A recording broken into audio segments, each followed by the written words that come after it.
Chapter 1. The azure sky, immaculate and cloudless, bathed in golden sunlight, cascaded upon the shimmering surface of the sea, as if laying a delicate veil of silver across the water. The morning sun carried a chill, and the briny sea breeze added a touch of desolation to the atmosphere.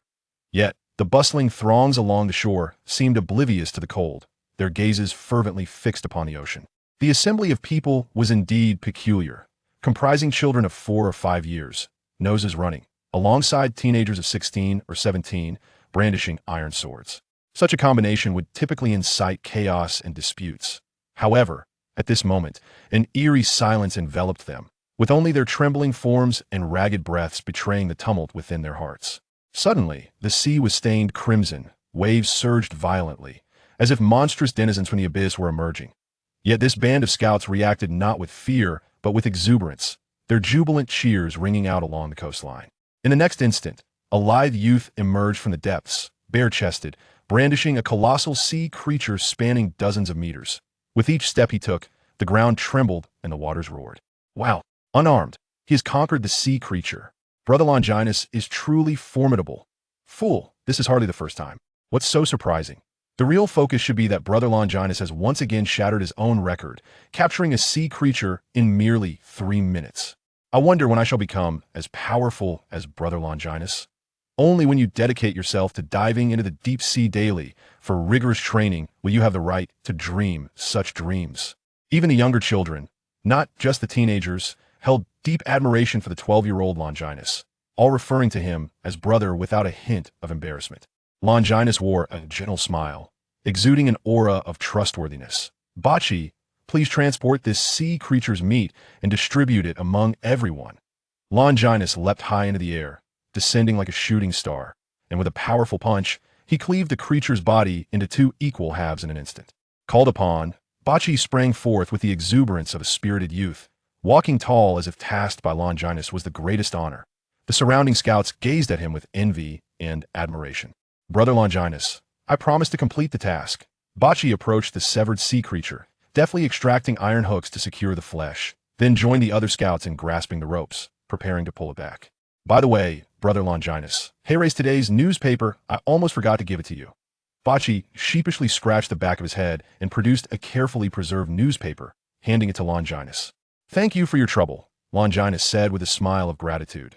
And, oh, no trouble at all, Bocce stammered, his face flushed, before he hurried back to the group to assist his companions in transporting the sea creatures.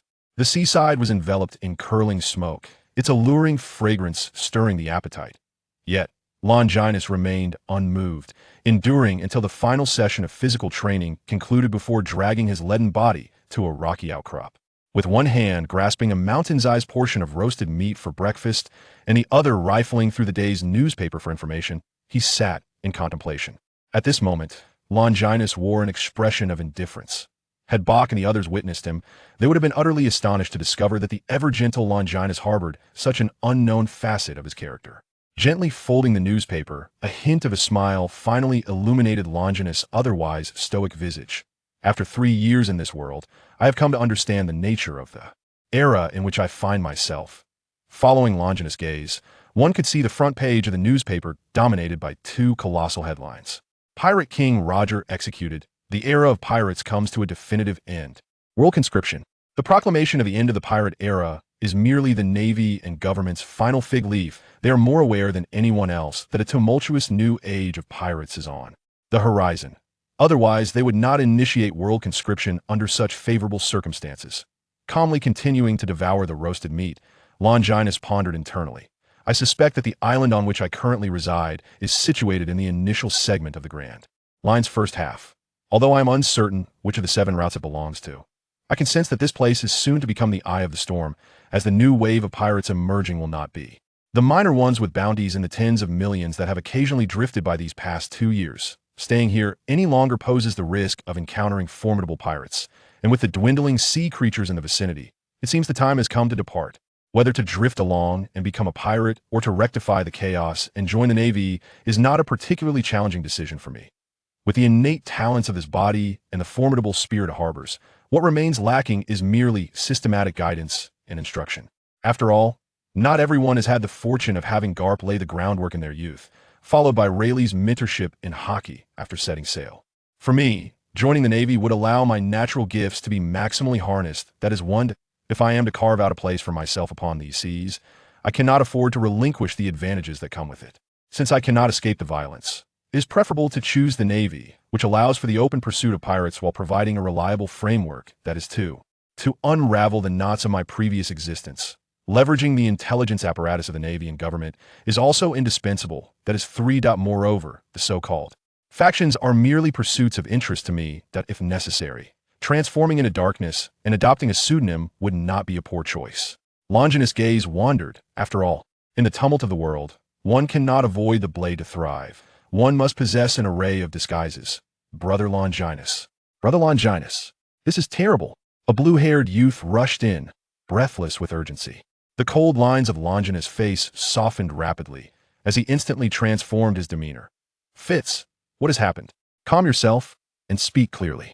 Seemingly reassured by the presence of his steadfast companion, Fitz's anxious expression began to settle, though his trembling legs betrayed the lingering fear within him. It's the giant rhino pirates, the notorious pirate, Alice, with a bounty of 37 million berries.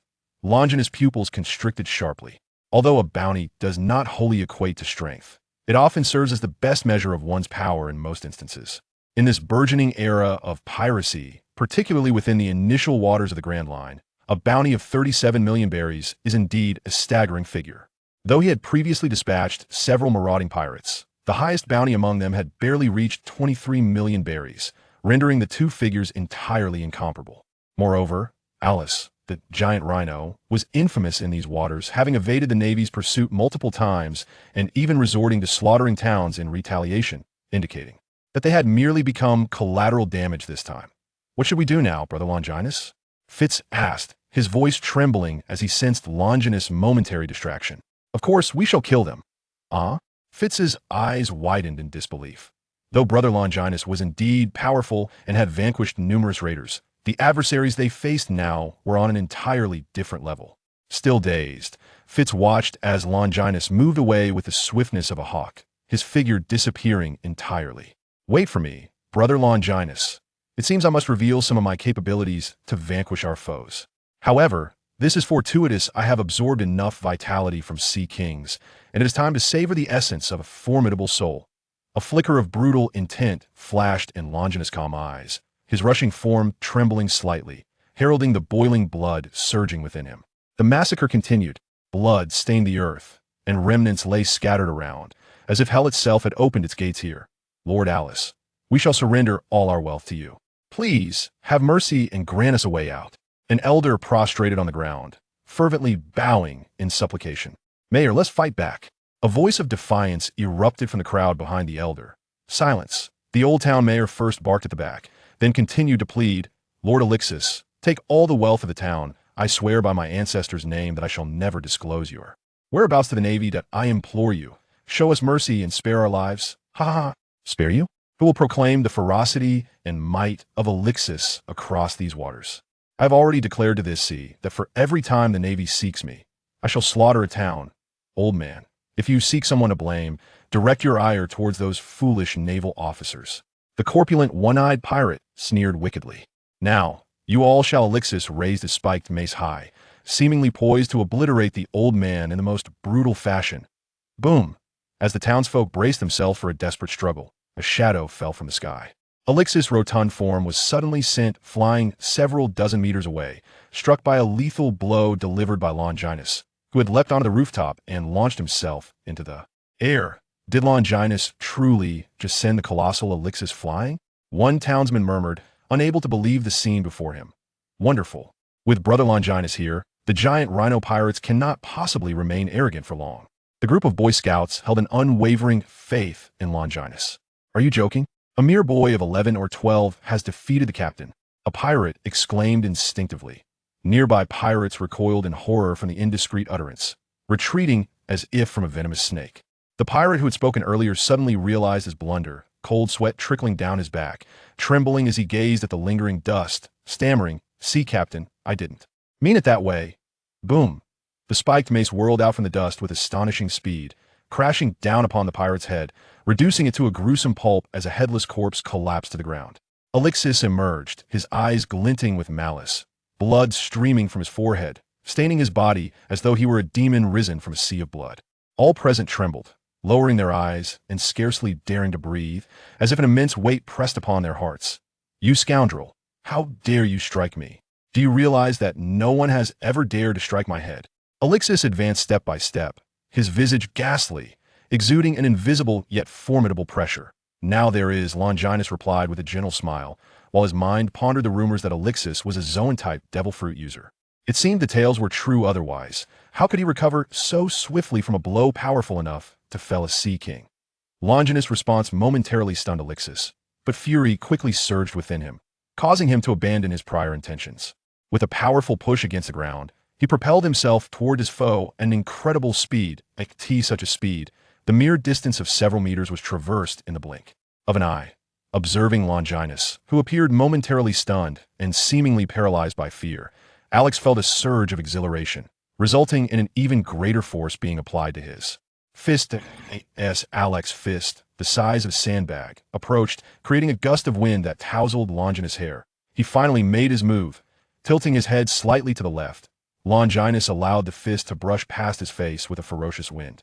In that instant, he quickly leaned into Alex with his right shoulder, producing a sharp, cracking sound as bones fractured. Before Alex could utter a cry of pain, Longinus swiftly delivered a powerful knee strike to Alex's abdomen with his right leg.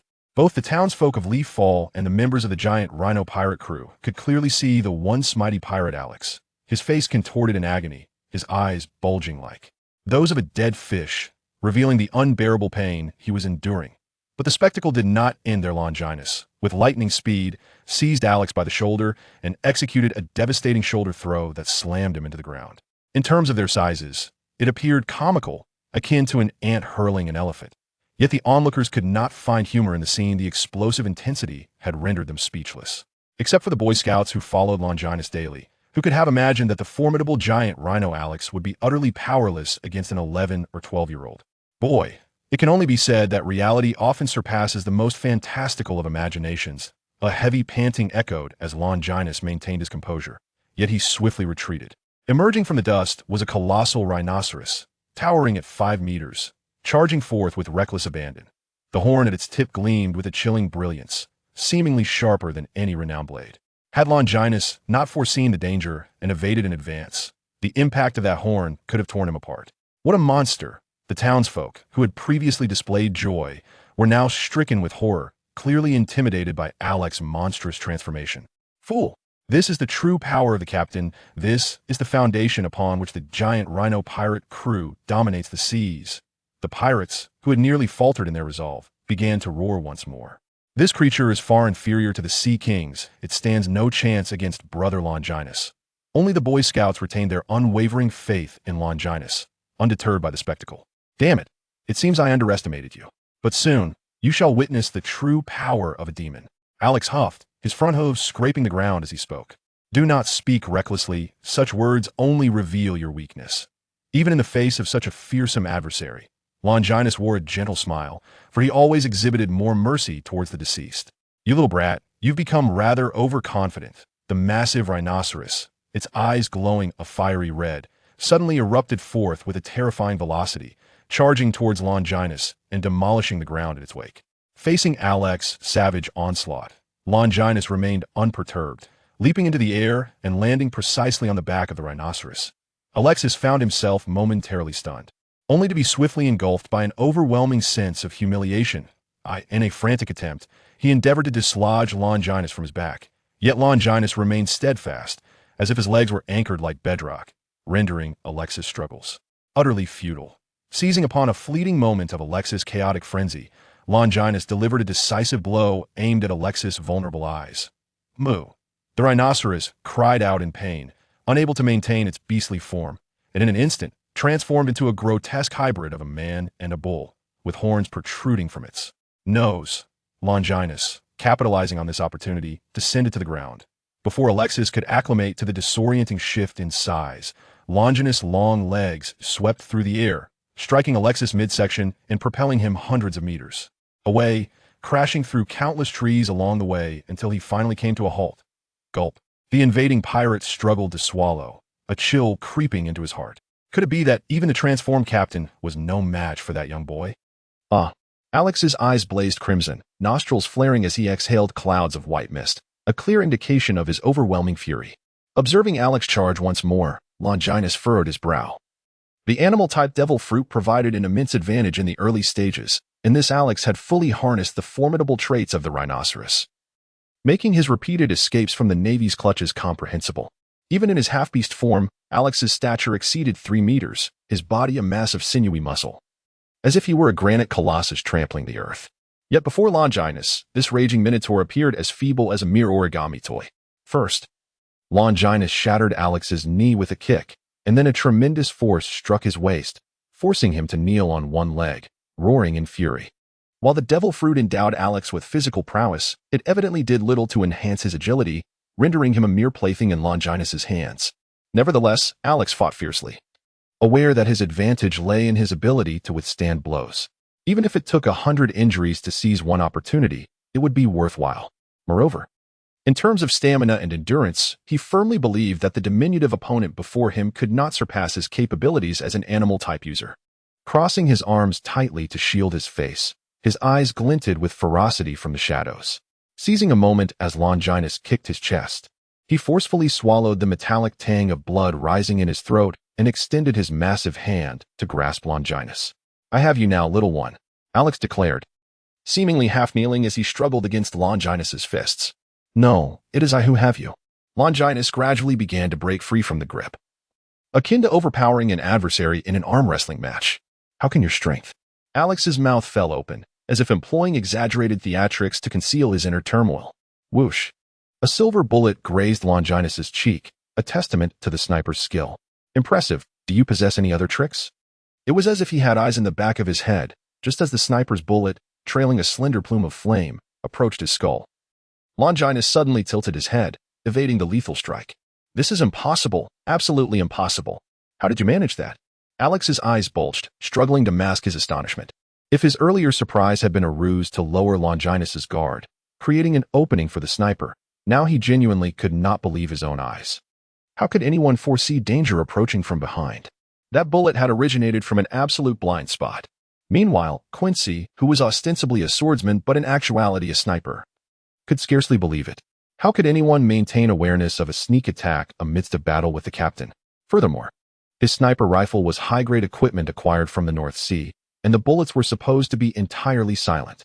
In what seemed to be an attempt to unleash the fears that plagued his heart, Quincy, under immense pressure, relentlessly discharged every bullet from his firearm. However, one must be prepared to face death when interrupting my battle. Longinus effortlessly evaded all the bullets, even turning his head to cast a fleeting glance with the corner of his eye, as if ensnared by the gaze of the Grim Reaper. Quincy felt his blood freeze within him. In the presence of all the pirates and townsfolk, he abandoned his sniper rifle and fled in a panic.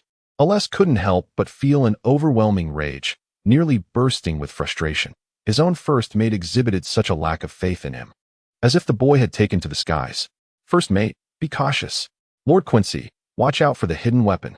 At the sound of his subordinate's alarm, Quincy instinctively glanced back, his pupils dilating in horror as he recognized the world's most despicable and treacherous projectile, the Aless missile, launched at breakneck speed by Longinus. The Aless missile amassed tremendous kinetic energy due to its mass and velocity, appearing to the onlookers as nothing short of a solid cannonball. Boom!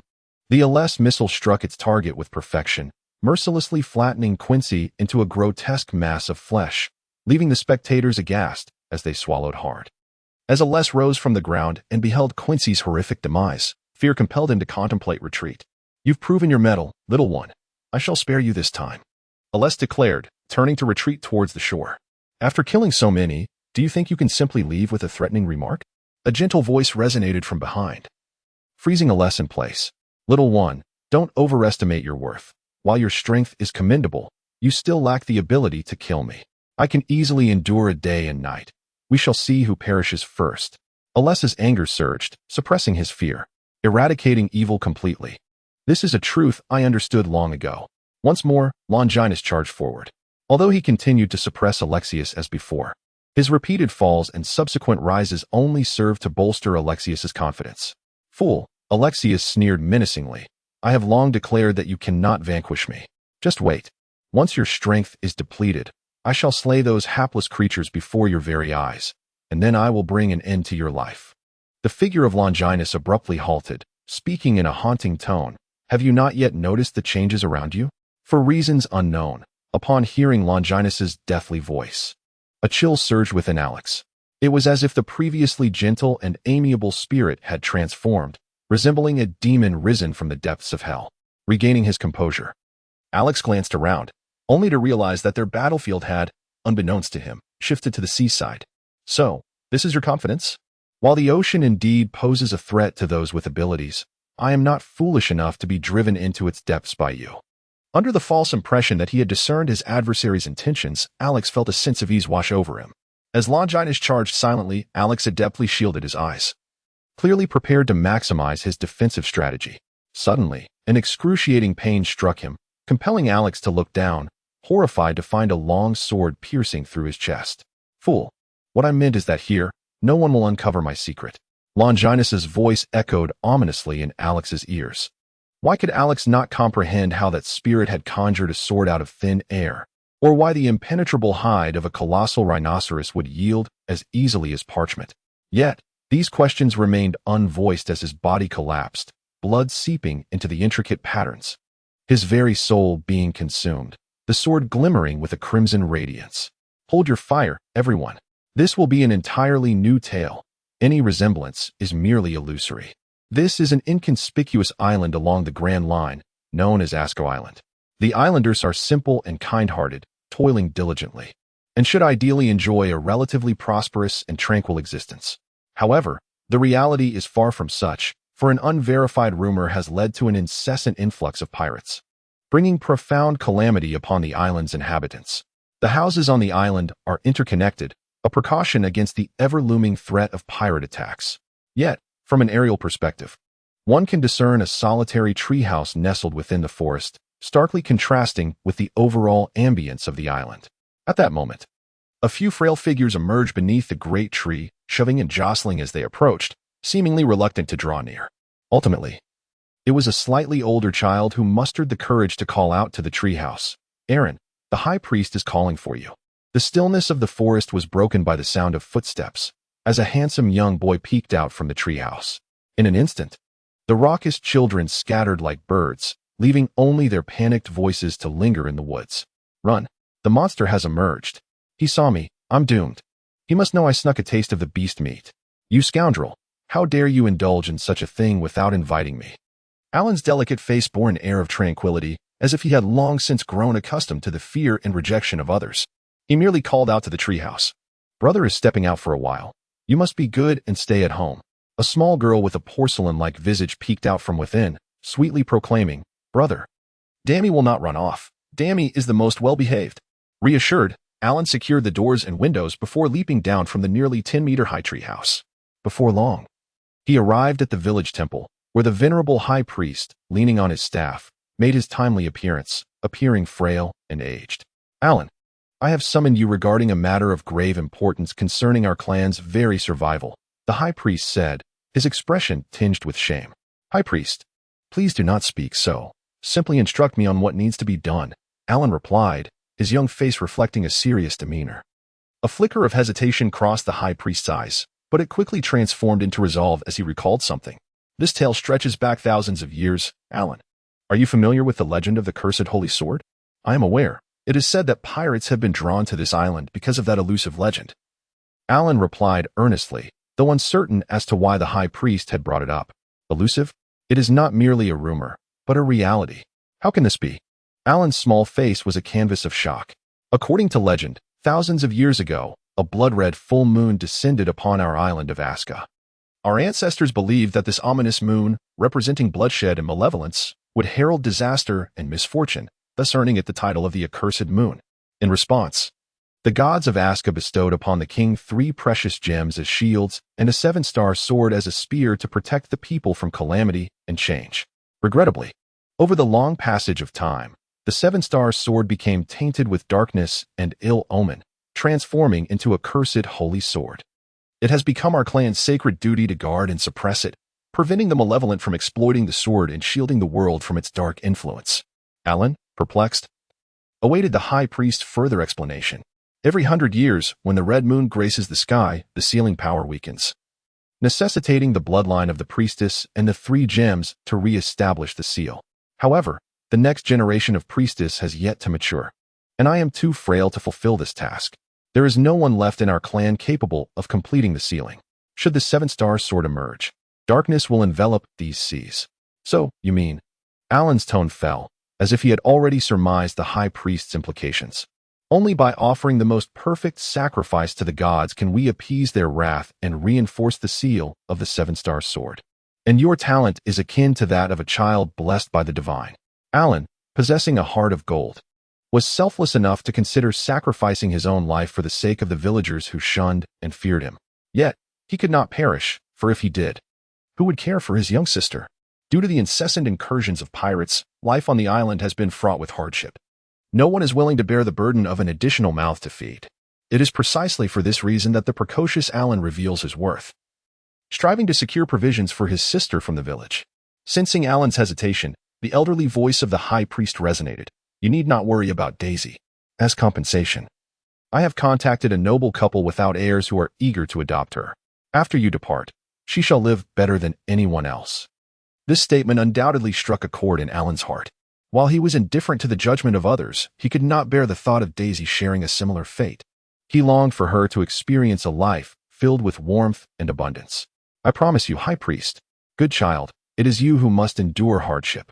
The High Priest's promise was soon fulfilled, though Daisy's heart-wrenching cries momentarily halted Alan in his tracks. Yet, he ultimately steeled himself and departed without looking back.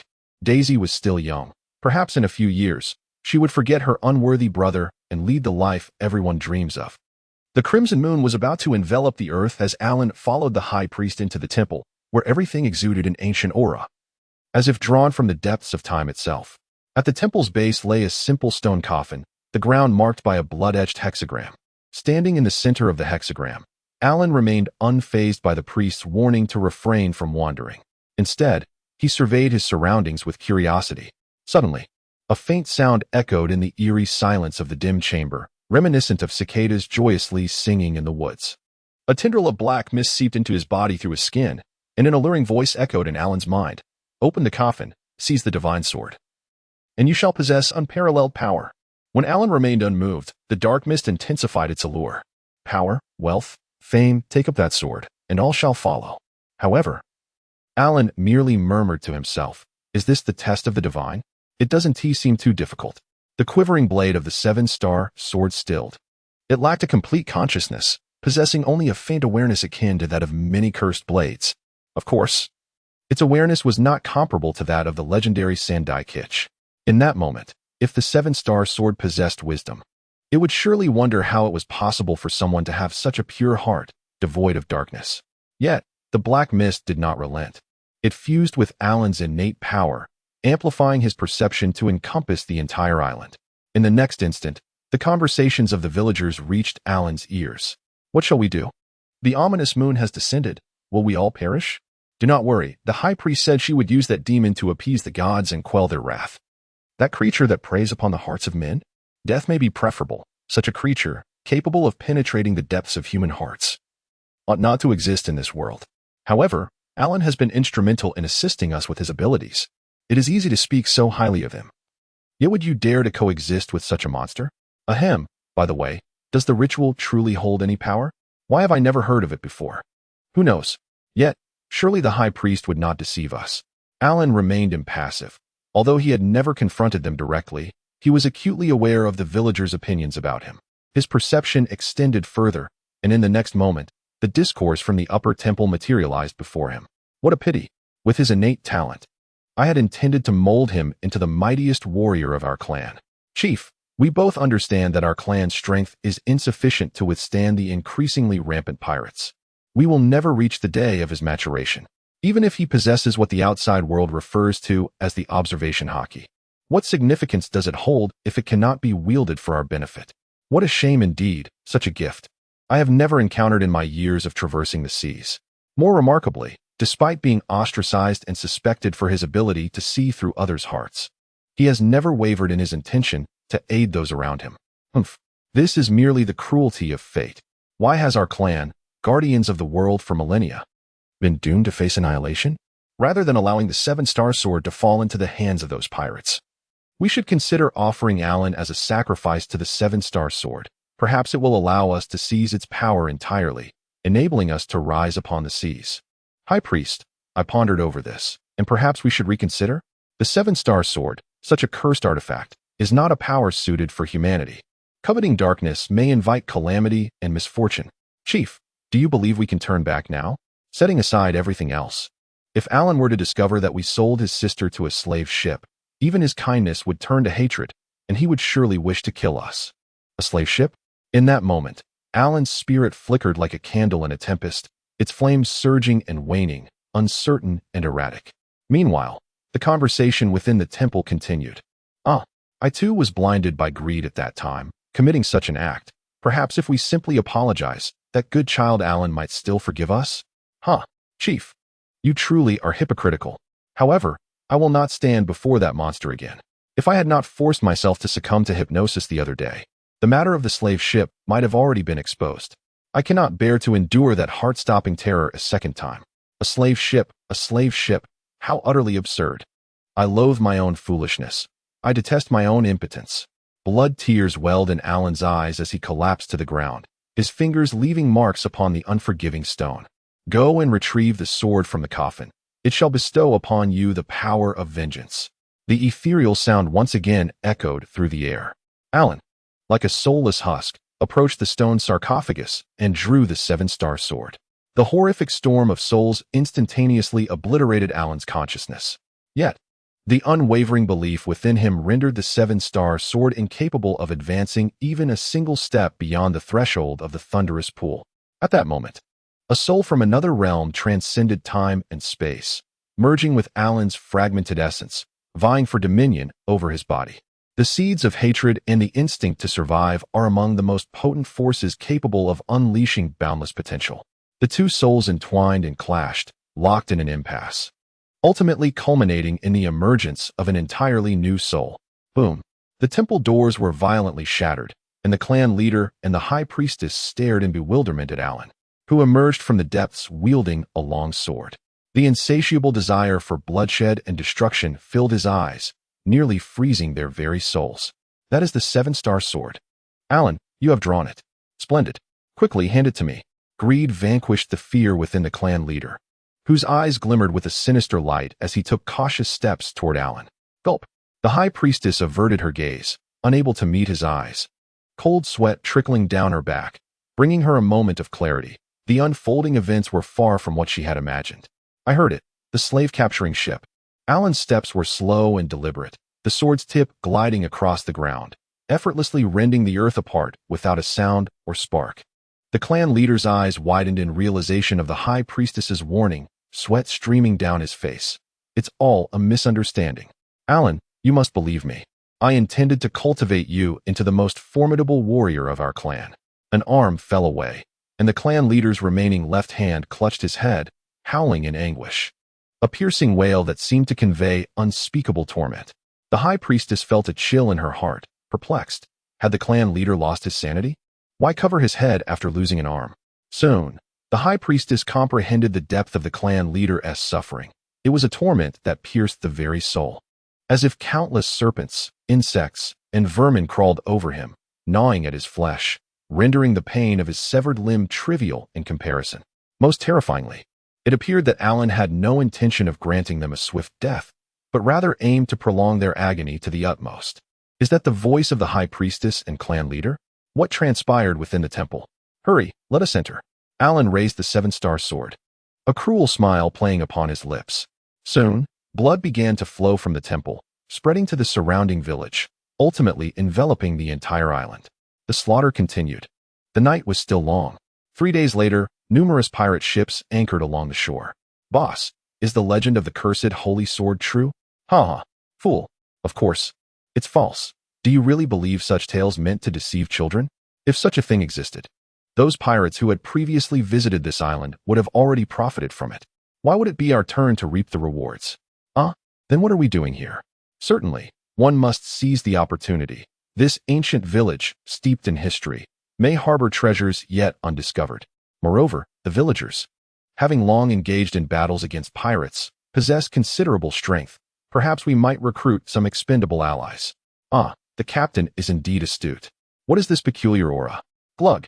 The pirate captain's Adam's apple bobbed as he mustered his courage to advance, sensing the unmistakable scent of blood.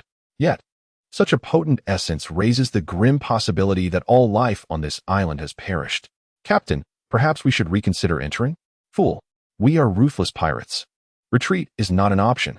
A mere 15 minutes later, every pirate fled in terror, nearly all afflicted by a severe case of hemophobia, with many descending into madness, too frightened to ever again utter the word pirate.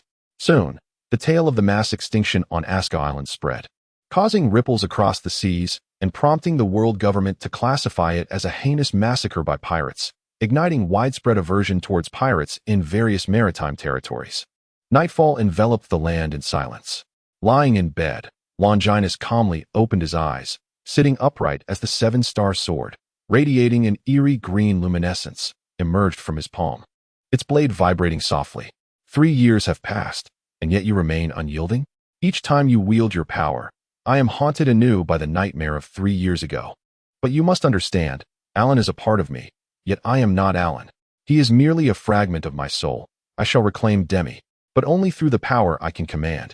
The ghostly green light gradually dimmed, and the resonant hum faded into silence before the sword once again melded into Longinus's being. Longinus was indifferent. Compared to 3 years ago, this magical artifact had become considerably more obedient, ultimately just a mindless fool. Now he possessed a master persona of absolute rationality, along with 2 subpersonas entirely governed by this master.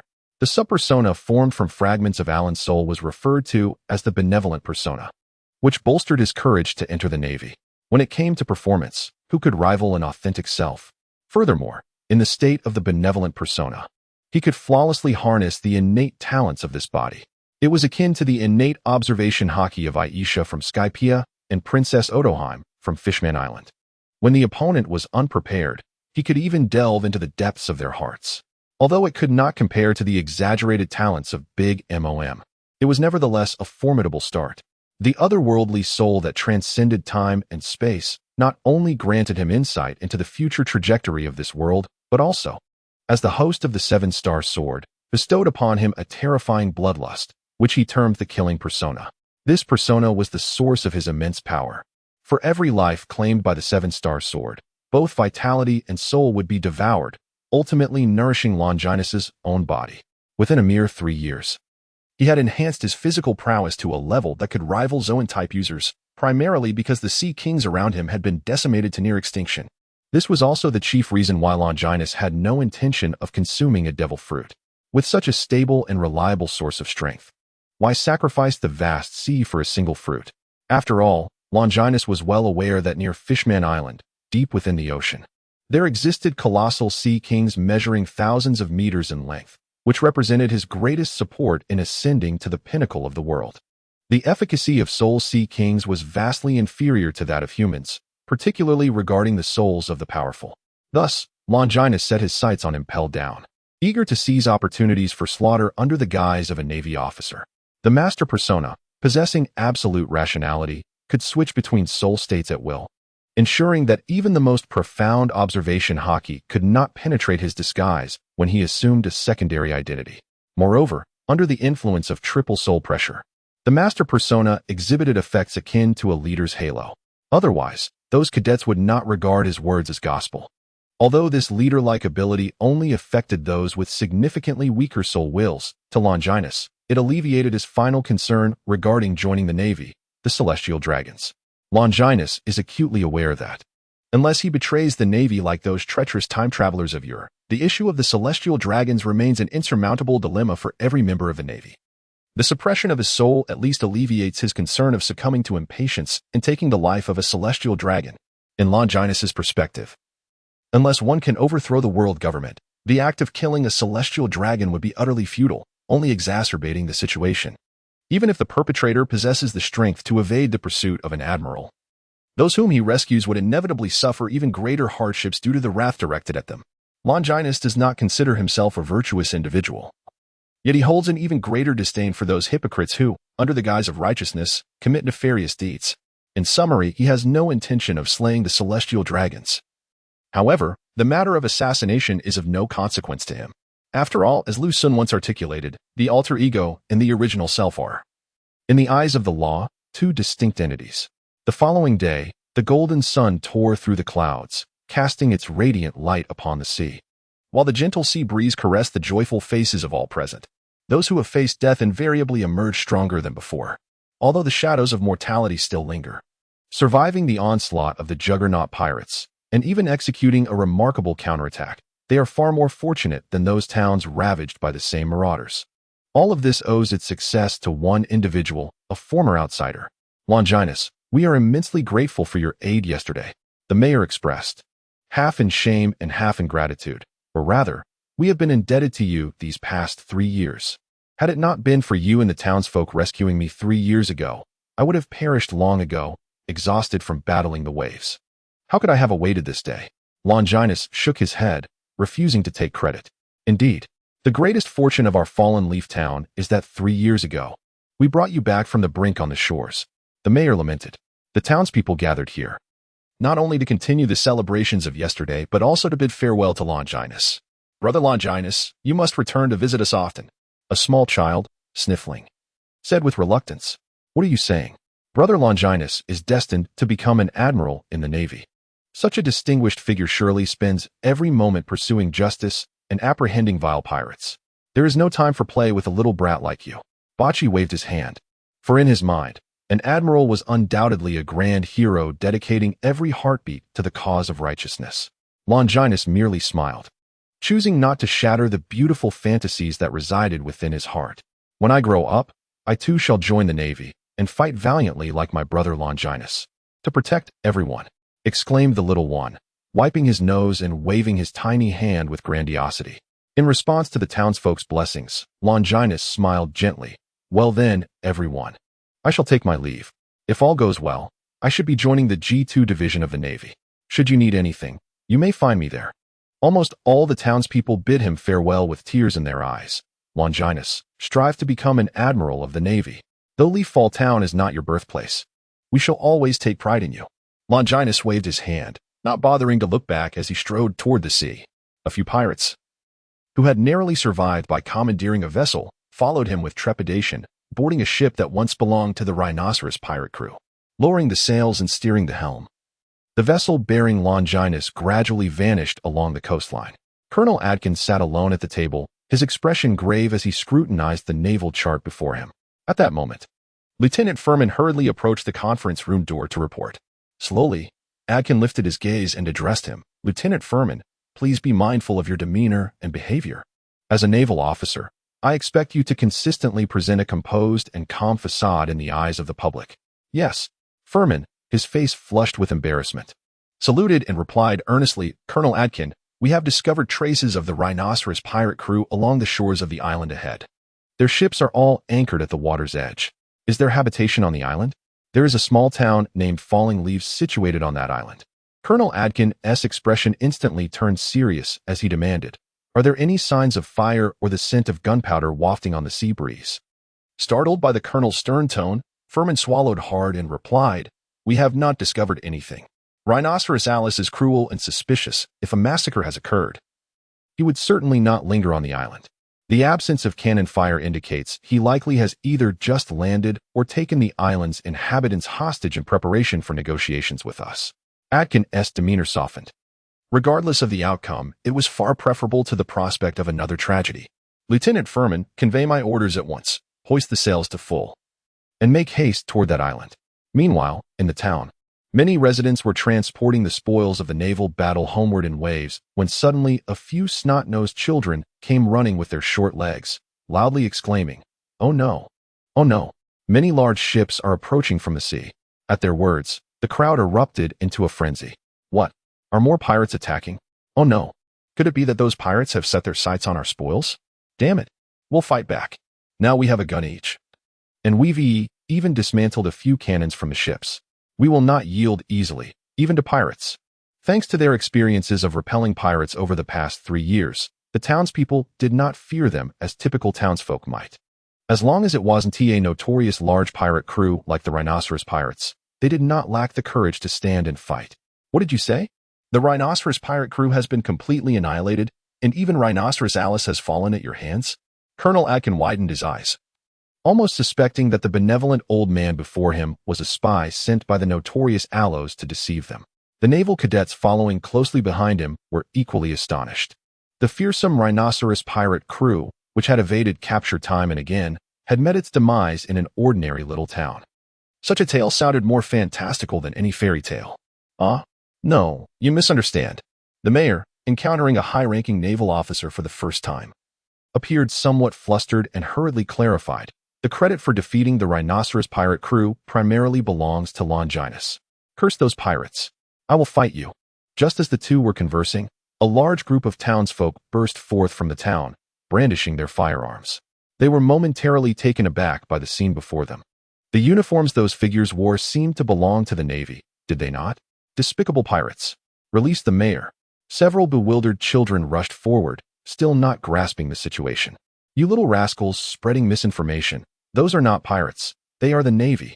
A keen-eyed townsman swiftly apprehended them, awkwardly explaining. Wait, is that the Navy that big brother Longinus joined when he set sail? So they are on our side? One of the children, feeling wronged, chimed in. Moreover, we had clearly said that many large ships were approaching, and it was you who mentioned pirates. Upon reflection, the others realized this was indeed the case. Their faces reddening with embarrassment. In a fit of anger, they swatted the backsides of the children, admonishing them not to spread such wild tales. Big brother Longinus has said that violence does not solve problems. Justice will ultimately prevail. The children, fervently proclaiming their beliefs, inadvertently invited a violent reprimand. Justice will ultimately stand with the tyrants, muttered the children, rubbing their sore behinds. Colonel Adkin found amusement in the scene before him and became intrigued by the Longinus they frequently mentioned. A youth capable of defeating the fearsome Allos while possessing a heart inclined toward justice was indeed a rarity. The one who vanquished the Rhinoceros Allos. Is that the Longinus you speak of? Could you enlighten me further about him? Upon hearing Adkin mention Longinus, the surrounding scouts suddenly found this imposing naval officer less intimidating and eagerly began to share. I'll go first. Big brother Longinus came to our town 3 years ago due to a shipwreck, and because of that, he has helped us fend off numerous pirate incursions over these 3 years. Indeed, even that fearsome bald-headed brute from yesterday was no match for big brother Longinus. He is the guardian spirit of our Falling Leaves town. As everyone echoed the same sentiment, Adkin found himself both moved and compelled to accept this seemingly absurd conclusion. The formidable giant rhino pirates, who had evaded naval pursuit numerous times, ultimately met their demise at the hands of a mere boy who had yet to venture into the sea. Is Longinus a wielder of devil fruit powers? The townsfolk exchanged bewildered glances, unable to comprehend the implications of Adkin's words. Observing their confusion, Adkin realized that in such an isolated island, ignorance of the rumors surrounding devil fruits was quite understandable. Thus, he rephrased his inquiry, can Longinus swim in the ocean? Of course he can. The townspeople regarded Adkin with incredulous expressions, silently scoffing at the notion. How many boys by the sea could not swim? This naval officer must be a fool. The younger boys chimed in. Brother Longinus dives into the depths every day to train, and occasionally catches a sea king to enhance our meals. Catch a sea king? The naval lieutenant trailing Adkin felt a twitch at the corner of his mouth. If it were merely about swimming on the surface, that would be one thing. But to slay a sea king in the deep waters was a feat that even a naval brigadier might find daunting. Noticing the townspeople's rosy complexions and robust physiques, a sense of envy began to stir within the naval officers. It was common knowledge that sea kings, being the apex predators of the ocean, offered not only exquisite flesh but also abundant life energy. Regular consumption could fundamentally enhance one's physical prowess, rendering them the most coveted delicacy of the sea. Even Adkin, the highest ranking among them, could only indulge in such delicacies a handful of times when reporting back to naval headquarters. Yet, according to the townspeople, it seemed they enjoyed fresh sea kings daily, igniting a burning jealousy among the officers. Indeed, the meat of the sea kings was delectable. But after 3 continuous years of such cuisine, even the most exquisite fare could become tiresome, lamented one of the townsfolk. Yes, after brother Longinus left, we can finally change our palate. Ignoring the murderous glares from the naval officers, Baki commented obliviously. Adkin made a concerted effort to calm his restless heart and inquired nonchalantly. From what you imply, has he joined the Navy? Yes, Brother Longinus mentioned he was heading to the Navy's Chick branch for the world recruitment. It's the G2 branch of the Navy. Adkin corrected them before muttering to himself. To defeat the formidable giant Rhino Hercules relying solely on physical strength means his prowess is already on par with a standard officer. If he can further his training at the headquarters, he may well ascend to the ranks of a rear admiral or even a vice admiral. I must swiftly return to the G2 branch and secure him before anyone else can. Noticing Adkin's apparent intent to depart, the mayor hastily interjected, General, could you exchange the head of the giant Rhino Hercules for a bounty for us? Adkin was taken aback once more. That boy actually left you the head valued at 37 million berries? Indeed, the esteemed Brother Longinus once professed his disinterest in wealth, declaring he had never laid a hand on money. Alas, this youth, named Longinus, truly possesses a heart of gold. At this moment, however, Longinus, who has been lauded by Colonel Adkin for his golden-hearted nature, sits grimly atop the head of a serpentine sea king, surrounded by the wreckage of large vessels shattered in a collision. Although the sea kings are ferocious, the depths of the ocean are their domain, and it is indeed a rarity for them to surface, making Longinus's near brush with destruction akin to winning a lottery. Nevertheless, this experience only bolsters Longinus's resolve to refrain from consuming a devil fruit, unless one possesses the extraordinary abilities akin to Akiji or Don Quixote da Flamingo, who can transform the ocean or sky into a secondary battlefield. In the perilous waters of the Grand Line, the threat of shipwreck and loss of life lingers at every turn. Even a notorious pirate like Shiki the Golden Lion can find himself in utter defeat due to an unforeseen tempest. This serves not only as a testament to fate's capriciousness, but also underscores the natural counterbalance to the powers of the devil fruits. Even a mere ship's rudder could penetrate his skull. Aside from the storm's onslaught rendering him temporarily incapacitated, Longinus could conceive no better explanation.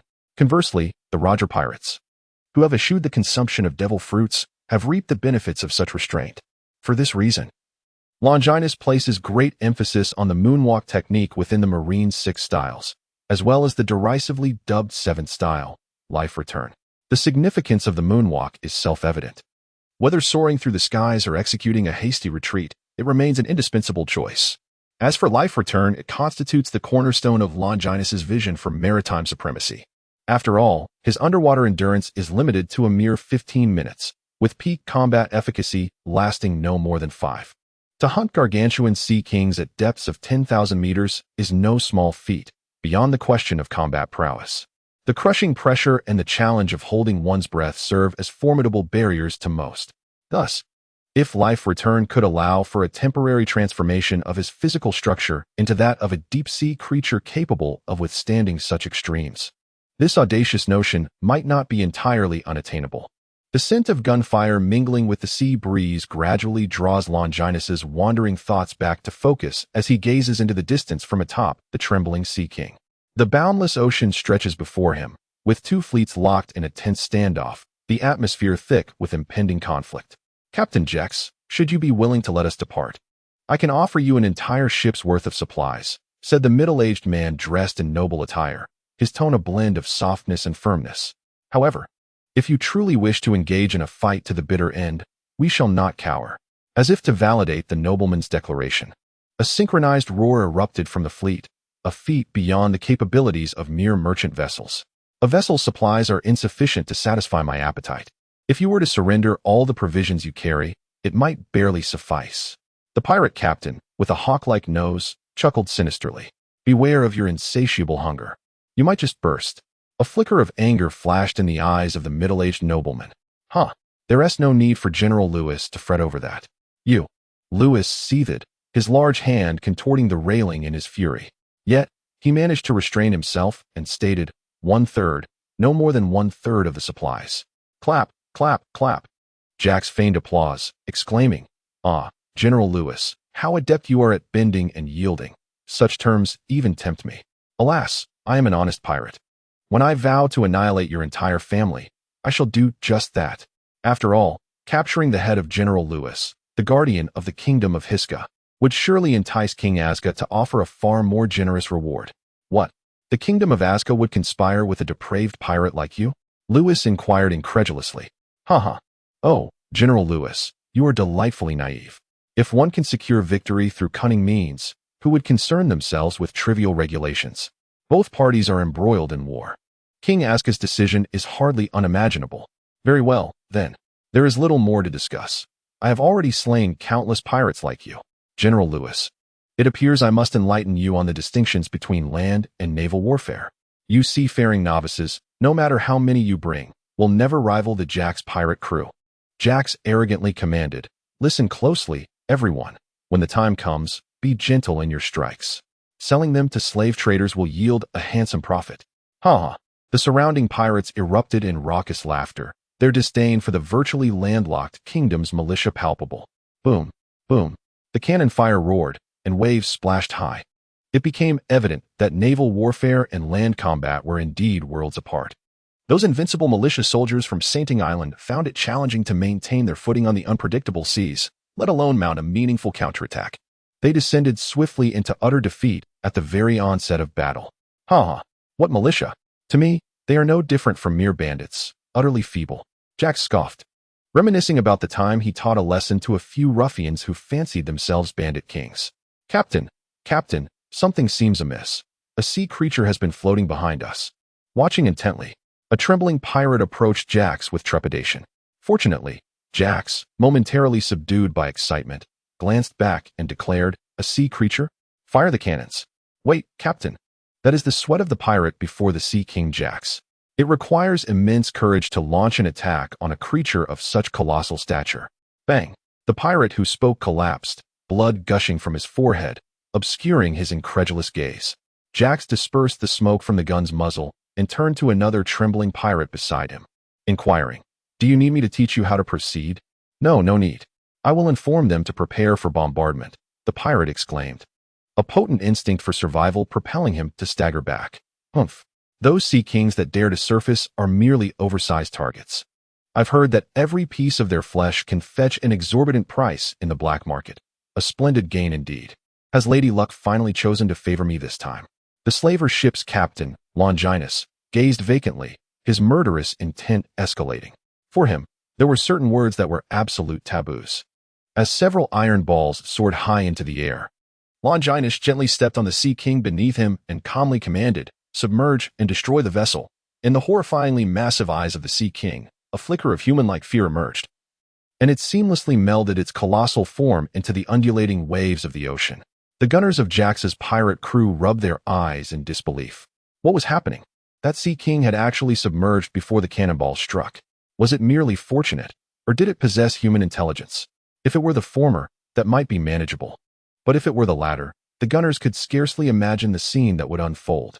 Captain, the pirate who delivered the command approached with trepidation. The Sea King has submerged. Our bombardment missed. Jax remained unfazed, dismissing it as mere collateral. It ran away? Let us consider it fortunate for that creature. Now, everyone, pay attention. Don't let Lewis act rashly and set the ship ablaze. Those are the war supplies prepared by the kingdom of Hiska for the impending conflict. A true treasure indeed. Seeing that the messenger had not yet departed, Jax impatiently remarked, stop dawdling. If there is something to say, speak it swiftly. Captain, from our observations, it seems that the Sea King sensed the danger and retreated underwater. If it truly possesses intelligence and intends to ram our ship from beneath, fool, has your brain been feasted upon by fish? Such a beast could never possess intelligence. Moreover, the infamous Black Death ship, commanded by Jax, bore witness to a cruel smile creeping upon his lips as he prepared to unsheathe his formidable weapon from his waist. Yet, the vessel suddenly began to sway violently. Each thunderous impact against the hull resonated like a bolt of lightning striking the hearts of the pirates, while the fissures that cracked the ship's body seemed to echo the pervasive dread among the crew. It is the sea monster come for revenge. A pirate, paralyzed by fear, had already collapsed onto the deck. Steady, we can prevail, Jax called out, attempting to stabilize the wavering spirits of his men. However, the sudden explosive sound of the ship splintering sent him into a panic, as he clutched the mast in desperation, shouting, fools, bring the other ships over. I am a power wielder. Do you wish for me to drown in the sea? Though Jack's formidable presence lingered, The crew aboard the other vessels hastily maneuvered to assist him. Yet, a colossal tail erupted from the depths, instantly shattering the rescuing ships into fragments. Those ordinary vessels were no match for the main ship. They crumbled under the might of that creature's appendage, compelling the remaining ships to retreat in terror. "You fools!" Jax nearly exploded in frustration, half convinced that the sea monster had indeed come to exact vengeance. Abandoned by his subordinates, he steeled himself, clutching the mast floating in the sea with one hand while drawing his firearm with the other, firing into the depths. The bullets, trailing slender flames, surged forth at an unimaginable velocity, piercing the water as they hurtled towards the shadow lurking beneath the surface. This was the power conferred by the amplification fruit, a lesser variant of the Momo fruit wielded by the notorious pirate Valdo, the world destroyer, a decade prior. Unfortunately, while the Momo fruit employed multiplication, his amplification fruit operated through addition. Despite overcoming the water's resistance, the bullets striking the sea monster were barely more potent than pebbles. In the next instant, the massive serpentine tail descended like divine judgment, obliterating Jack's final foothold before his despairing gaze. The remaining pirate ships scattered like startled birds, fleeing without a moment's hesitation. The distant Lewis fleet could scarcely believe their eyes. What was unfolding? The once mighty Jack's pirate crew had disintegrated in an instant, with the very sea monster aiding their demise. Yet, the Lewis fleet remained vigilant. Such a ferocious beast did not distinguish between friend and foe, and they could easily be the next unfortunate victims. "General Lewis, what shall we do? Should we swiftly strike the sea monster while it remains on the surface?" The consensus among all was that the sea monster was invincible, a notion reinforced by the fate of the Jack's pirate crew. "No, we must not act rashly." Lewis inhaled deeply, grappling with this difficult decision. He lacked confidence in defeating the sea monster before it submerged into the depths. Thus, he chose to avoid provoking the malevolent spirit of the sea. Is this colossal creature truly a sea king? The scenery upon the ocean indeed contrasts significantly with that of the island. A soft and melodious voice resonated behind him, causing Lewis, who had remained unflustered until now, to change his expression drastically. "My little angel, why have you come out?" Quickly returned to the cabin. The adorable young girl with pink hair pouted in discontent. "Tina is no longer a child. Moreover, I witnessed the previous naval battle. Oh, father, you are truly hopeless." The phrase hopeless echoed in his ears like a haunting melody, leaving the rejected father with a look of desolation. For any doting father, such words would have an impact akin to a thousand-fold critical strike. The ferocious Sea King drew closer, its enormous shadow enveloping much of the ship's hull, causing the soldiers of Lewis's fleet to break into a cold sweat. Were it not for their strict military discipline, one could fear that someone might succumb to irrational actions under such immense pressure. As the Sea King opened its cavernous maw, seemingly intent on swallowing both man and vessel, the hearts of the kingdom's soldiers sank, and Lewis's right hand instinctively grasped the hilt of his sword, preparing to deliver a decisive blow before the creature could submerge. At that moment, a figure leaped from the Sea King's mouth, landing steadily upon the deck before them. The ferocious Sea King lowered its body to align with the deck, its fierce eyes unexpectedly revealing a human-like expression of submission, emitting soft grunts that gave Lewis the impression of a dog awaiting praise from its master. "Well done. You may depart." Longinus nodded, as the first Sea King to escape his grasp would boast about this encounter for an entire year. The Sea King emitted a joyful sound, its robust serpentine tail striking the ocean's surface before it swiftly dove into the depths of the boundless sea. Those who serve as the guardians of the kingdom are certainly not foolish. Lewis had surmised the course of events. Although he was unaware of how the young boy had managed to tame the Sea King or why he had chosen to assist them, it did not hinder him from expressing his gratitude. Had this boy not appeared, he could hardly fathom the fate that awaited himself, his fleet, his homeland, and Tina. Standing beside Lewis, Tina blinked her large, innocent eyes. Could this boy, who appeared only a few years her senior, truly possess the ability to tame a Sea King? How envious she felt, wishing to learn such a skill. Aboard the ship, the atmosphere was vibrant and jubilant, with laughter and toasts exchanged. "Everyone, let us raise our glasses in a toast to our dear Longinus," slurred Lewis, drunkenly embracing Longinus's shoulders, displaying a side of himself that starkly contrasted with his usual composure and authority. Meanwhile, Tina stood beside them, her cheeks flushed with embarrassment as she covered her face, looking as if she hardly recognized her own father. "Ha ha. Today, I am filled with immense joy as we toast to Longinus, the esteemed brother, General Lewis, and Captain Jax. Not only have we vanquished the enemy's insidious schemes, but we have also made the acquaintance of Longinus, a promising figure in the naval future. The surrounding crowd is in a state of chaotic revelry, some collapsing to the ground inebriated, while others, as if resurrected from the dead, suddenly raise their right hands clutching their cups, laughing foolishly as they douse their faces with wine.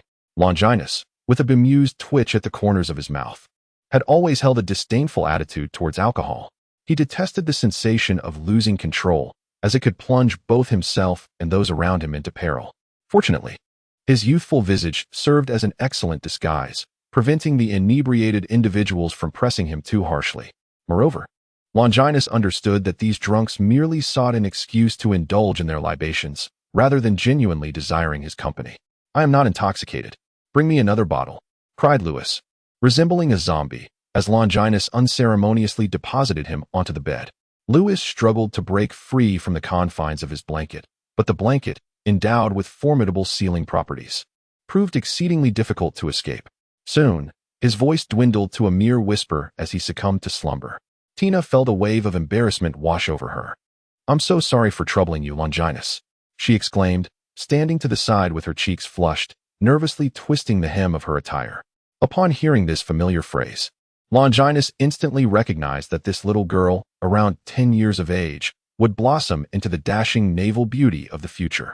"It is nothing to worry about," Longinus replied with a smile, shaking his head as he stepped outside. Tina trotted after him, her curiosity piqued. "Longinus, I'm eager to know how you managed to tame the Sea Kings. To submit to the strong is an instinct inherent in all creatures, and the Sea Kings are no exception," Longinus replied with mock seriousness. "Oh, I understand now. It is your overwhelming power that compels them to yield." Tina's eyes sparkled with admiration. "But Longinus, you are truly formidable. My father has mentioned that the Sea Kings are incredibly ferocious beings, and even the fishmen of the sea dare not provoke them lightly. Indeed, only great strength can safeguard peace. It is for this reason I aspire to become a naval officer who embodies the principles of justice." Longinus's benevolent nature shone through as he gently patted Tina on the head. "Have you contemplated your future aspirations?" The 10-year-old girl, naturally devoid of any grand ambitions, simply found his hand warm and replied in a sweet, melodious voice, "I too wish to become a naval officer like you, Longinus. If I could join the Navy, I would not be confined to a single nation or island, but could freely explore this beautiful ocean. The Navy may not be as splendid as you envision. It is both a constraint and a responsibility. Once you bear those names, you often find yourself at their mercy. Then why do you still wish to join the Navy, Longinus?" Tina tilted her head. Though she did not fully grasp his words, she felt they held a profound truth. To take a life may require justification, yet to assist another needs no such reason. With a smile, Longinus remarked, his every word in this state of being imbued with genuine goodwill. The following morning, Lewis, feigning nonchalance, burst into hearty laughter upon seeing Longinus and exclaimed, "My dear Longinus, I heard from Tina that you intend to enlist in the Navy's G2 branch. Is that true?" Longinus smiled kindly. "Well, I hope to succeed." "Dear Longinus," Lewis earnestly replied, "excessive modesty can indeed be a form of pride. In my view, given your capabilities, it would hardly be a challenge for you to be appointed as a colonel." Longinus shook his head, fully aware that while the Navy fundamentally speaks the language of strength, exemplified by figures like Fujitora and Ryukajiu, who were exceptionally promoted to admiral without any prior military achievements over 2 decades hence, this was contingent upon their monstrous capabilities and the Navy's unprecedented frailty at the time. His own strength, however, fell significantly short of compelling the Navy to bend its rules for him. Moreover, with 3 formidable individuals currently ascending within the Navy, the situation appeared increasingly favorable for them, compelling him to commence his journey from the grassroots level. Of course, the upper echelons of the Navy were not devoid of intelligence. They understood the detrimental repercussions that Roger's final words would impose on the forthcoming era. Thus, they initiated a new round of global recruitment, urgently seeking to bolster their mid-level ranks to fill the voids. In such circumstances, any individual possessing strength and talent could ascend at a pace far swifter than before. Longinus's decision to join the Navy at this juncture was motivated by the prospect of accessing more avenues for advancement, to swiftly leverage the Navy's resources in locating Dami. He must demonstrate his value more effectively, even striving to become a paragon within the Navy. Longinus was acutely aware of the adage that the tallest tree in the forest is bound to face the fiercest winds. There is truth in this sentiment. However, lacking even the courage to confront a solitary tempest ensures that one will never stand among the forest. On a lighter note, should Longinus find dissatisfaction with the Navy, the gates of the kingdom of Hisca shall always remain open to him. Although our kingdom may not wield the formidable influence of a superpower like Alabasta on St. Ting Island, it holds considerable sway as a member of the world government along the first half of the Grand Line. Longinus would do well to regard such statements with skepticism, unless they pertain to formidable nations like Elbaf or Wano, for otherwise, the might of a nation is rendered insignificant before the Navy and the government. Even a moderately powerful pirate could easily topple a royal family.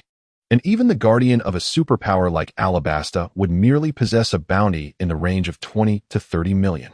In such circumstances, it would be foolish for Longinus to align himself with national powers. "Father," Tina exclaimed with a drawn-out tone of discontent, "my brother Longinus is destined to become an admiral. Who would desire your position as the guardian of a kingdom?"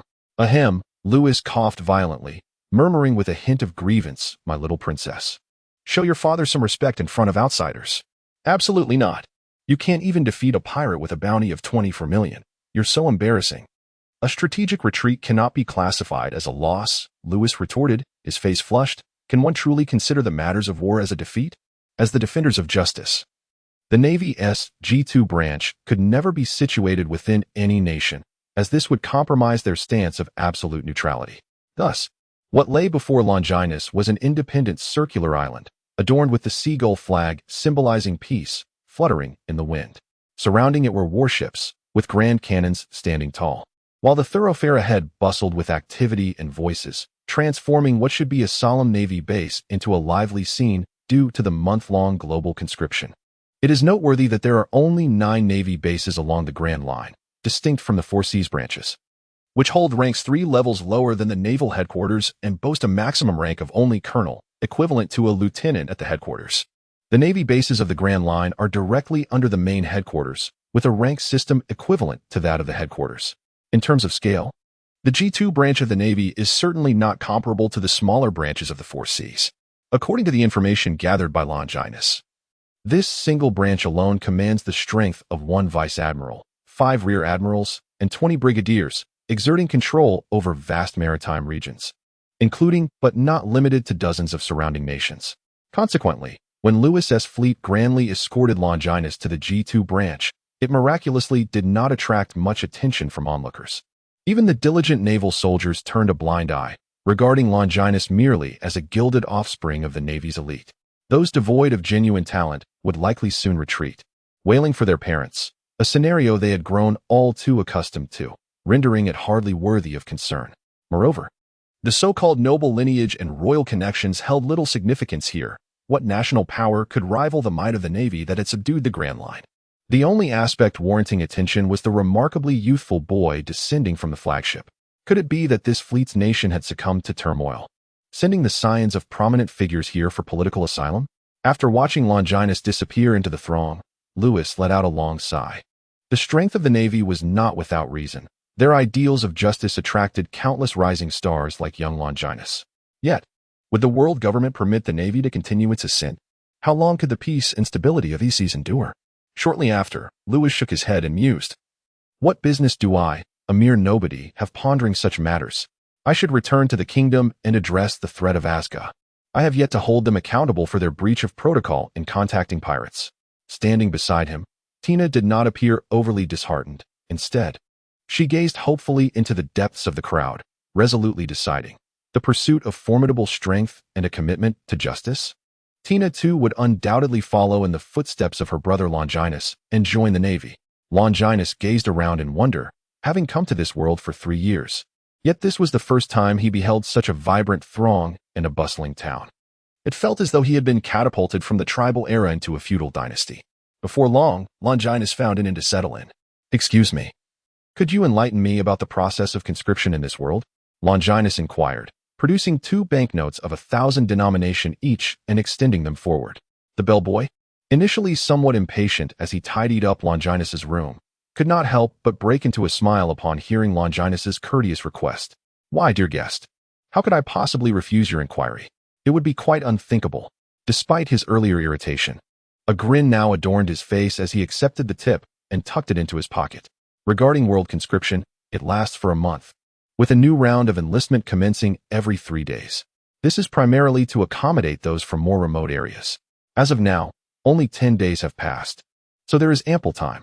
You may rest assured and await the 4th round of conscription in 2 days. He continued. The selection for the Navy mainly involves filtering out those whose physical fitness does not meet the standards. A robust figure like yours merely needs to go through the motions. At this point, the attendant cast a cautious glance at Longinus, perplexed as to why this seemingly youthful visage instilled in him a sense of intimidation. Reminiscent of an authority figure, Longinus nodded slightly, an entirely expected reaction.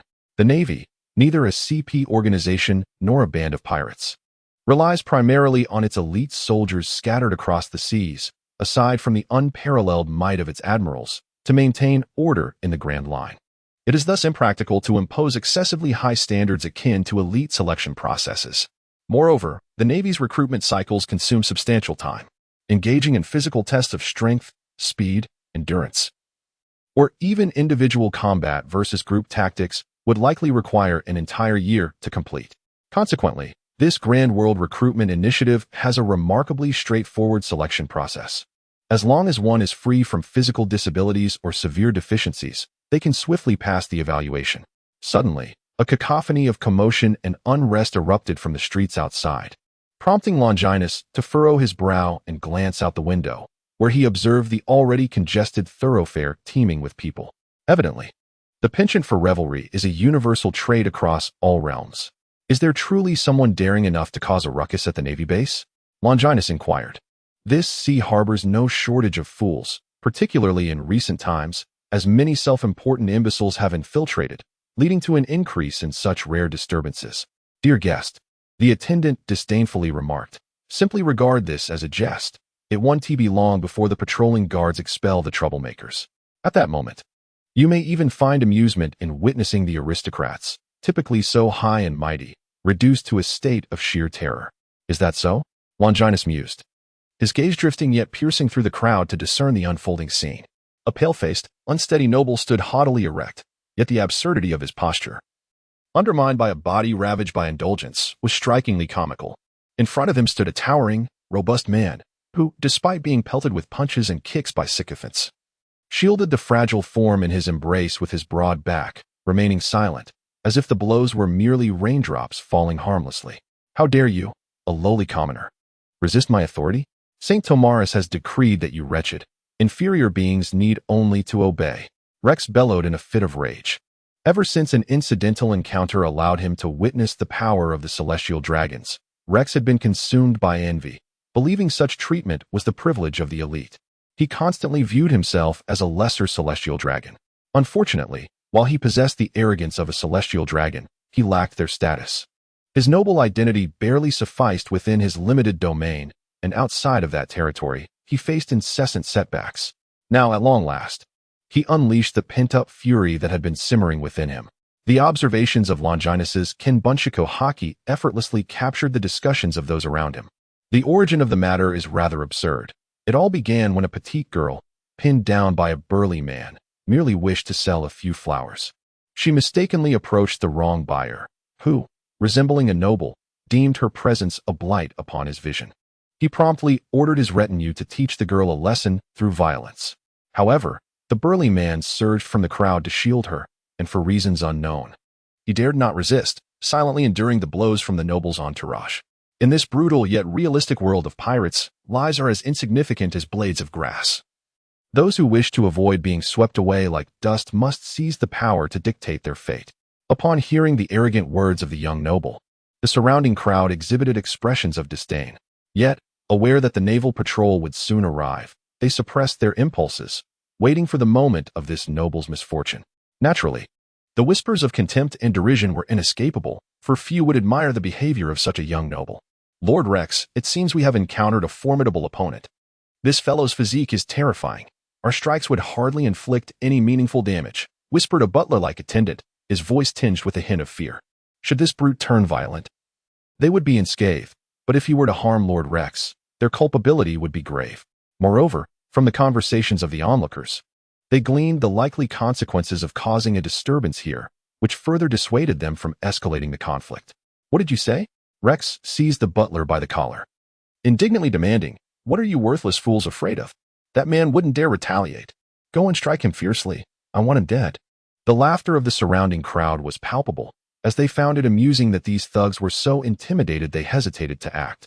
Perhaps this noble was just a fallen aristocrat from some insignificant little country, all bluster with no substance. Listening to the whispers of the onlookers, Rex felt a profound insult to his identity as a celestial dragon, compounded by a series of misfortunes since arriving on the island, culminating in an explosive outburst of rage. Fueled by fury, he resolved, "Since you wish to protect this insolent commoner who dared to offend the nobility, let it be you who pays the price." Rex drew his firearm, the dark muzzle aimed at the burly man's back. A gasp rippled through the crowd, chaos erupting as they realized this seemingly refined noble truly intended to commit murder within the naval base. Did he truly consider himself a celestial dragon? The burly man shielding the little girl beneath him felt a chill run through him as he heard the screams of the surrounding crowd. If faced directly with the enemy, he possessed absolute confidence in his ability to deflect the bullet's trajectory with the sword at his back. However, the predicament he found himself in was that he faced away from the adversary, rendering him unable to anticipate their actions. Moreover, should he evade, the little girl beneath him would undoubtedly perish. The figure atop the inn, Longinus, narrowed his eyes. With his prowess, he could easily have neutralized the alarm before that foolish nobleman pulled the trigger. Yet, since he had resolved to join the Navy in the most impeccable manner, why not seize this opportunity? Bang! Rex did not hesitate for long. Even his finger on the trigger showed no tremor. Executing a commoner who dared to resist was merely a bloodthirsty act that would only further ignite his fervor. However, Rex's menacing expression quickly froze in place as a young boy with a tender face and resolute gaze positioned himself before the burly man, grasping the bullet with his palm.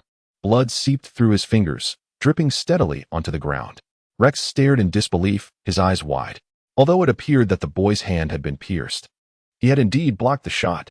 He was aware that some monsters could evade bullets, but witnessing a flesh-and-blood figure catch one was a sight he had never encountered before. The chaotic crowd fell silent in an instant. Even amidst the formidable presence of the Navy, such a heart-stirring scene was exceptionally rare. Furthermore, the act of shielding the weaker with one's own flesh and blood stirred profound emotions within them. Longinus, with an unflinching demeanor, released his fist, allowing the metallic shell, stained with blood, to fall to the ground with a crisp sound. Without casting a glance at the bewildered Rex, he turned and inquired, "Why do you not resist? With your strength, dealing with these assailants should be quite effortless." The burly man lifted his head, revealing a face grotesquely alarming, causing the surrounding crowd to instinctively recoil a few steps. Yet, the man seemed accustomed to this reaction, responding with a hint of self-deprecation and yearning, "Because I aspire to become a naval officer." Although this statement lacked coherence, Longinus instantly comprehended that this unfortunate soul feared that should a confrontation arise, he would be treated like that nobleman and thus lose his eligibility to enlist. Your reasoning is not flawed, yet unyielding weakness will only foster the proliferation of violence. Moreover, the justice that the Navy upholds is never attained through retreat or compromise. Regarding the man's visage, which could easily be mistaken for that of a horror film character, Longinus displayed no sign of aversion. Instead, he offered a gentle smile and said, "Are you not afraid of me?" The ugly man was taken aback, exclaiming in astonishment, "Afraid? Why should I be afraid?" Longinus shook his head with a smile. "You possess a heart more beautiful and pure than anyone else." Rex, who had been momentarily overlooked, snapped back to reality. His face contorted with a mixture of humiliation and terror. Under the dual pressure, he again tightened his finger on the trigger, snarling, "You bastard. Let us see how many bullets you can withstand." In the instant Rex's finger moved, Longinus swiftly drew his firearm from his waist. With his observation hockey locking onto the target, there was no need for him to aim at such a close distance. The bullet, propelled by the fiery tongue of the gun, reached its mark before Rex could even pull the trigger. Boom! The chamber exploded, flames erupting, as a twisted arm fell to the ground, accompanied by Rex's agonizing screams akin to that of a slaughtered pig. The events unfolded with such intensity that the surrounding crowd fell into an eerie silence, mouths agape, as if time itself had frozen, lost in a haze of confusion. The ugly man, deeply moved, widened his eyes, his right hand, which grasped the sword hilt, still behind him. He gazed at Longinus with a glimmer of admiration. Yet concern crept into his voice as he asked, "Is it truly all right to act in such a manner?" Longinus remarked nonchalantly, "I merely obstructed his firearm with a bullet. It was he who pulled the trigger himself. Now that he has lost a hand, what concern is that of mine?"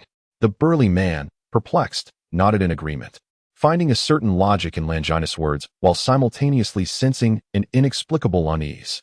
The surrounding crowd harbored subtle apprehensions.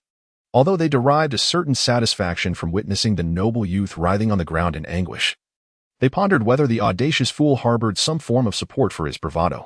Could this gallant young man withstand the impending retribution? Moreover, while it was indeed the foolish noble who initiated the provocation, he would ultimately bear the consequences. There lingered the possibility that the Navy might attribute the commotion to Longinus. "Ah, you scoundrel! I shall assuredly kill you. I will kill you!" Rex howled, tears streaming down his face, his eyes filled with an indelible hatred. Longinus squinted his eyes, for he held a profound disdain for troublesome matters. Given that this individual was intent on relentless pursuit, he resolved to seize an opportunity to eliminate him before the fool took his leave. Naturally, to preserve his own virtuous image, such a deed would necessitate a discreet approach under a different guise. "Whom do you intend to slay?" A dispassionate voice emerged, instantaneously silencing the tumultuous crowd. A contingent of individuals materialized. At the forefront stood a naval officer clad in the garb of righteousness. "Naval forces, your timing is impeccable. Quickly, condemn these wretches to death for the crime of assaulting nobility, be it by hanging or execution, I care not." Rex's expression contorted grotesquely, revealing a perverse grin, even as the agony from his severed arm faded into insignificance. 1 second, 2 seconds, 3 seconds. The ambience shifted from tense to awkward. Observing the naval officer's indifference, Rex, now seething with humiliation and rage, bellowed, "Are you all imbeciles? Move at once. My cousin is a major at your base. Should you refuse to comply, I shall have him deal with you. I am Jonathan, a brigadier general. Are you acquainted with that rank?" The leading naval officer replied with an unperturbed demeanor. Rex's eyes widened. Even in his folly, he could easily discern the chasm that lay between the ranks of major and brigadier general. Longinus felt a tumultuous stir within his heart. The rear admiral held a position of great esteem, being one of the 5 eminent figures who stood at the pinnacle of this vast oceanic expanse, second only to the base commander, while the G2 branch boasted a rear admiral and 5 rear admirals. These distinguished individuals were often preoccupied with their own affairs and seldom resided at the base. Hence, the chance encounter was nothing short of a stroke of fortune.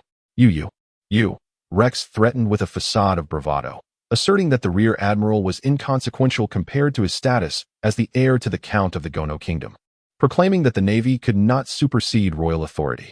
The Gono Kingdom? Jonathan's expression remained impassive as he drew his pistol, the ominous black muzzle aimed squarely at Rex. "A nation not affiliated with the world government," he declared. "Even if the king were to stand before me, should he contravene justice, I possess the right to execute him."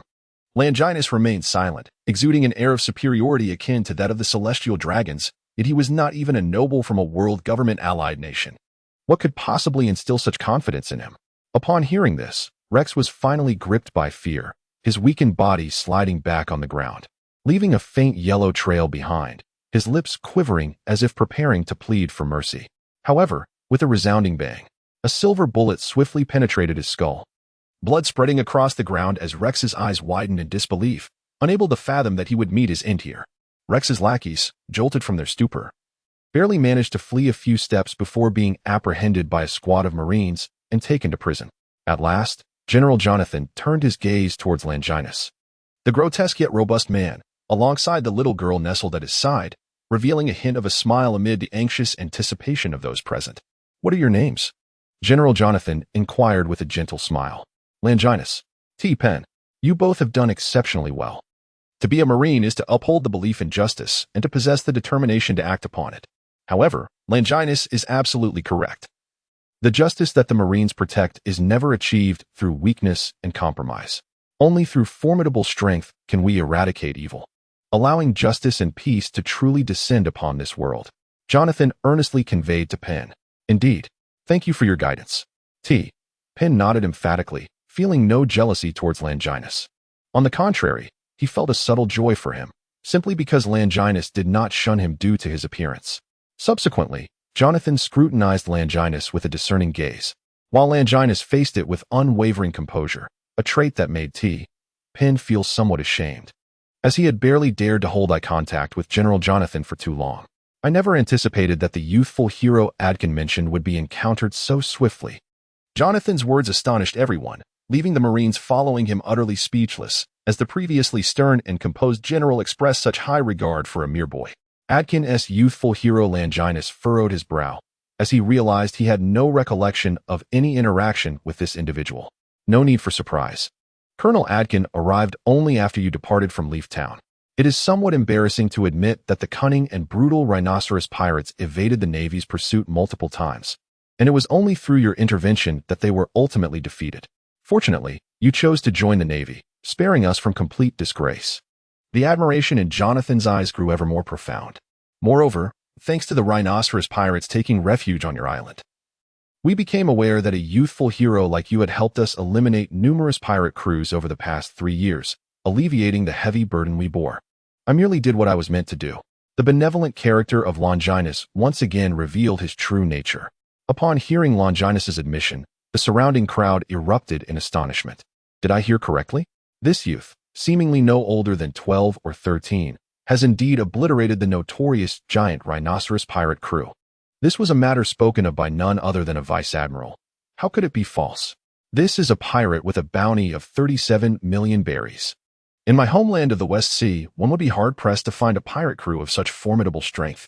To achieve such a feat at such a tender age is truly remarkable. Perhaps today we are witnessing the rise of a future admiral of the Navy. Penn's eyes sparkled with admiration. Although he had vanquished numerous pirates, the highest bounty among them barely exceeded 10 million berries, a stark contrast to Longinus's accomplishments. No wonder he possesses such ideals and awareness. Could it be that he has grasped the essence of justice through his relentless battles against pirates? Penn's gaze grew ever brighter, as if he had discovered a guiding light on the path of life. If only I could become a hero like Longinus. Perhaps then I would no longer be despised by others. Speaking of which, I initially hesitated for a moment, as Colonel Adkin's information suggested Longinus might be a lad of 17 or 18. Longinus paused for a moment, quickly coming to a realization. Perhaps it is my mature demeanor that leads the older children in town to affectionately refer to me as Big Brother. However, General Jonathan, how did you ascertain my existence? Was it merely my name? Certainly not. The speed and strength you just displayed are feats that even seasoned colonels specializing in martial arts might find elusive. I surmise that it is improbable for two individuals of the same name to manifest such prowess in this maritime expanse within such a brief interval. Jonathan mused inwardly. Even I could not withstand bullets at such close range without employing the 6 forms, iron block, or the hockey of armament. Could it be that our Navy is finally to witness a figure akin to Kaido or Big Mom, possessing such monstrous physique? Even Garp, when ambushed by Monka, could bleed, indicating that most martial arts practitioners lack the ironclad bodies of Kaido or Big Mom. In comparison to Vice Admiral Garp and Admiral Zephyr, my abilities are still woefully insufficient. I must continuously hone myself with the ideals of justice. Longinus appropriately expressed his admiration for the Navy. Jonathan was taken aback, then erupted in hearty laughter. Ha ha ha. Are you aspiring to become an admiral of the Navy? Excellent. A young person should indeed harbor such lofty ideals and ambitions.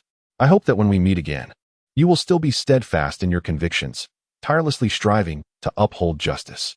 After this exchange, General Jonathan did not linger, but instead led the contingent of Navy personnel away at a measured pace. The crowd gradually dispersed. Yet the fervor surrounding the two figures did not wane. Legends about them began to quietly brew. At that moment, a young girl stepped aside, her bright eyes fixed upon the two, as she extended a nearly wilted bouquet of flowers held close to her chest towards Penn. Her voice, sweet and melodious, rang out, "Uncle Penn, Brother Longinus, thank you for saving me. These flowers are for you." Upon noticing the girl's tearful, pitiful demeanor, Penn, feeling somewhat at a loss, stammered, "What's wrong?" Did I accidentally hurt you in some way? Longinus bent down, placing his hand gently upon the young girl's head, and spoke softly like a gentle breeze. Your gift is truly cherished, imbued with gratitude and tears. It is the most valuable offering I have received this year. Really? The girl paused her weeping, her eyes sparkling like stars. Of course it's true. Now hurry home. Your family may be anxiously searching for you. The girl nodded vigorously. Brother Longinus, Uncle Pen, thank you for rescuing me. You are the finest people in the world. As the young girl skipped away, laughter illuminating her face. Pen wore a foolish grin. In another world, he might have been labeled a pervert for such a display. After a moment, he emerged from his stupor, tightly clutching the crumpled bouquet, and stammered to Longinus. I am sorry. May I keep this bouquet? I don't have much money, but I will surely work hard to repay you. Of course, you may. There is no need for such formality. This is indeed a gift from the little one to you. If it weren't for you, I would never have made it to this moment. Longinus replied with a carefree smile. Brother Longinus, thank you. You are truly a remarkable person. Pen carefully tucked the bouquet away, satisfaction radiating from him as he declared. This is the third gift I have received in my life. Hearing Pen's heart-wrenching words, Longinus began to understand the fervor behind his desire to join the Navy. For someone like Pen, bearing a visage often perceived as that of a villain or even a malevolent spirit, it was a daunting challenge to erase the instinctive aversion that most held towards him, regardless of the good deeds he performed. From his actions today, it was evident that he had assisted many, yet only 3 individuals, including the young girl, had shown their gratitude through gifts. It was hard to fathom the depth of suffering he endured daily. This realization fueled his desperate aspiration to become a member of the Navy.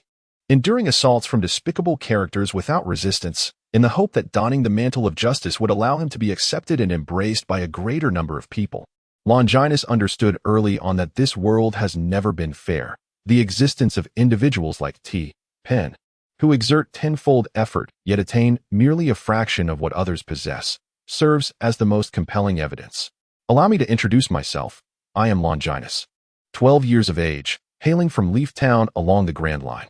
A gentle smile graces Longinus's face, while his heart remains clear and unclouded. Individuals like Pen, marked by both humility and kindness, require only a modicum of light to reveal their pure and untainted souls. I am Pen, now 19.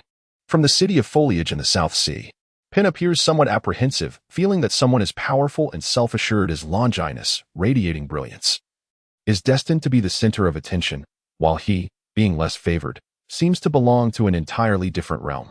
Longinus was momentarily taken aback. This fellow certainly bore the marks of age, and even if he claimed to be 39, it would not have surprised him in the least. Fortunately, with Longinus's mastery over his own emotions, he refrained from betraying any signs of rudeness and soon called out with warmth. The South Sea, you say? Ah, it is a realm reminiscent of dreams, steeped in countless bizarre tales. I have heard that even the legendary griffins have been sighted in your vicinity.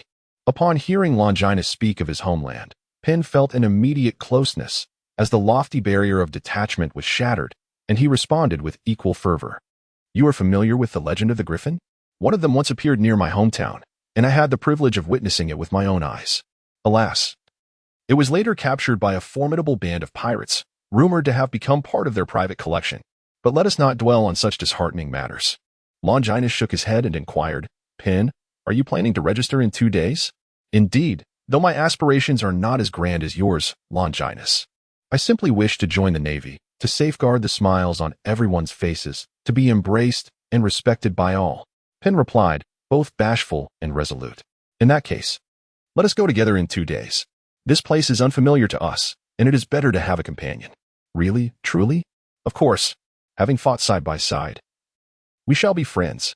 The word friends slipped from Pen's lips in a whisper. For him, it had always been a distant dream. The man, appearing to be in his 30s or 40s, suddenly broke down in tears like a child, exclaiming, Brother Longinus, thank you. The bright morning light poured in, enveloping them in warmth.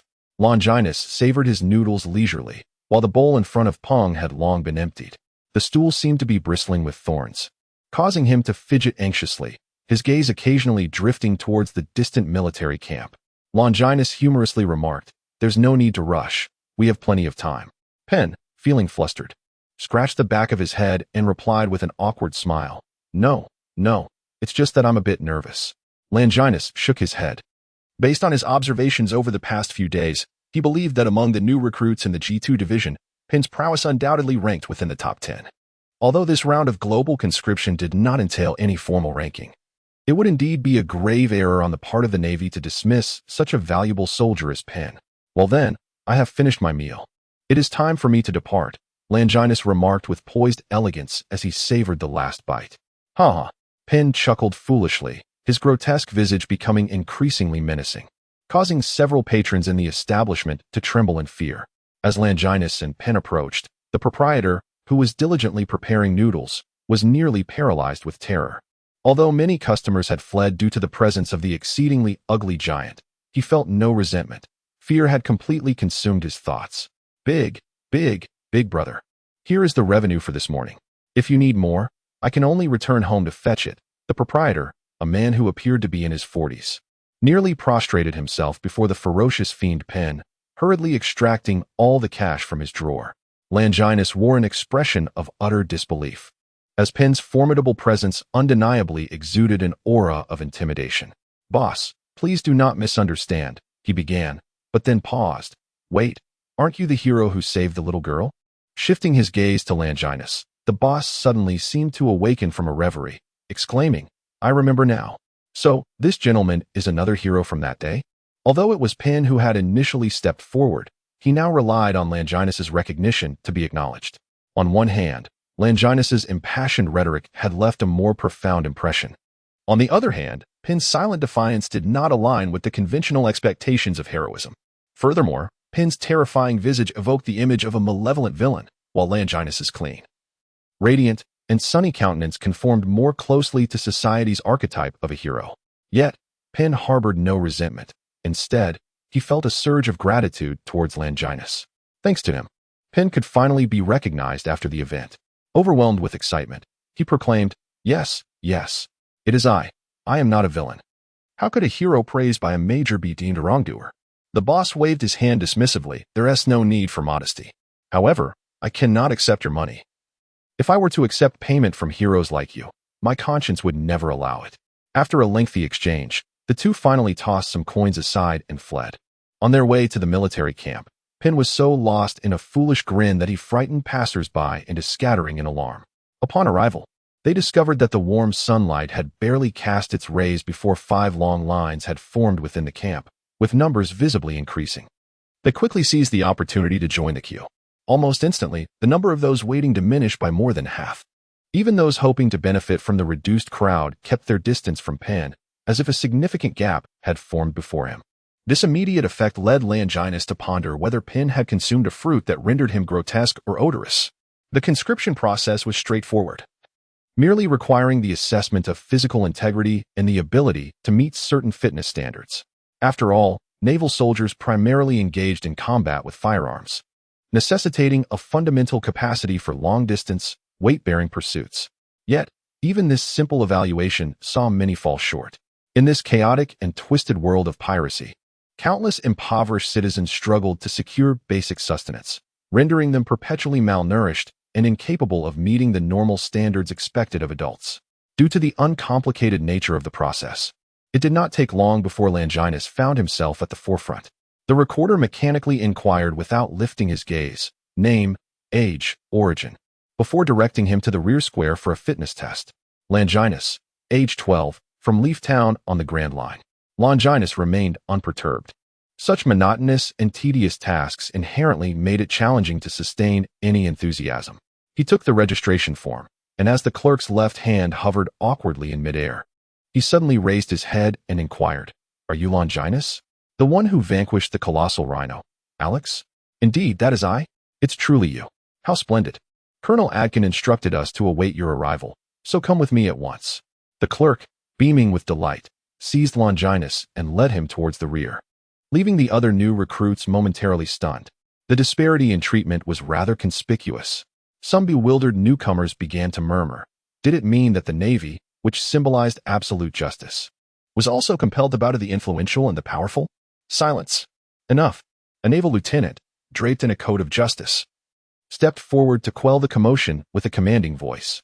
After the bustling square quieted slightly, he continued, "Cease your trivial musings. If you desire to earn respect like Longinus, strive to enhance your strength and engage in the eradication of pirates. The Navy, at its core, remains an institution that values merit and capability. In truth, most of the raucous were newly arrived recruits who had only just learned of the incident from 2 days prior. For the treatment bestowed upon Longinus, admiration outweighed jealousy. After all, anyone with even a modicum of reason could discern that such a formidable being existed in an entirely different realm. However, there were those of a more sinister disposition who, suppressing their disdain, approached Pin to stand up for him. "Hey, big guy, don't you feel disgruntled? You were the first to step forward, yet now everyone only knows that pretentious little brat. What do you want from me, you ugly oaf?" The instigator, intending to sow discord between the two, found himself seized by the furious Pin, who lifted him into the air with a warning. "You may speak of me as you wish, but keep your tongue in check when it comes to my brother Longinus."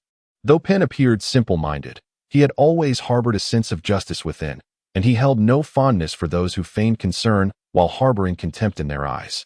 I understand. Please put me down. Help." The provocateur, though somewhat capable, was no match for Pin, who ranked among the strongest of the recruits. After being effortlessly lifted and rendered defenseless, he began to drip a foul, yellowish liquid. The sailors, initially frowning, chose not to intervene upon witnessing Pin's furious reprimand and the instigator's pitiful state. As true soldiers, they could only admire Longinus's actions, naturally siding with Pin. Begone. Pin, fully aware of his surroundings, restrained his fury and hurled the terrified instigator 100 meters away. Upon hearing the piercing and mournful scream, even the naval officers were taken aback, their brows furrowed in disbelief. Could it be that this individual, who had only dared to cower with his head tucked in, possessed such formidable strength? Although Longinus was unaware of the subsequent developments, he could surmise that there would undoubtedly be some discontent regarding his abrupt departure. However, he paid little heed to this. Instead, he found himself rather intrigued by the intentions of Colonel Atkin.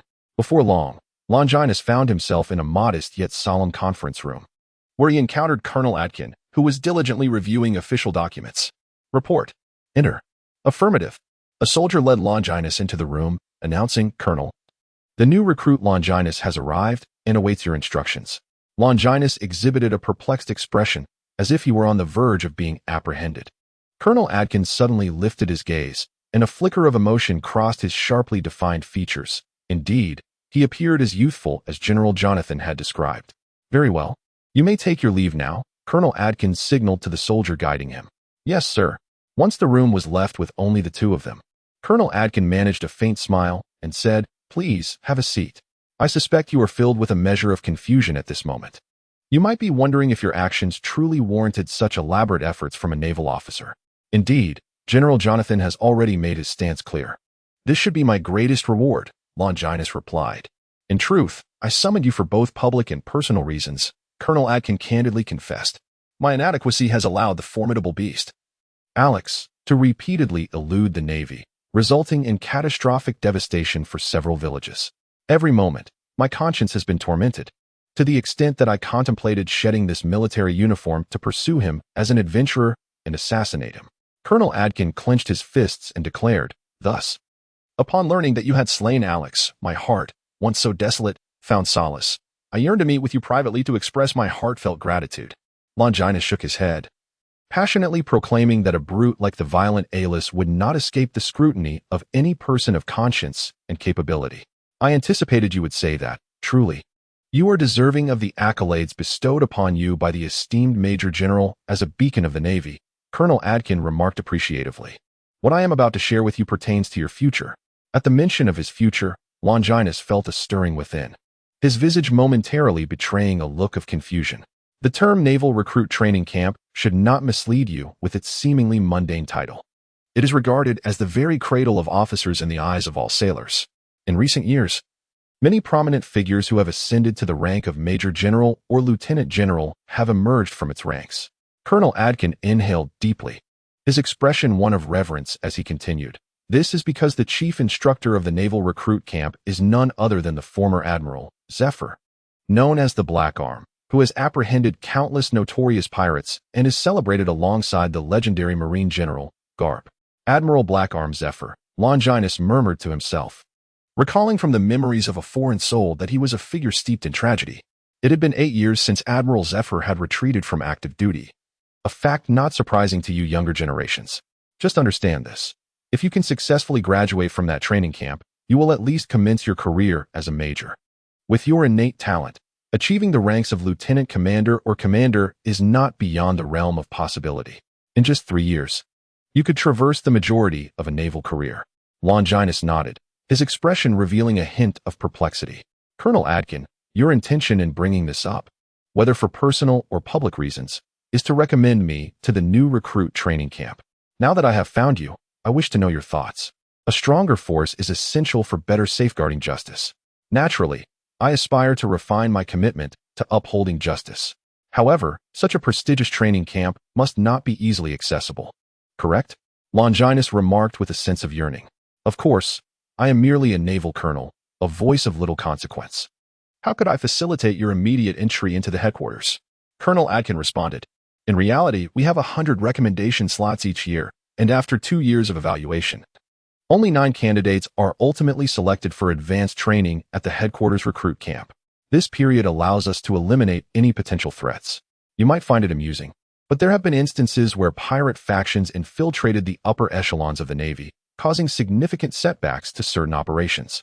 Moreover, the new recruit camp has not been established for long, and many are eyeing this uncharted territory. The descendants of those valiant souls who made immense sacrifices for the Navy are certainly given priority. 2 years? I will only be 14 by then. I can wait. Longinus replied, unfazed.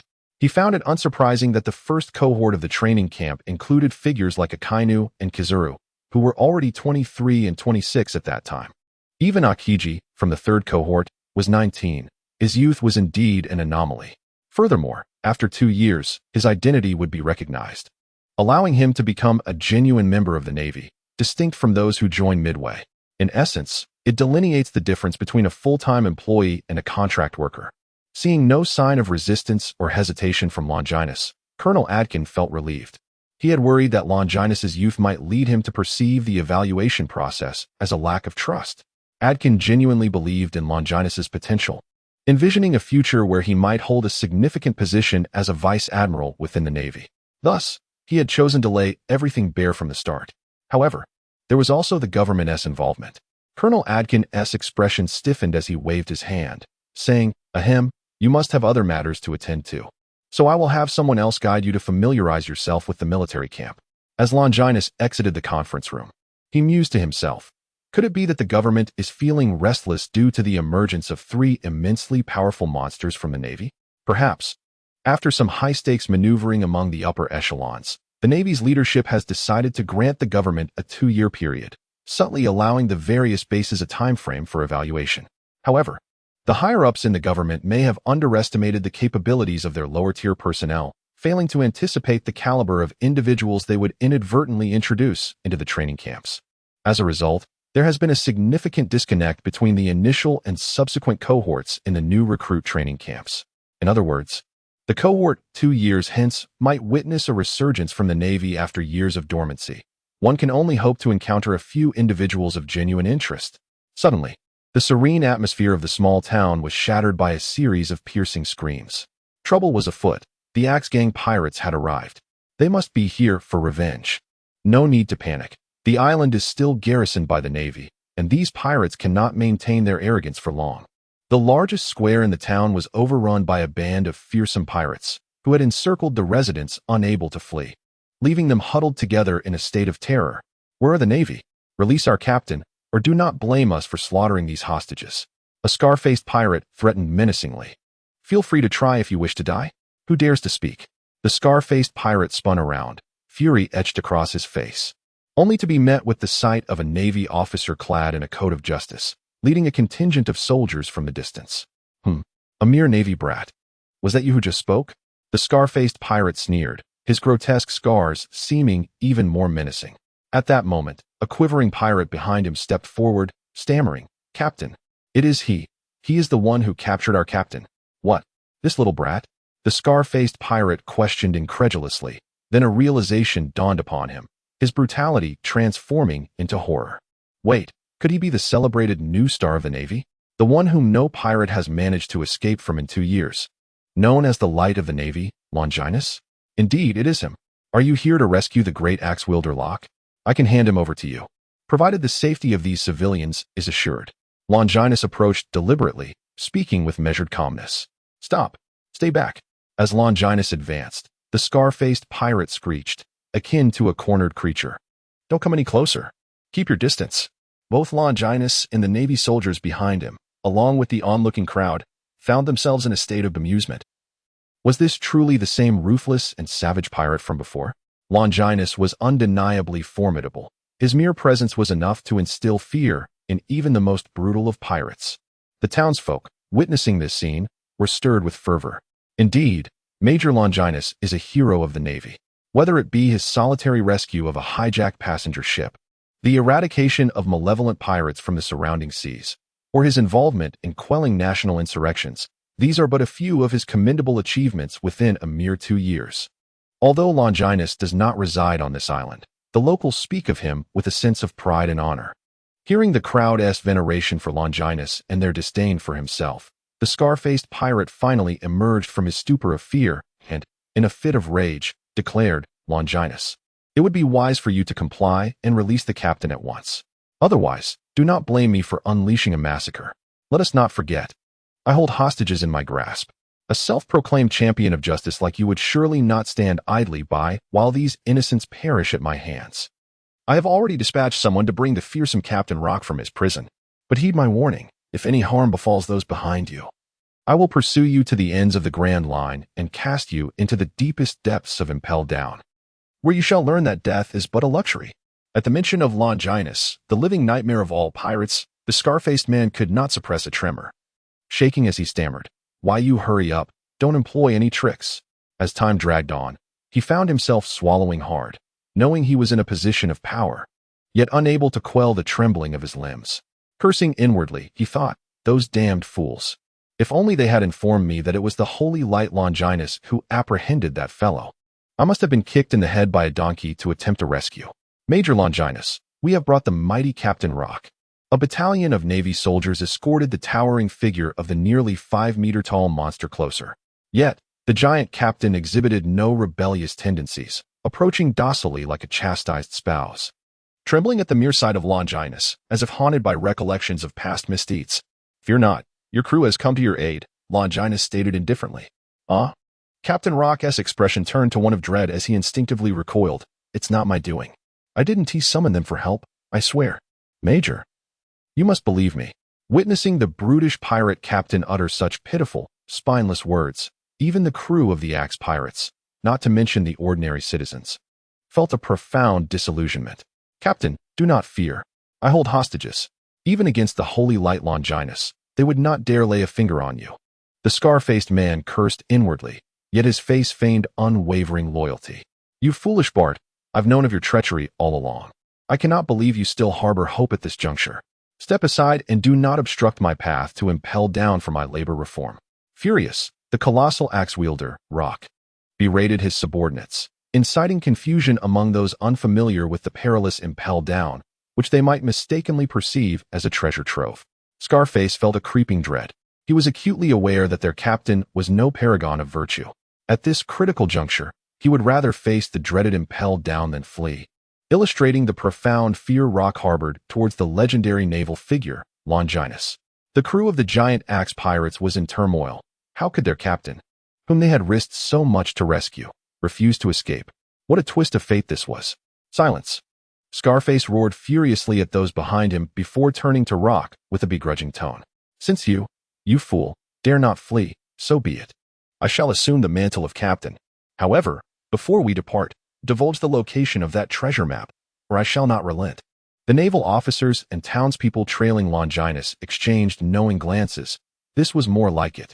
How could these ruthless pirates remain fixated on a failed leader? They certainly could not discern any qualities in the cowardly Rock that would inspire such unwavering loyalty. The crew stirred once more, their initial admiration for the vice-captain's supposed valor waning as they realized his ignoble intentions. Scarface's expression darkened. He had planned to acquire the treasure, then dispose of the imbecilic captain to appease the Navy's wrath. thereby gaining both fame and fortune, potentially establishing himself as a notorious pirate in these waters. The only flaw in his meticulously crafted scheme was the legendary Navy officer, the one who rendered their fool of a captain too frightened to flee. With matters reaching this impasse, Scarface decided to abandon his pretense. After all, he was a pirate. What need had he for a reputation steeped in honor? As long as he amassed sufficient wealth and power, his fleet would grow exponentially. Upon hearing Scarface's words, Rock appeared visibly relieved and nonchalantly remarked, "Is that all about the treasure map? You should have said so sooner, pretending to be the good guy." Scarface's lips twitched, the scar on his face contorting grotesquely as he erupted in rage. "Stop with the nonsense. If you don't speak, I'll shoot you on the spot." The treasure map is located to the right of the captain's quarters, behind the third plank in a hidden compartment. Once you retrieve it, don't bother me again. Cursed be this fool for knowing about hidden compartments. Scarface cursed inwardly, but upon witnessing Rock's impatient demeanor, he couldn't help but mutter, "Madman." Yet, Rock paid no mind to such thoughts and eagerly addressed Longinus. "May I take my leave, Major?" "Take him away." Longinus addressed the soldiers escorting Locke. The scar-faced man astutely observed that ever since Locke revealed the whereabouts of the treasure map, the surrounding pirates had begun to stir restlessly, prompting a sense of alarm within him. He impatiently declared, "Let us go." "Wait, have you forgotten something?" The scar-faced man halted his steps, casting a wary glance at Longinus. "What do you mean, Longinus?" "You may leave, but you must first ensure the safety of the civilians." "Humph. Do you think me a fool? These individuals are my safeguard. If I release them, I might find myself imprisoned by you in the next moment." "I cannot trust you self-righteous Navy men," the scar-faced man sneered. "Then how can I trust you? Pirates are notoriously fickle, and entrusting the lives of these civilians to your hands would be the utmost irresponsibility." Longinus retorted with righteous indignation. "But you have no choice but to trust us, do you?" The scar-faced man felt he had seized the upper hand over Longinus, and his tone grew increasingly arrogant. Longinus paused momentarily before resolutely stating, "I refuse. Not to mention whether you pirates are trustworthy, even if you were to release these civilians onto a deserted island. Their chances of returning to this land would be exceedingly slim, leading only to greater tragedy." The scarred-faced man grew anxious and hurriedly replied, "Calm yourself. I never said they would be exiled to a deserted island. The news of this situation would spread, and the enemies you would face, besides the Navy, would include other pirates coveting the treasure. In such circumstances, do you truly dare to risk exposure and attack by sending these civilians to other islands?" Longinus spoke incisively. The scarred-faced man opened his mouth, hesitated, and then fell silent, realizing his words would not deceive his opponent. The atmosphere in the room turned tense and grim. Just as the scarred-faced man's fear was about to reach its zenith, Longinus produced a pair of handcuffs and matching keys from his bosom and tossed them over. With a dark expression, the scarred-faced man exclaimed, "Longinus, what do you mean? Do you wish for me to bind my own hands and surrender? Do not harbor such illusions. I will not be intimidated by you. Do not compare me to that useless captain. Examine them yourself. These handcuffs are forged from sea prism stone." The scarred-faced man was unsure of Longinus's intent, yet he begrudgingly picked up the handcuffs, tested them on a combat captain who had consumed a devil fruit, and found him instantly rendered powerless. Indeed, it was the legendary sea prism stone. "So your purpose is to flaunt the might and wealth of the Navy?" The scarred-faced man inquired with a hostile tone. "Since you are aware of the sea prism stone, you should understand its hardness, surpassing even that of diamonds. Even the fabled supreme sword would struggle to sever it," Longinus continued. At this point, the scarred-faced man subtly grasped the underlying intent. Though his expression remained stoic, his mind began to race. He tossed the sea prism handcuffs back. "Are you planning to use me as a hostage to exchange for those civilians? I know you may lack the courage for such a feat thus. These handcuffs are actually prepared for my own use." Longinus retrieved the handcuffs, first securing one around his ankle, then voluntarily binding his hands. "Although I am not a devil fruit user, being bound hand and foot would diminish my strength significantly. Under these conditions, you surely cannot still harbor fear, can you?" As his words echoed, not only did the surrounding civilians and Navy react, but even the pirates were momentarily shaken. Those who walked the edge of darkness could scarcely fathom why someone would willingly plunge into such peril for a group of unfamiliar ordinary people. Even amidst adversarial factions, admiration began to stir within them. Meanwhile, the Navy officers trailing Longinus expressed vehement opposition. Major Longinus, you must not take such risks. These individuals are ruthless pirates, utterly devoid of any sense of morality. Even the civilians held hostage could not help but express their heartfelt gratitude, beseeching, Major Longinus, please stop. You have done enough for us. Let us face this alone from now on. However, before their words could fully escape their lips, Longinus had already secured the handcuffs. Calmly addressing the pirates across from him, release those civilians, and I will accompany you. I am a naval major, with me as your hostage. You might even evade the pursuing forces. Moreover, capturing me would significantly enhance your tarnished reputation, would it not? The scar-faced pirate felt a flicker of temptation. A future star hailed as the light of the Navy held far more value than the frail and weak. Besides, the man had already bound himself, leaving them no reason to fear a worthless individual. Observing Longinus's laborious approach, the scar-faced pirate decisively commanded, release the ordinary people and take our naval major with us. I shall ensure this naval friend is treated well. Ha ha ha. How infuriating. Major Longinus, as ever, was willing to make such immense sacrifices for us. Who could only drag him down, lamented the freed hostages, tears streaming down their faces. Major Longinus is truly magnificent, just like in West Wind Town, where, to rescue captured soldiers, he ventured deep into enemy territory and ultimately saved everyone at the cost of enduring dozens of bullets. Damn pirates. Remember this, if any harm befalls Major Longinus, our entire G2 branch will not let you escape unscathed. In the naval square, a tall swordsman was drenched in sweat. Nearby, a young officer lounging in a chair under the sun stretched leisurely and remarked, I say, Brother Penn, it's vacation time. Are you not going to take a break? Huff huff, replied T. Penn, now much more robust than 2 years prior, panting heavily. No, I must keep up with Brother Longinus. I need to exert even more effort. Haven't you given up on that unrealistic dream yet?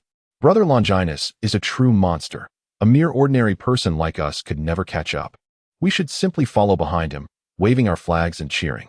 Seeing that Penn had not heeded his words, the young officer sighed. Brother Penn, reality is harsh. You must learn to accept it. In this world, it is not the talent of others that one fears, but the diligence of those with greater talent. Just like Brother Longinus, can a mere human accomplish such feats? Enduring in the deep sea to forge one's physique, training stamina in magma, honing willpower in glaciers, comprehending nature amidst thunder, standing firm against storms, and mastering strength in swamps. Do you see? Are these feats achievable by mere mortals? You said it yourself. If a genius like Brother Longinus works so hard, then we ordinary folk should all the more not halt our progress. Pang In swung his sword repeatedly, his gaze unwaveringly resolute. Heh, you are certainly no ordinary individual, the young officer remarked, unable to contain his exasperation. This is bad. This is dire. A naval soldier rushed in, panting heavily, to report, Lieutenant Gregory, Lieutenant Pang In, Major Longinus has been captured. Bah. Gregory, leisurely sipping his tea, spewed it forth in disbelief and questioned, what nonsense is this? Even the likes of Major Longinus could be captured? Could it be those pirates returning from the New World? No, it's not them, the soldier replied, shaking his head vigorously. It's the vice captain of the giant axe pirate crew. Gregory's eyes widened, and even Pang In halted his swordplay, muttering, the vice captain of the giant axe pirate crew? That lowly character with a bounty of 27 million berries? Even if 100 of such scoundrels came, they would stand no chance against Major Longinus. Frankly speaking, I don't believe there are any pirates in the first half of the Grand Line that could pose a challenge to Major Longinus. Gregory spread his hands in exasperation. Indeed, those pirates could never match Major Longinus. Yet, they were exceedingly vile, threatening innocent lives to achieve their ends. To save the populace, Major Longinus had shackled himself with sea-stone handcuffs, serving as a hostage for those pirates who had now taken him away from Sunset Island. Using sea-stone handcuffs to bind oneself? This is disastrous. Even Longinus would find it impossible to break free in such a predicament. Pang In's expression changed dramatically as he hurriedly gathered his weapons, preparing to depart. Quickly, send a squad of soldiers to pursue those pirates. Pang In, remain calm. While I do not understand why Longinus made such a decision, you must trust that he never engages in battles without assurance. The ones who will ultimately suffer will be those pirates, Gregory analyzed with steady composure. Moreover, you know well the strength of our captain. Even those petty pirates with bounties of a mere 10 or 20 million berries would stand no chance against him. Hearing Gregory's words, Pangan's expression softened slightly, yet his pace did not falter. While that may be true, I still cannot turn a blind eye to this situation. Who asked you to ignore it? Just prepare to welcome him back, and leave the rest to me, Gregory declared, his form rapidly expanding, his gaze sharp. Beak resembling a hook, and wings akin to blades, emitting a resounding and melodious cry. There it was, the manifestation of Lieutenant Gregory's ability, the bird fruit, a common variant. Golden eagle form, one of the mere 5 flying abilities in the world. The reporting soldier could not help but express his admiration. With a powerful flap of his wings, Gregory shot into the sky like an arrow. Pang in, too, paused, murmuring to himself, indeed, with Gregory's powers, he will surely rescue Major Longinus unscathed. I have acquired the treasure map of the notorious pirate, and soon I shall ascend to become one of the most formidable pirates in these waters. Scarred-faced Bart clutched the map, his countenance flushed with a feverish, maniacal glee. The great, wise, and powerful Captain Bart shall undoubtedly lead us to fulfill our magnificent voyage. Standing atop all pirates, destined to be hailed as the Pirate King by the world. A sycophantic pirate, adept at flattery, tentatively inquired, "But Captain, how shall we deal with that naval officer? He is a significant figure among the Navy. Should we eliminate him, while it would grant us unimaginable fame, we would assuredly find ourselves on their death list." Bart's expression shifted between shadows and light, before he finally snarled. As if there were any possibility of reconciliation with the Navy. We, a band of pirates bold enough to openly assault towns and even abduct a naval lieutenant, shall undoubtedly be prime targets for their vengeance. At this point, Bart cursed his misfortune internally, had it not been for that fool Rock's cowardice. They could have simply cast him off to appease the Navy's wrath, rather than completely severing ties. "Captain, what shall we do then?" The nearby pirates quaked in fear, knowing that no pirate dared to provoke such a colossal force. Otherwise, the repercussions would be far graver than any previous bounties they had faced. "Hey, let us use that fellow as a stepping stone. Once we build our renown, heroes from all corners shall flock to us. In time, we may even stand toe-to-toe with the Navy."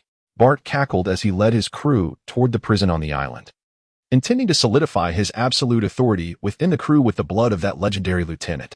However, his ghastly grin froze upon opening the prison door.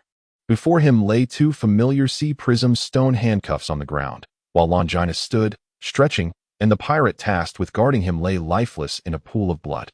Bart felt as if he were witnessing the most horrifying scene from a supernatural horror film. A chill surged from his feet to his heart, freezing his blood and soul, rendering him speechless. "Oh, you wish to know how I freed myself from the shackles of the sea prism stones?" Longinus said with a gentle smile. Bart, in a daze, nodded, unsure of how to react. "It's quite simple, just like this," Longinus declared, and his long hair, draped over his shoulder, began to writhe like a venomous serpent. A monster. Those brutes dared to disrupt my vacation time, an unforgivable act. A massive golden eagle, sharp-eyed and soaring through the skies, searched like a radar, chattering incessantly. However, it seems it is not my place to punish those fools. Longinus will ensure they learn what true fear is. Gregory discovered the target, his wings flaring as he spiraled downwards.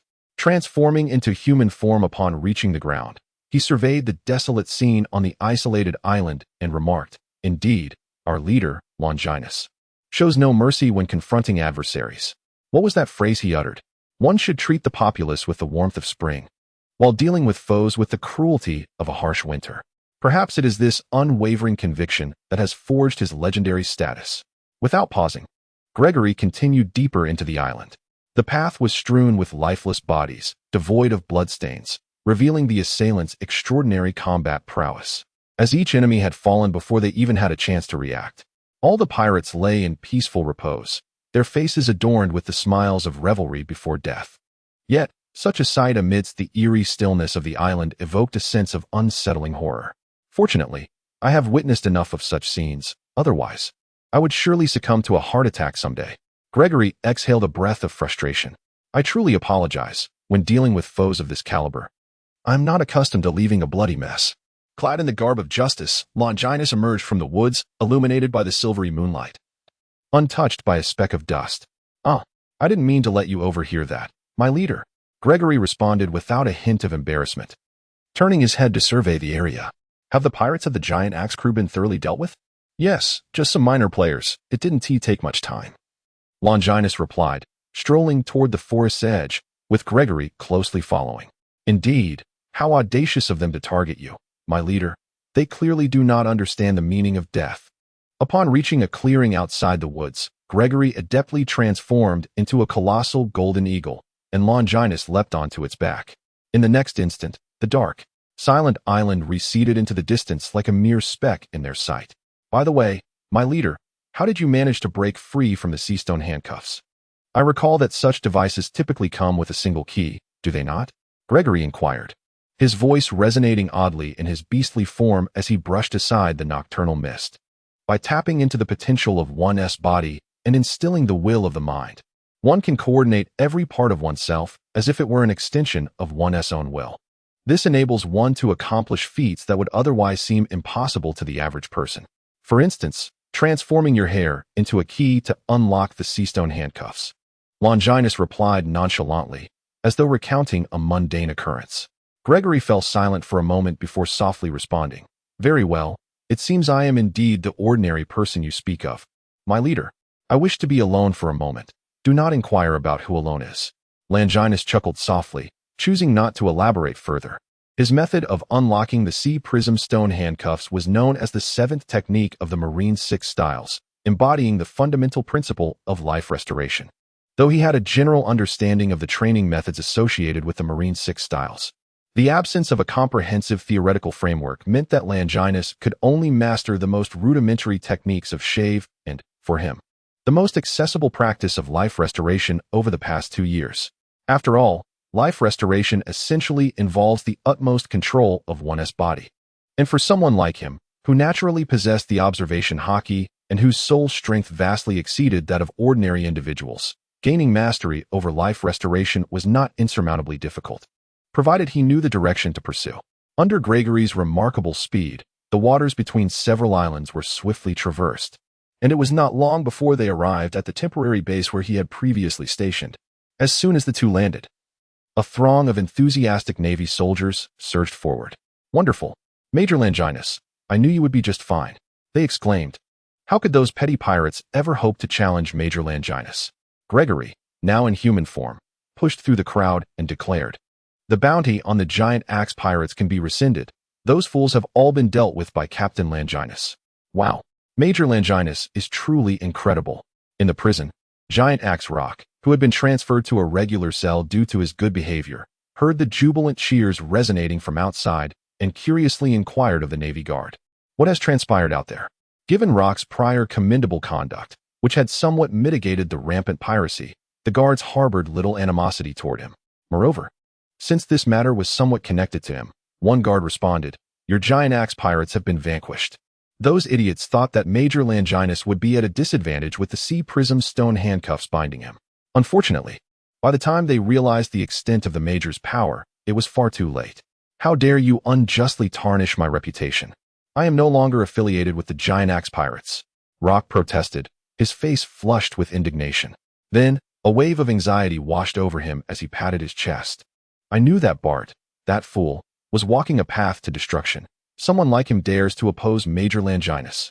The officers of the giant axe pirates, who had been captured alongside Rock and initially harbored grievances against their captain's cowardice, now shouted in unison upon hearing of their crew's downfall, our captain is wise.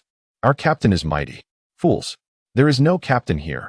We are all fellow inmates seeking to atone for our fates and futures. Rock hastily asserted his stance. The other pirate elites nodded vigorously. We shall reform our ways, become better individuals, and strive for improvement every day. With the dawning light breaking through the gloom, Major Longinus, the star of the Navy, exemplified the responsibility and commitment of a sailor, steadfastly upholding justice and reforming the savage pirates. Longinus gently swept his finger, pushing the newspaper aside. The newly promoted Brigadier Adkin chuckled, saying, do not take it to heart. In this increasingly tumultuous era of unrest, the Navy must strive to establish exemplary figures. Naturally, they would not overlook a paragon such as yourself. I have grown accustomed to this, after all. Making the headlines has long ceased to be a novelty for me over the past 2 years. However, some of the content is indeed exaggerated to an absurd degree. With a resigned smile, Longinus cast his gaze upon several newspapers strewn across the table. Bold crimson headlines proclaimed, "The end of the pirate era, the Navy's vow of illumination. The legacy of heroes, the praise of Vice Admiral Garp. Where should the new stars of the Navy, admirals or marshals, ultimately reside?" Brigadier General Adkin laughed heartily, exclaiming, "This indicates that the High Command of the Navy holds great expectations for you. Your reputation precedes you. Individuals of your caliber rarely receive such attention and accolades while still within the Navy branch. Once you transition to the Navy headquarters training camp, ensure that you do not disappoint those in high places and allow the arrogant individuals from other branches and the headquarters to witness the brilliance of our G2 branch's future star. Has the approval for the Navy headquarters training camp been finalized?" Longinus inquired softly, his expression subtly shifting. "Indeed, although you are already a major, it would be prudent not to let this opportunity slip away. Only those who emerge from the cradle of officer training can truly be considered the Navy's legitimate heirs," Brigadier General Adkin remarked, his eyes reflecting a glimmer of aspiration. Moreover, in addition to the esteemed Admiral Zephyr personally instructing, Vice Admiral Garp and Vice Admiral Akainu will also occasionally offer guidance. With the future leaders of this ocean converging there, your horizons, connections, and perspectives will be vastly broadened. "I understand. I will certainly attend this training camp," Longinus affirmed with a resolute nod. "I am confident that, with your talent and dedication, you will undoubtedly stand out rapidly, even in a training camp teeming with formidable individuals." Brigadier General Adkin replied with a satisfied smile. "There are 9 individuals in your cohort who have received recommendation. Besides yourself, they include T. Penn, Gregory, Abel, Abraham, Algernon, Austin, Alva, and Andre. You should be more familiar with them than I am, so I shall refrain from elaborating further." Longinus nodded, for he was well acquainted with these individuals, who were his loyal subordinates from the G2 faction. The timeline was tentatively set for 1 month hence, during which the 9 of you would embark on a journey to the headquarters at Marlin Vondo aboard the naval vessel. Of course, I do not wish to appear excessively harsh. I shall allow you a fortnight to swiftly conclude your current tasks and finalize the necessary handover procedures. The remaining 2 weeks can be spent exploring at your leisure. After all, it may not be so easy to return to the branch office once you take up positions at the headquarters. 2 weeks? Longinus murmured, his gaze sharpening. For this time frame would afford him the opportunity to address certain matters. However, I must request your assistance during this fortnight, as a large-scale conflict has erupted on Sainting Island. The kings, having reached various political agreements, are eager to see the cessation of hostilities. For safety's sake, they desire the Navy to act as mediators to bring an end to the war. Brigadier Adkin continued, in summary, this endeavor resembles an international accord aimed at mediating disputes and quelling turmoil. As you are aware, I am not particularly adept at verbal negotiations. Therefore, I must once again impose upon you to handle this farce as you have in the past. Longinus sighed helplessly. Is this truly acceptable? I am merely a major. After all, fear not.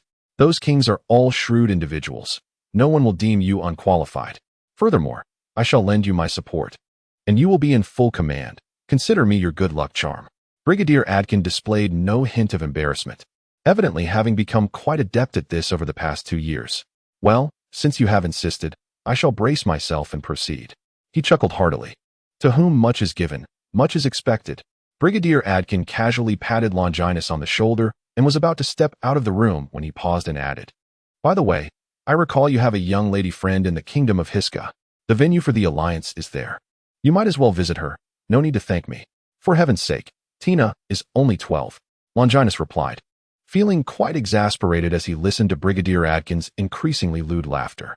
This sensation reminded him of a place known as school in the memories of the otherworldly soul. Any interaction between boys and girls would immediately spark rumors the following day.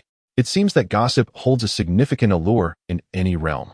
Longinus slightly shook his head as he exited the office area. Suddenly, a fierce gust of wind surged from behind him. Remarkably, he seemed to defy the very force of gravity, leaning forward at an angle exceeding 90 degrees to evade the impending attack. In an instant, he rebounded like a spring, delivering a powerful shoulder check that sent the assailant hurtling several dozen meters away. To me, it mattered not from which direction the attack came, after all this time. Hasn't he, Abraham, learned his lesson? Without even glancing back, Longinus already knew who had attempted the ambush. "Hey, I noticed you deep in thought, boss." and thought you might let your guard down. However, that shoulder check was rather merciless. My chest still aches faintly. Abraham's voice chimed in. Unmistakably one of the 9 previously named by Brigadier Atkin. You're truly relentless. Even Andre's sniper rifle proved ineffective against the boss. If your little ambush could have any effect, it would be astonishing. Austin scoffed. In truth, even if I could hit the boss, it would be futile. Unless within a range of 30 meters, the power of a sniper round cannot breach the boss's defenses, Andre's resigned voice echoed. Boss, you must confess. You're actually a human transformed from an ancient sea king by consuming a devil fruit, aren't you? Gregory mused with a somber tone. So, you all have gathered together. It seems you've received that news? Longinus inquired. Indeed, Brother Longinus. Everyone is thrilled about the impending journey to the naval headquarters in a month, Penn exclaimed. It should be said that it's half excitement and half trepidation. Algernon rolled his eyes, speaking with exasperation. Gregory nodded in agreement. While we may possess decent talent, within the grand scheme of the Navy, we are merely average. Compared to a true monster like the boss, many within the headquarters surpass us. Ebulliently, Abel added, though we do not share your lofty ideals, boss. We do not wish to fade into obscurity. We aspire to tread further along this path, continuously following in your footsteps. So, what you mean is Longinus' lips curled into a slight smile. We hope to once again accompany you on that hellish training. The 8 exchanged glances and bowed in unison. Are you truly resolute? Let us not have a repeat of 6 months ago when you all left halfway through, crying and begging to go back. I distinctly recall only Penn managed to stick it out. Longinus revealed a hint of a dangerous smile. Gulp. As if recollecting the fear from that day, a sheen of sweat broke out on the foreheads of several, yet they still spoke with trembling voices. Please. First, allow me to correct a misconception. You are not weak. In comparison to other contemporaneous recruits, you possess your own distinct advantages. Longinus did not explicitly state his decision, but engaged in a thorough analysis. Firstly, those qualified to enter the training camp are the C'Armée de la C'Armée from various branches and the headquarters. Reflecting on your attitudes from 2 years ago, were you not all imbued with a sense of invincibility, believing yourselves to be unparalleled? At this juncture, several individuals displayed expressions of shame, as if regretting their former selves, who were once brimming with arrogance and bravado. However, now you have formed your own collective, which, to put it bluntly, can be described as the faction of our G2 branch. While the term faction may carry negative connotations, the strength of a group can afford you greater resources within the training camp, enabling swifter and more substantial progress. Gregory and others exhibited a dawning realization. Indeed, there are not many within other branches or the headquarters who possess the kind of leadership that Longinus offers, which inspires genuine allegiance and unity. The power of teamwork is their undeniable advantage. Secondly, you have faced numerous pirates alongside me, and the perilous battles you have endured are rare among previous trainees. Although your opportunities for intense hellish training with me have been limited, in terms of training volume, you have actually engaged in a considerable amount. If you feel inadequate, it is likely due to an unconscious comparison with me. In truth, you are already quite formidable when juxtaposed with your peers. Otherwise, Brigadier General Atkin would not hold such high expectations for us. The eyes of Abraham and others sparkled with newfound clarity. It was not that they were too weak, but rather that the standards they were measuring themselves against were excessively daunting. Might they be exempt from the hellish training? Well, let us reserve that consideration until Longinus articulates his third point. Thirdly, you are to join me in hellish training shortly. I firmly believe that you will emerge from this experience renewed and invigorated. Longinus flashed a devilish grin. Gregory and the others appeared as if struck by lightning, rooted in place, their lips trembling as they stammered. Can we retract our request? What do you think? Longinus elongated his tone. The group wore expressions of despondency, their gazes dulled, exuding the aura of defeated souls. Very well, let us proceed to the seaside shortly. I shall be setting sail in a few days. We must seize the opportunity to conduct a rigorous training session. At the windswept shore, aside from Penn, who seemed eager, the others wore expressions of resigned acceptance, as if they anticipated a veritable journey through purgatory. All right, let us commence with warm-up activities before venturing into the sea. Boss, as a sniper. Perhaps I should forego the warm-up. Andre stammered, swallowing hard. Of course, as long as the others agree, Longinus replied with understanding. Upon noticing the dangerous glances directed at him from the others, Andre resolutely reassured himself. Ha! Just joking. Just joking. Are you ready? It's time to warm up. Longinus issued a reminder before vanishing from sight. Did I not tell you? Entrust your back to a trustworthy comrade. His voice echoed behind Abraham, sending a shiver down his spine, prompting an instinctive elbow strike. However, his arm was swiftly seized, pinned by an irresistible force that rendered him immobile. Meanwhile, Peng's formidable sword wind surged forward, and Longinus, utilizing his Kinbunchika haki, deftly intercepted a bullet fired at an acute angle and noted the golden eagle soaring down from the sky. In the next moment, Abraham was hurled towards Peng, whose sword momentarily stilled as Longinus evaded the bullet and grasped the eagle's extended wing, slamming it into the ground. Their coordination was commendable, albeit lacking in finesse. Longinus assessed the situation as he sent Peng flying several dozen meters onto the beach. "Be careful, boss," Algernon shouted, his voice transformed into a laser-like force. Being the only one among the 9, aside from Gregory, with the ability to convert sound waves into power, thanks to his sonic fruit. Merely converting sound wave energy into a laser is a tremendous waste of potential. Perhaps consider exploring other developmental avenues, Longinus remarked effortlessly while dodging the attack. Such targeted assaults, though potent, were not difficult to evade. If he could develop abilities akin to the lion's roar from the memories of another world, it might yield greater potential. Before long, all 8 had succumbed, a testament to Longinus having restrained some of his strength. "We managed to last a whole 10 minutes this time. It appears we have indeed made some progress," Gregory said, grinning despite his bruised face. "Huff, huff," Algernon gasped, acknowledging the formidable challenge presented by their leader. The sensation of his muscles feeling as though they had shattered made the prospect of enduring the next trial seem like the onset of a nightmare. "Relish this precious respite. A new nightmare is about to descend," Austin declared, his gaze resolutely fixed on the calm sea. In the next instant, Longinus leapt from the water, proclaiming, "Dive in. I've already located the Sea King for you." The group exchanged solemn glances, while they would not fear a battle on the surface. The thought of plunging into the depths of the ocean, a realm where water resistance, pressure, and the struggle for breath posed overwhelming challenges, daunted them. Yet, no one voiced their trepidation. One by one, they dove into the sea, the tumultuous waves quickly responding to their entry. Gregory and Algernon, the 2 with powers, followed Longinus toward the next challenge. At an altitude of several thousand meters, where oxygen thinned, Algernon, his face flushed with fear, exclaimed, "Are we really going to take it this far? I don't recall this being part of the last challenge." Transformed into a golden eagle, Gregory struggled to articulate his thoughts, saying, "Boss, remain calm. I cannot guarantee that I will be able to catch you at the last moment. It is only at the precipice of life and death that one can unleash the latent potential within. Are you prepared? You?" Gregory's voice trembled with fear. "Boss, please do not act recklessly." Calm and composed, Longinus gently pressed the sea prism stone handcuffs against the golden eagle's body. With a shudder, the majestic bird transformed into a human form, and the 3 of them plummeted simultaneously. "Ah, help! Gregory, you scoundrel, transform quickly!" Gregory shouted in desperation. "I've been touched by the sea prism stone. My limbs are utterly weak, and I cannot utilize my powers." "You have at most half a minute, Gregory. Push your potential to the limits." Longinus remained remarkably composed. He was not one to trivialize life. When faced with the final moments, he could effortlessly transform his body into a gliding creature, akin to a parachute, using his long hair to bind the 2 individuals and save them, suffering only minor injuries in the process. However, he refrained from disclosing this to them. "Ah, Captain, I despise you."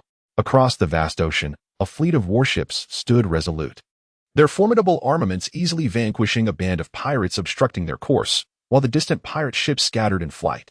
Yet, the warships showed no inclination to pursue these minor adversaries, instead gliding quietly through the waters. "I hear that Gregory and the others actually requested you to train them intensively for 2 days. Brigadier Adkin remarked dramatically against the sea breeze. They were somewhat apprehensive, fearing their abilities would not keep pace with the training camp's rigorous standards, thus overcoming their trepidation to seek my assistance. What a tragic tale. Your relentless training has instilled fear even in Admiral Kizaru," Adkin shrugged, expressing a moment of silent homage. Sometimes, he found it perplexing why one would strive so fervently. With such innate talent, one could inevitably evolve into a being akin to Admiral Kizaru. Who knows? Perhaps a mad creature resides within my soul. He chuckled, though the jest lacked humor. In the bustling coastal port, large vessels came and went, and workers bustled about.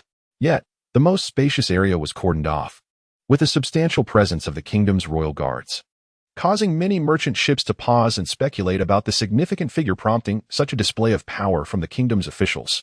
Tina felt a wave of disappointment. Hasn't Brother Longinus arrived yet? Dressed sharply, Tina radiated youthful vitality, undoubtedly the most striking sight at the port, if not for her father. A prominent figure in the kingdom who was excessively protective, many would have approached her to strike up a conversation. Can't you wait? Didn't you see Longinus just 3 months ago at the Navy G2 branch? Lewis teased. Had it been anyone else, such treatment would have incited his fury long ago.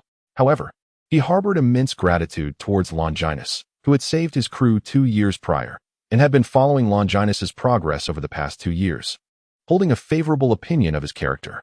At least, he would not obstruct their friendship, especially considering that, under his strong influence, Tina had very few friends, a fact that filled him with shame. Dad, Tina drawled in displeasure. You dare to say that? It's been 3 months since you took me to the G2 branch. But Dad has been busy. You must understand that the past few months have been rife with conflict and turmoil. I recall 2 years ago when you, Father, mentioned that your defeat at the hands of those pirates was due to your inadequacy in naval warfare. Ahem, that incident cannot truly be deemed a defeat. It was more of a stalemate, albeit a somewhat precarious one. Given just half a day more, I was certain I could have turned the tide. Lewis flushed with embarrassment, asserting his conviction. The pirates' armaments could not possibly compare to your fleet, Father. Let us not even speak of half a day. Once they exhaust their ammunition, the situation would naturally shift in our favor. The real question is whether you could endure until that moment, which seems highly unlikely, Tina murmured softly. The dynamics of war are ever-changing. It is difficult to predict outcomes, Lewis insisted, trying to defend himself.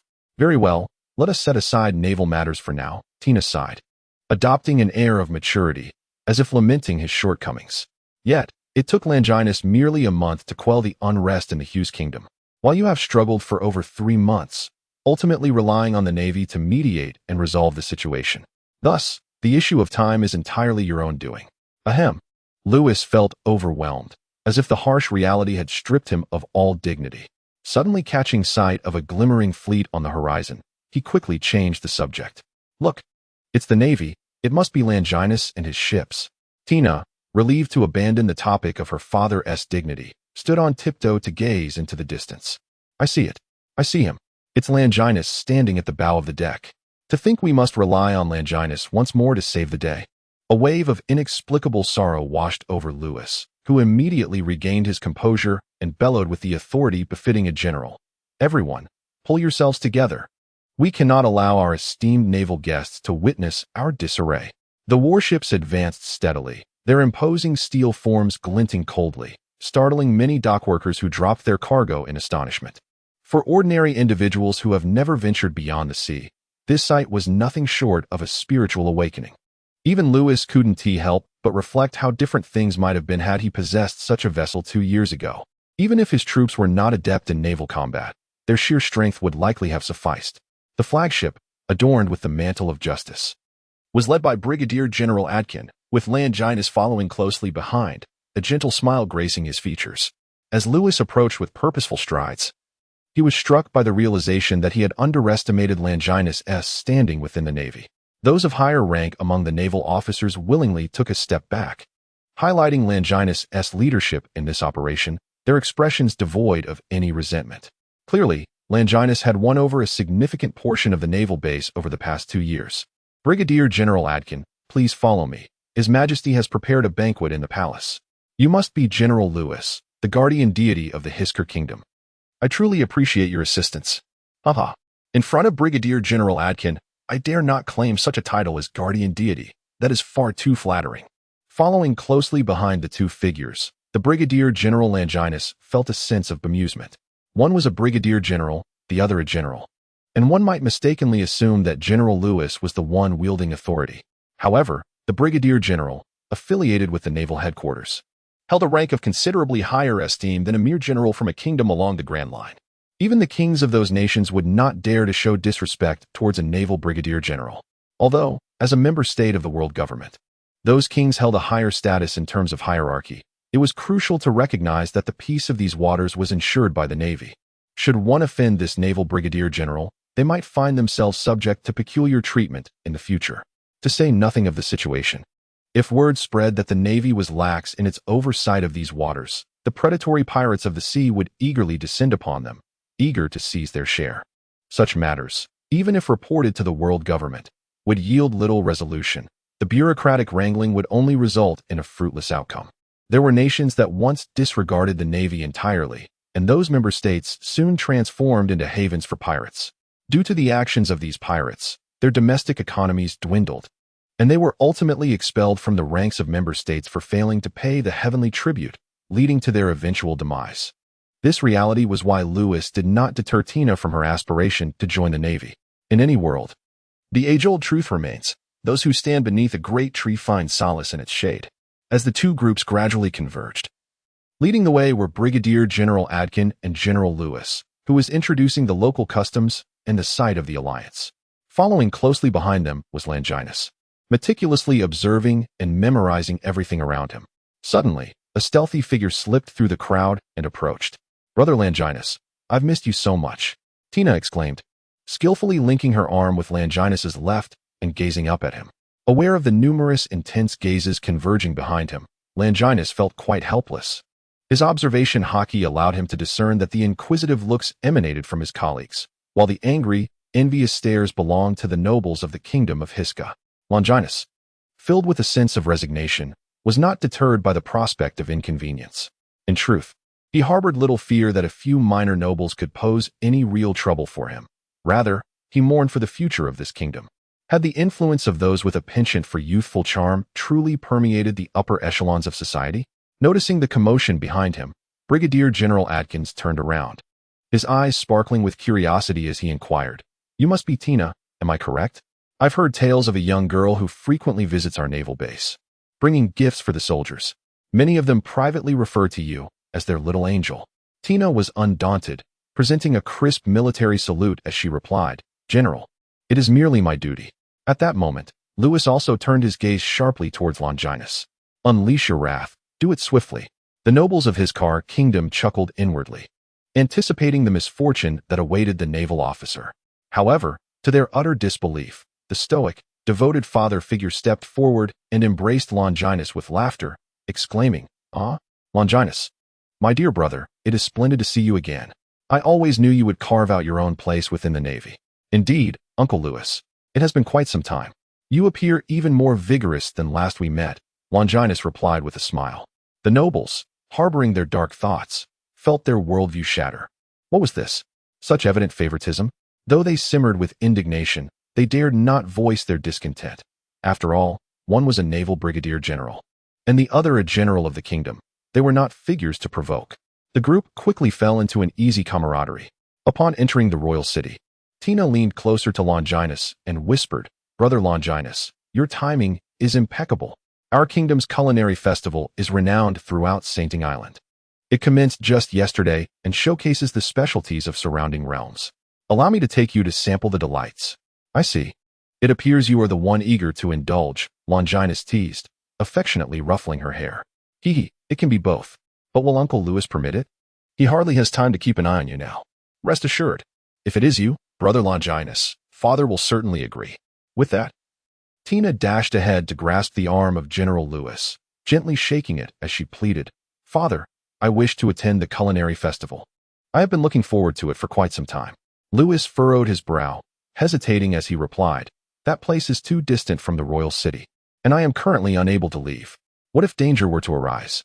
Brother Longinus will accompany me. Do you not trust in his prowess?" "Indeed, Longinus is remarkably dependable. His presence brings me a sense of reassurance." However, Lewis cast a troubled glance aside. "Brigadier Adkin, ever so perceptive," remarked Longinus. "Why not entertain the young lady for a while? Just ensure you return before the covenant commences." Faced with being so readily assigned, Longinus could only respond with resignation. "Very well, I understand." Tina's assertion was not an exaggeration. The food festival truly showcased the culinary delights from various kingdoms on Sainting Island, such as the exquisite scorpion barbecue from Alabasta, which offered a unique flavor. Tina is so delighted. After years of anticipation, I can finally savor the delicacies at the festival. In the past, my father always had a multitude of tasks during this time and never allowed me to venture out alone. Given Uncle Louis's disposition, it was indeed a rare privilege to be granted such freedom. Longinus indulged in the diverse array of gourmet offerings, though he refrained from excessive indulgence. The pursuit of beauty is an inherent aspect of human nature, and he would not forcibly suppress his instincts to become a recluse. That is true. Tina nodded in agreement. Her curiosity piqued as she inquired, "By the way, Longinus, I read in the newspaper a few days ago about your daring rescue of hostages. Could you share the details with me?" Tina was eager to learn. "You are aware of my capabilities. To claim it was a perilous endeavor is somewhat exaggerated," he began. His words met with Tina's unwavering, determined gaze. Ultimately, Longinus relented, raising his hands in surrender.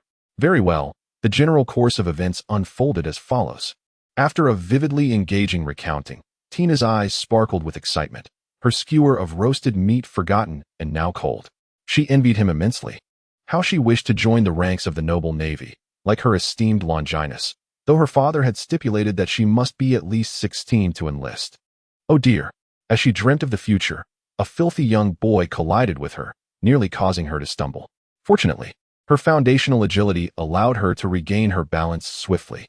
Regaining her composure, she noticed the culprit had vanished into the labyrinthine alleyways and, feeling a mix of embarrassment and indignation, she stamped her foot exclaiming, "That little beggar has no manners." It was not that she despised his dirtiness, rather, being startled in front of her admired Longinus felt exceedingly humiliating. Longinus, with a slightly furrowed brow, cautioned, "Check to see if anything is missing from your person, will you?" That fleeting surge we just sensed seemed to emanate from a devil fruit. A devil fruit?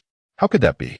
Tina's eyes widened in disbelief, struggling to reconcile the image of that filthy little beggar with a treasure worth over 100 million berries.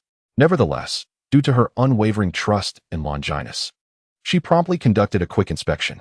"Cursed be it. The change I brought to entertain you, my dear brother, has been pilfered by that little thief. Is it merely some pocket change that you've lost?" "In that case, it is not so dire," Longinus replied, relieved, "though it is only 30 million berries. That scoundrel dared to not only bump into me, but also steal my money. I shall certainly settle this score," Tina said, grinding her little tiger teeth in indignation. Ahem. Longinus nearly choked on his own saliva.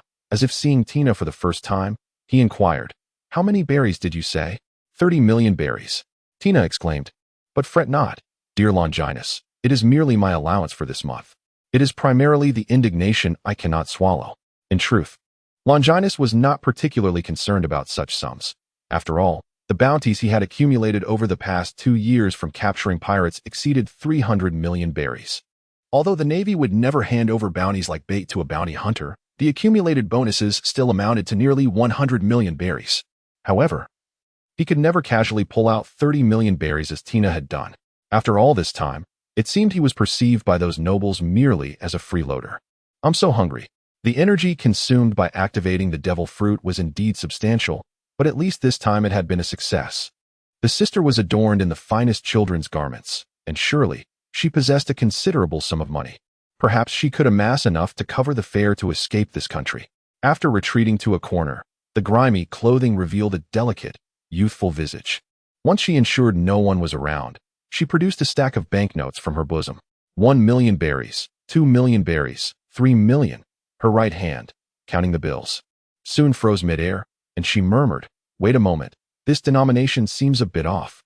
After rubbing her eyes to confirm her sight, the little beggar gasped in astonishment. "The smallest denomination is 100,000 berries. Does her family run a mine?" Oh no, had she known it would be like this, stealing just one would have sufficed. Now that she had lost so much money, they certainly would not let it go lightly. The little beggar's face flushed with embarrassment, and the most pressing concern was, where could she find sustenance with such high denomination notes? Just as Longinus was reflecting on the true nature of Tina, the petite heiress, a group of individuals clad in black clothes, black pants, and black masks, as if they feared their villainous identity might remain unnoticed, emerged from the streets, startling the vendors and patrons attending the food festival into a panicked retreat. "Captain Jinyu, that little girl has vanished again. What should we do now?" A figure clad in black, filled with discontent, inquired anxiously, What should we do? What should we do? A larger black-clad individual forcefully struck his own head and reprimanded. Of course, we must continue to pursue her. She is our most precious commodity, and now she has stolen the captain's devil fruit. If we do not capture her and sell her at a high price, the captain will surely flay us alive upon his return. Indeed, she is a treasure more valuable than even the giants and merfolk. Many influential figures from the underworld covet her. If we lose her, the captain will undoubtedly impose the most brutal punishment upon us. The words of the black-clad men were laced with fear. It was evident that even selling all of them would not equate to the worth of that little beggar. Suddenly, one of the black figures finally noticed the presence of Longinus and Tina and whispered to their captain, "Captain, it's the Navy. Should we dispose of that little brat?" The captain, wary, glanced at Longinus and waved his hand dismissively. "Let us not complicate matters. That guy is draped in a coat of justice and civilian attire, a privilege reserved for officers of the rank of captain or higher, though I do not know how that brat achieved it. It is best not to draw the Navy into this situation." After the group of black-clad figures departed, Tina wore an expression of astonishment and exclaimed, "Are those pirates fools? They didn't even lower their voices. Could they be intentionally speaking for our benefit, aiming to lure you, Brother Longinus?" Seeing Tina's flustered demeanor, concerned about the pirates setting a trap, Longinus reassured her, "Do not misunderstand. This is merely the average intelligence of those pirates. You will grow accustomed to it in time." However, he sensed that they were not ordinary pirates, but rather those affiliated with human trafficking and slavery. Though his face remained impassive, a murderous intent brewed within him. Damn it, are they the most despicable kind of pirates? Tina's delicate features reflected her disdain, clearly repulsed by those pirates. Yet, Tina did not wish to influence Longinus's judgment due to her own sentiments. She understood well that women who meddle in every affair are seldom endearing, and she did not want to be viewed with any hint of disdain by Longinus, even if it were merely a slight possibility. "Brother Longinus, what should we do now? As a member of the Navy, I cannot possibly turn a blind eye to such nefarious deeds," Longinus declared resolutely, while contemplating the fleeting ripple of the devil fruit he had sensed. "I knew Brother Longinus would be a true hero," Tina thought to herself, silently admiring him. Then, she readily proposed, "It would be better for me to return and notify the Navy and the Royal Forces for assistance, rather than staying here and hindering your actions. We are out of time, and the arrival of the Navy and Royal Forces would only compel them to act desperately, seizing vendors and patrons at the food festival as hostages, leading to greater destruction and harm." After a moment's contemplation, Longinus declined Tina's proposal. The most crucial point was that the distance to the royal city was considerable, and with the current upheaval, venturing out alone would only expose you to peril. "I have pledged to Uncle Lewis to ensure your safety. How could I possibly abandon you in pursuit of rescuing others?" Longinus wryly shook his head, a self-deprecating smile gracing his lips as he remarked, "It is somewhat amusing that many deem me a hero. Yet, when faced with a choice, I find myself unable to forsake my friends for the sake of strangers. Thus, I have always been merely an ordinary individual endowed with a modicum of strength." In his eyes, such words, which were not particularly sentimental, nevertheless moved Tina to tears. Indeed, Tina would never be a burden to her elder brother Longinus. "Don't concern yourself. Those pirates are of mediocre strength. Protecting you during a skirmish would not pose a challenge," Longinus reassured, not merely offering comfort. For even the likes of those pirates could not breach his defenses. The venue, originally intended for a culinary competition, had grown desolate, now only occupied by two shadowy figures clad in dark garments. "Have you located that little girl?" one inquired. "No," the other replied timidly. "That little imp is remarkably adept at hiding. It will be difficult to find her in the short term. Damn it, those hound-like marines will likely catch our scent soon." "We have little time left," the leader declared resolutely. "Block all exits and inform everyone present. If they fail to assist in locating that little girl, I shall have them all executed." "What a brilliant strategy, boss. I'll relay the orders at once," the diminutive figure flattered before hastily exiting the venue. "Fool, what do you mean by accomplice? This is no time for foolishness," the leader grumbled, momentarily at a loss for words. Tap, tap, tap. The sound of faint footsteps echoed, prompting the leader to furrow his brow and bark. "Why have you returned? Could you not comprehend my previous instructions?" Receiving no response from his subordinate, he turned, feeling an unsettling premonition wash over him. "Two prime specimens," he initially assessed with a professional gaze, before suddenly awakening to the reality. "No. There was clearly only one pair of footsteps. Why are there two individuals here? In the dimly lit venue, a chilling breeze swept through, causing the leader to break out in a cold sweat. Marines? Are you here to cause trouble? Regaining his composure, he stealthily retreated, his gaze darting nervously behind the two figures. Are you searching for your subordinates? Spare yourself the effort. Those fellows will not awaken again. Longinus advanced step by step, each measured footfall resonating with the leader's racing heartbeat. The intangible pressure emanating from him made the leader's forehead bead with perspiration, as he felt he was not confronting mere teenagers, but rather a ferocious beast capable of devouring life itself. The fact that you dispatched my subordinates without a sound indicates you are a formidable adversary. The man in black suppressed his inner fear and spoke. You do not even recognize Brother Longinus? Is he a newcomer who has just entered the Grand Line, or a defeated retreatant from the rear seas? Tina asked in astonishment. Hee. It seems this naval brat is quite renowned in these waters. However, little girl, we are not failures. Even in the first half of the Grand Line, there exists the fearsome and ruthless Dark Knight Arbiter, Felix, who is the captain of our black cloak pirate crew. The man in black leaned forward, striving to assume a ferocious and menacing demeanor. Longinus silently mused. Indeed, the naming conventions in the pirate world are consistently peculiar. Though I know not what your black cloak pirate crew is, only the most inept and defeated would engage in human trafficking. Tina unabashedly exposed the wound. Little girl, you ought to think before you speak. Offending our black cloak pirate crew will result in a most brutal outcome. The man in black threatened with a sinister grin. It is you who should think before you speak. Do you still believe there is a possibility for reconciliation? As he spoke, Longinus had already advanced towards his opponent. You vile naval brat, do not think I truly fear you. The man in black drew two long swords from behind, revealing himself as a swordsman skilled in the dual sword style. Hiya, tiger and leopard double kill. It seemed he was rallying himself. As the dual sword swordsman let out a fierce roar and charged forward, a gust of wind swirling around him, with the faint sound of air bursting in his wake. Boom. As if transported in an instant, Longinus materialized above the dark-clad swordsman, delivering a thunderous blow that sent the unfortunate adversary crashing into the fractured earth below. In the next moment, Longinus seized the swordsman by his hair, lifting him from the ground as if grasping the nape of his fate, rendering the swordsman motionless in surrender. Tina observed this scene, speechless, while she understood that the swordsman was no match for her brother Longinus. The swiftness and decisiveness of his defeat were astonishing. Could this man truly be the ruthless pirate he was reputed to be? Do you comprehend? Longinus inquired succinctly, his tone laced with menace. I understand, Admiral. The dark-clad man stammered, oblivious to the fact that his mask had been shattered, his eyes darting about as he clearly intended to resist for a while longer. As Longinus pressed for answers, he inquired, Who is the young girl you are attempting to capture? Why such a commotion over the release of a mere slave? Surely, the captain would not divulge such trivial matters to someone like me. I only have a vague understanding that many prominent figures from the underworld seek her.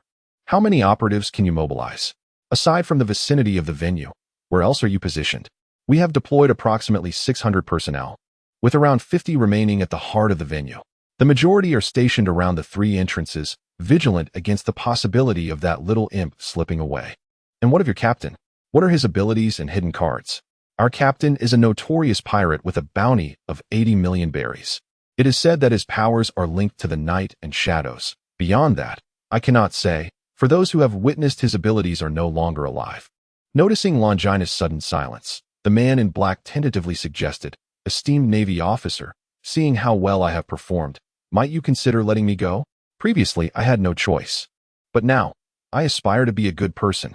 Such foolish creatures, eager to display their heroism before women, believe that a soft demeanor will secure their freedom. Longinus, with a gentle smile, regarded him. This is indeed your train of thought, is it not? How could you possibly know? The man in black stammered, his face pale as if he had seen a ghost, before quickly attempting to deny it. No. What I meant was, you seek to exploit her knowledge of ancient texts, coveted by those in the underworld, as a means to access deeper layers of darkness within this world. Moreover, your captain, in a bid to monopolize this favor, has taken most of the crew's combat strength to confront other pirates, leaving fewer than 200 behind, most of whom are occupied with guarding the slaves. Ultimately, Your captain's powers are more closely associated with fear, which is why he consistently propagates his terrifying reputation. Who are you? How do you possess this knowledge? The man in black's face drained of color, his faade crumbling. Did you not relay all this to me? He murmured, gradually coming to a realization. Could it be that you can see through my very soul? You are fully aware of my lies, yet you continue to engage without any reaction. With each question you pose, I instinctively think of the answer. I never anticipated your unwavering loyalty to your captain, preferring death to divulge his secrets. Prefer death? The man in black's expression morphed into terror as he struggled. Grant me another chance, just one more chance. I swear I will be a good person. With an expressionless demeanor, Longinus swiftly snapped his neck. Tina, hailing from a military family, displayed no aversion to such a scene. Instead, her eyes sparkled with wonder as she exclaimed, "Wow, Longinus, brother, can you truly perceive the thoughts of those individuals? How impressive. Is this an innate talent?" Longinus, somewhat unexpectedly, inquired, "Are you not afraid?" Surely, no one would wish for their innermost thoughts to be unveiled by others. Why should Tina feel fear? With a playful tilt of her head, Tina retorted, "I harbor no shameful thoughts, and besides, I trust that what you, dear Longinus, are doing is undoubtedly right. However," she added, "if you prefer to keep certain matters concealed, I shall certainly safeguard your secret. Is that so? Then I am most grateful, Tina." Longinus gently stroked Tina's soft hair, yet a shadow of darkness crept into his heart as he mused. What a pity it is that Tina requires 4 more years before she can join the Navy. Otherwise, given her unwavering trust in me, she would be a far more worthy candidate for cultivation than Gregory and the others. Longinus is acutely aware that, in many respects, the Navy and pirates are not fundamentally different.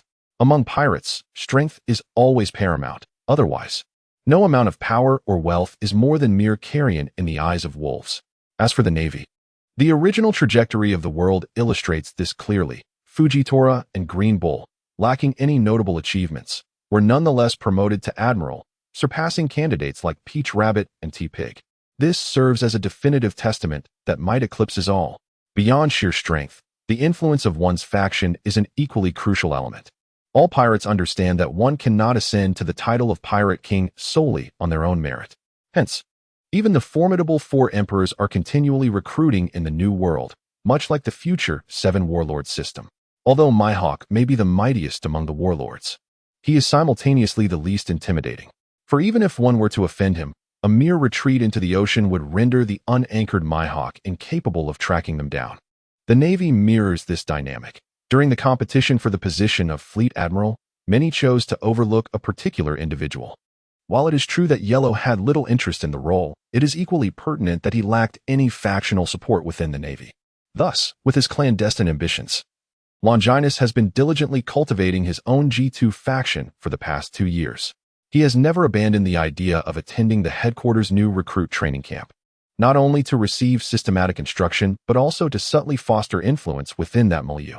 Possessing the memories of a soul from another world, Longinus is well aware of how the members of that training camp could aid him in his future endeavors, akin to how Zhang's initial fortune stemmed from Huangpu Military Academy. Continuing to embody his illustrious persona, Longinus did not linger excessively and swiftly made his way toward the heart of pirate convergence, following the leads he had unearthed. While he recognized that the fleeing young girl was likely the future intelligent and poised Robin, he had no intention of seeking her out. After all, as a hero of the Navy, it would be foolish for him to engage in the clandestine act of harboring a government fugitive, an action indistinguishable from blatant treachery. The notion of capturing Robin and handing her over to the government was equally unappealing. On one hand, who could predict whether the ruthless CP department would resort to silencing her? And on the other, he was unwilling to offend Akiji, who bore guilt over the death of a close friend. Thus, perhaps the wisest course of action would be to feign ignorance entirely. The clandestine refuge for the enslaved lies within the backstage of the culinary festival venue. Felix originally believed that such a chaotic environment would be more conducive to trade. However, he overlooked a crucial detail. Once the goods escape, they become increasingly elusive. At this moment, the restless pirates pacing about are somewhat agitated, well aware of their captain's deep regard for the young girl. Beyond her considerable worth, she serves as a vital link to connect their captain with the true power players, prompting him to engage in fierce confrontations with other formidable pirate crews, even at the expense of most of their combat strength. Should they fail to locate the escaped slave before their captain's return, they all face the gallows. Damn it! Have we still not found her after all this time? Captain Jinyu, we have turned this venue upside down, yet her presence remains elusive. One pirate exclaimed. I have heard that she possesses an exceptional talent for hiding and fleeing. Given that she has consumed the captain's devil fruit, I suspect she has already made her escape. Fool! Imbecile! Our men have already sealed off all entrances. That little imp has merely just consumed the devil fruit. Do you truly believe she possesses enough stamina to activate her abilities? The figure in black rebuked sternly. Moreover, as you mentioned, she excels at concealment and evasion. Since we have scoured every other corner, she may very well be hiding right under our noses. Captain Jinyu, is that truly plausible? Does that little wretch possess such audacity? Humph. She dares to pilfer the captain's devil fruit. Does that not indicate her boldness? Now search for her. Scour this vicinity inside and out. Meanwhile, Tina, observing from the shadows, whispered, Brother Longinus, do you believe that little beggar would actually dare return here? The expression on Longinus's face was one of perplexity. With his formidable observation hockey, he could perceive that Robin's diminutive figure was utterly exposed. What was this? An unintentional stroke of fortune? Not only had she returned to this place, but she was also engaged in an audacious endeavor. An audacious endeavor? The astute Tina quickly grasped the situation, covering her mouth in astonishment as she exclaimed, was she attempting to rescue the other slaves? Longinus nodded slightly. Sensing that Robin had not been on the wanted list for long, and remnants of human kindness still lingered within her. Alas, what she remained unaware of was that even in a world where 99% of people were benevolent, it could not outweigh the darkness of that 1%. Help! Help! The thief has returned. A piercing scream startled the pirates, rousing them from slumber. With thoughts in disarray, they hurriedly seized their weapons and rushed to block the entrance to the slave pen. Tina, in disbelief, turned her gaze towards Longinus, unable to fathom her ears. This world has never lacked for fools, and there are plenty of imbeciles who would harm others even at their own expense. Longinus gently nodded, affirming her suspicion. Outside the temporary cage where the slaves were held, Robin's petite face turned pale as she listened to the commotion outside, feeling utterly helpless. After all, she was merely an 8-year-old child, and the nightmarish experiences of 6 months prior had left her mentally exhausted. The recent betrayals and deceptions had pushed her to the brink of collapse. Nevertheless, she had bravely returned, hoping to rescue others, knowing that her escape might provoke the pirates' wrath upon those unfortunate souls. Now, her kindness lay shattered, gradually sinking into an abyss. Standing alone, her frail figure appeared utterly defenseless. She did not even consider questioning the one who had revealed her identity about their motives. The other slaves in the cage, having plummeted from paradise to hell, glared at the boy who had spoken with murderous intent. He appeared to be only slightly older than Robin. Why did you do this? Are you mad? The slaves questioned him frantically. We can't escape. If caught, we will surely be killed. Your unwillingness to flee is your own business. Why ruin our chance for survival? The boy's face, which should have been innocent and carefree, twisted into a malevolent grimace. No. Why should you be allowed to escape? It's unfair. You all must stay here with me. The other slaves were momentarily taken aback by this bizarre reasoning, and it took them a moment to regain their composure.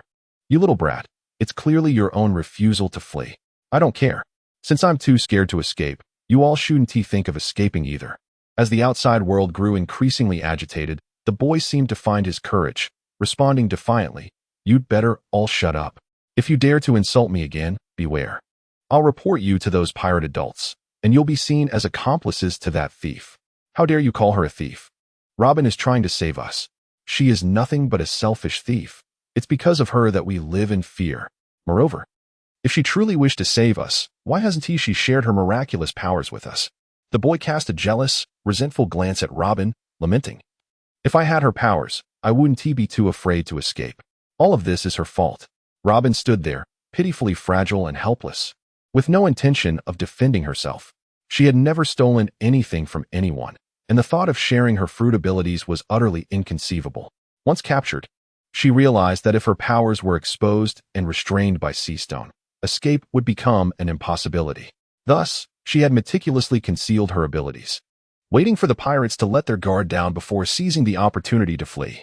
To her dismay, those pirates had subconsciously assumed she had pilfered their captain's devil fruit, so foolishly neglecting to verify their assumptions. Robin was aware that although the other slaves did not voice their thoughts, they might harbor resentment towards her. However, it mattered little to her now. She had relinquished all hope for this world and felt no need to consider how others perceived her. It seemed many readers were dissatisfied with the notion that Robin did not consume a fruit in O'Hara yesterday, so perhaps I am merely attempting to reconcile that point. Suddenly, the door swung open with a crash. "You little brat, you are not wrong. The fault lies solely with this world." A figure clad in black, wielding a spiked club that sent sparks flying against the ground, strode in, accompanied by a throng of pirates. "I too wonder why my father is not the wealthiest man in the world, why my mother is not a high-ranking government official, why I cannot be a nobleman indulging in women every day. It is because life is inherently unfair from the very beginning that we find ourselves on the path of piracy. If given the choice, who wouldn't wish to be a good person?" Laughter erupted among the other pirates, echoing through the raucous prison as silence swiftly enveloped the space, even silencing the previously boisterous boy, who shrank into a timid silence. Ultimately, he was but a bully towards the weak. This little brat has potential. Based on my previous experiences, those most fervent in capturing slaves are often individuals like him. Observing the boy's reluctance to respond, the leader in black lost interest and continued towards Robin. "Little girl, it seems I was too lenient with you before, failing to appreciate your rare privilege. Not only did you dare to escape, but you also stole the captain's devil fruit. This time, I shall have to break one of your legs." After all, what those powerful figures valued was merely the knowledge within your head. "Brother Longinus, we see that Captain Jinyu has raised his spiked club high." Seemingly ready to bring it crashing down upon Robin's frail form, Tina finally exclaimed, unable to suppress her concern. "Yes, As Longinus was poised to strike, a heart-wrenching scream echoed through the arena, imbued with an overwhelming sense of despair and desolation that made his body involuntarily tremble. Longinus couldn't help but fix his gaze upon the scene, where he observed Captain Jinyu, who had dropped his mace to the side. The captain was hunched over, clutching his lower body, his face ashen, with beads of sweat the size of pearls incessantly trickling down his forehead. At this moment, Longinus found himself reminiscing about the astonishing actions that Robin was destined to undertake in the original trajectory of the world, akin to the treatment that Frankie had endured. According to the account of that otherworldly soul, this fellow had become akin to Santa Claus. A chill coursed through Longinus's body. It was a natural reaction for any man to feel upon witnessing such a scene. "Seize that damned little imp. I shall shatter every bone in her body." Captain Jinyu screamed in fury, his voice tinged with an unsettling softness. The surrounding pirates exchanged glances, none daring to step forward. For that punishment was more terrifying than death itself. "You worthless scoundrels, do you seek to court death?" Captain Jinyu rebuked angrily, while the other pirates lowered their heads, consumed by trepidation. Now is the moment.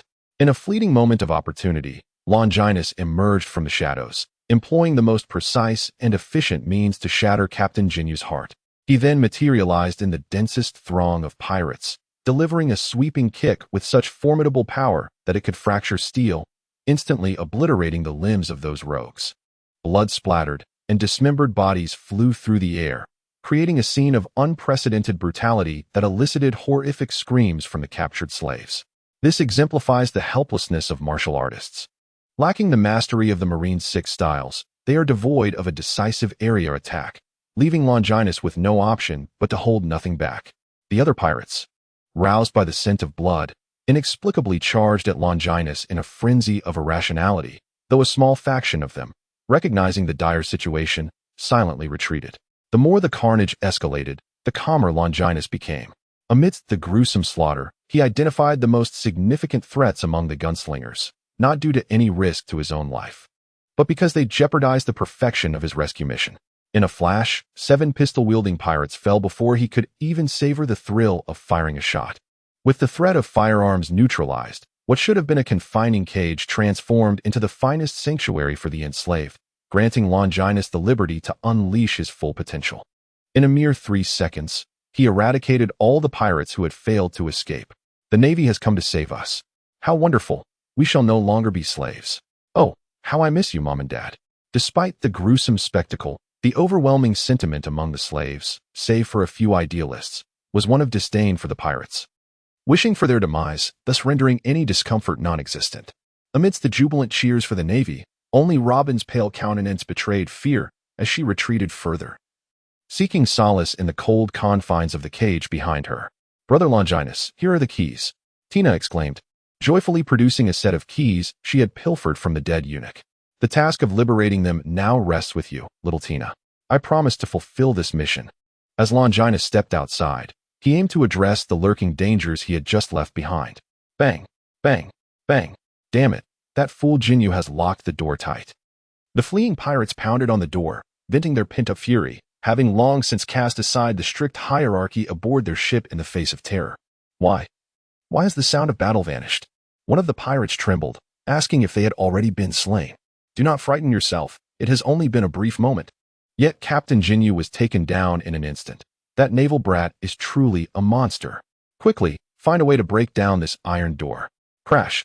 Without any warning, the speaking pirate collapsed to the ground. "Damn it, it's a silenced pistol, hide." 6 pirates, just enough bullets to deliver to you all. Armed with formidable observation hockey and lacking long-range combat means, Longinus was determined not to forsake the advantage of his pistol. Although the pirates had taken refuge behind their cover, under Longinus's keen observation hockey, they were utterly exposed. With the muffled thuds of bodies hitting the ground, the skirmish concluded swiftly. Longinus slowly returned to the prison, greeted by the exuberant cheers of Tina and the trembling rescuer. "At last, we are saved." "Thank you, brave sailor." Longinus smiled gently, his warm expression seemingly imbued with an intangible power that calmed the crowd. Everyone took a moment to rest, knowing that soon the Navy would arrive to escort them back home. However, before that could happen, we still had one final sinner to judge. As Longinus's voice faded, dormant memories began to awaken. All the liberated slaves cast hostile glances at the mischievous boy, whose actions had previously thwarted their escape. With the crowd's ire directed at him, his fate seemed sealed. It mattered not that he was merely an 11 or 12-year-old boy. Even seasoned soldiers, accustomed to the horrors of battle, would falter under the weight of such furious gazes. "What do you intend to do?" Faced with the wrath of so many, the boy's earlier bravado dissipated. He had been emboldened by the knowledge that the pirates would support him, yet now it seemed the Navy was far less accommodating. "Do you still dare to question our intentions? If not for the timely intervention of the Navy, Robin would have had her legs broken by that band of pirates. She returned to save us. It was merely a broken leg. She wouldn't have died. Besides, is everything not fine now?" The boy muttered begrudgingly. "You." As he noticed the menacing expressions closing in on him, panic seized the boy, and he whispered, "I can only apologize." "Humph. Do you think a simple apology suffices? Your selfishness nearly cost us our freedom." The crowd's indignation surged. "You must not overstep your bounds." "I've already stated my intention to apologize. What more do you want?" Unexpectedly, the boy's dissatisfaction erupted, and for a moment, he gained the upper hand in the confrontation. Those who had previously questioned him found themselves at a loss for words, casting desperate glances at Longinus, while the boy seemed to draw strength from the moment, thinking, "What of the Navy? I have already apologized. Does he truly dare to harm me?" Longinus caressed his smooth chin and uttered words that sent shivers down the spine of the young miscreant. "A death sentence? It is not an impossibility. What right do you have to take a life?" The child struggled to maintain composure, yet the gruesome scene of carnage surrounding him offered little solace. The crowd began to murmur amongst themselves, their disdain for the reckless youth evident. However, when it came to the notion of murder, a palpable fear took hold, for they too were captives, not the ruthless marauders they had imagined. Thus, witnessing the child's apparent trepidation, a few more compassionate souls stepped forward to defend him. "Noble sir of the Navy, the child is still young and lacks understanding." Longinus nodded with profound understanding, declaring that the child was still young and better off dead. The crowd stared in disbelief, unable to fathom such words emanating from the mouth of a guardian of justice within the Navy. "No more jesting," Longinus stated with a serious countenance. "The reason I uttered such a statement is that he is a remnant of the Black Cloak pirates." "Wait, a remnant? What do you mean?" Suddenly awakened, the crowd hastily retreated, seeking refuge behind Longinus as if from a venomous serpent. "He is a spy deliberately planted among you by the pirates, intended to sabotage your escape and continuously relay information to those marauders." Longinus coldly remarked that if he were to be allowed to leave, your information would inevitably be divulged, and perhaps the remnants of the black-clad pirate crew would once again seek you out. How despicable! How shameless! It is no wonder he acted thus, was he not? In fact, a member of the pirates? Those who had previously met their demise by hanging due to failed attempts at escape must surely have been betrayed by him. He must be killed. It is imperative that he is eliminated. Ironically, those who had previously defended the young boy, upon realizing that their own safety was at stake, now harbored a murderous intent towards him that was more resolute than anyone else's. The unruly child, face pale with terror, incessantly protested, "I am not one of them. I swear I am not a pirate. I was simply envious that the wretched woman did not share her power with me. You must believe me."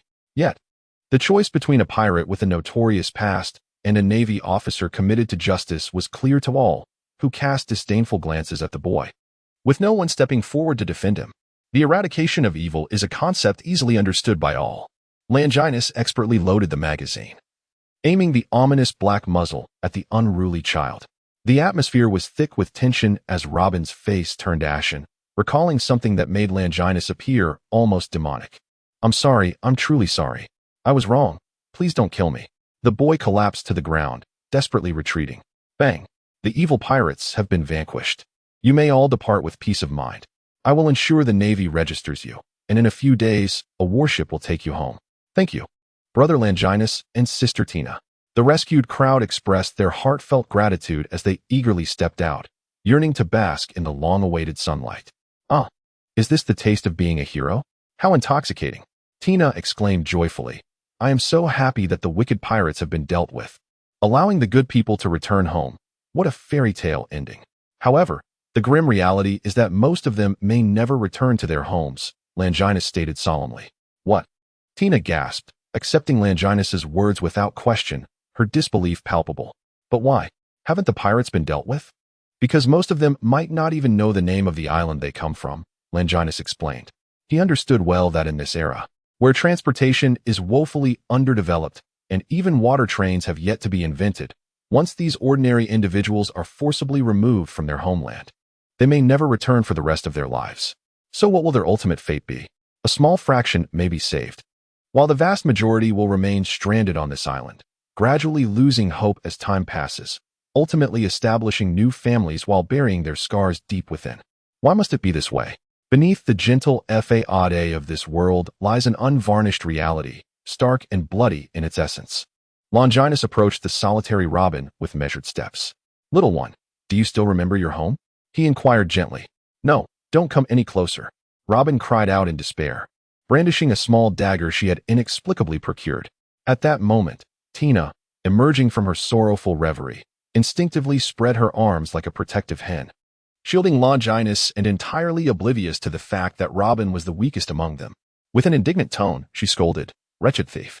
What do you intend to do to my brother Longinus? If he hadn't rescued you, you would have been torn apart by that furious band of pirates. Are you now repaying kindness with malice?" I don't know anything," Robin mumbled in confusion, her voice trembling. "But please, don't come near me. Stay away." Tina observed that the little girl appeared to be in a state of profound fear, which struck her as odd, considering the pirates had been vanquished, leaving only herself and Longinus. Could it be that she feared Longinus? The thought amused Tina. Was it possible for someone as kind as Longinus to instill fear? "Is it because you stole my money earlier that you fear being caught by him?"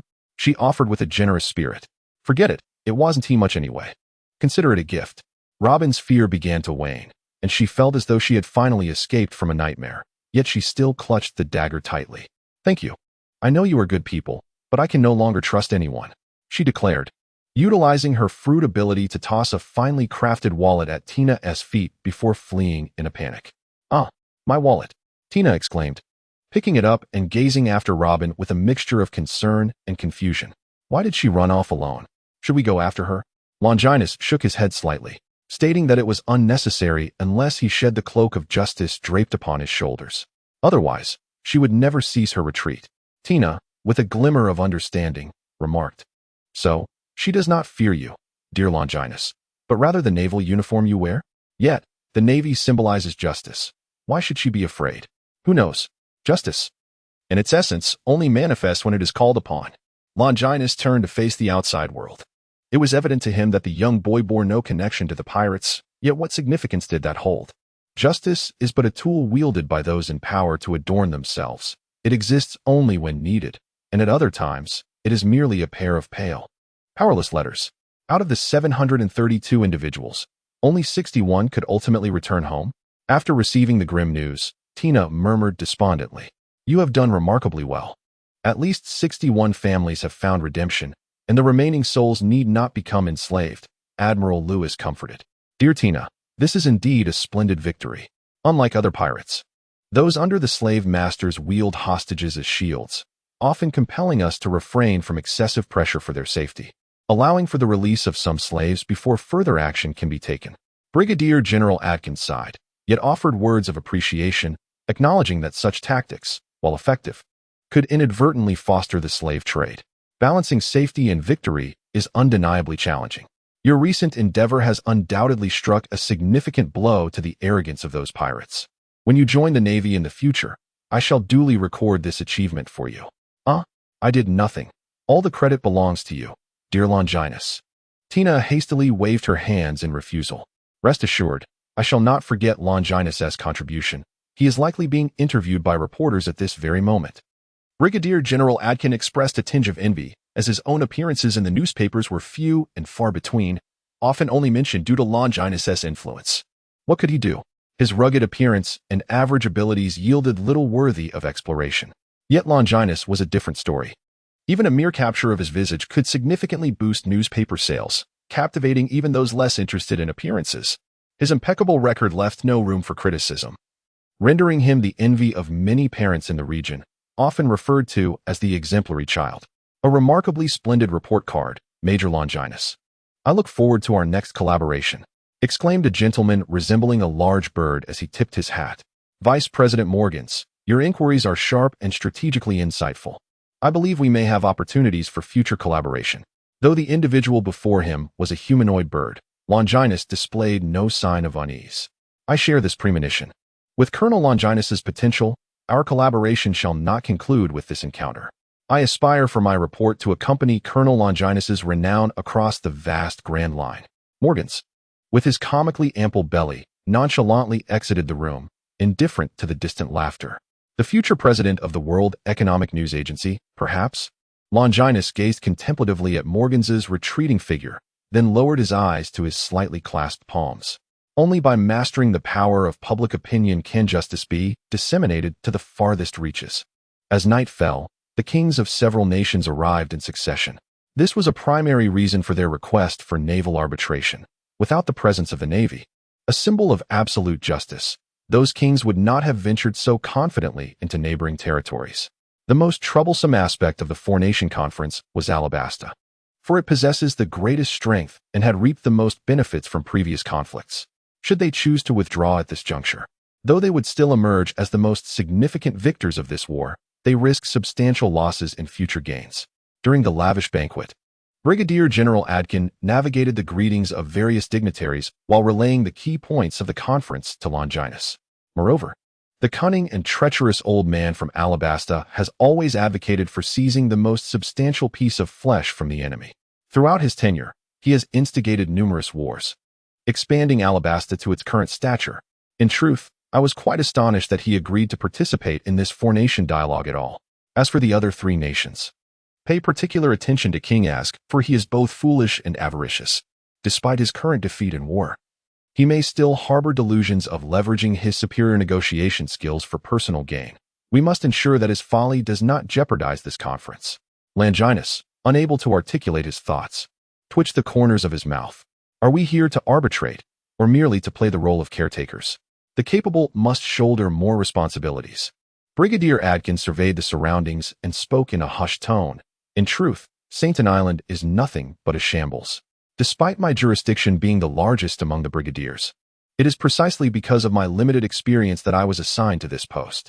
According to my predecessor, previous naval officers stationed here have uncovered traces of the world government's intelligence agency frequently operating on this island, suggesting it is an area of significant concern for them. Thus, we reached a consensus to avoid chaos on Sainton Island, lest those governmental officials meddle in our affairs. Is it due to the Nefiltal family's former royal status, or the historical monument possessed by the monarchy? Longinus pondered the memories of that otherworldly soul, concluding that it must be the former. Otherwise, the world government would not have allowed Crocodile to wreak havoc in Alabasta for so many years. as Longinus was lost in thought. Brigadier Adkin clapped him on the shoulder and, with a mischievous expression, remarked, "It seems I may be somewhat in your way. I shall not impede you, the naval hero, from showcasing your charm." Indeed, once the burly Adkin departed, a throng of admirers quickly gathered around. "Are you the illustrious Major Longinus, who rescued those unfortunate slaves? You're as handsome as depicted in the newspapers. I mean, as kind-hearted as they say. Can kindness truly be perceived at a glance? It is evident they are merely captivated by his looks. How shallow. But I am different. I perceive the intriguing soul of Major Longinus." "Ah, Major Longinus, might you share tales of your valiant battles against pirates? If time is short, we could find a quieter place to discuss in detail. Ladies in your 20s, do release Major Longinus. Can't you seek companionship better suited to your age? What do you little girls know? Auntie, you are quite verbose. What did you call me? My apologies, I should have referred to you as Madam instead. Damn you little girl, I'll tear your mouth apart. Come at me. I've long found you madams irksome." As the conflict erupted, Longinus found himself bewilderedly shoved aside. At that moment, a familiar yet strange face appeared before him, brimming with excitement. "Major Longinus, to see you here is beyond my wildest dreams. Allow me to introduce myself. I am Kabura, the Crown Prince of Alabasta and your most devoted admirer." Longinus was momentarily taken aback, gazing at the figure before him, a seemingly ardent fan of the most exaggerated kind. Could this truly be the future king of Alabasta? Although doubts lingered in Longinus's mind, he maintained a warm smile and spoke. "Prince Cobra, please. Do not call me Prince Cobra." Cobra exclaimed with fervor. "You may refer to me as Cobra or Little Cobra, but I implore you, refrain from using any honorifics." Longinus's body trembled slightly, nearly leading him to question whether this individual might be of an alternative orientation. Nevertheless, his formidable composure allowed him to maintain an impassive demeanor as he replied, "Very well. Let us both make concessions. I shall refer to you as Cobra. And you may dispense with the formalities of sir, simply call me Longinus. Is this truly acceptable?" Cobra quivered, his countenance animated, appearing as though he might faint at any moment. Observing Longinus's subtle nod, Cobra finally inhaled deeply and declared, "Major Longinus, I hold you in the highest regard. When I first encountered your words in the newspaper 2 years ago, those profound remarks you made upon vanquishing the Bloodblade pirates, asserting that power should be the servant of justice, it profoundly altered my perspective. From that moment onward, I discovered a sense of purpose amidst the haze of my existence, to wield the authority bestowed upon me by the people in pursuit of their greater happiness." In a moment of transformation, Longinus switched to his benevolent persona and earnestly remarked, "You are absolutely correct. Power and strength are monstrous entities that must never be released from their confines. Only the principles of justice and truth can restrain them, thereby preventing their misuse." Following Longinus's affirmation, Kabura was overwhelmed with exhilaration, though a shadow of melancholy soon crossed his face. "Regrettably, my father refuses to heed my counsel. The nation has endured years of warfare. Despite the expansion of status and influence, the economic situation has plummeted to a catastrophic low. The public's weariness of war has reached its zenith, and now Alabastan teeters on the precipice of disaster, akin to a volatile volcano ready to erupt and shatter the nation into oblivion. Thus, I implore you, Major Longinus, to assist me in saving this nation that stands on the brink of annihilation." Kabura said urgently, "Do you wish to usurp power from your father?" Longinus inquired, his tone laced with incredulity. No, Major Longinus, you misunderstand." Kabura protested vehemently, gesturing frantically. "I merely hope you can influence my father, whose vision has been obscured by the ravages of war and destruction, with the ideals of justice." "Influence?" Longinus mused, his lips twitching in disbelief. According to Brigadier Adkin, the current king of Alabastan is a cunning and treacherous man. Such individuals are unlikely to be swayed by the notion of justice, unless one is lost in a dream. However, Longinus refrained from outright dismissal and, after a moment of contemplation, asked, "Do you possess any more detailed intelligence that could grant me an advantage in the upcoming negotiations, compelling your father to abandon his plans for continued warfare out of guilt? Make my father feel guilt? Does contacting pirates count?" Kabura replied innocently, his naivety shining through. Upon hearing Kabura's sudden revelation of such a shocking proposition, Longinus couldn't help but inhale sharply, realizing that this individual truly possessed a knack for creating chaos. Although it would be implausible to topple a king merely through hired pirates, if orchestrated adeptly, It could serve as a valuable bargaining chip in the forthcoming discussions. Longinus spoke with an air of calmness. Very well, please recount this intelligence to me in detail. Certainly, came the reply. As I previously mentioned, the domestic sentiment against war has reached its zenith, leading to a significant decline in the military's combat effectiveness. In the early stages of the conflict, we found ourselves in a disadvantaged position. Thus, my father secretly engaged with the frenzied pirates, the heart pirates, and the banner pirates, enlisting these rogues to masquerade as our army and participate in the war, which ultimately salvaged our faltering situation. Cooperating with pirates is akin to seeking the skin of a tiger, Longinus succinctly remarked. Indeed, I share your sentiments. Those insatiable pirates will eventually set their sights on Alabasta, fixating on this nation that, despite its seemingly formidable exterior, is in a state of utter decay. The banquet swiftly descended into chaos due to the incessant outbursts of the so-called War of Women, culminating in a disheveled conclusion. The negotiations among the four nations, originally scheduled for the next day, were hastily moved to that very evening at the insistence of the king of Alabasta. In the spacious hall, dignitaries and nobles from the four nations stood behind their respective royal families, while the navy, represented by Admiral Adkin, occupied the forefront of the palace, facing the four monarchs. Now, let us speak freely, Adkin began.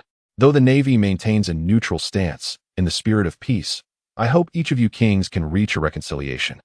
The king of Alabasta, positioned near the left, surveyed the room before raising his chin with a hint of reserved dignity.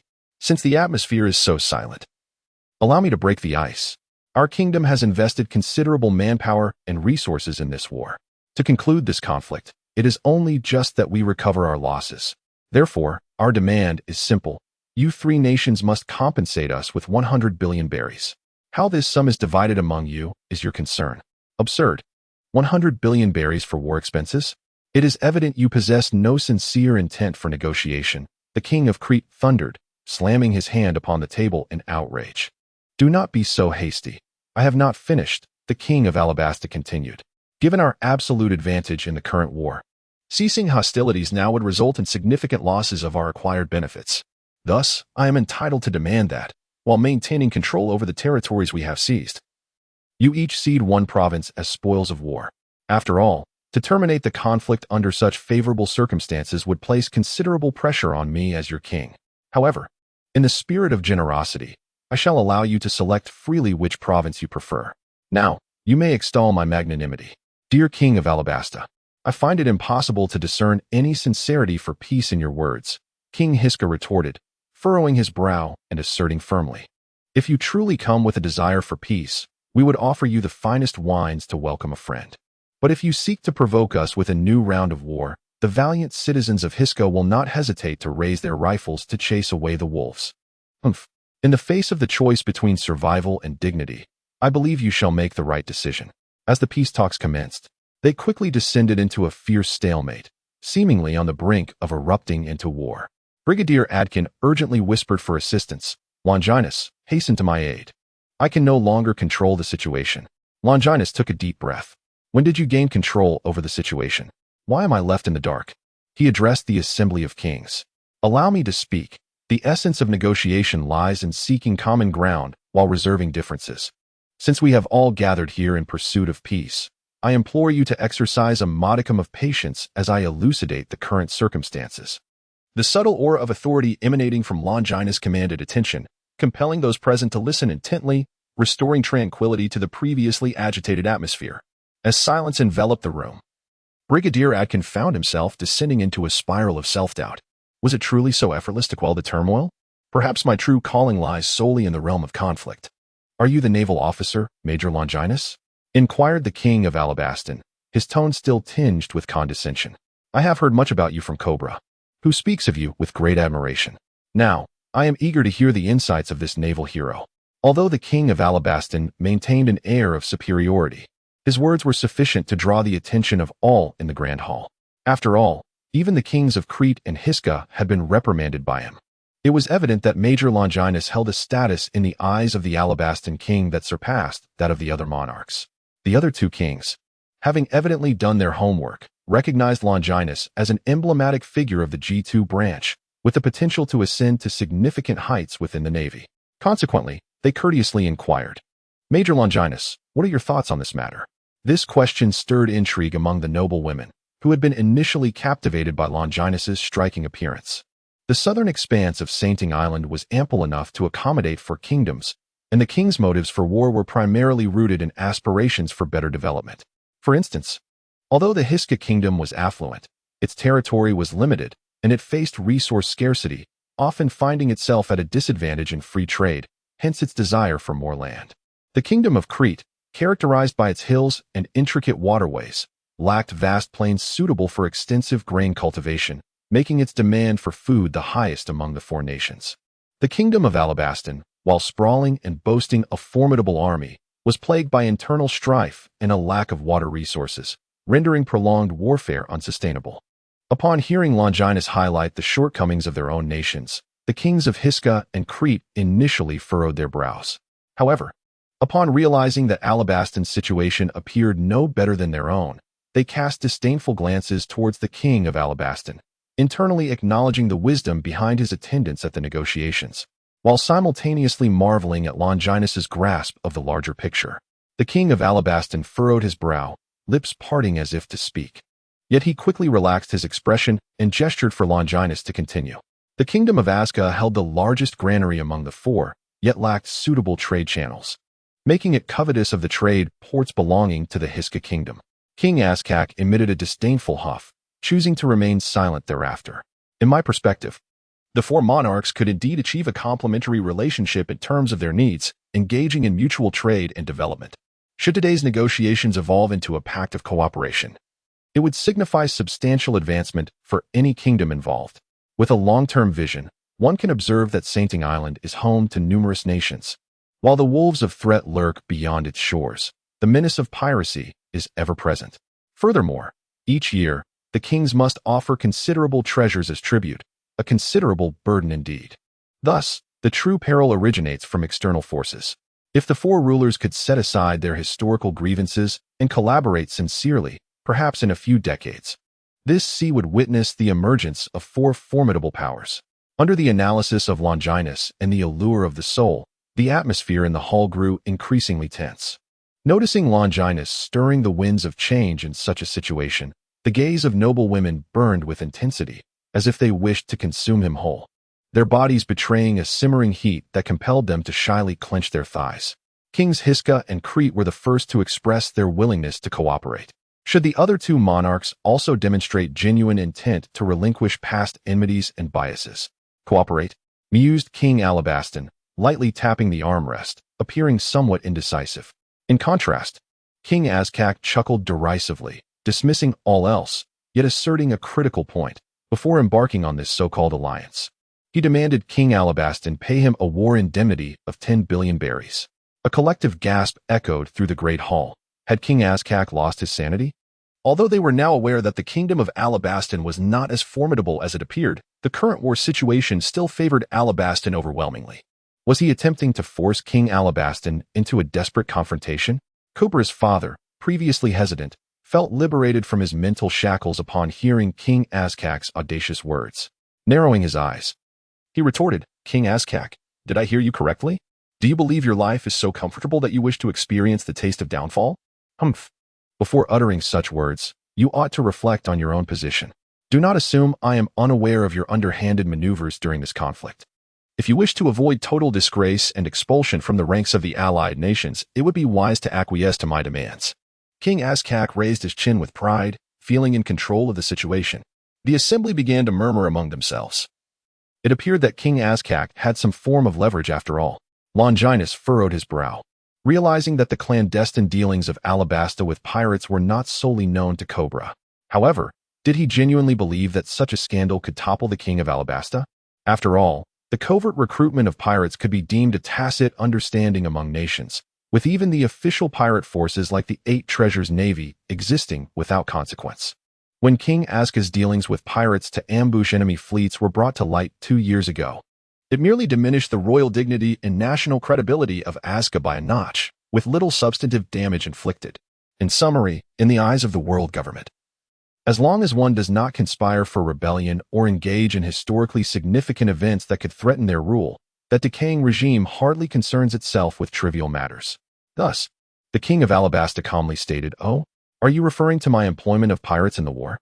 I deeply reflect on this matter and assure you in the presence of Brigadier Adkin that such occurrences shall never happen again." He continued, "Well, I have articulated what you wish to convey. Do you have anything else to say?" Witnessing the king of Alabastus' nonchalant demeanor, the other royal nobles, while furious, felt utterly helpless. This old fellow seemed unconcerned with the dignity of the royal family. What were they to do?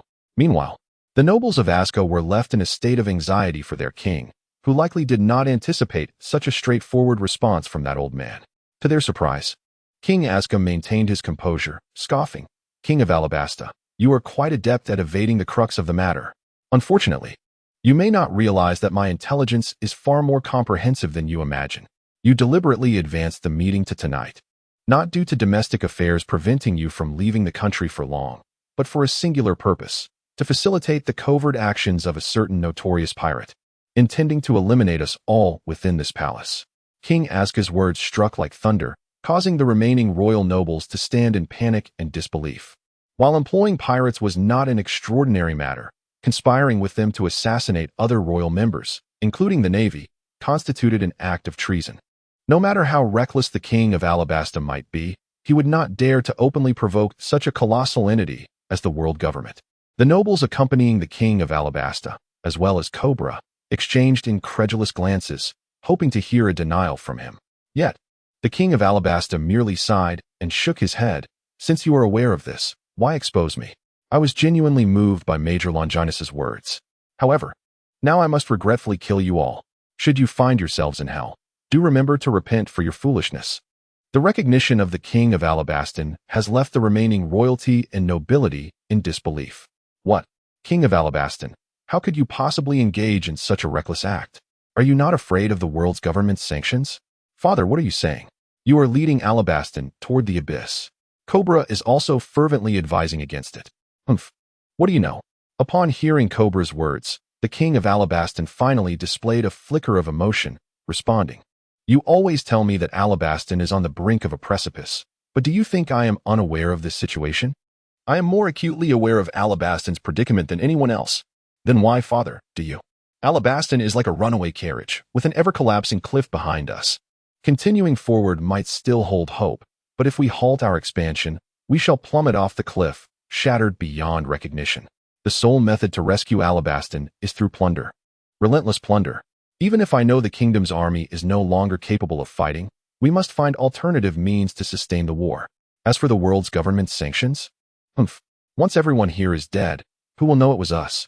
The vicious pirates have ravaged the royal family and the navy, and the valiant king of Alabastan will rise to save it all. A most exquisite script. You are mad. Truly, you are mad." King Hiska felt a chill run through him, incessantly calling out, "Someone, quickly, seize this madman." Yet, outside the hall, an eerie silence prevailed, so profound it was unsettling. "Where are the guards? Why has no one entered?" King Hiska shouted in a panic. "There is no need to struggle. My people have already taken control of this palace. Now, you shall merely enjoy the opera of slaughter as it graces the stage." King Asca, since you were already aware of his scheme, you must have been well prepared, yes? King Crit gazed at King Asca, who seemed like an outsider, with hopeful eyes. "Of course, if I were unprepared, would I be foolish enough to walk into a trap?" King Asca calmly extracted a tiny communication device from his sleeve, smiling contentedly as he spoke. "The lies have been recorded. Thus, no matter what transpires next, the world government should have no suspicion of my involvement." King Asca's words left others puzzled, yet hinted at his own dubious nature. "King Asca, what are you saying?" King Crit asked, his voice trembling. "What do you mean?" The king of Alabastan sensed an ominous undertone. "What does it mean?" "Ha ha. Let the formidable Captain Felix provide you with the answer in person."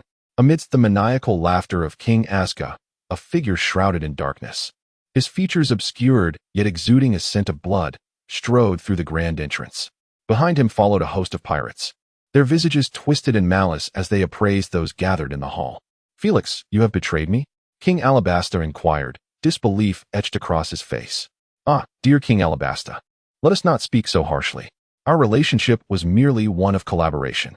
When a higher offer arises, it is only reasonable that I seek a new partner, Felix replied, raising his hands in a gesture of feigned helplessness. You. King Alabasta clutched his chest, his complexion paling, as if the fury within him had induced a heart-stopping pain. Father, please, do not frighten me, Kabura exclaimed, rendered disoriented by the unfolding chaos. This is precisely why one must be magnanimous in life. Otherwise, it is oneself who ultimately suffers. King Azka boasted, reveling in the perfection of the moment.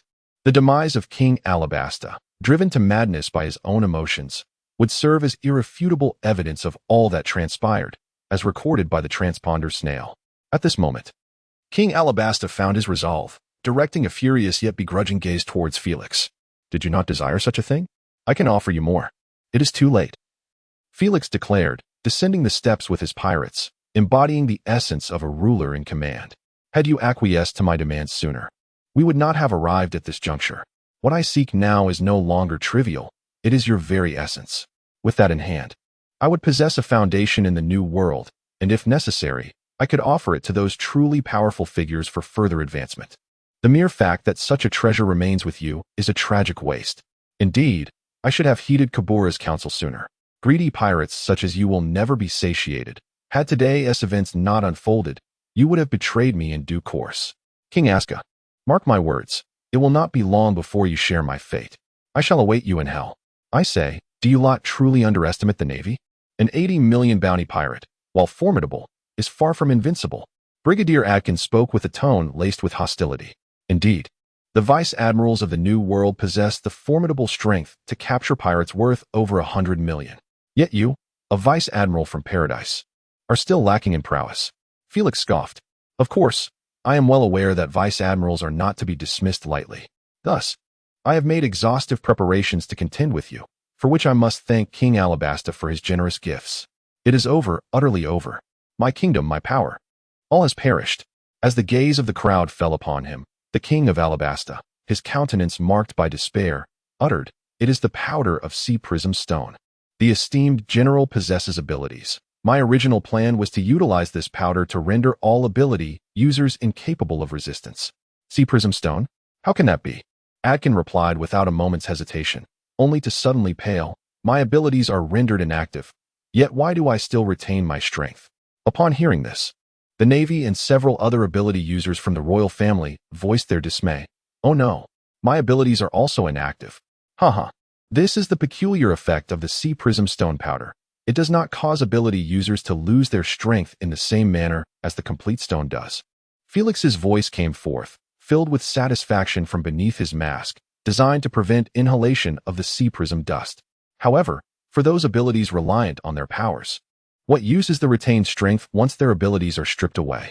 This characteristic only enhances its covert effectiveness. I must admit, I am somewhat astonished.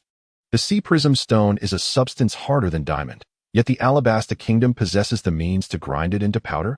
You shall be disappointed. Our kingdom lacks such craftsmanship. This is merely a treasured heirloom passed down through the royal lineage, the king of Alabasta retorted, his gaze burning with profound hatred directed at Felix. Felix, unfazed, replied nonchalantly, "Regardless, all I need is the sea prism stone powder you so cherish. With this treasure in hand, even when I encounter those formidable monsters in the new world, I shall possess a trump card to turn the tide." In the depths of his mind, Longinus mused that the memories of the otherworldly soul had once mentioned that Wano country possessed the most exquisite craftsmanship of sea stone in the world, capable of fashioning it into intricate creations akin to nails. Moreover, the Kazuki clan had the remarkable ability to engrave the annals of history onto indestructible stone tablets. When considering the ancient lineage of the Nefertari family, the 20 kings, and the stone tablet in the royal tomb that chronicled historical texts, one might ponder whether this powder of sea stone was a treasured gift from the Kazuki clan to the Nefertari family. The atmosphere within the grand hall grew tense, and Felix promptly interjected, expressing, "I had no intention of severing ties with your navy, yet your relentless oppression has left me with no choice.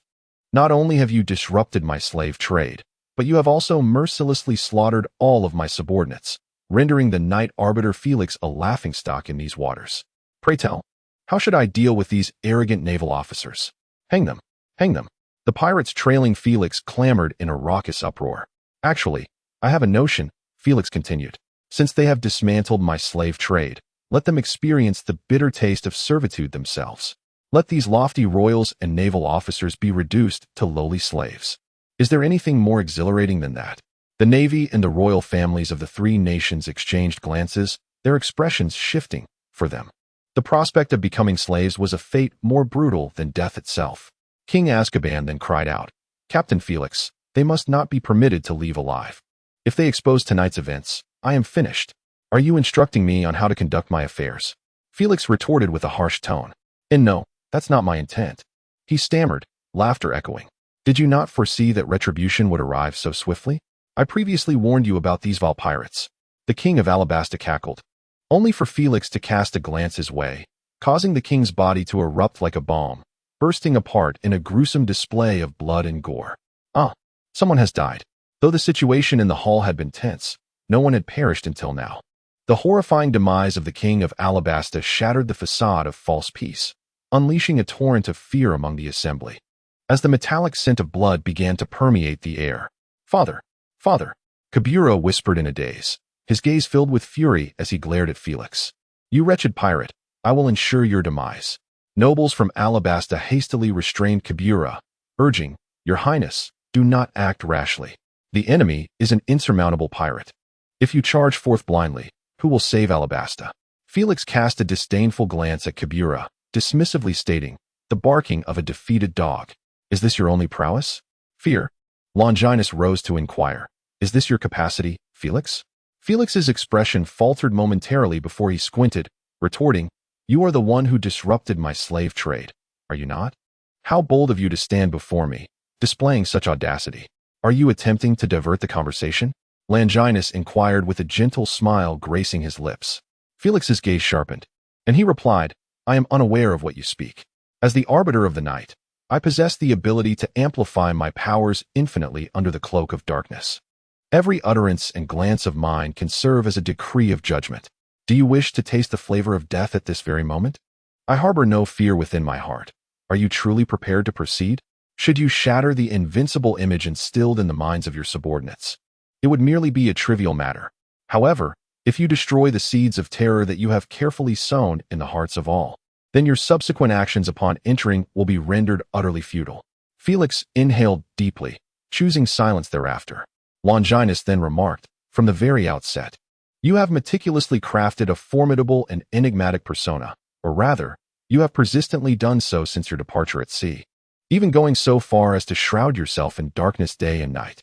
The mention of auctioning slaves and the deadly gaze was merely to amplify your presence. Enough. Silence."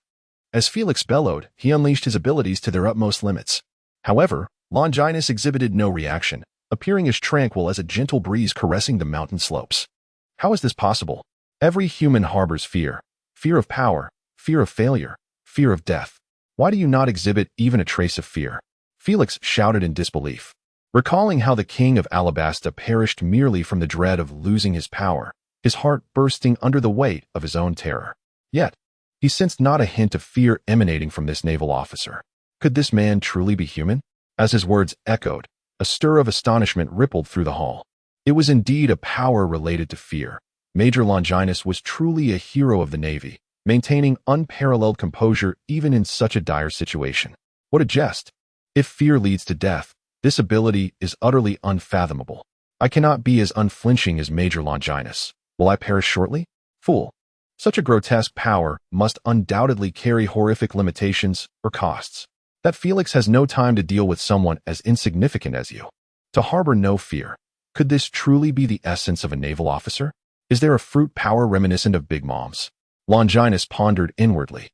As he stepped closer to Felix, fear arises from the apprehension of loss, yet I have never entertained the notion of failure. By eternally standing in the position of the victor, one shall never experience loss. As Longinus's voice echoed through the grand hall, an eerie silence enveloped the space.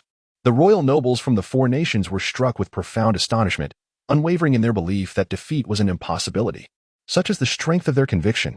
Meanwhile, Brigadier General Adkin and the naval officers found their spirits stirred, firmly believing that justice would ultimately prevail. Was this the source of Major Longinus's formidable strength? In a daze, Kabura, upon hearing Longinus's words, felt a shadow lift from his heart. Was it his past weakness that rendered him incapable of thwarting an inevitable misfortune? Even when aware of its impending doom, had he always envied Major Longinus's strength without contemplating the wellspring of that power? Was he destined to endure all of this as a powerless loser? Kabira, if you so yearn for Major Longinus's might, dry your tears and rise. From now on, fight fearlessly like Major Longinus. Felix, momentarily taken aback, erupted into boisterous laughter. Huh, you Navi naval brat, how arrogant and ignorant you are. There is no one in this world who is invincible. Since you firmly believe in your perpetual victory, allow me to shatter your delusions. With a flourish, Felix conjured a colossal scythe, radiating a sinister aura, which materialized in his grasp. After all, your Navy's strongest force is now rendered a mere shadow of its former self. Even if you disregard my abilities, what can a mere major achieve? If you claim to be unacquainted with fear, let me enlighten you about its true essence. Scream, wail, and then perish in your terror. Felix swung the massive scythe, reveling in frenzied excitement. As if ensnared by the malevolent aura, Longinus stood his ground, unflinching, allowing the towering scythe to descend upon him. Boom! The exquisitely patterned marble floor cracked like spiderwebs, spreading throughout the hall, the resounding explosion reverberating in the air. Amid the swirling dust, the shocked gasps of the royal nobles mingled with the raucous jeers of the pirates. Yet Felix's smile, hidden beneath his mask, was abruptly frozen in place. He sensed an unyielding force halting the descent of his deathly scythe, effectively imprisoning it, rendering him unable to even withdraw his weapon.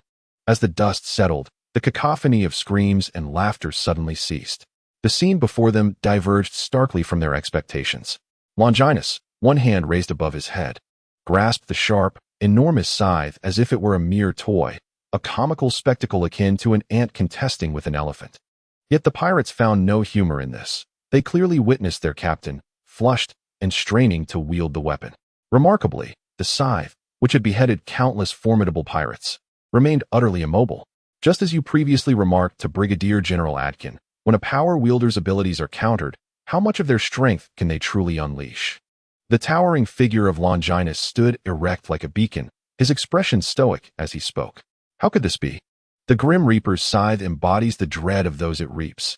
Even the giants could not so nonchalantly withstand it. How could someone like you merely be a naval major? Who exactly are you? Felix struggled to contain the terror swelling within him, even if his abilities were restrained. Such a formidable assault ought not to be intercepted by a mere naval officer. Colonel Adkin, standing behind Longinus, spoke with an unusual expression. I am beginning to believe that you are indeed merely a fortuitous occurrence. Had you meticulously analyzed our intelligence, you would understand that the most formidable force within our naval fleet is not I. What? Felix replied, disbelief etched across his face as he gazed at Longinus, who grasped the blade of his scythe. Colonel Adkin, with a tone tinged with disdain, retorted, Captain Felix, you are a seasoned pirate. How can you not comprehend that the highest bounty does not necessarily equate to the greatest strength? I misspoke. It is not the rank that guarantees the most formidable power. Felix nearly choked on his own blood, anger boiling within him as he cast a furious glance at the gruesome remnants of the king of Alabasta lying on the ground. Gritting his teeth as he exclaimed, that old fool dared to deceive me. This cannot be blamed on the king of Alabasta. He is merely a victim of preconceived notions. Much like yourself, believing that I am the strongest, Colonel Adkin replied, his expression one of resignation. Just as Felix was about to utter another word, Longinus swiftly thrust the tip of his scythe upward, sending Felix soaring into the air. In an instant, he appeared before him, his right leg raised high, descending like a cleaving axe. Felix, a battle-hardened pirate, though alarmed, instinctively reacted, transforming the fear that gripped him into an armor that shielded him. Unfortunately, after a series of prior events, the fear that once enveloped the onlookers had begun to dissipate. The black armor appeared dim, resembling a mere shroud of darkness clinging to his form, utterly incapable of withstanding Longinus' thunderous strike, causing Felix to be embedded into the ground. The violent tremors from the impact shattered the palace's columns, sending the inhabitants into a panic as they fled the scene. With a resounding crash, within mere moments, the opulent palace had collapsed entirely, leaving no trace of its former grandeur amidst the debris. Yet, no one lamented this trivial matter. Instead, Anxious and expectant gazes were cast toward the chaotic ruins. Upon the ruins, Longinus stood, his imposing presence shrouded in an aura of dominance, fully aware of Felix's subtle maneuvers. Suddenly, the ruins erupted violently, and a tattered shadow surged forth towards Longinus. Yet, Longinus appeared to have anticipated this, his long legs sweeping out like a whip, akin to stones skipping across the surface of water. Felix was propelled off the ground multiple times before finally crashing down with a thunderous impact. What astonishing vigilance! To remain alert enough to counter my ambush and respond with such swiftness in that dire situation. To the astonishment of all, Felix, after enduring Longinus's relentless assaults, nonchalantly dusted himself off and rose to his feet as if unscathed. Longinus exhibited no interest in elucidating the intricacies of observation hockey. Instead, he regarded his opponent with keen curiosity. Although his martial prowess remained as feeble as before, had his physical constitution suddenly amplified several-fold? Humph, such a sharp-tongued brat. Felix scoffed dismissively, yet refrained from engaging in debate. After all, his combat skills paled in comparison to those of Longinus. Why, even as our inner fears gradually dissipate, does he appear to grow even more formidable? Brigadier General Adkin furrowed his brow, recognizing that the pirates of the first half of the Grand Line, with bounties nearing 1 billion, were indeed formidable adversaries. Do not presume that the absence of fear equates to having found a method to restrain me. Individuals like you can never fathom the strength of those with abilities.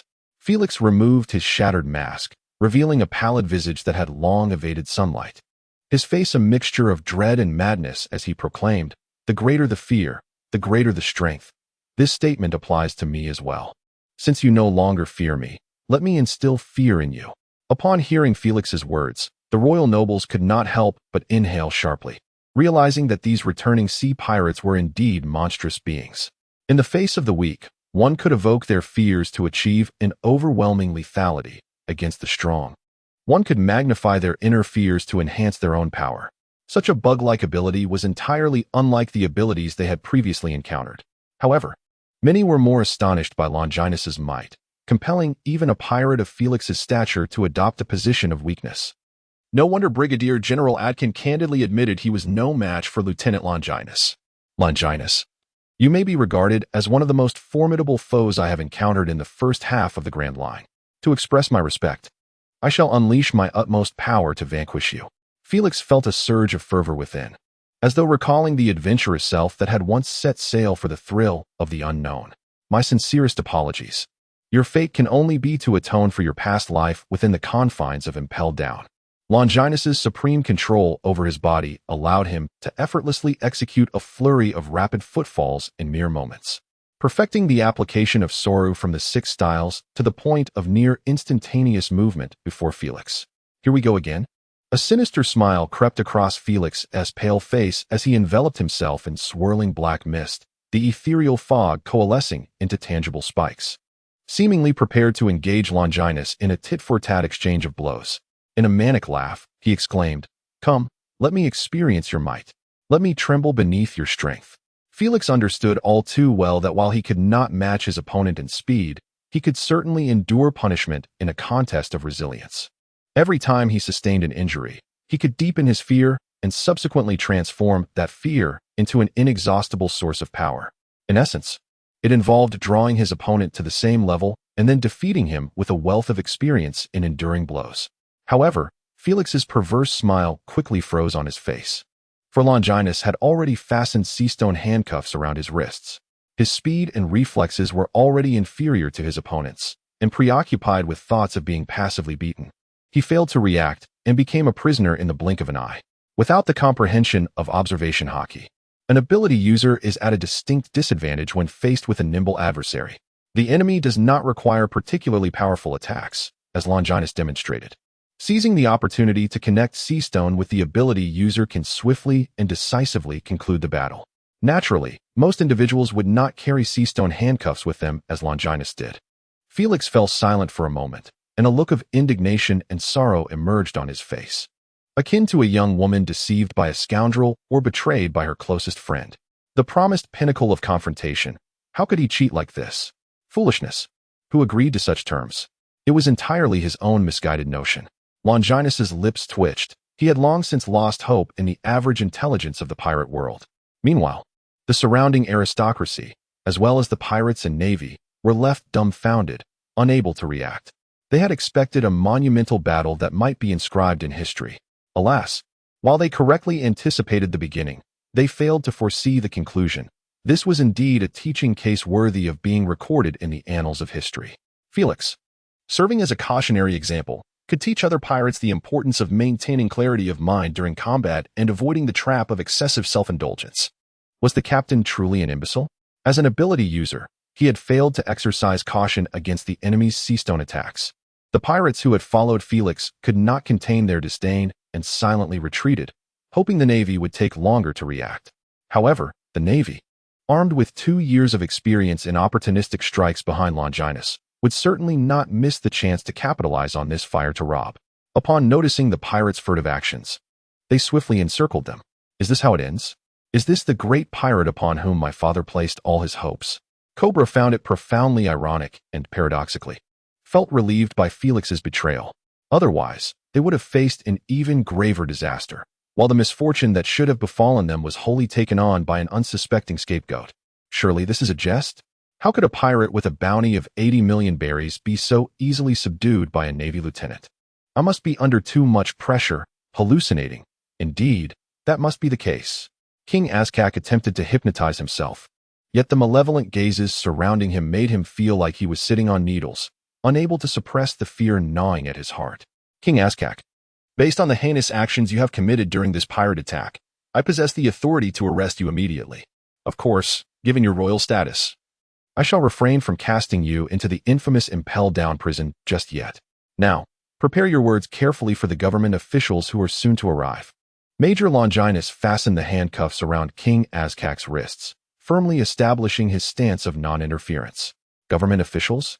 King Azkak swallowed hard, aware that those arriving were likely to be from the notorious CP organization. No one would wish to engage with those cold-blooded machines, and he was no exception. Despite his royal title, Lord Longinus, if you would be so kind, could we pretend this incident never occurred? I wholeheartedly support the four-nation cooperation proposal you previously suggested, and I fervently advocate every word you have spoken. Furthermore, esteemed admirals of the Navy, in recognition of your tireless efforts to apprehend pirates, I have decided to sponsor 30 million berries as military funds on behalf of the Azkak Kingdom. King Azkak spoke with resounding conviction and unrestrained bravado, leaving one to wonder if he had truly meant to proclaim 3 billion berries instead. Longinus twitched the corners of his mouth. 30 million berries was merely pocket change for Tina, the petite heiress. Even though the kingdom of Azk has far less wealth than the kingdom of Hiska, to speak of 30 million berries in the context of a kingdom's stature is indeed rather petty. Longinus harbored doubts that the price negotiated with Felix was never intended to be honored. It is no wonder that Brigadier General Adkin initially remarked on the foolishness and greed of King Azk, who, despite the dire circumstances, remained so miserly. He deserved to be the scapegoat. Any negotiation is fundamentally rooted in power dynamics, and the interests between nations are no exception. At the resumption of the trilateral peace talks, Longinus, buoyed by his recent triumph over Felix, found that every utterance he made was met with fervent support from the royal aristocracy of each nation. Although these nobles understood that Longinus, as a naval officer, posed no direct threat to them, the mere thought of his swift capture of the notorious pirate with an 80 million belly bounty, along with a king from a governmental ally, sent shivers down their spines, compelling them to resonate with his every word. The situation was even more pronounced for the Alabastion delegation, as their newly crowned King Cobra was an ardent admirer of Longinus. With the latter having eliminated the architect of the previous king's demise, the reverence for Longinus soared, leading to the unconditional approval of every proposal he put forth. In a mere half hour, the three nations reached a diplomatic agreement that had previously taken weeks to negotiate, leaving Brigadier General Adkin in a state of bewilderment as he received a joint funding contribution of 1 billion. The disparity between individuals seemed greater than that between man and beast. Adkin reflected with astonishment on how effortlessly this once agonizing negotiation had concluded, and how he had secured such a substantial financial backing with minimal effort, feeling a twinge of shame for his past self. The naval officers trailing behind him exchanged puzzled glances, questioning the validity of their superior's sentiments, yet chose to remain silent. Following the conclusion of the meeting, King Cobra asserted his royal authority, dispelling the eager courtiers seeking his favor, thus reclaiming a moment of solitude with his idol, Major Longinus. I find myself at a loss for words to express my gratitude. You have not only restored the waning reputation of the royal family, but also salvaged the fate of all Alabastians. At that moment, Cobra exuded a semblance of regal composure, no longer stammering in anxiety as he once did. King Cobra, I merely fulfilled the duties expected of a naval officer. The ability to propagate the ideals of peace and justice to distant lands is the greatest affirmation for me, Longinus replied, his countenance adorned with a gentle smile, radiating warmth akin to the gentle spring breeze. Major Longinus, I am acutely aware of your unwavering commitment to justice. To express gratitude through financial means would be an affront to your noble character. Cobra declared with righteous fervor, gesturing for his attendants to present the items they carried. Longinus silently marveled at his fortune. He was spared the embarrassment of a system that demanded monetary tribute, thus preventing Cobra from belittling his dignity. Cobra, with great reverence, unveiled a medal, a cross encrusted with gold and diamonds, glistening brilliantly under the radiant sunlight, casting mesmerizing hues. The nobles trailing behind Cobra could not help but exhibit envy. This was the highest honor bestowed by the Kingdom of Alabasta. Throughout Alabasta's 8th century history, only a select few had earned the right to don such a medal. If Longinus were merely seeking vengeance for the royal family, he would indeed be unworthy of this accolade. However, his series of proposals regarding the future development of the three nations had captured their attention. They were genuine, invaluable suggestions that could potentially salvage Alabasta. Thus, even the most obstinate nobles refrained from voicing any dissent. Having thoroughly prepared before his arrival, Longinus was acutely aware of the significance of this esteemed medal. While he was astonished by Cobra's boldness, he also felt a stirring within himself. The allure of fame and fortune was palpable. He esteemed reputation far above wealth. Pirates often relied on their fearsome reputations to maintain dominance, while the Navy sought the banner of justice as a ladder to ascend. Over the years, he had graced the pages of newspapers on numerous occasions, yet this was his first appearance as a national hero in the eyes of the world.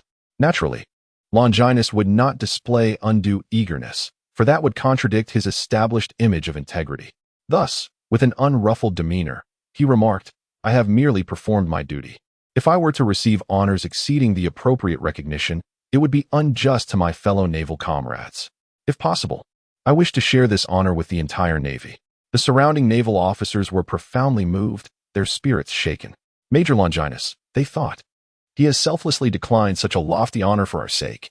Fortunately, Cobra did not let Longinus down. Awakening from his reverie, he replied, Major Longinus, you are right. I have overlooked the other valiant naval heroes. How about this?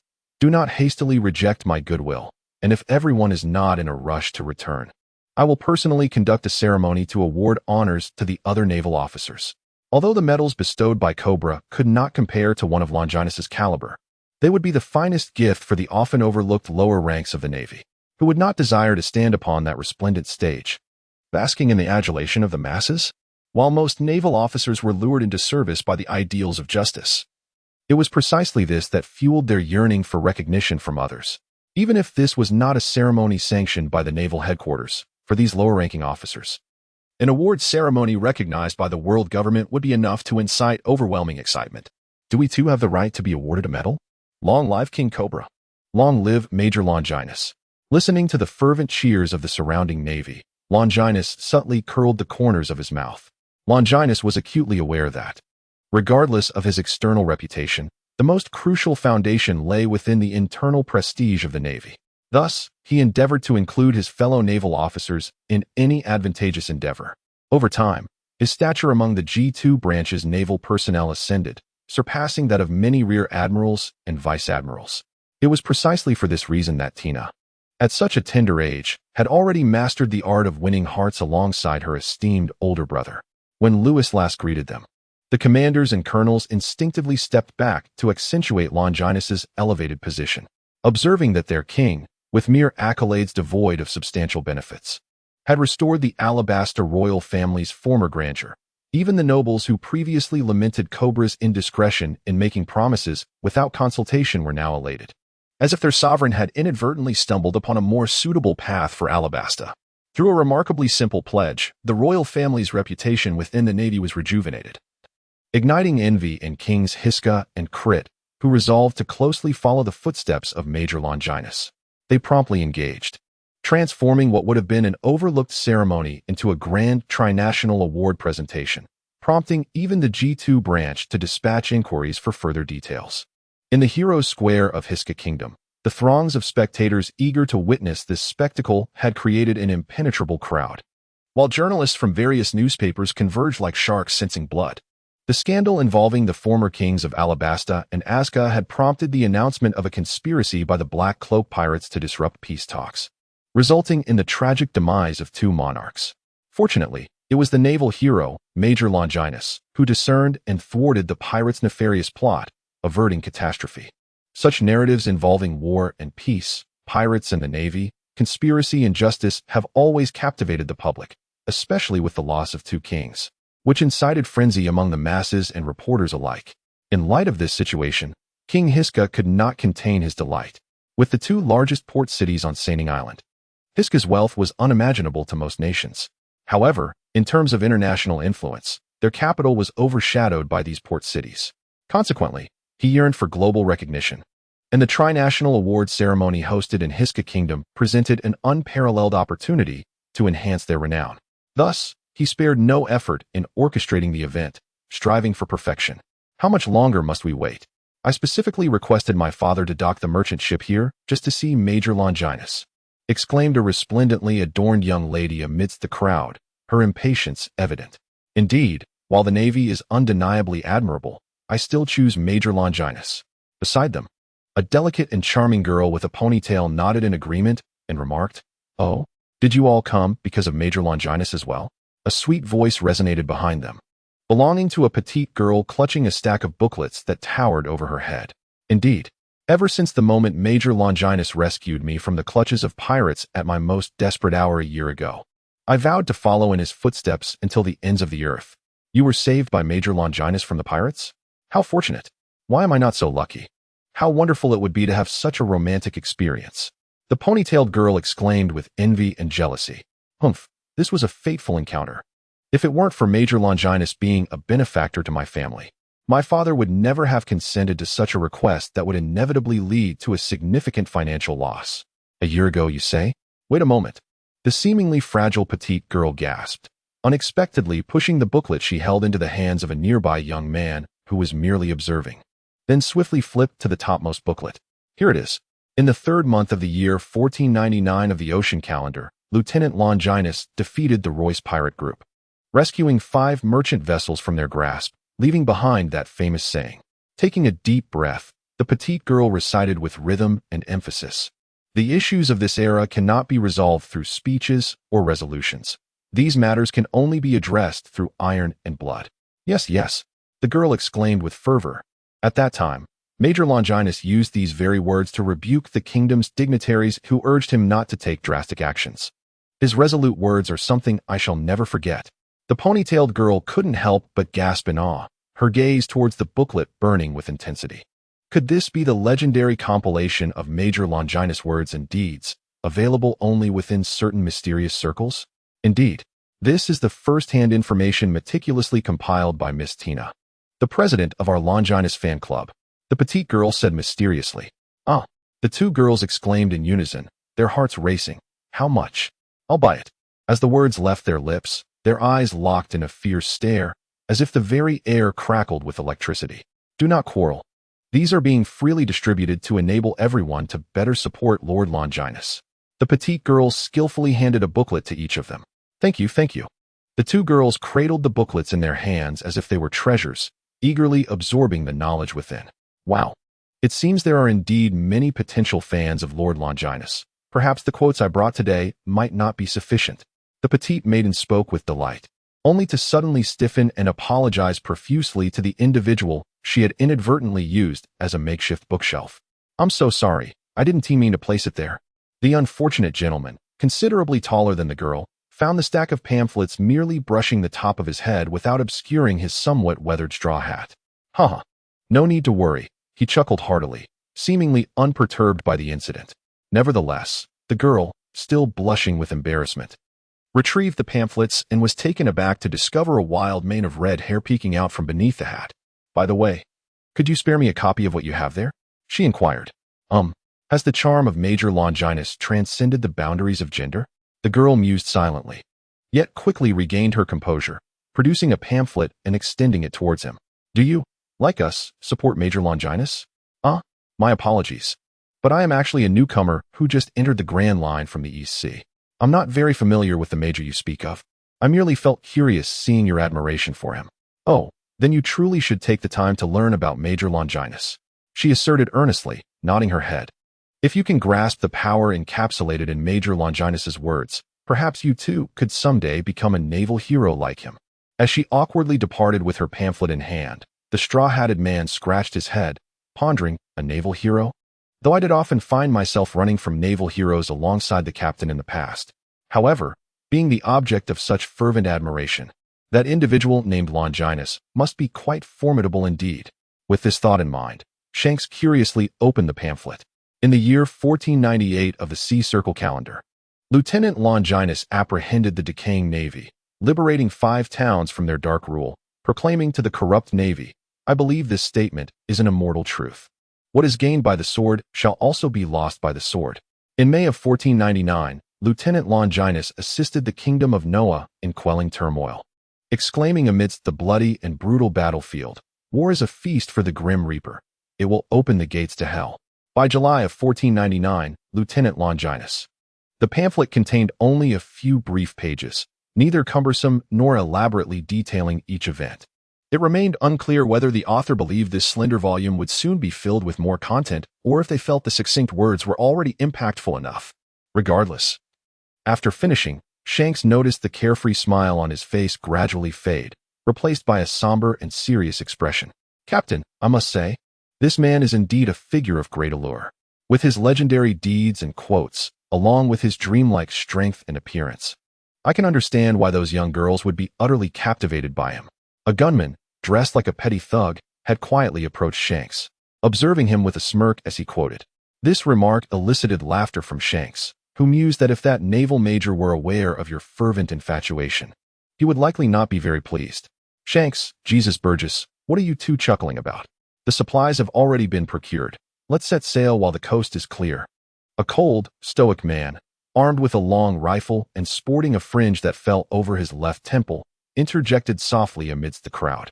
To his surprise, Shanks draped an arm around his shoulder and laughed heartily. "Beckman, relax.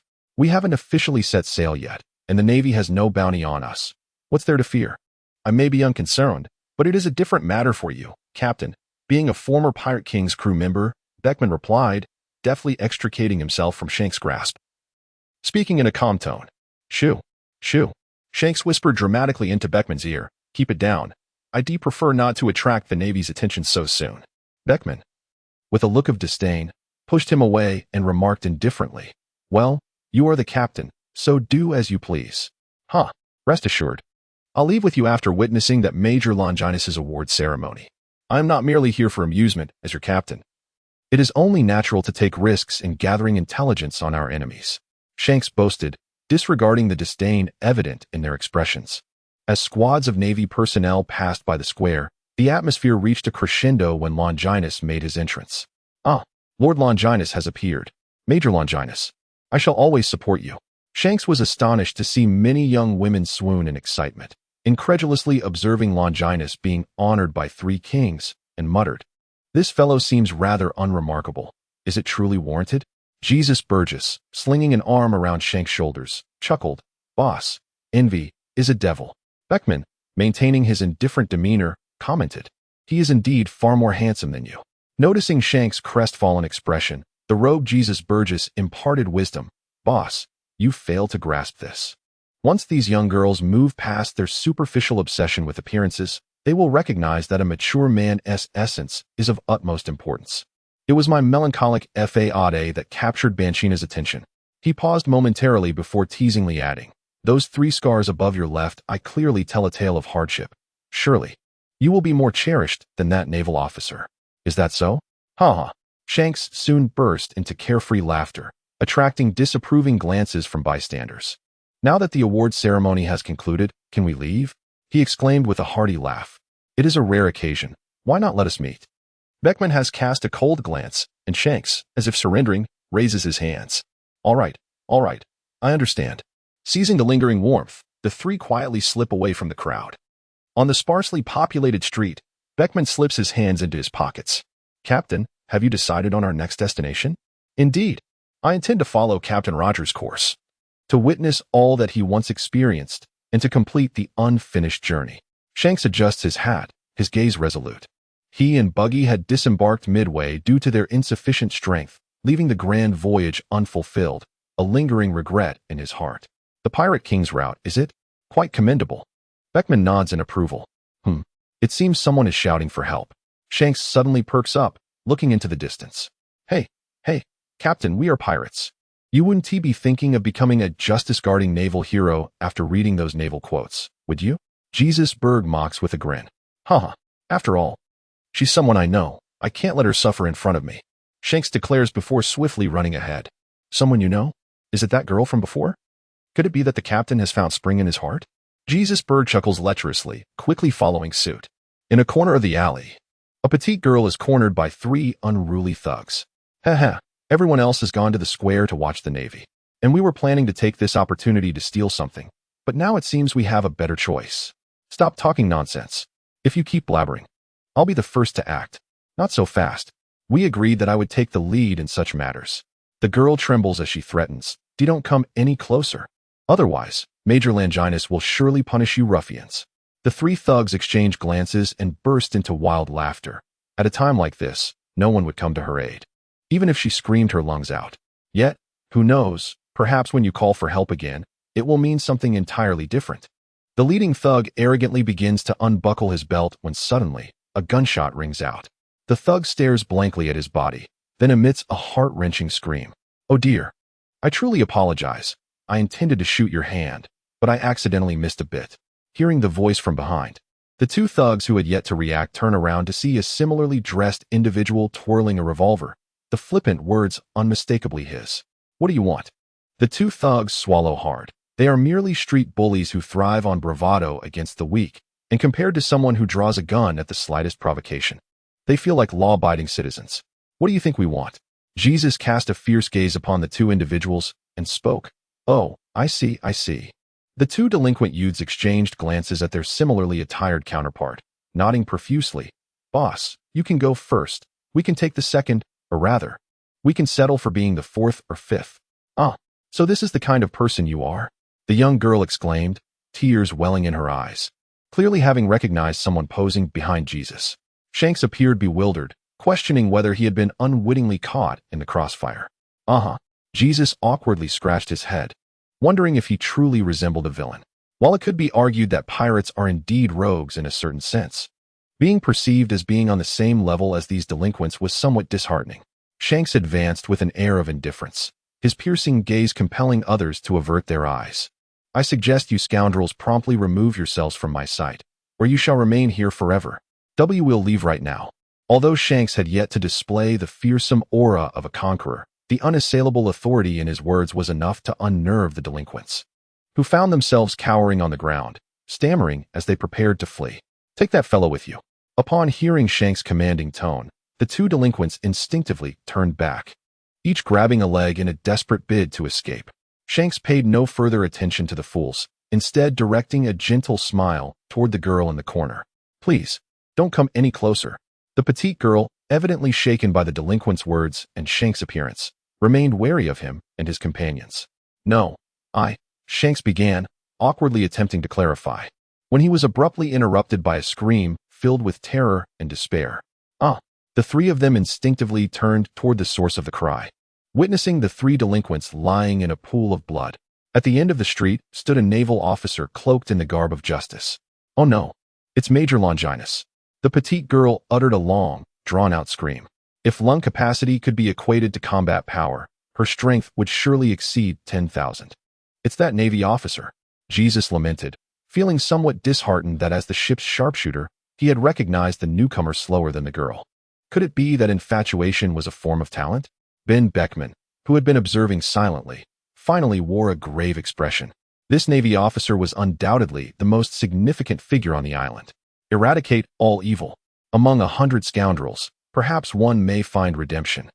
Yet the calamities wrought by the remaining 99 are far too great to be alleviated by a single act of salvation. Longinus spoke with a gentle tone while uttering words of iron and blood, creating an exquisite contrast. Under the sun, his code of justice remained unsullied by a single drop of blood. It seemed that dispatching a few petty thugs was a matter of no consequence to him. As a guardian of justice within the Navy, do you not find this approach rather hasty? They, too, are living beings, and their demise would surely evoke sorrow in some hearts. Shanks, however, was not particularly concerned about the fate of those miscreants. Rather, he was intrigued by how the so-called hero, Longinus, would respond to such a question. I uphold the justice of humanity, not the justice of scum. Such wretches cannot be deemed human. Longinus walked at a steady pace, exuding an air of calmness as if nothing could disrupt his stride. Ben Beckman observed that the Navy man's pace remained unwavering, akin to a lifeless automaton from a science fiction tale. Was this individual so deeply ingrained with the Navy's creed that no flaws of indulgence could be found within him? Even in private moments, his self-discipline was formidable, rendering him a truly fearsome character. Major Longinus, I am fortunate to have you rescue me, a petite girl exclaimed as she hurried to Longinus's side, her excitement palpable. Hey, wasn't it I who saved you?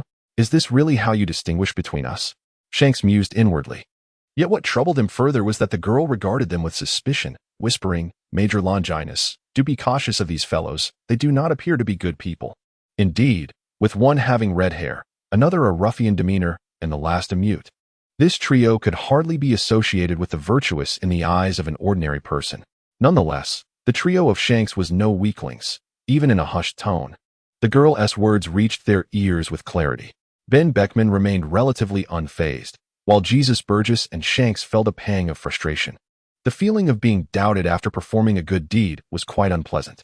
To their astonishment, it was the Navy officer who intervened on their behalf, stating, You have misjudged them. They are indeed here to rescue you. Oh, is that so? The girl, without a shred of doubt regarding Longinus's words, blushed and apologized profusely. I'm so sorry. I truly beg your pardon for mistaking you for villains. Please be more careful next time. Shanks and Jesus Burgess found themselves at a loss. What more could they do? Surely, they could not quibble with a young girl. Yet, it was astonishing how a baseless assertion from the Navy could lead her to trust them unreservedly, while they, who had acted nobly, faced suspicion. Such disparate treatment left them questioning their very existence. After the girl departed, Longinus smiled gently and remarked, This time, it was indeed thanks to the three of you. Otherwise, could belated justice truly be considered justice? Shanks never anticipated that a pirate like himself would one day engage in light-hearted banter with the Navy. Although this Navy officer exuded a certain authority, he was indeed not entirely disagreeable. Your words are refreshingly devoid of the hypocrisy typical of other naval officers, he remarked. Just then, Jesus Burgess coughed discreetly, reminding Shanks that their captain was once again rambling. I once aspired to join the Navy, but regrettably, I was rejected by the then commander due to the scar over my eye. Upon finishing his statement, Shanks sighed in relief, commending his own cleverness. That was indeed a bit excessive. Selection for the Navy is not akin to a beauty contest. Even if one does not possess conventional good looks, cough. What ails you? Nothing. The wind is rather strong, causing a slight tickle in my throat. Why not accompany me back to the Navy base? Given your fervent desire for justice, I am certain you would quickly evolve into an exceptional naval officer. Cough. What is amiss? Why have all three of you suddenly begun to cough? Nothing, just the wind tickling our throats. Noticing the murderous glares from Beckman and Jesus Burgess, Shanks quickly concocted an excuse. Oh no, the agreed time is fast approaching. We must hasten to the port lest we miss the next passenger ship. Do not fret. If you miss it, I can have a warship escort you, the officer offered. A warship escort? Cough. Thank you for your kindness, Major. But we have urgent matters to attend to. Let us discuss this upon our next meeting. As Shanks and his companions hurriedly exited the alley, the smile on Longinus's face gradually faded. He murmured to himself, Who would have thought I would encounter a future emperor here? Unfortunately, he currently holds little significance. Even if reported to the world government, no one would perceive an intern aboard a pirate ship as a substantial threat. Though, should I press the matter, I could potentially mobilize a significant fleet from the G2 branch to encircle them. However, such an endeavor would yield no advantage for me. It would merely be a thankless task, and many might view it as an overreaction. Moreover, it is precisely because of darkness that light finds its meaning. The government's tolerance of the Navy's expansion is a result of the threat posed by the four emperors. Only with a stronger Navy does my work hold significance. Of course, nurturing a foe can often lead to one's own demise. It all hinges on whose tactics prove more adept. Red-haired Shanks. I trust our paths will cross again before too long. The Navy headquarters has issued a bounty, prompting bounty hunters to pursue their quarry, a phenomenon commonly observed in the world of pirates. However, the profession of bounty hunting exists in a precarious balance between light and darkness, populated by a motley crew of individuals. Among them are formidable lone wolves, clandestine assassins, and even several bounty hunters who themselves are wanted criminals. If they were to present the heads of pirates at the Navy headquarters to claim their rewards, it is conceivable that they might instead find themselves incarcerated by the very authorities they sought to impress. Hence, the Hunters Guild, a semi-official yet shadowy institution, came into being. The forces backing the guild are remarkably intricate. Foremost among them is the colossal world government, which, in a sense, acts as the invisible hand for those in power. Following closely are the nobility of various kingdoms, merchants who traverse numerous seas, and even the dark rulers of the underworld. Consequently, although the bounties publicly advertised by the Hunters Guild are predominantly issued by the Navy, numerous clandestine missions exist, targeting rival leaders or seeking intelligence from enemy nations. In the central seas of the first half of the Grand Line lies a kingdom renowned for its infamous triangular region, teeming with countless pirates and often referred to as the Sea of Thieves. Thus, within the Hunters Guild branch situated in this pirate haven, the tasks exchanged are predominantly of an underground nature. Ironically, the most frequent visitors to this guild are the very pirates themselves, who watch with amusement as others exchange bounties, contemplating whether to engage in underhanded dealings. Even in the absence of business, they can be found seated, sipping drinks and regaling tales of the sea. Yet, the typically raucous atmosphere of the guild branch has descended into an eerie silence, where even the sound of a pin dropping could be distinctly heard. This unsettling quietude is attributed to the man seated at the front desk, donning a grimacing mask. Gulp. Could that fellow truly be the infamous sword demon Apophis? Might he unleash his wrath and slay us all? It is said that his killings are as terrifying as a slaughterhouse.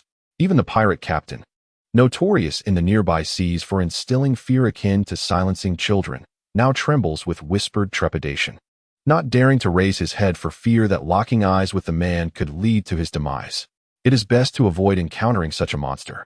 Tales abound of the ogre Barrow, with a bounty of 92 million berries, who, upon becoming Apophis's target, reportedly screamed in agony, his pleas echoing for a kilometer. It is unimaginable what torment could reduce such a brutal pirate to tears of supplication. The pirates nearby shudder, haunted by the echo of that ghastly wail. I am Apophis. You must have heard of my name. I intend to establish my own pirate crew and challenge the title of Pirate King. Thus I seek to recruit seasoned crew members. Upon hearing Apophis's intention to enlist sailors, the Hunters Guild nearly erupted into chaos. After all, he is a formidable adventurer, a force so powerful that even those with bounties nearing 100 million are no match for him. Although Apophis is rumored to be exceedingly ruthless, such ferocity is synonymous with strength among pirates. For the majority of them, it is far preferable to follow a powerful and merciless captain than to align with a weak and lenient leader. Gaining a position on Apophis's ship could potentially elevate one to the ranks of esteemed officials in a future formidable pirate crew. Mighty Apophis, though my bounty is merely 27 million berries, I have long admired your strength. I beseech you to allow me to follow in your wake. An excited pirate of modest renown stepped forward with fervor. I care not for the strength or weakness of your abilities. Even the ogre Barrow is, to me, merely a matter of one sword strike or two, came Apophis's indifferent voice from beneath his mask. This proclamation only served to intensify the fervor of the crowd. Lord Apophis, please accept me. I am the Tombkeeper Ross, with a bounty of 35 million berries. Another voice chimed in, and I too implore you to take me along to witness your legendary exploits. Before long, Apophis had gathered most of the pirates under his command, nodding slightly as he remarked, "We have nearly sufficient manpower. Now we must address the matter of ships." Only the finest warships crafted by the legendary Atom Tree can befit my stature. Though the significance of Apophis's words was unclear, a newly inducted subordinate eagerly flattered. Indeed, it was aboard a ship forged by Atom Tree that the legendary pirate King Roger accomplished his monumental voyage. Surely, Lord Apophis deserves nothing less than such a prestigious vessel. Apophis nodded in appreciation. There have been rumors of Atom Tree at the auction in Water 7. Estimates suggest it could fetch a staggering price of 300 million berries. You shall all contribute your funds to me to secure Atom Tree. When I am in a favorable mood, I shall eliminate a few high-bounty pirates and return your investments doubled. Upon hearing this, the pirates hesitated, exchanging uncertain glances. What? Does my first command as captain hold no weight? Apophis questioned. You must understand, 300 million berries is but a trifling sum to me. My only urgency is to procure that Atom Tree. The pirates looked at one another, unsure of how to proceed. Just then, the creaking door swung open, revealing a tall man carrying a suitcase, his face adorned with a similar mask. Observing the scene, the pirates exchanged skeptical glances between the two, their earlier enthusiasm beginning to wane. The masked man at the front desk, harboring resentment, turned with a calm demeanor, stepping down from his bar stool to approach the towering figure with the suitcase. Upon standing, he realized that the newcomer towered at least 2 meters tall, creating an overwhelming presence over his own height of less than 8 meters. Gulp. The masked man swallowed nervously, muttering, Brother, you have overstepped your bounds. This is the domain of the ever-changing Jack. He added, However, I shall let this slide. If you cooperate with me in this charade, we shall split the proceeds 80-20. Upon witnessing the towering man's silence, the masked figure with a ghastly visage gritted his teeth and declared, Very well, I concede. A division of 2/8 at most, 3/7. Or 4/6 cannot possibly be reduced further. One must leave a sliver of goodwill for future encounters. A 50-50 split is my utmost limit, and if not, we shall part ways. After the masked man persistently shifted his boundaries, the puppet-like giant finally spoke. You are obstructing my path. Initially relieved by the giant's willingness to engage, the masked figure was soon engulfed in confusion. What did you say?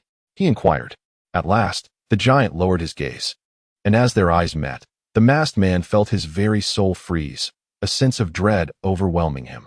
What kind of eyes were those, filled with desolation, slaughter, and brutal bloodshed, as if they harbored all the world's calamities? Even more terrifying was the owner of those eyes, who maintained an eerie calm, seemingly imprisoning the most fearsome demons with a tranquil demeanor. Could this individual truly be the cursed sword, Apophis? Before the masked figure could ponder further, an irresistible force shoved him aside, bringing an unexpected calm. He realized, Has he killed me? Perhaps he is merely a counterfeit. Regaining his confidence, the masked figure prepared to confront the situation, only to discover that the surrounding pirates regarded him with expressions of sheer terror. This realization bolstered his resolve. You all, go and eliminate that imposter. To his astonishment, as he spoke, the pirates emitted shrieks, either fleeing chaotically from the guild or collapsing lifelessly to the ground. Witnessing this, the masked figure felt a twinge of fear, suddenly aware that something was amiss with his voice. The scenery around him appeared to waver, as if the entire world were tilting. What is happening to me? He thought, forcefully suppressing his terror to gaze into the mirror at the front. He froze in shock. In the mirror, he beheld his own visage. The mask lay shattered, blood trickling from his brow to his waist, resembling a lotus root cleaved in two, barely held together by the crimson thread of life. Have I already perished? He thought in a daze, and as this notion surfaced, he was horrified to see the bloodline snap, his body beginning to collapse in two. No, don't. I refuse to die. The masked figure pressed his hands against the sides of his head, desperately trying to piece himself back together, a grotesque scene that caused several pirates to shudder. Soon, the warm, damp sensation filled his lower body. With a thunderous crash, his torn body collapsed in two, devoid of any sign of life. Upon witnessing the demise of the imposter, the remaining pirates exhaled a long sigh of relief. As seasoned marauders accustomed to the grim realities of their trade, they were no strangers to death. However, the half-dead monstrosity transcended their psychological endurance. At this thought, the pirates who had no time to flee cast fearful glances towards the man seated at the front. This blood-soaked, supernatural display had unequivocally revealed his identity. He was known as Apophis, the traveler from hell. If they had previously yearned for Apophis's might due to mere legend, Now they were gripped by terror from witnessing his methods firsthand. It was a fear that penetrated the very soul. In that moment, even if the true Apophis were to propose the recruitment of crew members, none would dare approach him as recklessly as before. They truly admired a formidable and ruthless captain. Yet Apophis surpassed their definition of brutality entirely. Information, Apophis spoke coldly amidst the suffocating atmosphere. What? The bald guild supervisor appeared disoriented, muttering in confusion. Suddenly recalling the fate of the previous imposter, his face drained of color, and he hastily replied, "Why yes, I will bring you all the information at once." The supervisor stumbled backward, swaying like a drunken man, and as he passed a mirror, he mustered the courage to glance at his reflection. Nose, eyebrows, eyes, mouth, everything was in place. I am still alive. I am still alive. He laughed maniacally within, his steps becoming unsteady, and he crashed into a wall, toppling it down. Witnessing this comical scene, the pirates seated on the ground, too terrified to rise, felt no contempt. They would likely fare worse in his situation. After all, many among them were cowering in fear, too afraid to make even the slightest sound that might attract that man's attention. The few receptionists left behind were on the verge of tears, feeling utterly trapped, unable to move or remain still, experiencing discomfort 1,000-fold worse than that of a menstrual cramp. He is coming, in apparent concern that Apophis might grow impatient. The bald supervisor called out loudly from the information room. Moments later, he emerged wearing a sycophantic grin. "Lord Apophis, according to guild regulations, as a 4-star hunter, you are only permitted to view information of 4 stars and below. However, I have taken the liberty of presenting all materials from our branch. You may peruse as much as you wish." Noticing that Apophis offered no reaction and began to sift through the documents, the supervisor felt a wave of relief wash over him. Anything to rid himself of this great demon would suffice. Moreover, considering that his branch only possessed information of a maximum 5-star caliber, it was hardly unreasonable to classify Apophis as a 5-star hunter, given that he had effortlessly slaughtered the ogre Baroth with a bounty of 92 million. The classification system of the Hunter Guild is quite straightforward. All registered members are 1-star hunters. Those who have slain pirates with bounties exceeding 10 million berries automatically ascend to 2 stars. And those who have taken down targets worth over 30 million are granted 3 stars. In a similar vein, a 4-star rating denotes bounties exceeding 50 million. A 5-star rating represents 100 million or more. A 6-star rating is for bounties above 300 million. And a 7-star rating requires the hunting of notorious pirates recognized by both the Navy and the government. The methods employed for such hunts are often brutal and straightforward. Whether through assassination or poisoning, even the act of opportunistically seizing a target suffices to gain the approval of the Hunters Guild. In a certain sense, the guild itself serves as a mechanism for the world government to recruit lone wolves, bestowing prestige and various intangible benefits through its star rating system to compel formidable individuals who disdain the constraints of the Navy or government to serve in this manner. These intangible benefits primarily encompass 2 facets: intelligence and merit. The significance of intelligence in the pirate world cannot be overstated. Much like the ghost fruit, the childlike fruit, or the lucky fruit, even the mightiest can fall prey without the advantage of information. For those self-assured, independent warriors, the intelligence network of the Hunters Guild can somewhat mitigate the drawbacks of not aligning with a faction. Merit, on the other hand, allows for the acquisition of items that conventional means cannot procure, such as rare devil fruits, formidable blades, or weaponry that, while discarded by the government and Navy, remains elusive in the outside world. Skullcrusher Buffett. Upon hearing Apophis's emotionless declaration, the bald supervisor swiftly retrieved the pertinent dossier with unprecedented speed.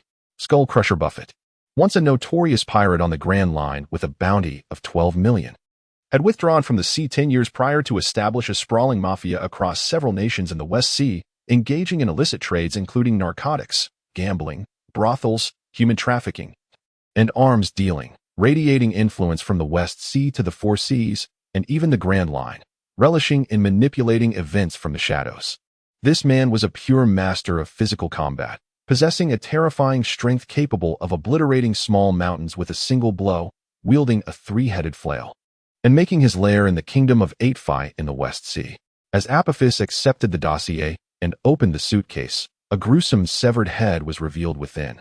its visage contorted in a grotesque expression of fear. "Ogre Barlow!" exclaimed the bald supervisor, instantly recognizing the infamous monster known among pirates for feasting on the brains of children. Such a brutal pirate, even in death, remained ensnared by terror. What suffering had he endured? Merely contemplating this sent chills down the supervisor's spine, prompting him to hastily declare, "This 92 million, I will." Before he could finish, he witnessed Apophis push the suitcase forward and silently turn to exit. The supervisor's immediate realization struck him. He was already dead.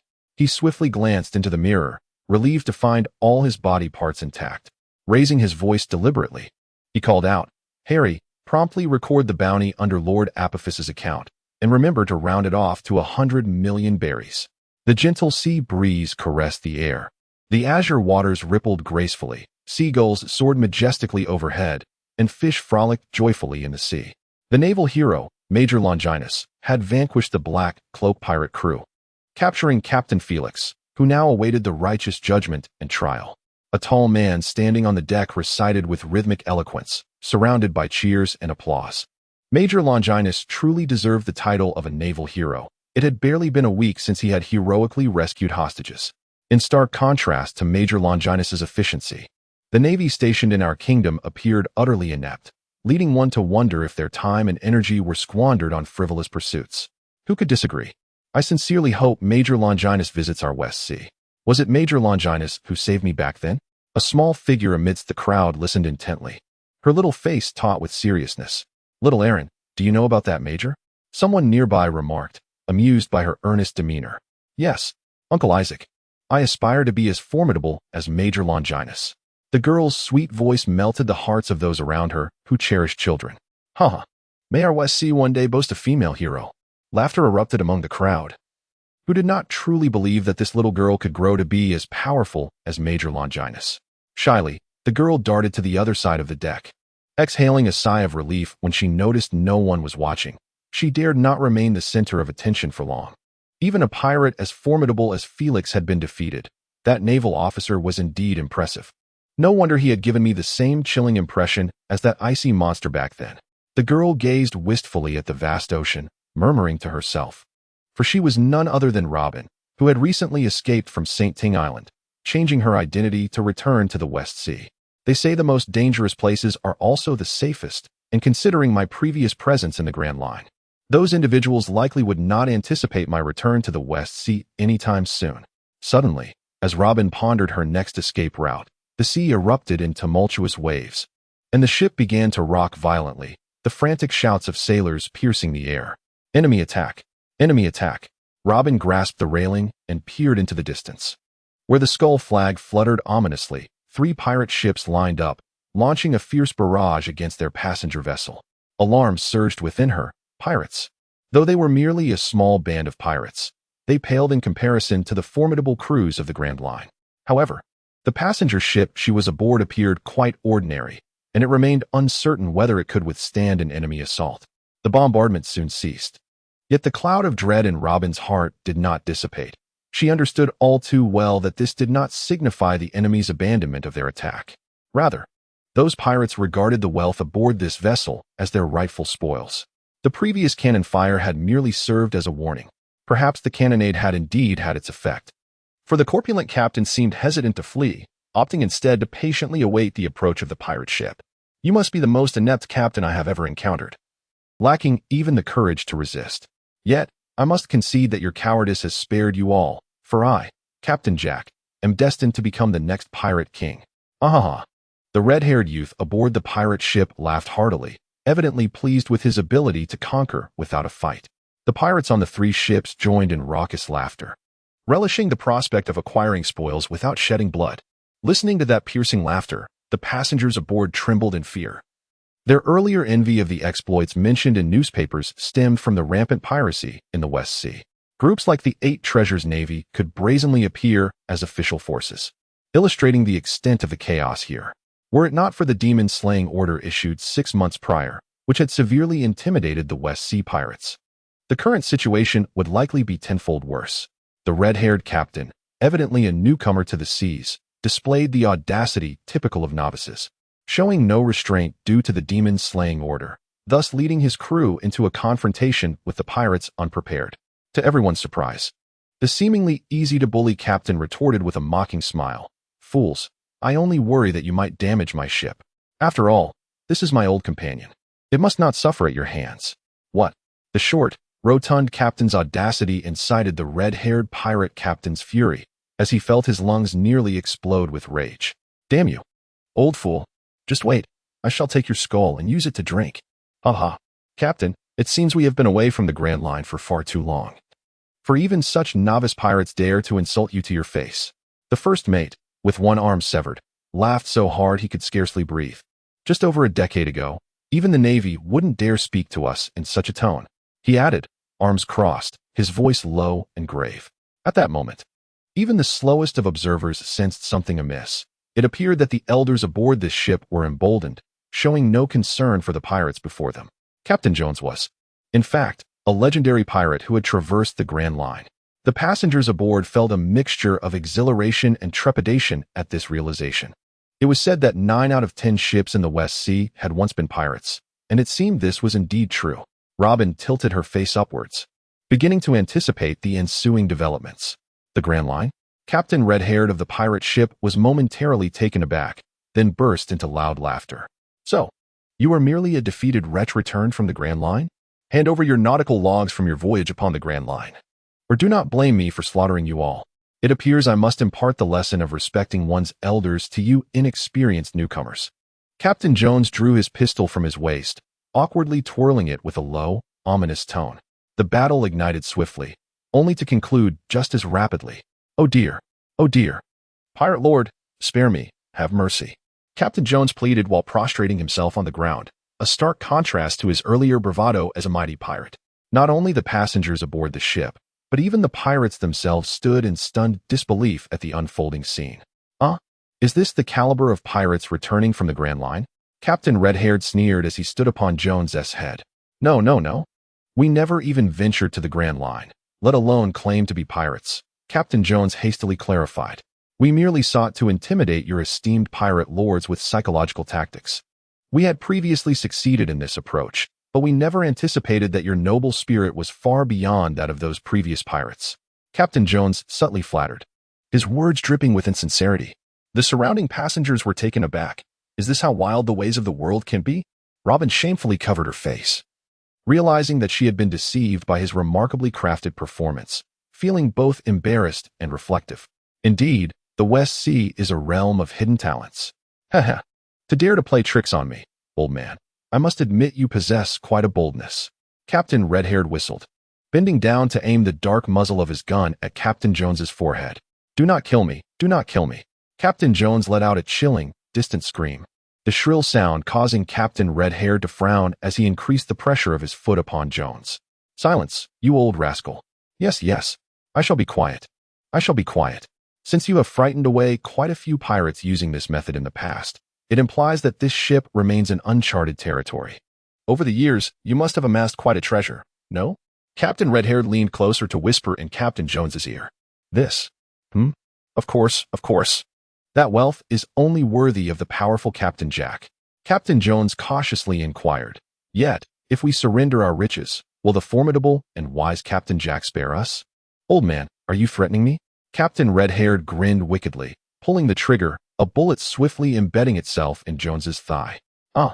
Captain Jones emitted a scream akin to that of a slaughtered pig, startling many pirates into involuntary shivers. "In these waters, none dare negotiate terms with me, Captain Jack. Do you comprehend?" "Yes, yes. The wealth aboard the ship has been converted into equivalent gold and concealed within the wall compartments of the captain's quarters." You old rascal. You certainly know how to play your cards. However, in light of your understanding, I shall grant you a swift end. Once you descend below, remember to express gratitude for Captain Jack's generosity." As the pitch-black muzzle of the gun once again aimed at his eyes, Jones, disregarding any reprimands about dishonor, screamed in desperation, "You cannot kill me. If you do, none of you will survive. Oh, pray, do not tell me you are some king's illegitimate son, and that killing you would unleash an army upon us." The red-haired pirate captain feigned terror and then, as if awakening from a dream, declared, I nearly forgot. At your age, you could only be considered the illegitimate father of some king. Ha ha. The other pirates erupted in laughter. Do not think I jest. A true heavyweight resides on my ship. If you disturb him, we shall all meet our doom. Jones's voice trembled with an inescapable dread, as if even recalling the truth was unbearable. A true heavyweight? Do enlighten me. Is it Pirate King Roger, Whitebeard Newgate, or perhaps that newly appointed Fleet Admiral Sengoku? The red-haired pirate captain yawned dismissively. Jones, pinned beneath his foot, faltered momentarily, cursing inwardly. Are the new generation of pirates truly this brazen? Constantly invoking the Pirate King and Fleet Admirals. How ridiculous. That is none other than the traveler from hell, the demon's sword Apophis. He retorted, though his tone wavered slightly. After all, despite Apophis's fearsome reputation, he had only risen to notoriety a year prior, and compared to the three titans mentioned by the red-haired captain, he was still significantly outmatched. Apophis, the murderous king who claims to be a traveler, mentioned in the newspapers? Robin felt a chill run down her spine. When she had been captured in the Grand Line, she had overheard members of the black-clad pirate crew speak of him. He seemed to be a monster particularly targeting slaver ships, one whom even their captain dared not confront. It was largely due to this fear that the black-clad crew intended to use her as a bargaining chip for protection. You old fool. You ought not to be a captain. With such storytelling prowess, you would fare much better as a third-rate performer. The red-haired pirate leaned down, chuckling as he patted Jones's cheek. I am truly not acting. That esteemed individual resides in the foremost first-class cabin. As the red-haired captain appeared to grow impatient, Jones hurriedly insisted. Enough. I care not whether you are acting. Merely a somewhat renowned adventurer. Even if he truly is aboard this ship, I will send him back to hell. Bang! The bullet pierced the skull, and the plump Captain Jones's eyes widened in disbelief, as if he could not fathom that he would meet his end here. As blood stained the deck, a wave of panic swept through the crowd. Many hastily covered their mouths, fearing to attract the attention of the pirates, but they were too late. Captain, how shall we deal with these scoundrels? Inquired a green-haired, cocky pirate, licking his lips. Let us kill them all. I am a pirate of my word. Having declared that those who dare to resist shall be slaughtered aboard this ship, I shall honor my promise. The red-haired captain nonchalantly decreed the fate of those aboard. He understood. I will do my utmost to ensure their demise is peaceful. The pirates' conversation was not hushed. The entire crew heard clearly. A middle-aged man, dressed like a noble, stepped forward and exclaimed, Surely, this is a jest? We still hold value. We can pay a ransom. Please, do not bang. Who cares to listen to the ramblings of you old fools? The green-haired pirate exclaimed, dispersing the smoke from his gun, filled with wild excitement. Run. Why not flee? The hunt becomes exhilarating when they do. Realizing the pirates were resolute in their intent to massacre, the passengers on the ship began to scatter in terror. Help! Is there anyone to save us? Damn pirates! I will fight you to the death. Let us descend into hell together. Jump into the sea. With a bit of luck, we might drift to a nearby island. Crouched in a corner, Robin's face turned pale. Having just escaped from hell, she was now plummeting into the abyss once more. Could she truly be the devil's child, bringing misfortune to those around her? No, she thought vehemently. I cannot perish so easily. I have promised to live for my mother. To live better than anyone else. Wiping away her tears, Robin hesitated, gazing toward the sea. It seemed futile. Jumping into the water offered a glimmer of hope. Yet, as a devil fruit user, leaping into the ocean would be akin to seeking her own demise. Perhaps, little girl, you are hiding here? A rotund pirate with a greasy face regarded the delicate Robin, his smile growing increasingly depraved. Such a lovely little thing. It would be a shame to kill her. Instead, how about the attacked pirate, eyes rolling back, clutched his groin and collapsed, convulsing. There was no time left. She had to try. With resolute determination, Robin dashed forth, using her small stature to navigate the slaughterhouse, yet still drawing the attention of the pirates. As she saw one of them brandishing a knife approaching from behind, Robin no longer hesitated. She shut her eyes and burst through the door of the room the portly captain had mentioned. Am I not dead? Robin leaned against the door, feeling a wave of relief wash over her. Suddenly, a melodious tune wafted into her ears. She looked up to find a man wearing a mask with a grotesque face, reclining lazily in a chair, a gramophone playing music on the table before him. Is he Apophis? Robin thought, somewhat dazed, as the image before her starkly contrasted with her preconceived notion of a cold-blooded killer. Where is that little girl? It seems I have inadvertently found myself at the forefront of the first-class cabin. Fool, why don't you go up and seize the person? Boss, I dare not. What if that wretched fat man speaks the truth? I have read in the newspapers that this fellow named Apophis is nothing short of a monster. Useless. If there truly were a formidable figure, how could they cower in a room, too fearful to emerge? Go, summon forth the spirit of a pirate. With the most savage ferocity, kick the door down and drag that little girl out to meet her demise. Yes, to kick and to kill. This is the very essence of the ferocity required. Remember, you are the most ruthless and violent of pirates. Hearing the commotion from outside, Robin had no time for further contemplation. She bit her small canine tooth and scurried beneath the bed. Tap, tap. The pirates, striding with a ruthless gait, approached the door, prepared to follow their captain's command and kick it open. Suddenly, an inexplicable sense of trepidation caused one to instinctively suspend his right foot in midair. Wait. Is this perhaps a tad impolite? Perhaps I should adopt a more courteous approach? Ahem. He adjusted his collar, retracted his foot, cleared his throat, and politely knocked on the door. Is anyone home? 1 second, 2 seconds, 3 seconds. Oh, my apologies for the intrusion. Observing the pirate turn on his heel without hesitation, the captain was left bewildered. Why have you returned? It seems the occupant of the room is not at home. I shall return another time. Upon hearing this response, the pirate captain felt as if his lungs might explode from fury. With a kick, he sent the irritating fool sprawling to the ground. Get out of my sight, rookie. Allow me to show you how a real killer operates. How unfortunate. It appears I must exercise more caution when recruiting, lest I pull any more worthless individuals aboard. As the captain approached the door, ready to unleash his fury upon it, he suddenly heard a strange sound emanating from within the room. Heavy, solemn, grandiose, yet imbued with an indescribable sorrow. For reasons unknown, the peculiar melody conjured a parade of memories within the captain's mind. There were elders, children, women. The haunting wails of anguish still resonated in his ears. Those who had perished by his hand, their spirits seemed to rise from the depths of hell, recounting the torment of their souls, forever beyond redemption. Familiar and unfamiliar faces alike, with tears of blood streaming from their eyes, lunged toward him, incessantly gnawing at his soul and flesh, pulling him into an endless abyss. No, Captain, Captain. Hearing the frantic calls of his crew, the captain jolted awake, relieved to find no spectral figures swirling about him. Phew. Was that merely an overwhelming pressure manifesting as a hallucination? Captain, your gun. What am I gun? With a shock, the captain realized, at some point unbeknownst to him, he had aimed the dark muzzle of his weapon at himself. How utterly cursed. The pirate captain, drenched in cold sweat, swiftly holstered his pistol, hesitating before the imposing door that loomed before him. Captain, we should leave. I've warned you repeatedly that Apophis is nothing but a monster. One of his crew cautioned. What nonsense!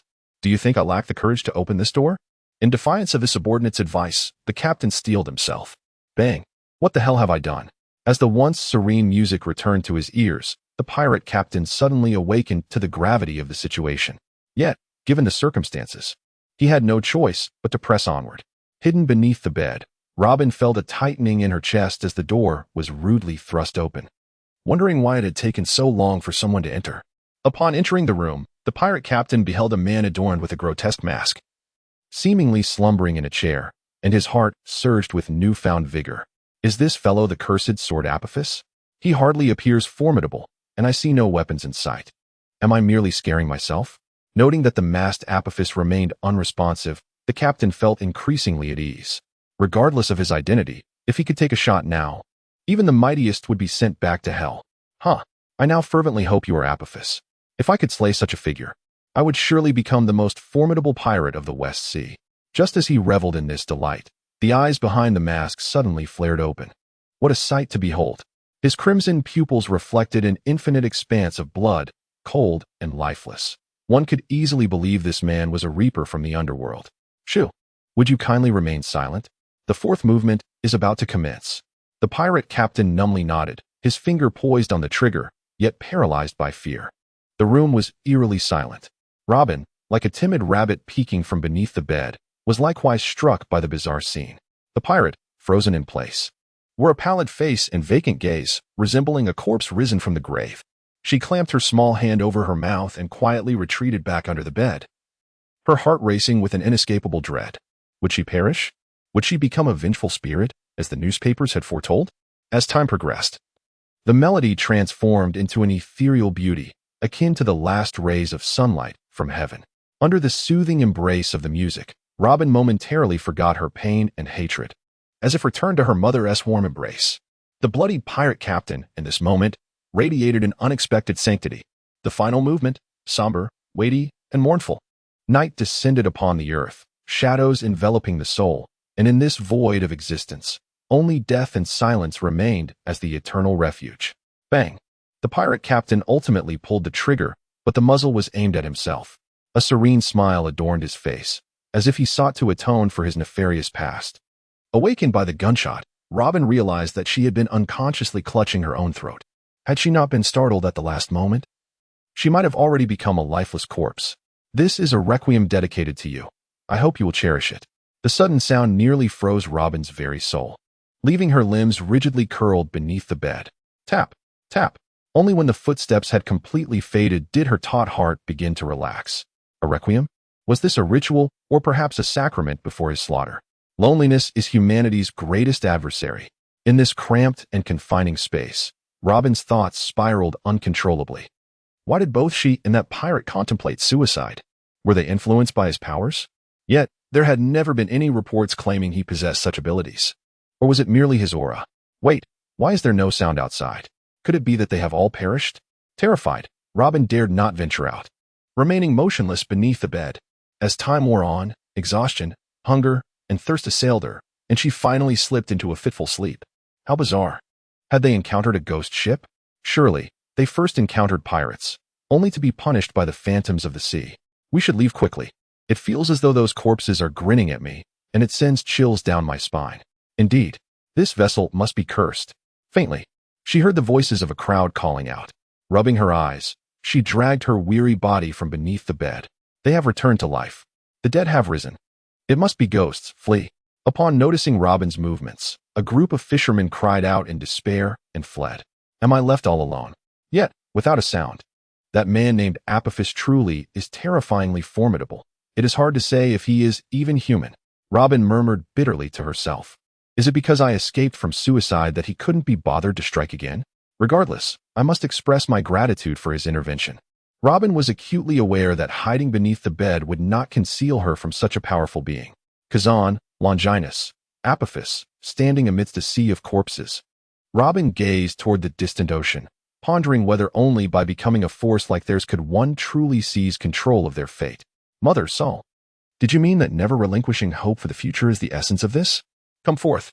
In the opulent hall of the kingdom of Ethelfi, a somewhat portly middle-aged man occupied the seat of honor, alongside a diminutive figure clad in a pinstriped suit who was reporting the latest developments. Father, he began.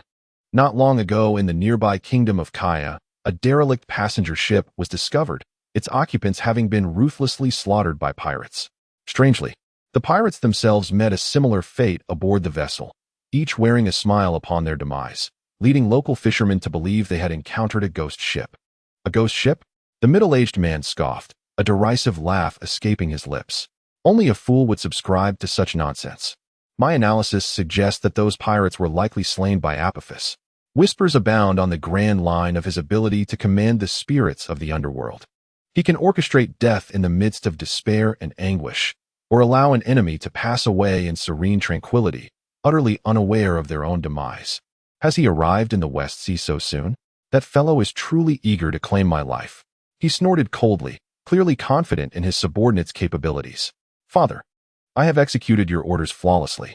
As soon as Apophis steps foot within our territory, a relentless barrage of firepower will be unleashed upon him. Even if he is a monster forged of steel, he will promptly be reduced to a heap of scrap. Excellent, Becky. Do you see? This is the power of authority. No matter how formidable he may be, he is still but one man. How could he possibly contend with my countless subordinates? Does he truly believe he can take my life? He ought to consider whether he possesses the capability. The disparity between us is insurmountable. His demise is assured. The diminutive man noted impassively. However, our identification of Apophis is solely based on his ghastly mask. Should he remove it and infiltrate our ranks? It is unlikely that such an arrogant creature would ever concede defeat. The middle-aged man hesitated momentarily before responding. Your concerns are not unfounded. Placing our hopes in the hands of our adversary is indeed foolish. Fortunately, I have made contingency plans, and they should be arriving shortly. Them? The small man inquired, perplexed. Father, who do you refer to? Who else could it be? Naturally, it is the 8 treasures navy that I summoned from the Flower Kingdom. Alas, their leader, Green Pepper, has retired. Otherwise, that pirate with a bounty exceeding 500 million would truly be a creature from the depths of hell. Nevertheless, it matters not. The son of Green Pepper, the future 13th pillar of the 8 treasures navy, Flower Pepper, has graciously accepted my invitation. Given that the esteemed Oda did not elaborate on Green Pepper's son, we have chosen to refer to him as Flower Pepper, a blend of his father's name and the Flower Kingdom. Should anyone have criticisms, feel free to express them. His inherent strength is already formidable, and even if he were to falter, he has the legendary pirate Green Pepper backing him. Does Apophis truly dare to risk provoking such a notorious pirate in a battle to the death with me? The 8 treasures navy from the Flower Kingdom indeed represents a formidable ally. Initially, I believed I could utilize the power of Apophis to eliminate this individual, subsequently seizing control of his dominion. Alas, though this old wretch has long since lost the ferocity of his piratical days, his wariness remains intact. Capone Beach, feeling a twinge of misfortune, lifted the state of martial law within his internal fortress. Since Apophis's demise is inevitable, there is no need for me to deliberately leave a passage for him to enter. Let this be akin to witnessing a splendid display of fireworks. Boom, boom. Thunder roared, shaking the earth, and the ground beneath Beach and Buffett fractured with numerous narrow splits. What is happening?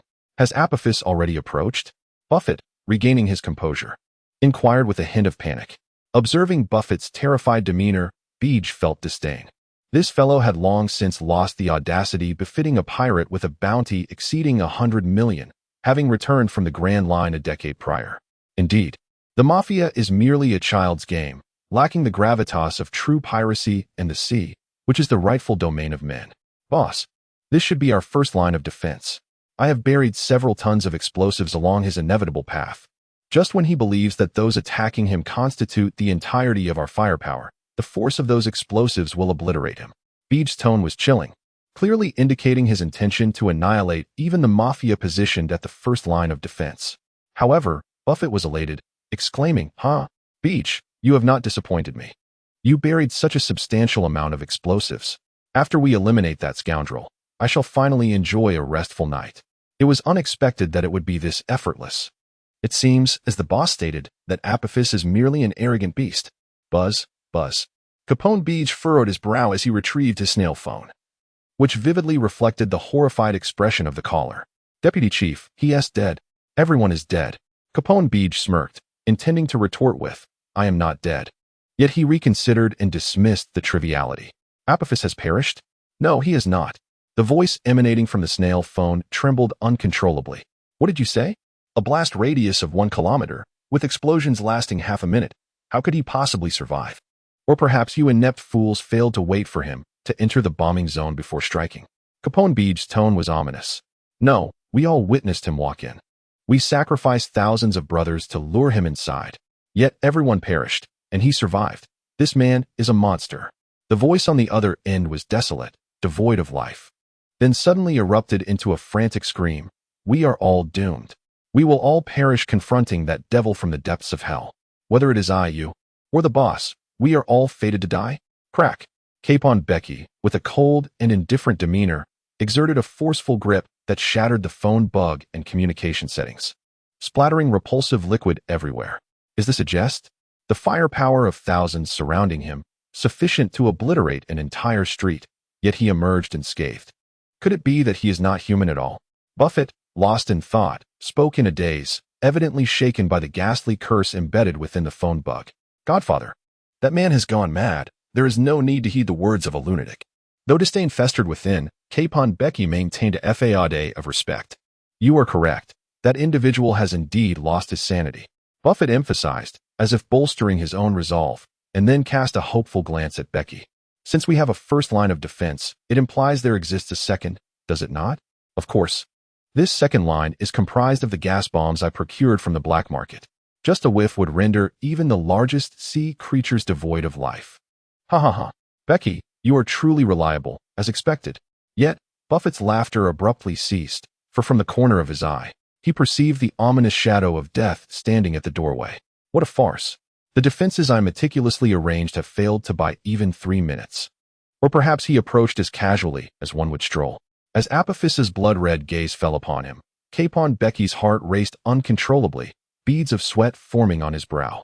Becky, quickly deploy your third line of defense. Indeed, we have no choice but to activate the third line now. With a frosty expression, Capon Becky took a step back and pressed the remote in his hand. A steel barrier descended, instantly separating him from Buffett. What is this? My esteemed godfather. Do you not comprehend? This third line of defense is you. Buffett grasped the iron bars, looking at Capon Becky, who was now a mere breath away, and the encroaching Apophis behind him, tears of regret streaming down his face. Calm down. I must remain composed. At this critical juncture between life and death, Buffett found a flicker of his former self, his mind racing. This barrier, forged from the latest alloy, would be nearly impossible to breach in a short span. Thus, the path of escape was futile. Must he confront him head-on? Yet, he had not faced a battle of this caliber in nearly a decade, and the man before him had evidently carved his way through mountains of corpses. In a fight to the death, he could not hope to be his equal. However, there was no necessity for a desperate struggle. If he could merely delay until the Pepper Chief arrived to offer support, the outcome would be uncertain. With this thought, Buffett inhaled deeply, donned a smile, and turned away. Might you be the Crimson Swordsman Apophis? I am the master of this domain, Benjamin Buffett, and I welcome you to the paradise of the Mafia. Yet, Apophis remained unfazed, inexorably advancing. Perhaps there exists a misunderstanding between us, Lord Apophis. As long as matters are clarified, I believe we can still be friends. Noticing the other party's continued silence, Buffett felt a pang of anxiety and urgently inquired, "Who is it that wishes to take my life? Regardless of the price they offer, I am willing to pay double, no, triple the reward. Is there truly no room for negotiation? After all, I am a pirate with a bounty of 120 million belly. If it comes to a do-or-die situation, it will benefit neither of us." Buffett, with a fade of bravado, subtly shifted his stance. Hanging on the side wall were his three-headed flail, once a testament to his strength, now marred by dust and rust from the passage of time. I offer you the chance to retrieve your weapon. Beneath the eerie mask of the specter, Apophis's indifferent voice finally emerged. Buffett was taken aback, not anticipating that his intentions had been so thoroughly discerned. Moreover, the other party appeared disinclined to seize the opportunity to ambush him while he was unarmed. Was it a manifestation of that antiquated samurai code, or merely disdain for him? Such condescension is truly infuriating. I hope you do not regret your choice when the time comes. My title as the Crusher of Skulls is not to be trifled with.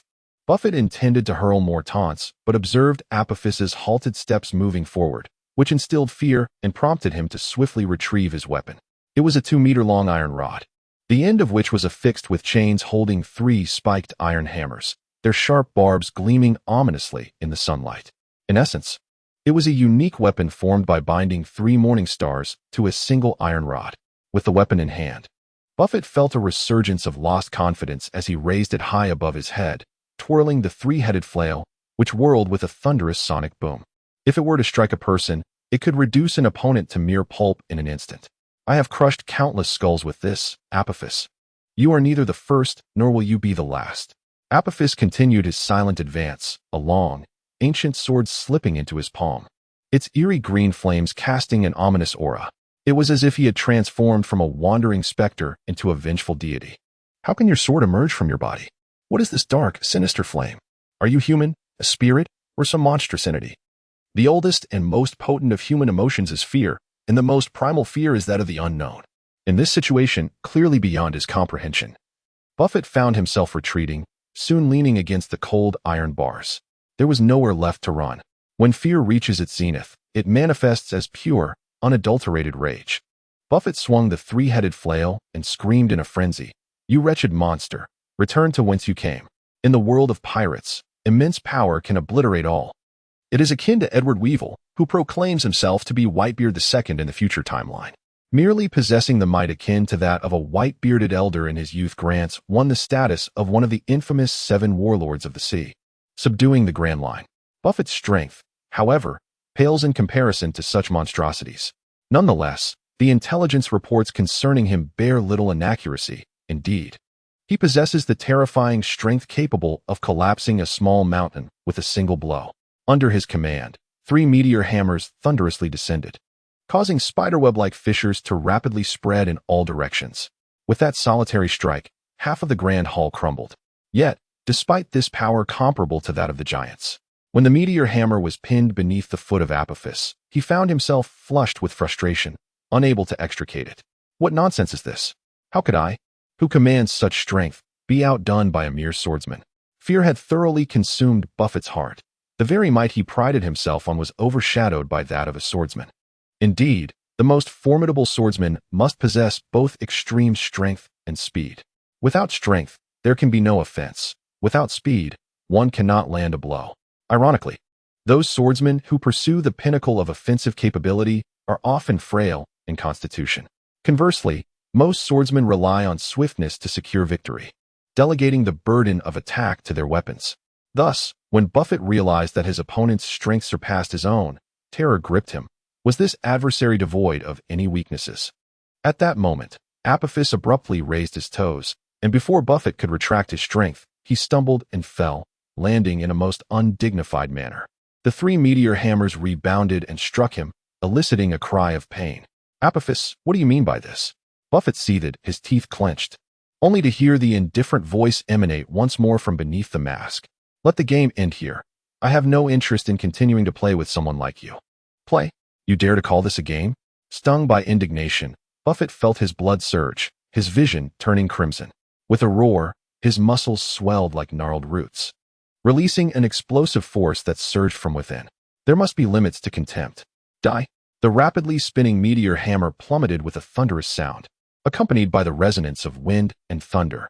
Apophis, gripping the 7-star sword, flicked his wrist upward, employing no extravagant techniques, only sheer speed and strength. The steel-forged meteor hammer was instantaneously reduced to powder, as if eroded by time, vanishing without a trace. Buffett was sent flying by an overwhelming force, shattering even the alloy barriers in an instant. If it were 10 years ago, I would never find myself in such a disgraceful state, Buffett thought, lying on the ground, gazing up at that ghastly masked face. When you choose to retreat from the Grand Line, you are destined to be a failure. Apophis's cold voice shattered his final illusions. Was today's defeat preordained a decade ago? Buffett muttered to himself, utterly despondent. What a jest! With just a single blow, he had been rendered powerless against the underground sovereign of the Admiral kingdom, the notorious pirate known as Crushed Skull Buffett, who had once commanded a bounty of 12 million berries. In the distance, Capone Beach, observing through his telescope, felt a chill settle in his heart. Although he harbored ambitions of usurping Buffett, in terms of strength, he was vastly inferior. Otherwise, a man of his keen insight would not have remained so passive for such an extended period. Were it me, the situation would be even more dire. Capone felt his back drenched in cold sweat for the first time, realizing that his subordinates provided him no sense of security. No, this proximity was too perilous. I must swiftly retreat to the opposite side of the island. In the neighboring waters of the Admiral kingdom, 10 grand sailing ships were arranged in a line. On the flagship, noticeably larger than the others, 2 robust men engaged in conversation. Leader Pepper, one began, though it may seem disrespectful. I must assert that you may have acted rather rashly this time. The demon sword Apophis is a formidable figure with a terrifying reputation even along the Grand Line. You agreed to Buffett's request without consulting Leader Green Pepper. This is reckless. Enough, Pepper thundered, before regaining his composure. I apologize for my impulsiveness. The speaking man shrugged it off, shaking his head with a smile. Leader Pepper, I understand your reluctance to utilize the influence of Leader Green Pepper. However, you must remember, he is your father. No one would blame you for leveraging your father's power. Understand? No, you have never understood. Pepper exclaimed with fervor, speaking rapidly. No matter what I accomplish or the accolades I earn, you all merely associate it with my father. And here I am, at 28 years of age, still regarded as a mere child. Every matter must receive my father's approval. Yet, I am the leader of the 8 treasure navy. I am the backbone of our fleet. Why are my words, my decisions, never regarded as valid? I have endured enough of this life. The speaking man fell silent, finding it difficult to comment on such matters. He recognized that the individual known as Apophis was no ordinary adversary. Yet, it was precisely for this reason that he had acquiesced to the request of that mafia boss. He intended to establish his true authority within the 8 treasure navy through the blood and head of his foe. The speaking man sighed. shaking his head with a wry smile, thinking it might be beneficial for Leader Pepper to experience some hardship. After all, no matter how deranged Apophis might be, he surely would not hold a grudge against us for coming to aid, lest he offend a true pirate like Leader Green Pepper. Just as he contemplated this, a pirate affiliated with the 8 Treasure Navy rushed over, a look of urgency on his face. Leader Pepper, Vice Leader Wolf Fong, we have arrived at the Etfi Kingdom. But spit it out clearly. Wolf Fong barked, furrowing his brow. These 2 leaders, you should come see for yourselves. The air was thick with the scent of blood, mingled with the acrid aroma of charred flesh, as the seasoned pirate, Wolf Fong, approached the entrance, his brow furrowed in distress. Stepping outside, he could not suppress a gasp of horror upon witnessing the scene before him. The once thriving port lay in ruins, littered with debris, shattered bodies, and dismembered limbs, a veritable hell on earth. Was that fiend truly a devil? Although Spicy Pepper did not retch like a novice, his pallid complexion betrayed the turmoil roiling within. Far from the calm he outwardly projected. After all, Apophis was merely a man. Such devastation could not have been orchestrated solely by him. Wolf Fong steadied his racing heart and analyzed the situation with composure. We have captured several terrified members of the Mafia for interrogation, he reported to the nearby pirate. It appears Buffett has planted explosives here, intending to obliterate the entire port. Indeed, the notorious leader of the Mafia, Buffett, proved to be ruthless. Wolf Fong inhaled deeply, inquiring, "What of Apophis? Has he perished?" "No," came the grim reply. "Apophis emerged unscathed, while our forces suffered total annihilation." Unscathed? Wolf Fong's expression darkened. The adversary's strength exceeded his expectations. Spicy Pepper, should we consider retreating until we can locate Green Pepper and reevaluate our strategy? No sooner had he spoken than he sensed the gravity of his suggestion. Predictably, hearing his counsel stirred Spicy Pepper's resolve. His demeanor hardened. "Do you think I would be intimidated by such a trivial spectacle? He is merely a somewhat renowned swordsman. Watch me defeat him with my 8th wave fist." Apophis advanced, placing his foot upon Buffett, inquiring, "Your slave ship has reached Aska Island, has it not?" Buffett, bewildered and coughing blood, stammered, "What are you talking about? Aren't you here to kill me?" "True, perhaps you do not take this seriously," Apophis retorted, "so let me rephrase. Where are the records concerning your slave ship?" Buffett's expression shifted as realization dawned. "The slave ship. Most of those you target are slave owners, or individuals like myself entangled in human trafficking," he deduced. "I see now. Someone dear to you has been captured and enslaved.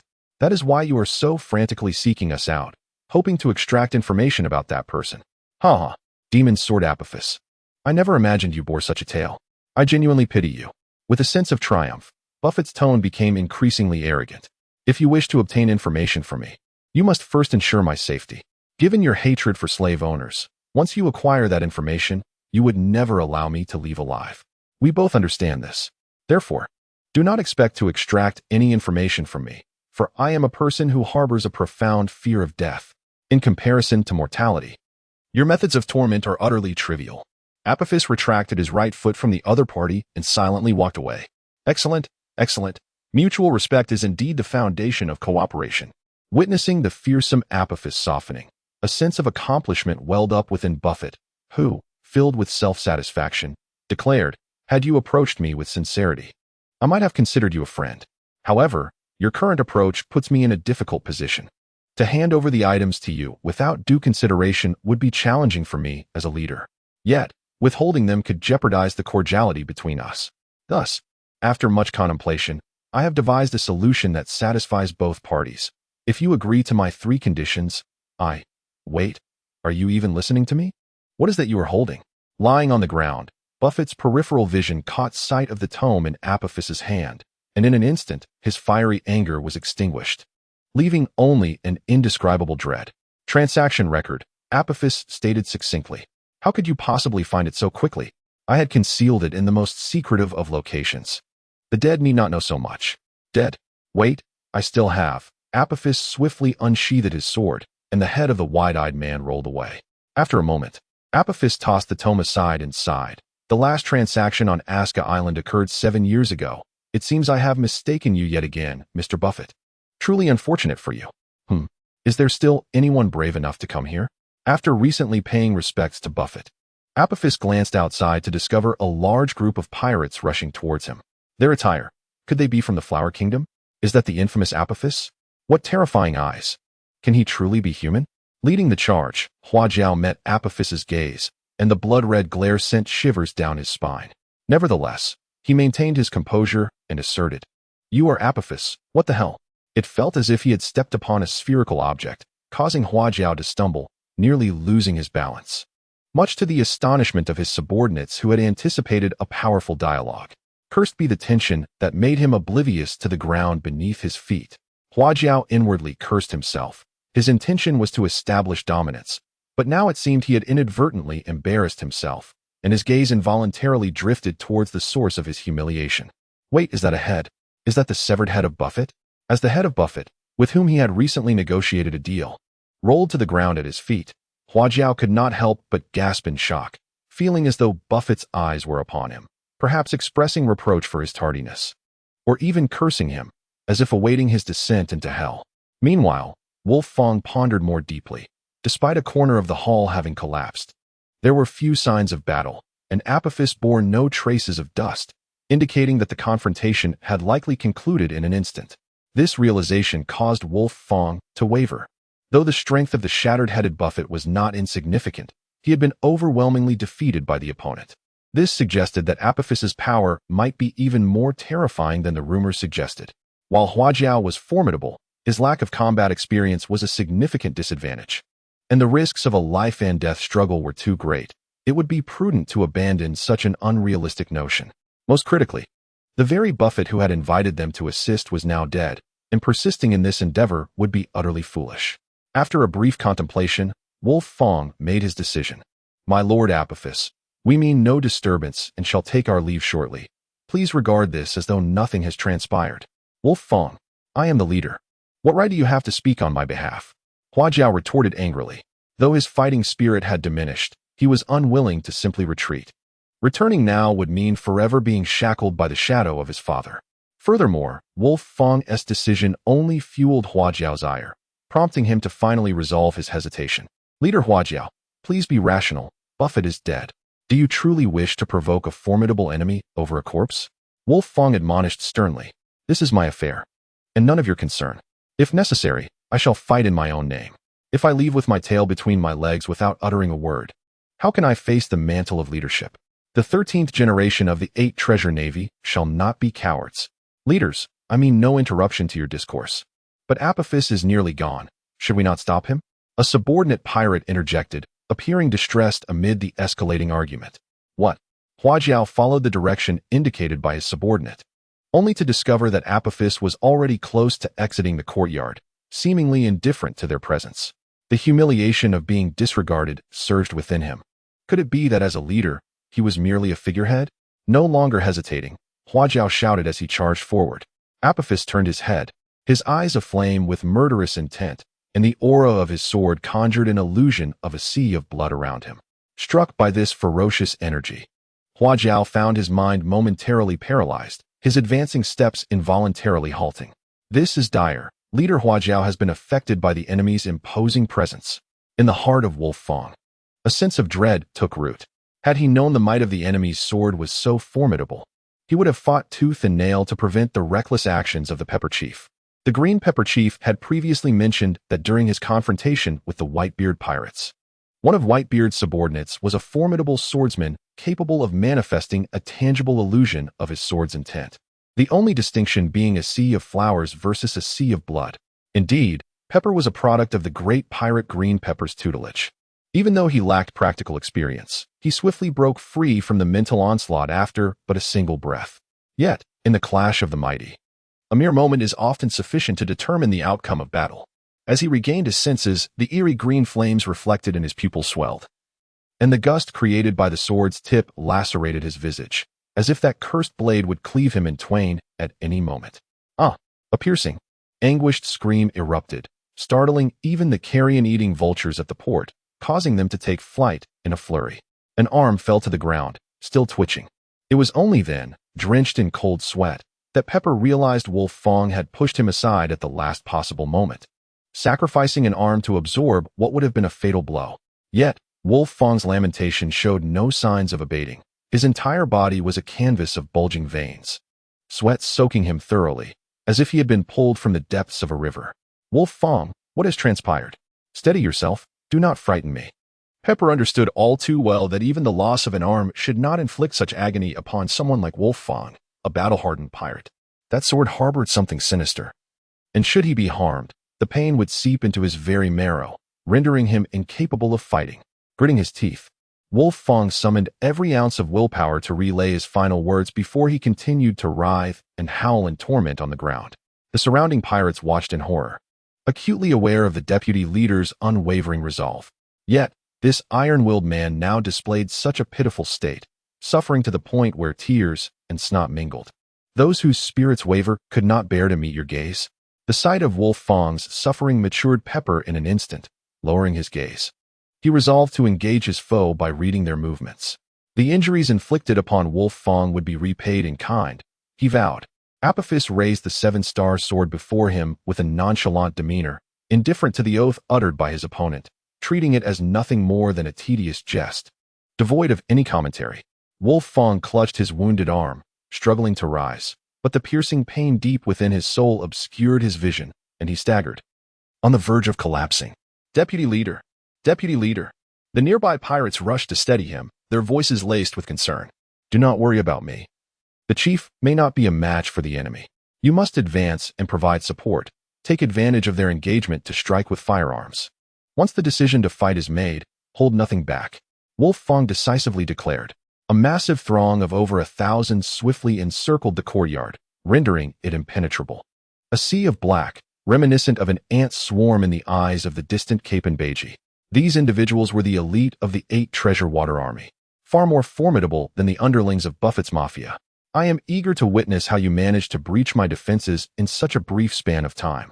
Hua Jiao furrowed his brow, his lips parting slightly as if to utter something, yet he ultimately restrained himself. Although he was loath to admit it, he was acutely aware that he was no match for the opponent. To engage him while unable to meet his gaze would be perilous. At this juncture, to continue rebuffing Wolf Fong's goodwill would not be perseverance, but rather an invitation to demise. Hua Jiao inhaled deeply, unleashing the latent power within him. As the naginata in his grasp began to shimmer with a dark luster, glistening like a suit of cold iron under the sun's rays. Armament hockey? Apophis remarked indifferently. Though taken aback by the opponent's possession of such a technique, his astonishment was fleeting. If the adversary had also wielded observation hockey, this confrontation might have held some intrigue. But armament hockey? While attacks imbued with armament hockey possess formidable strength, they must first land upon him. As for defense, should Hua Jiao rely on his meager mastery of armament hockey to withstand the 7-star sword's assault, he would soon taste the agony borne by Wolf Fong. You actually comprehend armament hockey? You appear to be less ignorant than others in this paradise, Hua Jiao proclaimed, swinging his naginata with a fierce gust of wind slicing downwards. Apophis raised his sword, positioning it before him, effortlessly parrying the powerful strike, standing resolutely like a rock amidst the tumultuous sea, regardless of Hua Jiao's intensified efforts. The demon's sword and naginata crossed in ace formation, locked in a stalemate in midair. Hua Jiao, dismissing the notion of overpowering his foe, thrust his right foot forward, sweeping horizontally like a compass leg. Spike foot, his right foot, encased in a black metallic sheen, executed a lateral kick, creating ripples in the air, propelled by the force of the 8-punch fist. Seemingly anticipating the opponent's movement, the moment Hua Jiao lifted his right foot, Apophis swiftly evaded, leaping into the air, and with a reverse swing of his sword, unleashed an immense force that crashed down upon the blade of the naginata. Struggling to maintain balance on one leg, Hua Jiao found himself increasingly unsteady, like a nail driven into the ground, his entire being sank deeply. Apophis plummeted from the sky, the tip of his sword aimed directly at the center of his opponent's forehead, seemingly intent on cleaving him in two from midair. With no time to retreat, the lower half of the body, the Pepper, was forced to confront this onslaught, his arms bulging with veins as unparalleled strength propelled his naginata upward in a fierce strike. The eerie green sword tip collided violently with the black blade, producing a sound akin to thunder that shattered eardrums of nearby pirates, causing blood to seep from their features. Subsequently, Apophis was sent tumbling away by the residual force, while the Pepper was completely driven into the ground, the shockwave of their clash erupting forth. Boom! The ground shattered with a deafening roar, dust swirling into the air, and debris flying in all directions. The velocity of the shrapnel rivaled that of bullets, leaving the assembled pirates unable to mount an effective counterattack, suffering significant casualties instead. They hastily retreated from the center of the conflict, seeking refuge to shoot from a distance. Countless bullets rained down like torrential rain, causing even Apophis, who had intended to pursue, to feel a tinge of difficulty. Within the realm of observation and perception, even the most mundane gunfire could scarcely graze his garment. Yet, if the barrage was too dense, even with the ability to perceive the trajectory of every bullet, he would find himself with insufficient space to evade. Too many ants can be bothersome. It seems prudent to clear the area first. Apophis's indifferent voice echoed as he instantaneously appeared within the pirate ranks, his crimson strikes capable of slicing through steel raining down upon the pirates' bodies, transforming the vicinity into a veritable slaughterhouse in a mere breath. Dreadful, his speed is unmatched. Without our leader to restrain him, we cannot even aim properly. Once I set off this grenade, I'll take him on. Fear not. We are 1,000 strong. We can wear him down. Amidst the chaos of the battlefield, none noticed the blood pooling on the ground, inexorably flowing toward Apophis's location. Like a vortex consuming flesh and blood, it merged into his being. The malevolent and eerie patterns of the seven-star sword beginning to exude a scarlet mist, enveloped in this crimson haze. The latent malice and brutality within the hearts of all pirates were magnified infinitely. Why are you looking at me with disdain? Are you belittling me? Watch as I slay you. Please, don't kill me. Stay away. I told you not to come closer. I shall pierce you, pierce you, pierce you. All pirates raised their blades against one another, grinning grotesquely, their fear contorted. Hell had opened its gates here. How could this be? How could this happen? The pepper, emerging from the ruins, stared in disbelief at the scene before him. In mere seconds, the world had transformed dramatically. Apophis, what have you done to them? It is far too troublesome to act personally. It seems that Apophis, delighting in the sanguine spectacle, calmly elucidated his reasons. Yet, for Huajiao, such explanations only fueled his rage. You bastard, cease this at once. Huajiao channeled the shockwave of the 8 punches and the formidable power of his armed color hockey into his right fist, causing the very fabric of space around him to ripple. The essence of the 8 punches, the conical dragon, burst forth.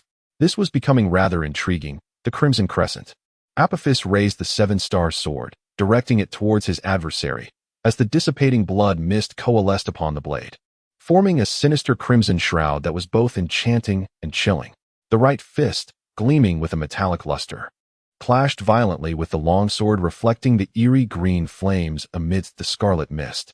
The explosive force surged through the sword and Huajiao's hand, transmitting a cataclysmic energy into their very beings, and then into the ground beneath them.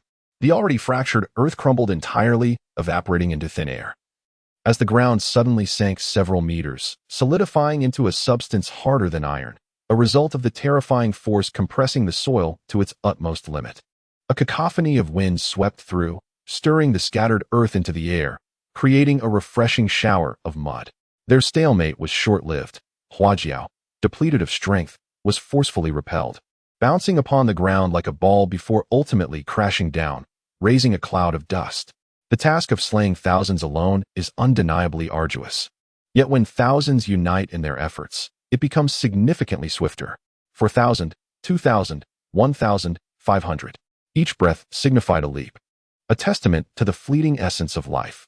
The cacophony of battle faded into silence. The battlefield transformed into a veritable hellscape strewn with dismembered limbs and shredded flesh, where existence at this moment was as humble as dust.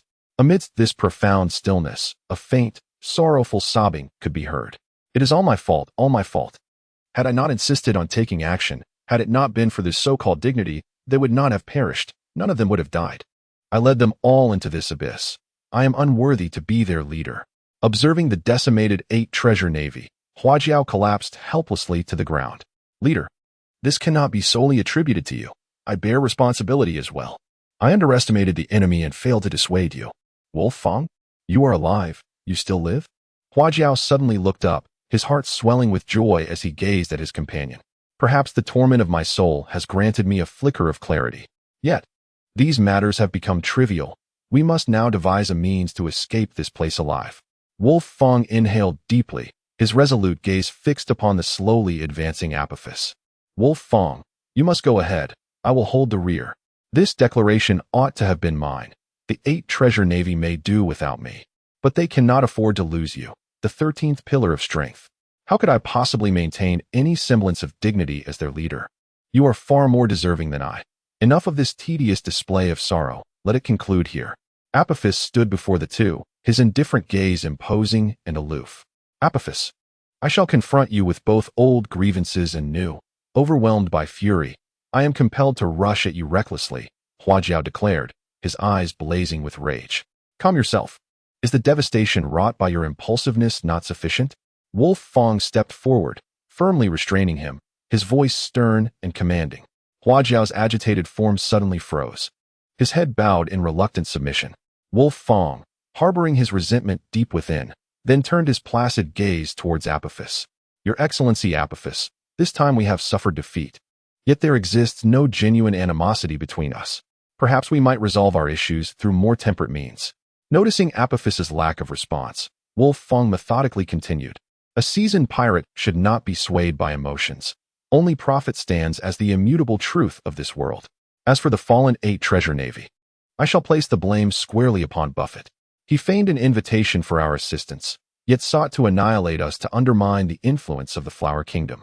He even aimed to shift the blame onto your Excellency Apophis, inciting hostility between you and our Flower Kingdom, thus achieving a mutual downfall. Wolf Fong wove his deceit, becoming ensnared in his own fabrications. Curse Buffett, how audacious he is! Had it not been for your Excellency Apophis intervening in time to save us, his conspiracy might have indeed succeeded. Huajiao gazed at Wolf Fong in bewilderment, as if seeing him for the first time. How could he utter such shameless lies with such ease? Following this, your Excellency Apophis will become the highest-ranking guest of our Flower Kingdom. Furthermore, should your Excellency wish to cultivate your armed hockey before entering the New World, Chief Qingjiao would be your most suitable choice. This is a mutually beneficial arrangement. Wolf Fong's words stirred a flicker of interest within him. However, Apophis's subsequent words plunged him into despair. Regrettably, I am not a pirate, nor do I pursue such trifles. Wolf Fong steadied himself, unwilling to concede. Regardless of your Excellency Apophis's desires, we shall endeavor to fulfill them to the best of our ability. Moreover, neither Huajiao nor I possess remarkable talents. We are leagues apart from a genius such as yourself. You need not worry about us posing any threat in the future. If you were to pose a threat, I would rather relish your continued existence. The thrill of being pursued is an exquisite sensation. Apophis's calm, detached voice finally revealed a hint of inflection. Both Wolf Fong and Huajiao shuddered inwardly. Indeed, Apophis was a peculiar individual who would crave the exhilaration of dancing on the edge of a blade. Furthermore, should not one's enemies become weaker with time? He harbored an inexplicable yearning to confront adversaries that posed a threat to his very existence. Even in the eyes of these merciless pirates, Apophis was undeniably perceived as exceedingly deranged and perilous. Wolf Fong and Pepper felt a twinge of regret. Had they known Apophis was such a reckless lunatic, they would have certainly refrained from provoking him, a worthless being, devoid of any value in life. Observing Apophis raise his enchanted sword high above his head, Wolf Fong swiftly and anxiously issued a threat. The leader of the Green Peppers is a notorious pirate with a bounty exceeding 500 million. If you slay us, he will undoubtedly seek vengeance. Is that so? Then you have unwittingly provided me with yet another reason to eliminate you. As the sun set blood-red, 2 bloodied heads rolled away in despair and defiance. Hurry, prepare to set sail. We can no longer remain here. Having witnessed the total annihilation of the 8 treasure water army, Capone Beach felt his legs tremble. The horrifying massacre was enough to instill dread even in one as cruel as he. He now feared that a mere glance upwards would reveal that monstrous apparition before him. Boss, this foundation is in ruins. The notorious pirate Green Pepper is not one to reason with. Even if Buffett is dead, he will still unleash his wrath upon this place. Boss, where shall we go next? The West Sea indeed felt too confined, and the Black Hand's ambitions appeared overly limited. Capone Beach gazed gravely at the ocean. I have resolved to become a pirate, and, once I unify the West Sea, I shall venture into the Grand Line. A day later, in a tranquil bamboo grove, a gentle breeze rustled the leaves. Suddenly, an overwhelmingly fierce aura erupted, pressing down the bamboo branches as if they were tangible. Apophis, I must kill you, I must kill you. Grandfather, will father never return? He will not return, perhaps it is for the best. The 8 Treasure Water army was nearly obliterated under his command. He is unworthy of being a leader. He must return the title of the 13th pillar. Wuuabu. Your tears are utterly exasperating. A man should shoulder his burdens. As for the enmity towards my father and the 8 Treasure Water army, I shall exact vengeance myself.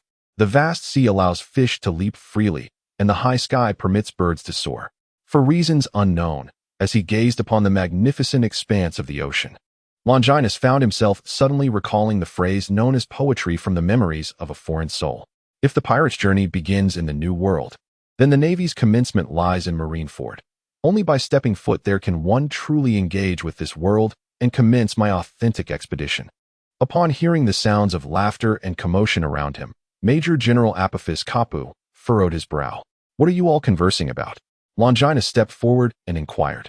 Gregory chuckled heartily, nearly forgetting that you had just returned from the depths of the sea, having honed your physique and boarded this vessel bound for headquarters. It is only natural that you are unaware of the significant events that have transpired during this period. By the way, do you know of a certain individual named Apophis? Apophis, I am familiar with him. He is a swordsman of some repute on the Grand Line, Longinus replied with an unperturbed demeanor. My dear captain, his notoriety extends far beyond mere renown, Gregory exclaimed with exaggerated expression. A decade ago, the notorious pirate skull-crusher Buffett, who retreated from the Grand Line, was slain by Apophis right in his stronghold in the West Sea. This was a pirate once offered a bounty of 120 million berries, commanding a criminal syndicate comprising thousands. Yet, it was this singular figure, Apophis, who brought such a formidable force to its knees. It is said that the scene was so gruesome and savage that many high-ranking Navy officials deemed him extraordinarily perilous. They even hesitated over whether to place a bounty on him. However, in my view, his actions were truly a cause for celebration. It is indeed ironic. Despite knowing that those pirates retreating from the Grand Line are far from virtuous, the government turns a blind eye to them in a bid to stabilize the situation and placate the populace. Ultimately, they must rely on a bounty hunter to eliminate these pirates. What a disgrace for the Navy. Gregory, temper your words. Such grievances should be shared in moderation. Once we arrive at Navy headquarters, be cautious not to speak so recklessly, lest the CP organizations catch wind of it, Abraham cautioned. I know. Gregory waved his hand dismissively. But what does this have to do with Vice Admiral Garp? Here's the crux. The skull-crusher Buffett, whom Apophis killed, was actually the partner of the son of the infamous pirate Green Pepper, who had once been defeated by Vice Admiral Garp. Longinus subtly twitched the corners of his mouth. Are you attempting to forcibly connect these two individuals? The notorious Green Pepper was once a pirate with a bounty exceeding 500 million. In comparison, the likes of the skull-crushing Buffett can only be deemed a novice among pirates. It is truly beyond comprehension that Apophis would dare to slay his son. One can hardly describe his audacity as anything but reckless. Abraham took over the conversation, stating that it was because of him that the reclusive leader, Green Pepper, had returned to the seas, declaring he would kill Apophis in the most brutal manner possible. Reports suggest that Apophis has exhibited exceptionally peculiar abilities, perhaps linked to the devil fruit he has consumed during this period. Internal sources indicate that his profile may be classified as a combination of a power wielder and a swordsman. It appears he has indeed stirred quite a commotion. Longinus nodded slightly, intentionally leaving behind a certain onlooker to ensure that Apophis's identity as a power wielder would be seamlessly conveyed. Although the sole emanations of Longinus and Apophis, perceived through the observation hockey, were starkly different, their martial arts and swordsmanship were worlds apart. Even the visage concealed beneath that mask had been reshaped by him to reflect the essence of that otherworldly soul. Nevertheless, he intended to bestow upon that identity a fourth, distinct mark. Apophis's decisive style of execution had, in fact, attracted a considerable following, particularly due to the enigmatic and mysterious ghostly mask, which led numerous young women to yearn for the face hidden beneath it. Gregory suddenly chuckled with ill intent, remarking that Apophis's face must surely be grotesque, perhaps even sporting 2 mouths and 4 nostrils. Otherwise, why would he feel a sudden chill? Is the weather turning cold? As he listened to the peculiar sound, Longinus retrieved the snail phone from his grasp. Boss, why does your snail phone sound like that? Is it suffering from a stomachache or seasickness? Gregory asked innocently. Fool. That is an emergency signal. Someone is calling for help. Abraham retorted with annoyance. Oh, I remember now. It seems some within our Navy enjoy employing such tactics to set traps.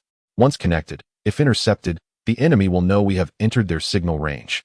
Gregory suddenly comprehended, then curiously gazed at the snail phone, which was weeping profusely. So, could it be that those pirates are imitating this?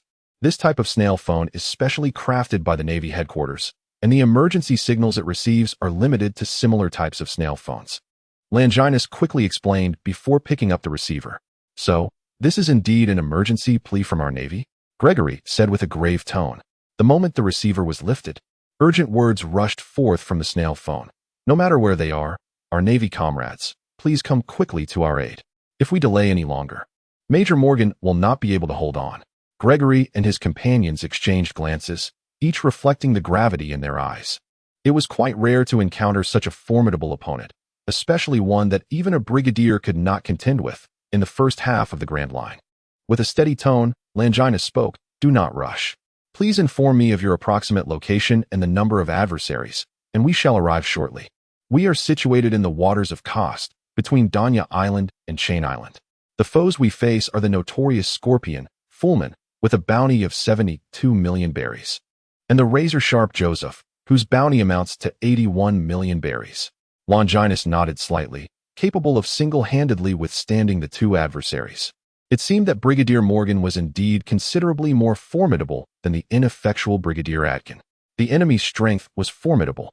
If you do not possess the combat capability of at least 5 warships, please promptly notify the nearby naval fleet. We shall endeavor to hold our ground until reinforcements arrive. The naval forces on the other end of the phone had evidently made a significant decision, contemplating not to jeopardize their allies even while facing dire circumstances. After the call ended, Gregory and the others turned to Longinus. Chief, what are your orders? We will follow your lead. If the adversaries were merely 2 pirates with bounties around 80 million, they would not pose a considerable challenge. However, the specifics remained unclear, thus caution was prudent. Very well. Gregory, take me there first. If the situation is as described, I can rescue those individuals in a timely manner. If the circumstances become irretrievable, I can also extricate myself with ease. What about us? They inquired. You must follow closely, but maintain communication with me at all times. Only upon my command to engage may you rush in to provide assistance. Do you understand? Understood, Major Longinus. The azure waters were stained crimson with blood, and the charred corpses exuded a nauseating stench. Greedy vultures circled above, waiting for the moment the battle would conclude. Foreman, Joseph, how dare you openly assault the Navy? Are you not fearful that headquarters will mobilize the fleet to encircle you? Morgan's gaze, catching glimpses of the gruesome scenes aboard the warship, felt as if his heart were being gnawed upon by venomous serpents. Those young soldiers were the future of the Navy. They ought not to perish in such a meaningless manner. He had indeed been careless, for he had never anticipated that pirates would be audacious enough to launch an attack on the Navy in the waters of the first half of the Grand Line. Such brazen assaults on the Navy were not uncommon, at least in the Four Seas and the New World. Yet this was the first half of the Grand Line, where the Navy wielded absolute dominion. Furthermore, unlike ordinary town raids, openly attacking warships was a grievous crime that the Navy could not tolerate. Any pirate daring to provoke the Navy's authority would be eradicated in the shortest possible time to preserve the Navy's dignity. He believed these 2 pirates were surely aware of such matters. Look, the once proud Brigadier Morgan, who chased us to the ends of the earth and scorned us as mere scum, now finds himself in a position of vulnerability. How utterly delightful! Foreman's maniacal laughter prompted the surrounding pirates to join in the revelry. Witnessing the once exalted Navy reduced to such a pitiful state was an unparalleled source of enjoyment for any pirate. Brigadier Morgan, you need not concern yourself with what comes next. We have already resolved to complete this operation and then advance to the New World. If your Navy possesses true prowess, perhaps you might consider venturing with us into the waters that belong solely to the strong, Joseph taunted with a flippant tone. However, once we reach the New World, the question of who captures whom remains uncertain. On the blood-soaked and brutal battlefield, no one noticed the golden eagle circling above, its soft calls echoing through the air, nor the Navy personnel half kneeling upon its back, surveying the situation below. A single warship was accompanied by a brigadier general, and the majority of the Navy soldiers aboard were formidable in their own right. Longinus clearly discerned the ominous letters G8 emblazoned upon the vessel, a slight twitch at the corner of his mouth hinting at his speculation. Were they new recruits like us, destined for further training at the naval headquarters? Boss, how formidable is the enemy's strength? Will we be able to contend with them? The great bird beneath Longinus suppressed its inner excitement, inquiring earnestly. The enemy comprised 10 pirate ships, boasting a troop strength 3 times that of a single warship. Yet, those pirates appeared to be a ragtag assembly. And despite their numerical superiority, they could barely hold their own against the Navy soldiers. Longinus continued, stating that the pivotal issue was the evident decline of Brigadier Morgan, a key figure in high-end combat. Should he face complete defeat and allow those 2 pirate captains to join the fray, the situation would swiftly turn in an unfavorable direction. Gregory shook his head in bewilderment. Boss, just tell me if we can fight. Let me put it this way, this is a stroke of fortune. Longinus replied as he retrieved a transponder snail. After a brief moment, he connected and inquired, Where are you? Boss, we are at the edge of the combat zone and can already see both sides engaged. Attack. Aim to annihilate those pirates. Longinus felt a sense of assurance. With his formidable observation hockey, he discerned no one of notable concern apart from the 2 pirate captains. To him, the 10 pirate ships appeared to be hastily assembled cannon fodder, easily subdued even by the naval soldiers of the G8 branch, let alone the elite troops he had meticulously trained over the past 2 years. Excellent, boss. We were waiting for your command. Abraham and the others harbored absolute trust in Longinus, a credibility forged through his leaders or in countless victories over the past 2 years. Ha ha ha. A stroke of good fortune? Such matters are precisely what I relish. Gregory cackled with an unmistakably uncharacteristic laugh for a golden eagle, plunging directly from the skies without needing further prompting from Longinus. The howling winds swept down, causing the 3 combatants to momentarily pause amidst their fierce struggle. A foolish bird seeking death. Foreman frowned slightly. The keen-eyed Joseph's expression turned pale. Careful, there's someone on the eagle's back. It's the Navy. Splendid. Reinforcements. Brigadier Morgan swiftly reacted, unleashing a formidable force to ensnare the 2 individuals. With a swift dive, Longinus leapt from midair, charging directly at the ability user, Foreman. You think I'm easy to bully? He exclaimed, unleashing a scarlet venomous needle. Suddenly, a long tail erupted from behind the half-beast Foreman, its tip glowing ominously with crimson light, instilling dread at first glance. Be careful, don't let him. Before Brigadier Morgan's urgent warning could finish, the youthful naval officer effortlessly evaded the enemy's attack, delivering a powerful punch that struck Foreman squarely on the head. The battlefield had initially been situated atop the warship, yet the force of the blow sent Foreman crashing through the layers of the ship's hull, ultimately plummeting into the vast ocean below. The fate of an ability user falling into the sea is hardly one that needs elaboration. Gulp. Joseph swallowed nervously, though the element of surprise played a role. The fact that a single punch could send Foreman, who was only slightly weaker than himself, into the ocean indicated that this suddenly appeared naval youth was undoubtedly a tyrannical force cloaked in human guise. Feeling Brigadier Morgan's scrutinizing gaze, Joseph was abruptly jolted back to reality, realizing that the odds had shifted from a 2-on-1 to a 1-on-2. What was even more alarming was the realization that he seemed incapable of matching either of the 2 adversaries before him. The thought sent a chill of cold sweat coursing down his spine. The pirates, too, were caught off guard by this sudden turn of events, having never anticipated that the tide could change in an instant. Bang! Bang! At that moment, several ceremonial cannonballs flew in from the distant sea, accurately landing in the densely packed area of pirates, resulting in numerous casualties. Remarkably, not a single cannonball struck an ally amidst the chaos. What a joke, another ship. The disorganized coalition of pirates, already in disarray due to the shifting circumstances, witnessed yet another warship's arrival, causing their morale to shatter. Many pirates, in a fit of panic, hastily abandoned their captain and comrades, fleeing the scene. Seeing his fleet of 10 pirate ships begin to retreat in mere seconds, Joseph, who remained aboard the warship, bellowed in rage, "Get back here. I haven't even boarded yet." In the aftermath of the battle, the sea bore witness to a spectrum of emotions. Some rejoiced while others wept. Although Longinus and the G2 reinforcements had arrived just in time, nearly a third of the soldiers aboard the warship had perished, and 3 additional spots had unexpectedly become available among the 9 being escorted. Fortunately, these sailors were no strangers to life and death, and with allies observing, They felt compelled to maintain their dignity. Following a brief commemorative ceremony, Brigadier Morgan approached with the remnants of the G8 unit to express his gratitude. "Is this the newly promoted brigadier?" he inquired, his expression revealing a mixture of concern and curiosity. Over the past 2 years, Longinus had shed the youthful naivety that once marked his visage, now appearing more mature and composed. Yet, regardless of how one looks at it, his youthfulness is quite apparent. "I am Major Longinus from the G2 branch and have encountered Brigadier Morgan." "Your rank is merely that of a major?" Brigadier Morgan expressed disbelief.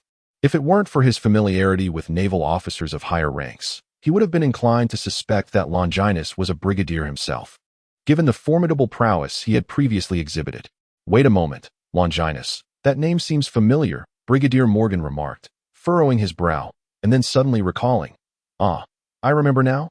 You are the much-lauded rising star of the G2 branch. Initially, I thought the folks at G2 were merely boasting, but it appears they were rather conservative in their assessments. By the way, does this mean you, like them, are also a new recruit reporting to headquarters?" Brigadier Morgan inquired, gesturing towards the individuals behind him. "Indeed," came the affirmative reply. Upon hearing this, a singular thought occupied Brigadier Morgan's mind. This was an egregious case of favoritism, with such prowess surpassing his own. Was Longinus truly there as a trainee rather than an instructor? However, upon observing Longinus's still somewhat youthful visage, he recalled the G2 officers who had, during their reports to headquarters, boastfully emphasized the youth of their star. Was it 14 or 15? He vaguely recalled wanting to deliver a punch to their smug faces. Though the exact details eluded him, either way, their youth was exceedingly pronounced. It could only be said that some individuals are born extraordinary.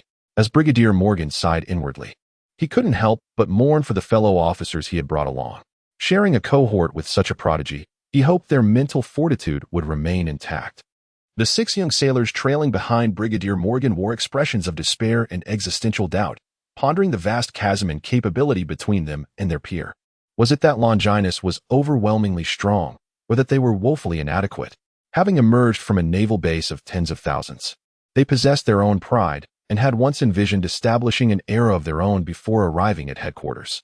Yet now, each of them silently cursed the notion of an era, resigning themselves to the idea of merely existing as complacent drifters. Noticing the 6 from the G8 branch displaying confusion and uncertainty about their futures, Gregory and the others felt a refreshing sense of relief, akin to travelers in the desert savoring a handful of sweet, clear water. Finally, someone else was experiencing a similar plight, slowly coming to understand what true despair felt like, and thus resigning to become a mere fish out of water.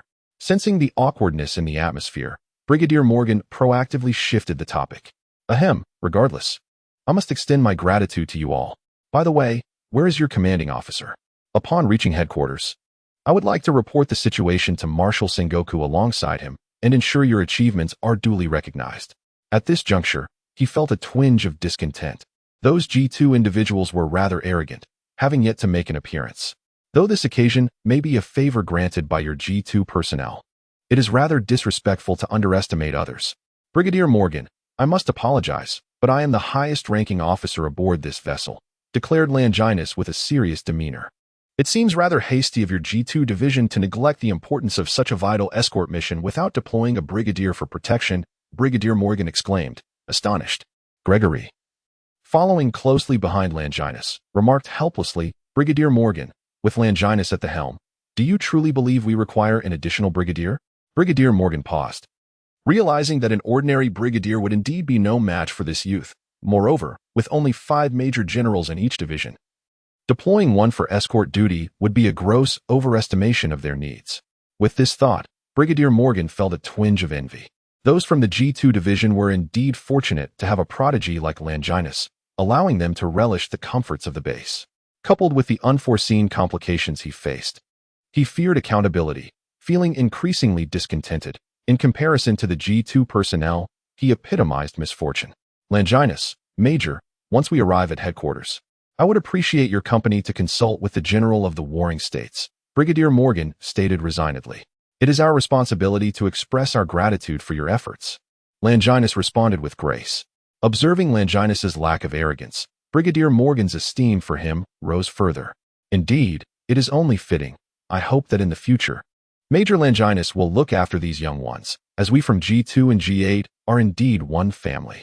Brigadier Morgan understood that maintaining competitiveness in the new recruits training camp required forming small cohesive groups, especially if one lacked an extraordinary figure like Longinus. The G2 division excelled in this regard, demonstrating remarkable cooperation during previous battles.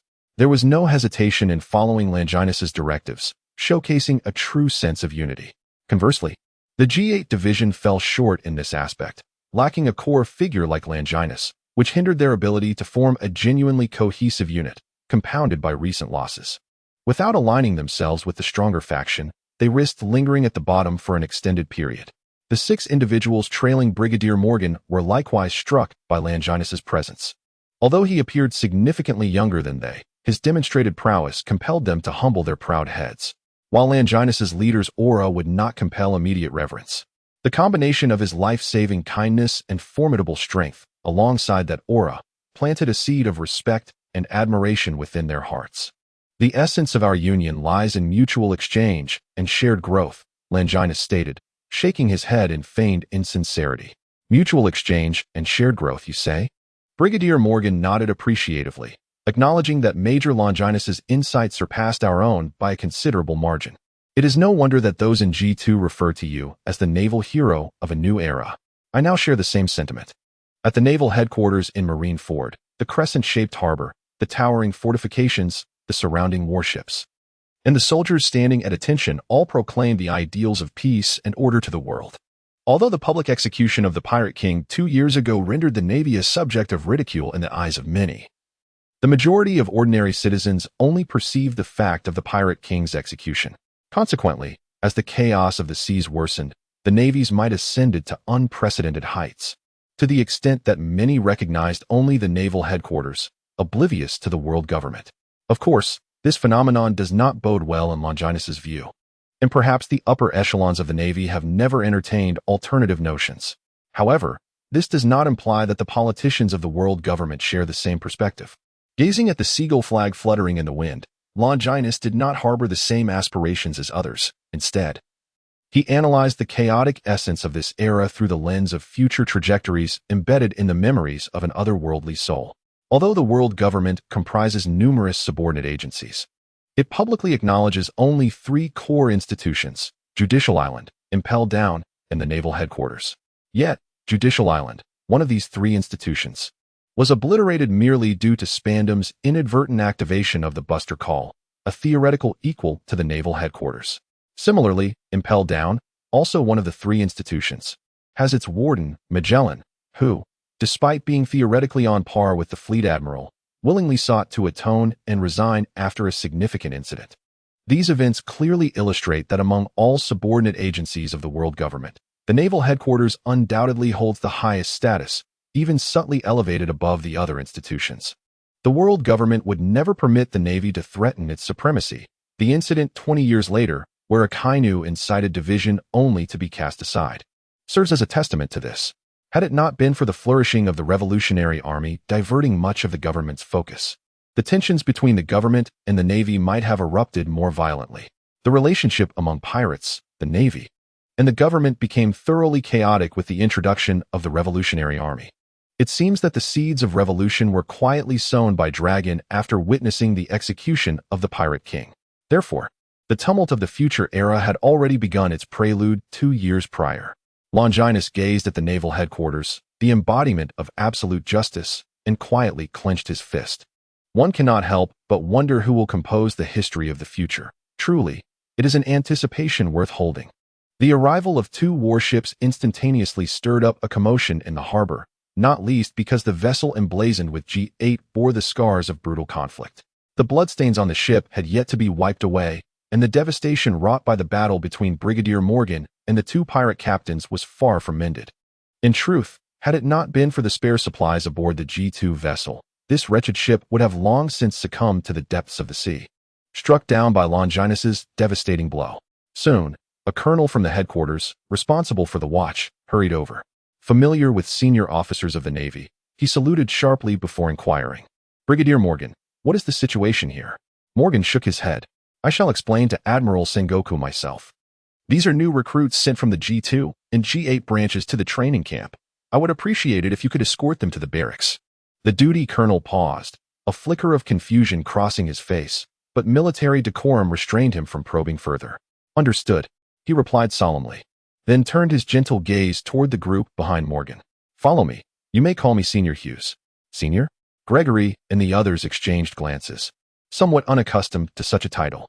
Colonel Hughes had also emerged from the ranks of the recruits training camp, albeit 5 classes ahead of them.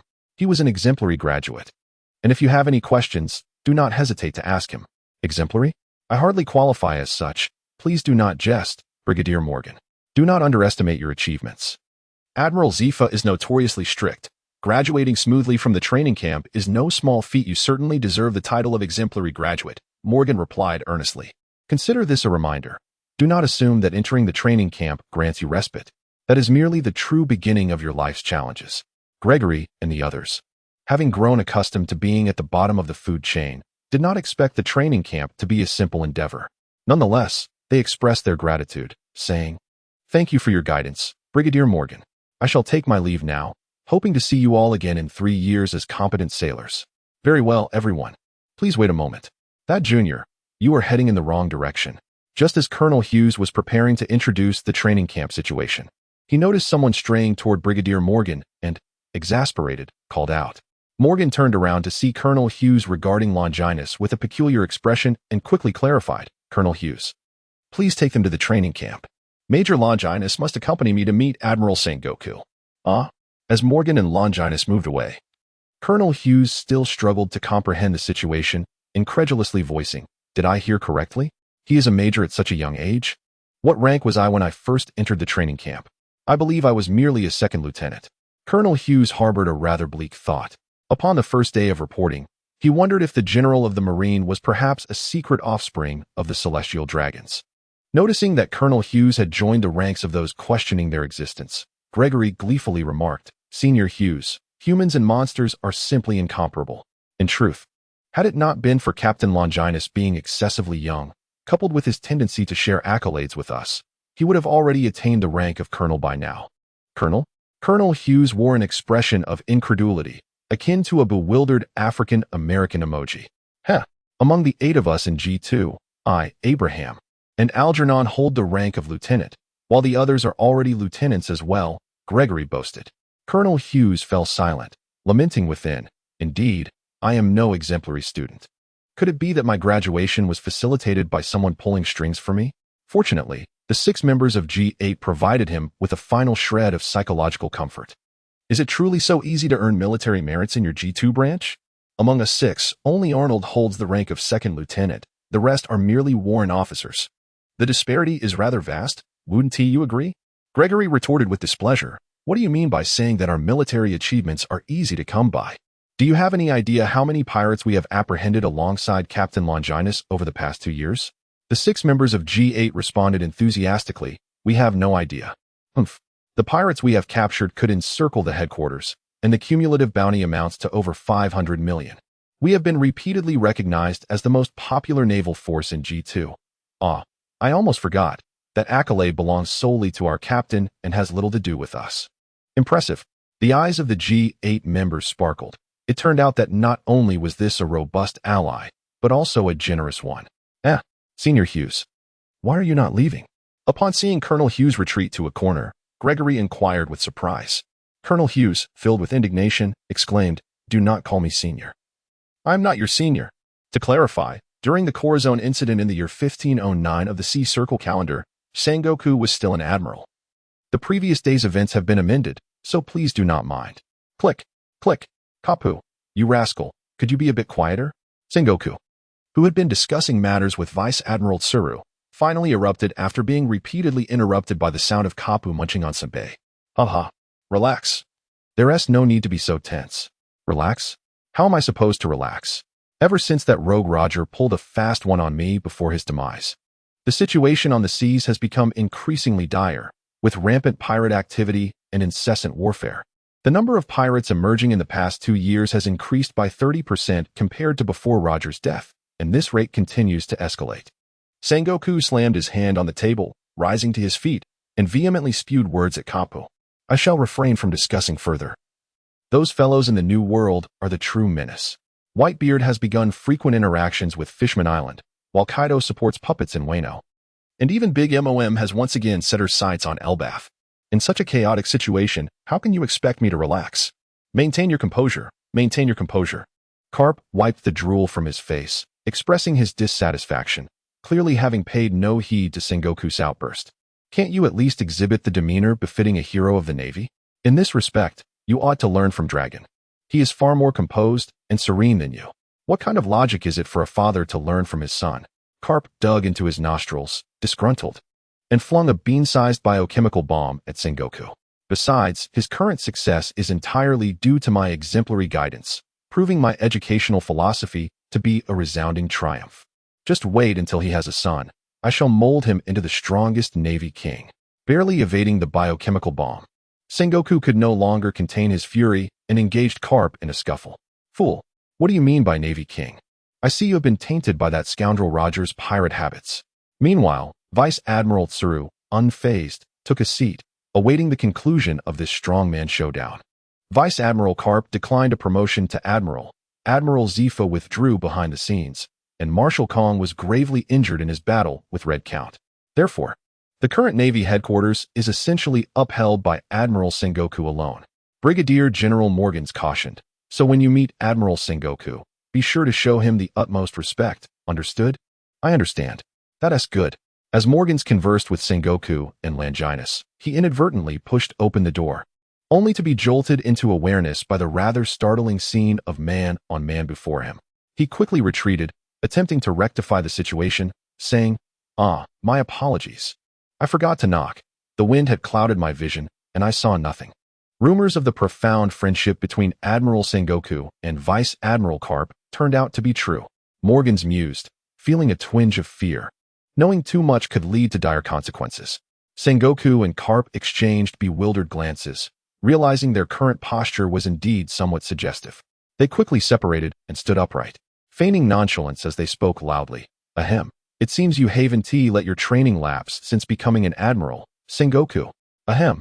To prevent a recurrence of that unfortunate incident with the Golden Lion 2 years ago, I must always maintain peak condition, Sengoku replied, seamlessly continuing the banter. So, it turns out Admiral Sengoku and Vice Admiral Carp were merely sparring? Even during work, they do not neglect their training. They truly are role models for our Navy. Brigadier General Morgans raised his voice, driven by a strong desire to survive. Longinus regarded him with considerable admiration. Such acting skills would be squandered if not further refined in the government. Observing Morgan's adeptness, Sengoku nodded in satisfaction. Is it you, Brigadier Morgan? The door is unlocked. Feel free to enter. Once Morgan stepped inside, Sengoku adopted a serious demeanor and inquired, what was the true nature of the distress signal you previously sent? Taking a deep breath, Brigadier Morgan lamented, the Scorpion Pirates and the Blade Pirates somehow acquired information and ambushed my escort vessel en route. Ultimately, 1/3 of the naval soldiers aboard perished, and 3 out of 9 from the new recruit training camp also lost their lives. How infuriating! When did pirates become audacious enough to brazenly attack the Navy? Their recklessness knows no bounds. Xiaoha, assemble a fleet and eradicate those 2 pirate crews. Sengoku, already irked by the pirate dilemma, contemplated whether a significant purge was necessary upon hearing of such a heinous incident. Wait, General Sengoku. Those 2 pirate crews have already been eliminated. Morgan interjected urgently. Oh, I recall that those 2 crews had considerable strength in Paradise, and given their audacity to strike first, they must have had some degree of confidence. Under such circumstances, it would indeed be quite a feat to defeat them. Sengoku nodded appreciatively. Not at all, Morgan awkwardly interrupted. This was largely thanks to the timely arrival of Major Longinus from the G2 branch. Otherwise, we might have faced complete annihilation. Sengoku slightly bowed his head in acknowledgement. I have heard the name Longinus mentioned repeatedly by individuals from the G2 branch. If it is indeed him, he is capable of such feats. However, I wonder why he is present here. He seems to be a trainee from this year's camp. Morgan was taken aback, realizing that Major Longinus had long been on the radar of the Navy's upper echelons. Did Longinus accompany you? Major Longinus is waiting just outside. Invite him in. Upon the entrance of Longinus, he discovered that the nominal 3 giants of the Navy were gathered here. He immediately tempered his extraneous thoughts and, with a solemn demeanor, saluted. Admiral Sengoku, Longinus reporting for duty. With a youthful visage, an imposing stature, and a gaze imbued with resolve. He exuded an aura reminiscent of a son-in-law that pleased a mother-in-law, prompting Sengoku to nod approvingly, dispelling some of the gloom that had lingered in his heart for days. Though piracy had grown increasingly rampant, the Navy was also witnessing the emergence of new stars. They were indeed the future of the Navy. Just as Sengoku prepared to deliver a few lofty remarks, his throat cleared. He was abruptly interrupted by a raucous burst of laughter. Ha! So you are Longinus? Splendid. Truly, you possess a fraction of the vigor I once had in my youth. Especially in terms of appearance, you might well be second only to me. It is no wonder many herald you as the hero of the new era of the Navy. Carp unabashedly boasted, oblivious to the murderous glares from those nearby. Do your best, and strive to seize the title of Navy hero from my hands before that pompous Sengoku does. You fool, silence yourself. Sengoku hissed softly, feeling as though the Navy's reputation had been utterly tarnished by Carp's impertinence. How could he, with that shoehorn-like face, dare to claim that anyone was second to him? However, that was not the crux of the matter. The real concern was that Longinus's admiration for heroes might well be shattered by this spectacle, Sengoku lamented inwardly. Fortunately, Longinus appeared unfazed by the scene, maintaining a serious countenance that somewhat reassured Sengoku. Longinus, please recount your experiences, Sengoku succinctly instructed, suppressing any further lofty aspirations to prevent Carp from causing any more disturbances. Longinus nodded thoughtfully and stated with gravity that he had received an urgent distress signal at that time, which contained information about the enemy and cautioned them. He emphasized that if there were fewer than 5 warships with combat capability, self-preservation should be prioritized. Sengoku nodded in satisfaction, recognizing that he did not allow the threat to compromise his allies, which is a hallmark of true naval quality. Brigadier Morgan cast a grateful glance, considering this one of the few bright spots amidst their recent assault. Moreover, certain matters, when articulated by Longinus, would carry more weight than if he spoke them himself. Although there was only one warship, I maintained a relatively optimistic assessment of our combat capability. If I could join the fray, it might significantly influence the course of the battle. Longinus continued, stating that after obtaining the consent of everyone on board, he and his flying companion hastened to the battlefield to ascertain that the situation was salvageable, before relaying the orders via a communication device for the soldiers on the warship to commence action. Thus, I merely assisted Brigadier Morgan in vanquishing those 2 pirate captains, with the true decisive impact stemming from the valiant soldiers of G8 and G2. Sengoku listened with increasing satisfaction, possessing strength, intellect, and courage, while remaining humble and constantly considering his subordinates. Such a person is the epitome of a perfect leader. At the very least, he was far from that caliber at Longinus's age. Before he could voice his thoughts, someone else interjected. Ah, well done. I am growing increasingly optimistic about you.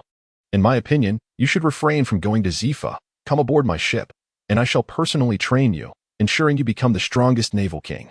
However, Sengoku swiftly intervened, concerned that Longinus, this rough gem, might be tarnished by Carp's influence. Go eat your sunbae. Can't all that food quiet your incessant chatter? To which Carp responded with a feigned look of heartbreak.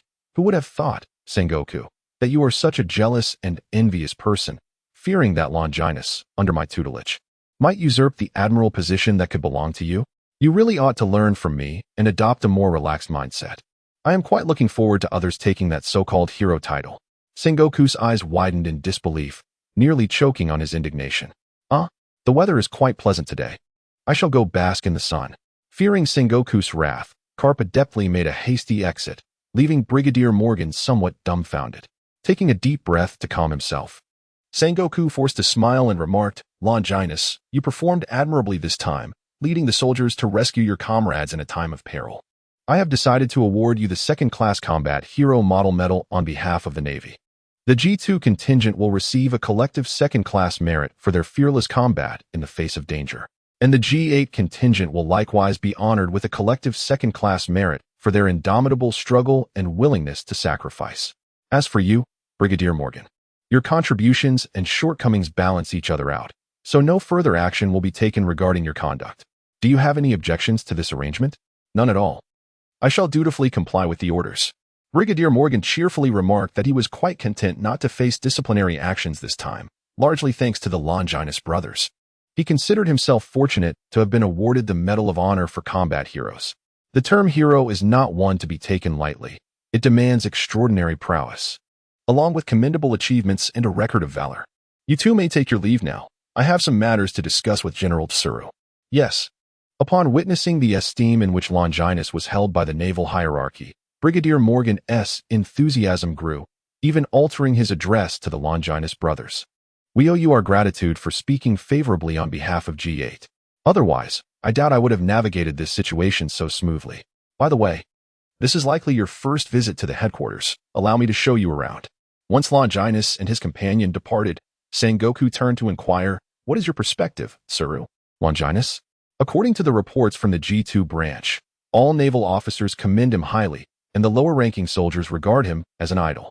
Even the kingdoms he has helped pacify commend his abilities and character. Remarkably, even someone like Morgan, who has spent less than a day in his company, holds him in high regard. General Tsuru generously praised, "If I were to provide an assessment, I would describe him as perfect. Such an individual is a born leader."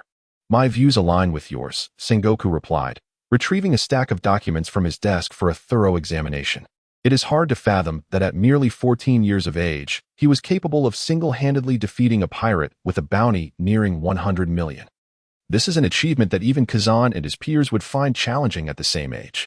What is even more commendable is his philosophy of justice. He is neither as absolute as Akainu nor as lethargic as Kazan. In his perspective, the world has never adhered to absolute light or darkness. Excessive brightness can transform into merciless flames that consume all. In essence, absolute light equates to absolute darkness. His concept of justice is utilitarian, where that which brings happiness to the majority is deemed just. Although this ideology may be somewhat skewed, it could potentially represent the best choice for the current Navy. All naval personnel are aware that the Celestial Dragons, or the world government, do not embody justice. Yet, we have no alternative. A flawed order is preferable to perfect chaos. Should this world descend into disorder, the ensuing bloodshed and sacrifice would manifest as an unimaginable nightmare. Therefore, we must find the optimal balance between the two. Utilitarian justice. You say? That notion is indeed refreshing. General Tsuru refrained from responding to Sengoku's assessment, instead curiously asking, "From whom did you glean his views on justice?" Noticing Tsuru's lack of direct response, Sengoku quickly regained his composure. He had indeed been somewhat restless today. Thus, he swiftly cast aside those unworthy thoughts and replied with a smile, "I learned about it from a rather intriguing source." Zhangguo raised the small booklet in his hand and willingly offered it to General He. Upon receiving it, he lowered his gaze and, unable to suppress his amusement, inquired, "The quotations of Longinus? I acquired this from Pallusolino. The last time he was at headquarters, I noticed him muttering over this very item, seemingly intent on compiling a volume of Pallusolino's sayings as well. Regrettably, this booklet has been crafted by those adoring young girls enamored with Longinus. Given his rather unsightly visage, I doubt anyone will undertake the task of organizing his thoughts even a century hence." Recalling Huang Yuan's melancholic expression at that moment, Zhangguo could no longer contain his laughter, exclaiming, "Ah, General!" He shook his head and began to peruse the pages, indeed discovering some profound reflections. It was rare for one so young to possess such insight. "Isn't this rather intriguing? What do you intend to do with it?" "I plan to incorporate some of it into our recruitment campaign." "What of it? Are you, General Zhangguo, hoping to compile a volume of military quotations?" "I am not. I have no such intentions. Do not speak nonsense. The Marineford, beyond being a symbol of peace and justice, stands as the most steadfast support for all naval officers." Brigadier Morgan proudly pointed toward the bustling town, stating, "Countless naval families reside here, living in the safest place in the world. This is the finest assurance the Navy can provide to those who dedicate their lives to upholding justice." Longinus nodded in agreement. Indeed, amidst the chaos and disorder of this world, Marineford undoubtedly stands as the safest haven. Even 2 years ago, when the Golden Lion brazenly invaded the naval headquarters and wreaked havoc, leaving destruction in his wake, the longing for this place in the hearts of many remained unscathed. For those fervently enlisting in the military, their aspirations transcend the humble quest for justice. Their greatest dream is to secure a place for their families in Marineford, shielding them from the turmoil of war. The square over there can accommodate a formidable force of 100,000, where a grand military parade is held every 5 years, proclaiming the might of our navy to the world and instilling fear in the hearts of nefarious pirates. To this side lies the training grounds, divided into ordinary and officer training areas, not out of favoritism, but rather due to the immense destructive power wielded by officer-level personnel. Without separation, there exists a significant risk of collateral damage to the ordinary soldiers. However, to satiate the curiosity and aspirations of these soldiers, an observation platform has been thoughtfully erected at a distance. Thus, this locale merits your frequent visits. You may even witness the exhilarating battles of brigadiers and majors, which would greatly broaden your horizons and experiences. Lastly, regarding your new recruits training camp, I shan't elaborate on the facilities, as you will discover them shortly upon entry. Instead, let me outline the general process that awaits you post-enrollment. Firstly, you will reside in the training camp for a duration of 3 years, during which you will undergo 2 level assessments and a graduation examination.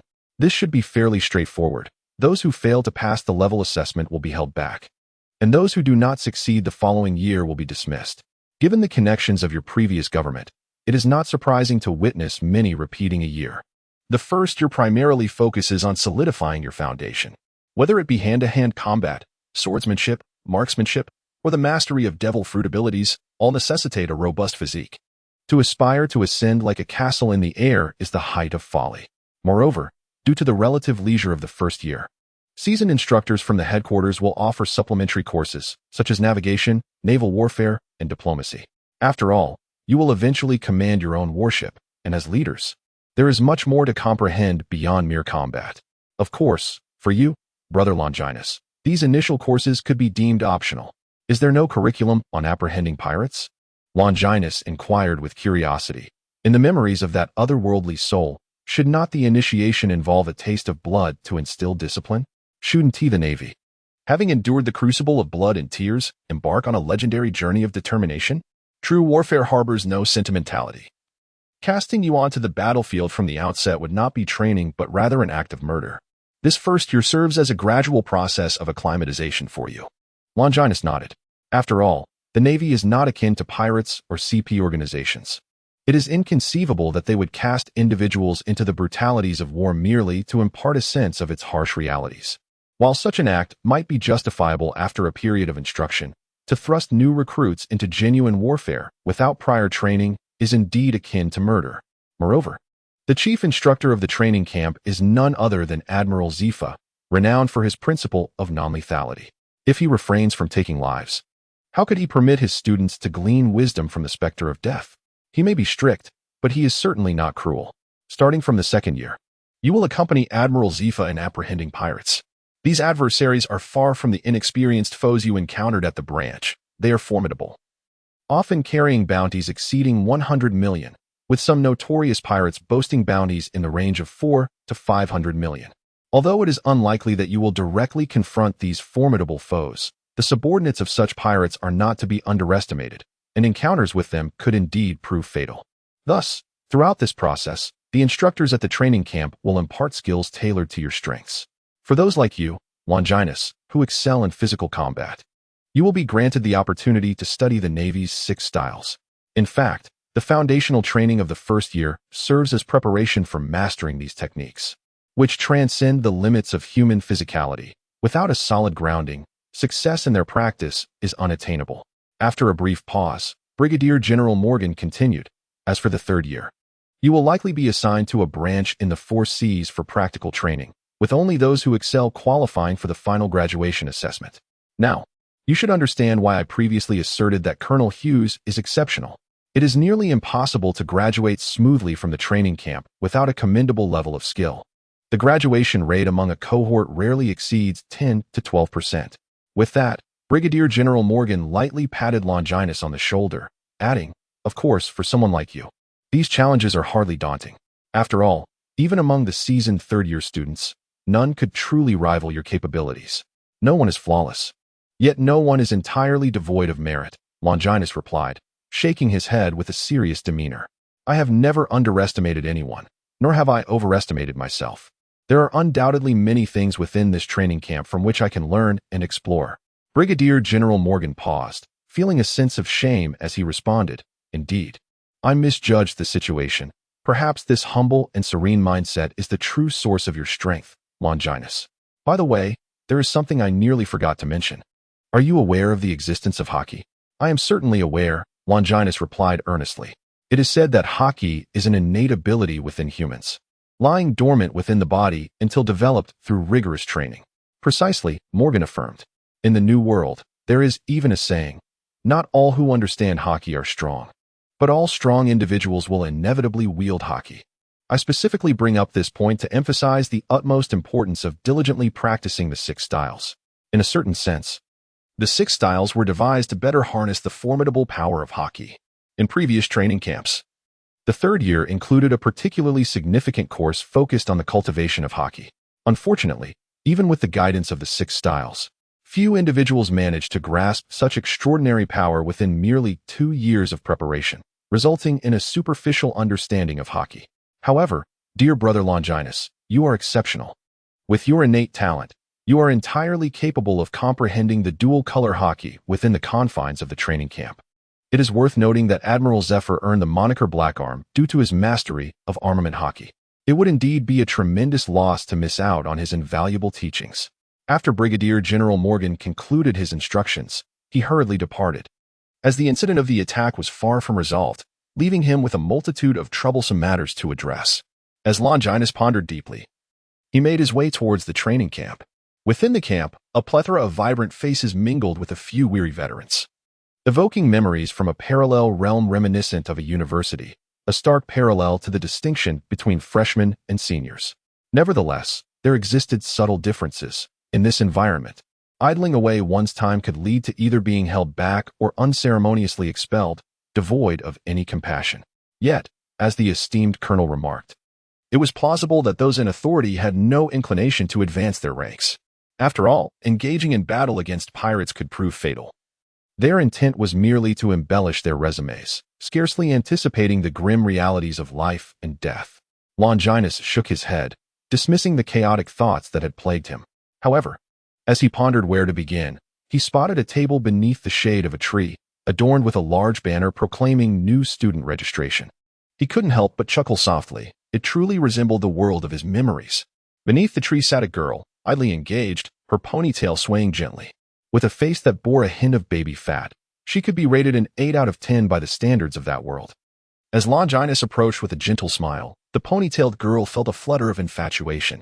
This was hardly surprising. While the women in the pirate world were often appealing, the men frequently exhibited a rather peculiar aesthetic. Politely put, they were not particularly handsome, and bluntly speaking, they could detract from the overall scenery.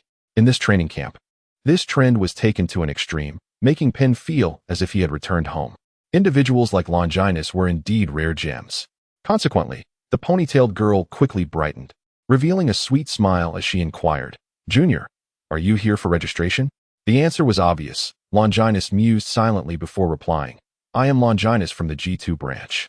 Could you kindly direct me to my dormitory?" "Longinus? The one who saved an entire ship?" the ponytailed girl exclaimed, covering her mouth in surprise. The arrival of that blood-stained warship at headquarters had indeed caused quite a stir, prompting many to seek information from those who disembarked. Under the embellishments of Gregory and others, a valiant and powerful Navy officer emerged vividly in their tales. The ponytailed girl had been astonished to learn about him, but never imagined she would meet him so soon. "If you're referring to the G8 warship, that was indeed me," Longinus said, with no intention of concealing the truth. Little did she know that this junior was not only handsome but also remarkably impressive. She thought to herself, "I must quickly escort him to the dormitory to secure first-hand information before others return and compete for this opportunity." With a sense of urgency, the ponytailed girl declared, "Junior, let us go. I'll take you to your dormitory right away." Although it was somewhat abrupt, Longinus did not decline. He wished to avoid lingering in a crowd. After guiding him to his destination, the ponytailed girl waved goodbye with a hint of reluctance, saying, "Longinus, don't forget to come find me." Longinus shook his head and walked into the dormitory with a sense of resignation. It was a 4-person room, and he was well acquainted with the other 3 occupants. "Boss, you finally made it. Come on. We've already tidied up your bed," Gregory exclaimed excitedly. "Have you all really prepared it for me?" "I am truly grateful," Longinus replied. What's the big deal? If it weren't for you, boss, we wouldn't have achieved a second-class merit so early on, Abraham chimed in, equally elated. You wouldn't believe it. Those new recruits from headquarters, who initially looked down on us, practically had their jaws drop when they learned we each received a second-class merit. Jealousy was practically written all over their faces. New recruits from headquarters? Longinus inquired with a furrowed brow. Brother Longinus, here's the situation. Our cohort comprises 400 individuals. Each branch along the Grand Line has 9 members, and the 4Cs branch totals 19. The remaining 300 are directly affiliated with headquarters.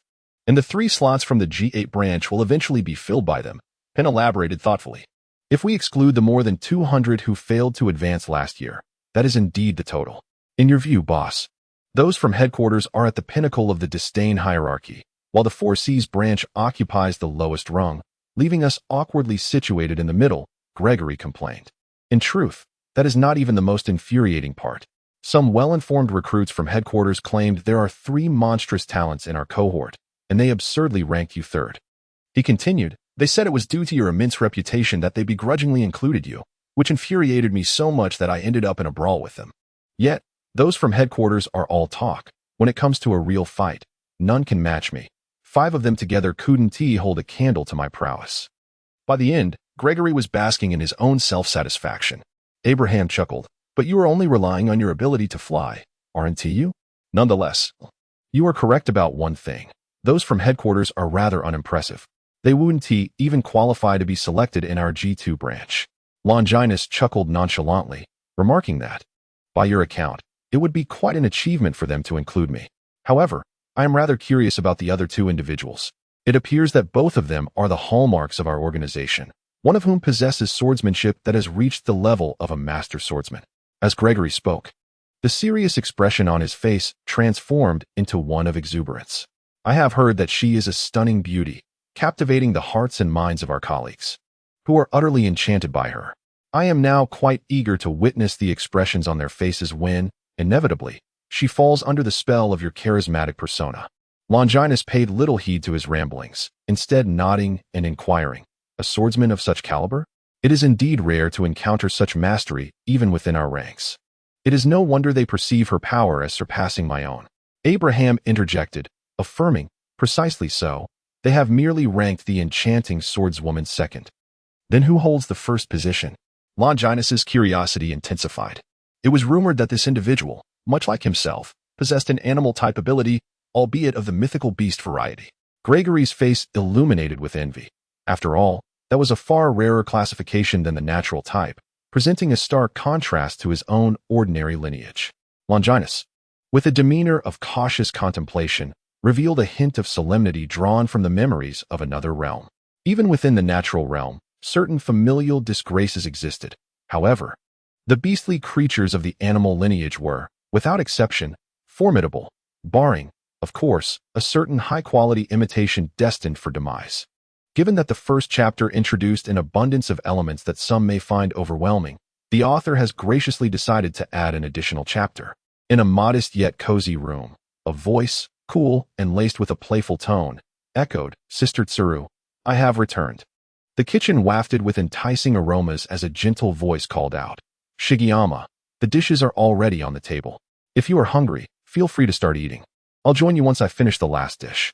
No, I'll wait for you to come out and dine together, the young girl replied. Loosening the long sword from her waist and taking a seat at the table, she gazed at the exquisite dishes, emanating wisps of steam, her delicate nose twitching slightly. Oh, Sister Tsuru's cooking is truly irresistible.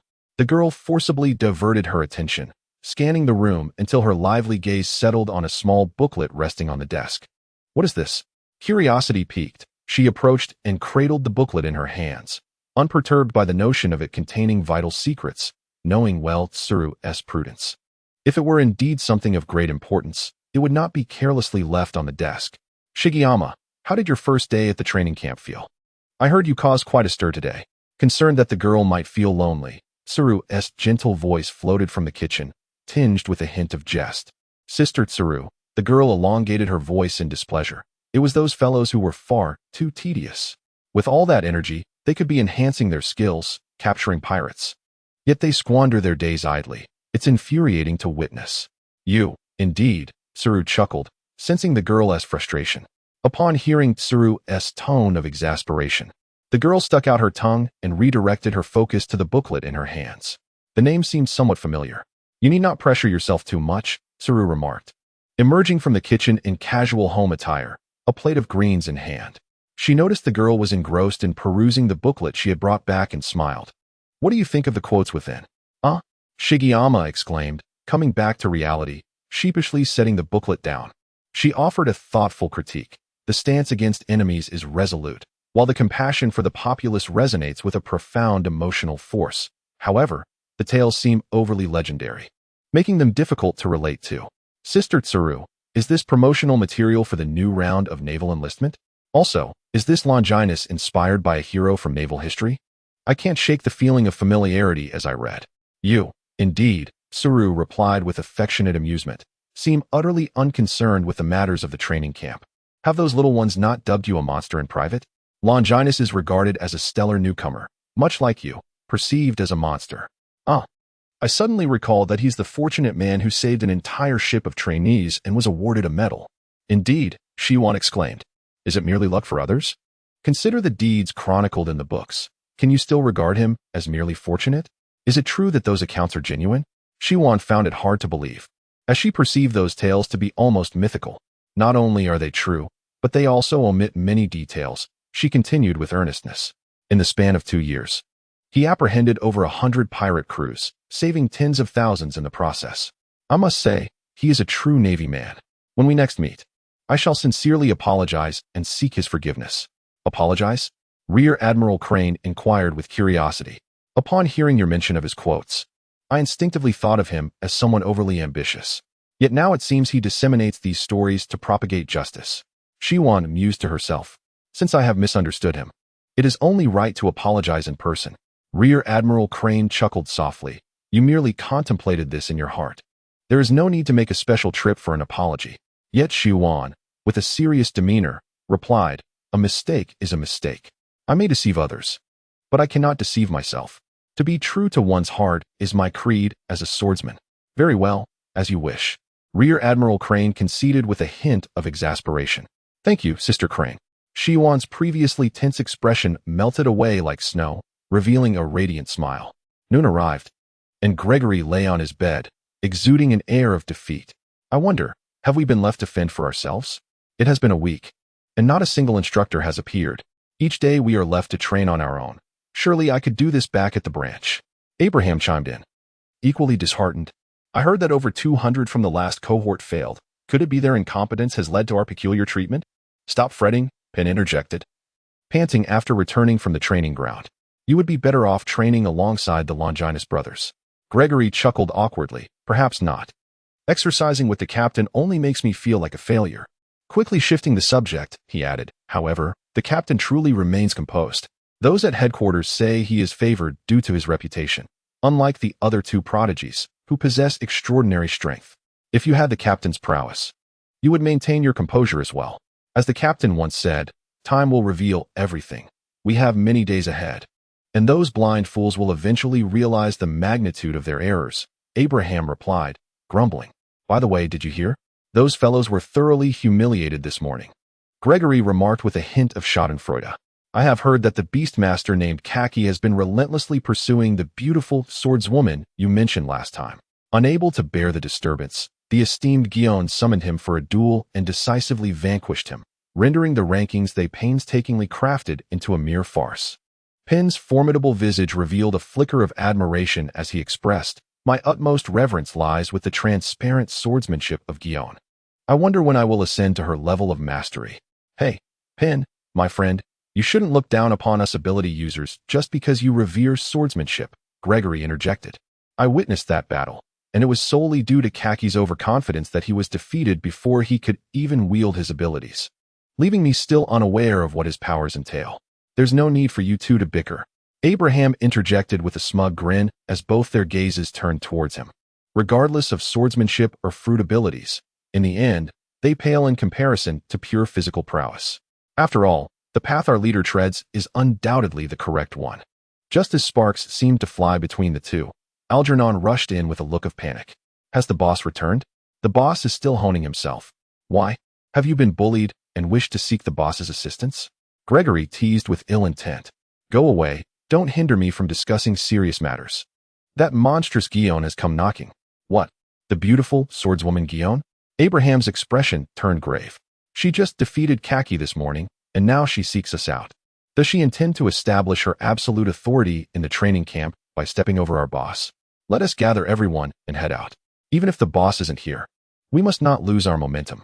We must let that woman know that the boss is not someone who can be challenged easily. Outside the barracks, a considerable crowd had already gathered. Following Guillaume's powerful defeat of Kaki, many speculated whether she intended to challenge another formidable figure known as Longinus. Thus, they called upon their friends, eager not to miss the upcoming spectacle. Guillaume, however, furrowed her brow in dismay. Are these people truly this bored? No wonder Sister Tsuru mentioned that the atmosphere in recent training camps has been poor. It appears there is indeed a reason for it. As she pondered, a group of 14 emerged, united in a spirit of defiance, exuding an aura of determination that startled Guillaume. She thought to herself, I merely came to offer an apology. Must they be so exaggerated in their response? The assembled crowd was equally astonished, realizing that the seemingly low-key Longinus had quietly amassed such a formidable force. Before Guillaume could utter a word, Gregory seized the moment, asserting, Guillaume, do not overstep your bounds. Defeating Kaki is not enough. Do you still wish to trouble our boss? Guillaume was momentarily taken aback, finally grasping the reason behind the throngs following him. With a blend of amusement and exasperation, he declared, I am not the one you think I am. Allow me to clarify. Although our leader has yet to return, it does not imply that we are intimidated by you. If you do not wish to wait, allow us to take on the role of your adversaries. I have no intention, you say? No intention to engage with us. The so-called weaklings? I assure you, we have accompanied our leader in apprehending over 10,000 pirates and have endured countless skirmishes. Our combat experience far surpasses that of delicate blooms sheltered in a greenhouse. While Guillaume felt a sense of helplessness, he was simultaneously struck by the profound allure of Longinus, which compelled such unwavering loyalty from them. Reflecting upon the quotes he had previously encountered, Guillaume mused that perhaps Longinus's strength did not eclipse his own. Yet his understanding of justice and unwavering conviction were undoubtedly superior. Just observing this small group revealed that Longinus must possess an extraordinary charisma. Once Gregory had calmed slightly, Guillaume addressed the anxious crowd, stating, You misunderstand. I merely wish to apologize to him in person. Apologize? Gregory and his companions exchanged puzzled glances, having never known of any connection between their leader and this beautiful swordswoman. Guillaume lightly inclined her head, suggesting, if Longinus is absent, I shall return another time to offer my apologies. As Guillaume turned to depart without any hesitation, both Gregory and the onlooking recruits were left astounded. What an unexpected turn of events. Are we to pursue her? Abraham nudged the somewhat dazed Gregory, inquiring. I believe I have discerned her intentions. Gregory replied with a mischievous grin once he regained his composure. Intentions? Did not Lady Guillaume state she was here to apologize? Pen, scratching his head in confusion, asked. How can you not see the obvious, dear Pen? Perhaps it is best for you to focus on honing your swordsmanship. This matter is clearly beyond your grasp, Gregory replied, shaking his head in dismay. The objective of this enchanting swordswoman is unmistakable. She seeks to forge an intimate connection with our leader, establishing a unique bond akin to that of a creditor and debtor. Through this guise, she would deepen her interactions with him, ultimately revealing her ulterior motives driven by an interest in his allure. What should we do? Should we warn Longinus to be wary of her? Pen asked, his expression one of alarm.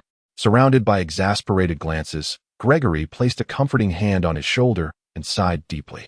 In the dark, silent depths of the ocean, devoid of light or sound, the unknown terror and boundless solitude could drive a person to madness in mere moments. Yet, Longinus floated serenely, even suppressing his observation hockey, merely relying on the body's instinct to sense the undulations of water. As if ensnared by the eternal silence of death, everything succumbs to darkness. Suddenly, the breath of the water becomes turbulent. The fine hairs on the surface of Longinus quivered gently, stirred by the undulating currents of water. Longinus suddenly shifted his form, displaying a fluidity in the water that surpassed that of even the fish. as if the liquid medium had ceased to be an impediment and instead transformed into his source of propulsion. His iron fist, akin to a cannonball, struck forcefully against the creature lurking in the shadows, and the scent of blood swiftly permeated the depths of the ocean. As Longinus prepared to extract the seven-star sword to pierce the creature's body, he suddenly halted his actions upon detecting another formidable presence at the edge of the sea through his observation hockey. Intrigued by the notion that someone else was honing their skills in the depths of the ocean, he pondered whether it might be a master of martial arts from headquarters. His thoughts were devoid of concern, for he had not revealed the power of his other identity. Upon surfacing, Longinus controlled his body to tremble with remarkable speed and subtlety, causing his form to radiate warmth akin to a furnace, swiftly drying his garments. At that moment, another individual emerged from the depths of the sea. It was Vice Admiral Dorag. Longinus straightened and saluted, though his mind was in a haze. Had Dorag not yet consumed the fruit at this juncture? Dorag's expression was stern as he inclined his head slightly and asked after a pause, "Are you also training in the deep sea?" Had he, like Longinus before him, masked his perception through observation hockey? After a moment of contemplation, Longinus responded, "The ocean is a gift from the world, the finest arena for tempering both physique and spirit. To uphold justice, one must possess not only a robust body but also an indomitable will." Though Dorag's words carried a tone of admiration, his stoic demeanor made it difficult to derive any joy from the exchange. After another brief silence, Dorag continued, "If my father seeks you to be his student, do not accept. Instructor Zephyr is far more dependable." As he spoke, the rigidity of his countenance nearly faltered, revealing the profound impact that the man named Garp had left upon him. Longinus was momentarily taken aback. Did Cap regard him with interest? He then asked in astonishment, "Admiral Dorag, are you familiar with me?" "I am the instructor at the training camp," Dorag replied succinctly. Longinus was struck with realization. It was no wonder he had not encountered Drago's name on the lists of prominent bases. Furthermore, considering Drago's role in grooming Sabo as the second-in-command of the Revolutionary Army, it was evident that his teaching prowess was formidable. It was apparent that Drago was not a man of many words, and thus, Longinus refrained from initiating conversation with him. Silence was their only companion. While others might have succumbed to the discomfort of such a quietude, for Longinus, who could endure even the profound solitude of the deep sea, it was of little consequence. It was not until they were on the verge of entering the town from the outskirts that Drago suddenly halted and, in a deep voice, inquired, "I have reviewed your credentials. May I ask you, what is justice?" Longinus paused and spoke with an air of nonchalance. "I do not know either." Dorag maintained his stoic demeanor, awaiting Longinus's subsequent words. "What constitutes justice? Is the survival of the fittest synonymous with justice? In the eyes of most, it is likely deemed otherwise. Yet, akin to wolves preying on sheep, the principle of survival of the fittest is indeed a natural law. Can we assert that this world is inherently flawed? In my perspective, the world cannot be neatly categorized into right and wrong. Therefore, what I value more is the essence of justice, what it can bestow upon us. It is justice that has the potential to perpetually enhance this world. Is it justice that has the ability to continuously improve this world?"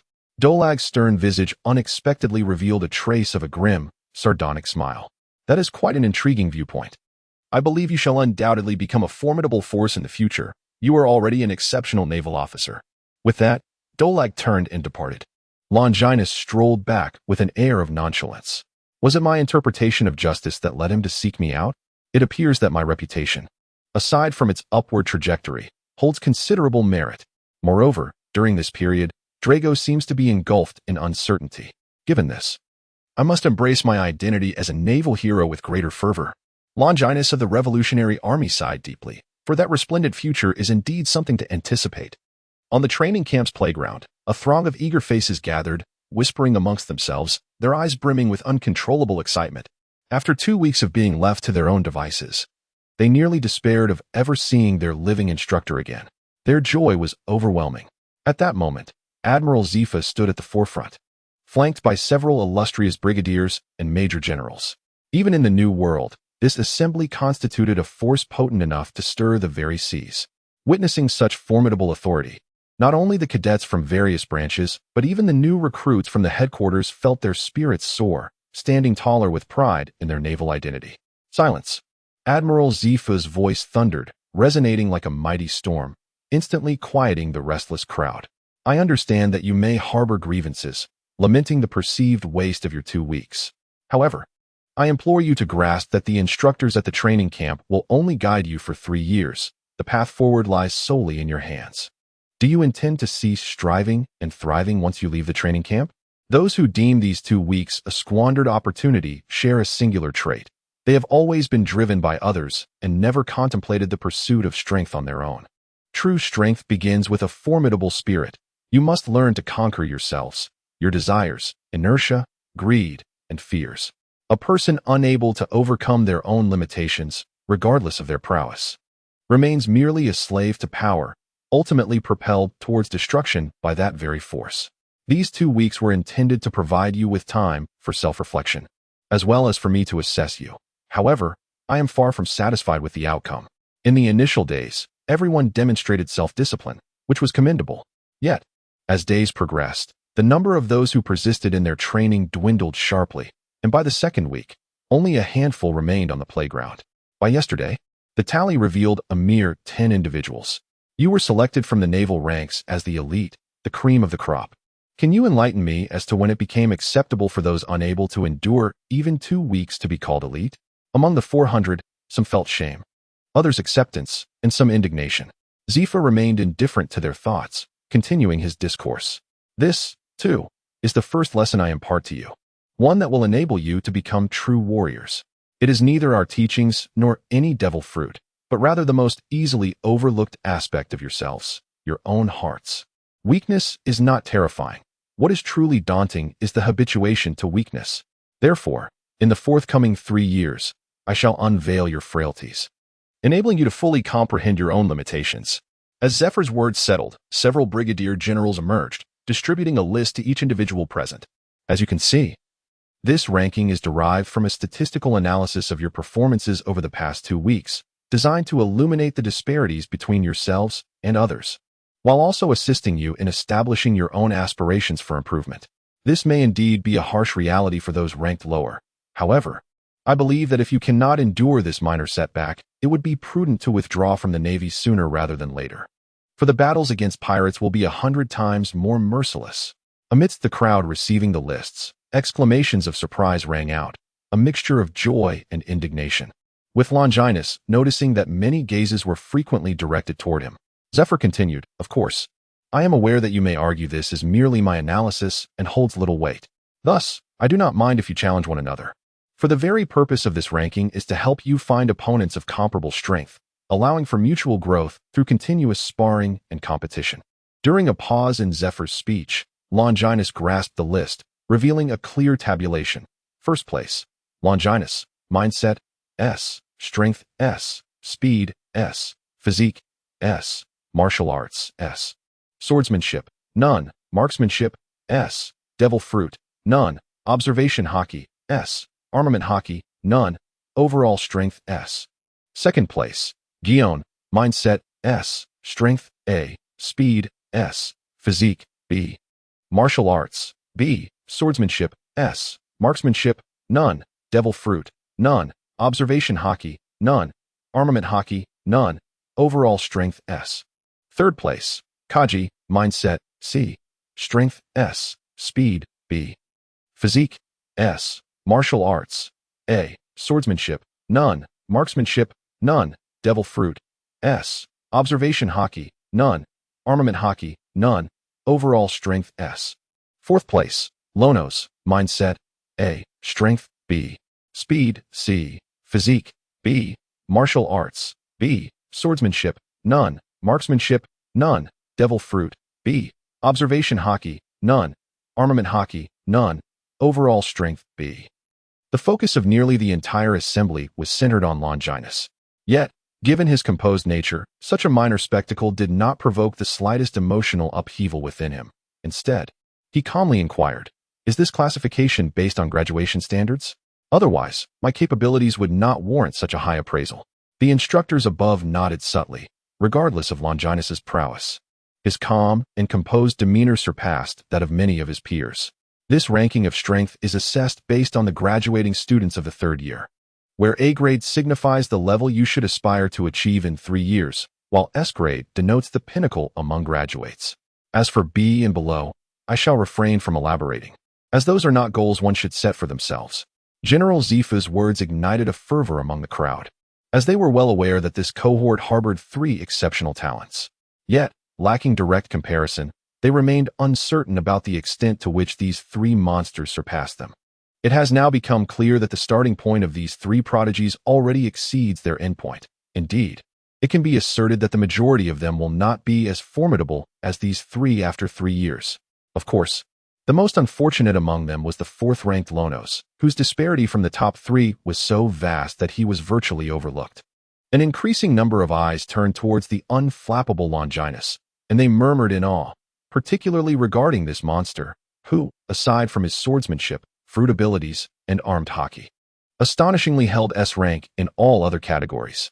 Wait a moment, why is it that he also possesses S rank in observation hockey, a category that everyone else lacks? Furthermore, what exactly are armed hockey and observation hockey? In contrast to the bewildered recruits, Cheyenne was even more astonished. She understood that hockey should not be a product of the present stage. Moreover, judging by his S-rank evaluation, it seemed to be more than mere superficial proficiency. While she had previously acknowledged his pursuit of justice, she never believed that Longinus would surpass her. Thus, she had no intention of challenging him before, but now, the desire to battle began to rise within her. If anyone harbored doubts regarding the credibility of this ranking, I can afford you the time to verify it for yourselves, Zifa declared, fully aware of the young mind's thoughts, and decided to go with the flow. Zifa-sensei, Cheyenne began, but was abruptly interrupted by a harsh voice. I challenge Longinus. Kaki bellowed, his eyes flickering with barely contained fury. Upon hearing that voice laden with anger, everyone instinctively turned to look. With slits for eyes, ears that seemed to catch the wind, and a hexagonal head, all the discordant features pieced together formed a visage that could evoke terror and despair. Ugly and grotesque. If Kazara's lewdness stemmed from within, then Kaki's was a masterpiece of his exterior.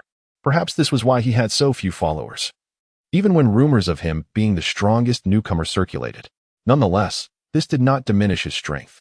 Even though Kaki had fallen to Cheyenne due to underestimating his opponent, many still considered him to be the true strongest, for everyone knew that the Zoan-type devil fruit offered the greatest enhancement in the early stages. The mythical beasts possessed the potential to elevate one to the pinnacle of power. Consequently, when Kaji issued his challenge, the crowd erupted into a cacophony of excitement and debate. Are these 2 titans about to clash? The previous encounter between Kaji and Gion concluded far too swiftly. One can only hope this match unfolds differently. Who will emerge victorious? We are well aware of Kaji's formidable prowess. Having suffered a defeat last time, he certainly will not underestimate his opponent again. That fellow named Longinus stands little chance. How presumptuous. Does he truly believe his perception rivals that of Admiral Zephyr? The very fact that Admiral Zephyr has ranked Longinus first indicates that his strength surpasses that of the corpulent beast. I too harbor doubts about Kaji's odds. After all, Longinus is a creature rated with an S classification. Admiral Zephyr possesses a discerning eye. You fools should observe closely. Our leader S might cannot be compared to that of that man. Even the instructors have begun to engage in hushed discussions. For it has been many years since such a creature has emerged, let alone the prospect of a confrontation between such titans. They recollect that the last clash of this caliber dates back to the inaugural bout between Sakazuki and Borisolino. Dorag, what is your perspective? Zephyr inquired with a smile to his companion. Longinus will prevail, Dorag asserted with unwavering conviction, then added after a moment, with overwhelming force. A bewildered brigadier general, overhearing their discourse, questioned incredulously, are you suggesting that Longinus will decisively defeat Kaji? Dorag nodded, succinctly affirming, indeed. While it is true that Longinus, having mastered observation hockey, may indeed surpass Kaji, the notion of an outright rout seems implausible. Kaji is also an S-rated entity. Another brigadier general chimed in. Though Kaji was decisively bested by Gion before, that was due to his overconfidence. He did not even have the chance to utilize his fruit's abilities. Surely, he will not make the same mistake again. Longinus's S rating stems from the fact that the evaluation cap only reaches S. Dorag succinctly clarified. How can this be possible? A group of brigadier and colonel generals exchanged incredulous glances. They acknowledged Longinus's strength, yet to claim it reaches such extraordinary heights seemed outrageous. Thus, They turned their gazes toward Admiral Zephyr, awaiting his response. Zephyr sighed, saying, "Much of what I just expressed was intended as a wake-up call for Kaji. He is a remarkably gifted child, and I have witnessed his past efforts. Unfortunately, the immense power bestowed upon him by the mythical beast has clouded his vision, leading him to become complacent and lethargic. Let us hope this setback awakens him fully. Is the transformation wrought by the devil fruit truly that profound? Why has the once gentle, humble, and courteous Kaji metamorphosed into his current self?" Zephyr silently sighed within himself. The assemblage of brigadier and major generals were captivated, their hearts racing with trepidation. Although General Zephyr did not explicitly state it, the implications of his words were unmistakable. He too believed that Jiaji would face a catastrophic blow at the hands of Longinus. Longinus nodded, striding forth with determination. Naturally, he would not decline the challenge posed by Kaki. He was already well aware of the rumors circulating in hushed tones. Yet he had never considered it prudent to confront his opponent solely to prove his own strength. This hesitance stemmed from the fact that should he rush to challenge, it would starkly contrast with his heroic persona. However, if the challenge were initiated by the other party, such concerns would dissipate. As Longinus emerged in silence, seemingly dismissing Kaki's presence, a surge of anger welled up within Kaki, propelling him forward like a cannonball towards Longinus. Though somewhat cumbersome in his movements, Kaki's speed surpassed that of most onlookers, and in a full-throttle burst of energy, he left behind a mere afterimage.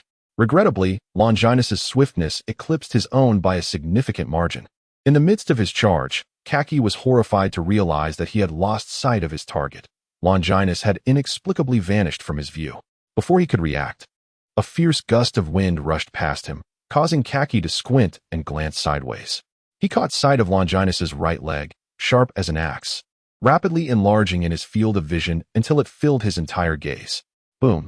Like a soccer ball struck with violent force, Kaki's robust frame was sent hurtling from the playground, crashing heavily into the mountainside, sending clouds of dust into the air. Was this a joke? Kaki had actually been kicked away? When had Longinus even made his move? I barely had time to react before witnessing Kaki fly through the air. Standing at the forefront of the playground, Zephyr furrowed his brow in confusion, questioning why Kaki had not transformed immediately. Had he truly become so arrogant? Amidst the obscuring dust, a powerful silhouette burst forth. Kaki's limbs had grown significantly bulkier, his form appearing somewhat unwieldy, evoking an unsettling sense of imbalance. Half-beast transformation? Did he believe such an enhancement would surpass me? The three forms of animal-type abilities each have their strengths. The human form is agile, the beast form possesses great strength, and the half-beast form combines both. Yet, the unique abilities of phantom beasts can only be maximally unleashed in their beast form. Not only was Longinus astonished, but the onlookers were equally perplexed. The brief clash had starkly illustrated the chasm between Kaki and Longinus. They could hardly believe that Kaki was oblivious to this disparity, stubbornly refusing to utilize his abilities in such a critical moment. Was he truly a fool? Mind your business. Speak only after you have surpassed me. Kaki roared in his half-beast state. In a fit of primal fury, he charged forth, causing the ground to crack and fissure beneath him, as if each step stirred the very earth itself. Though the reasoning behind his actions remained unclear, one thing was certain. Any display of restrained power before me would be deemed a most unwise decision. In a flash, Longinus appeared before Kaji, unleashing a barrage of blows that struck like a tempest upon Kaji's abdomen. This time, Kaji did not get sent flying. Instead, he coughed up a copious amount of blood, clearly suffering severe internal damage. The sight of his plight was too harrowing for many of the more tender-hearted trainees to bear. Infuriated, Kaji charged forward, only to be hurled back at double the speed of his approach. The officers, both brigadiers and major generals, finally comprehended why Longinus was endowed with an S-class rating, as his potential was indeed capped at S. Both warriors possessed S-level strength and physique. Logically, Kaji should have surpassed his opponent upon transformation. Yet the reality presented a stark contrast, as though an invisible chasm separated them. Had it not been for Kaji's resilient animalistic regeneration, the battle could have been declared over from the outset. At this moment, the conflict raged on.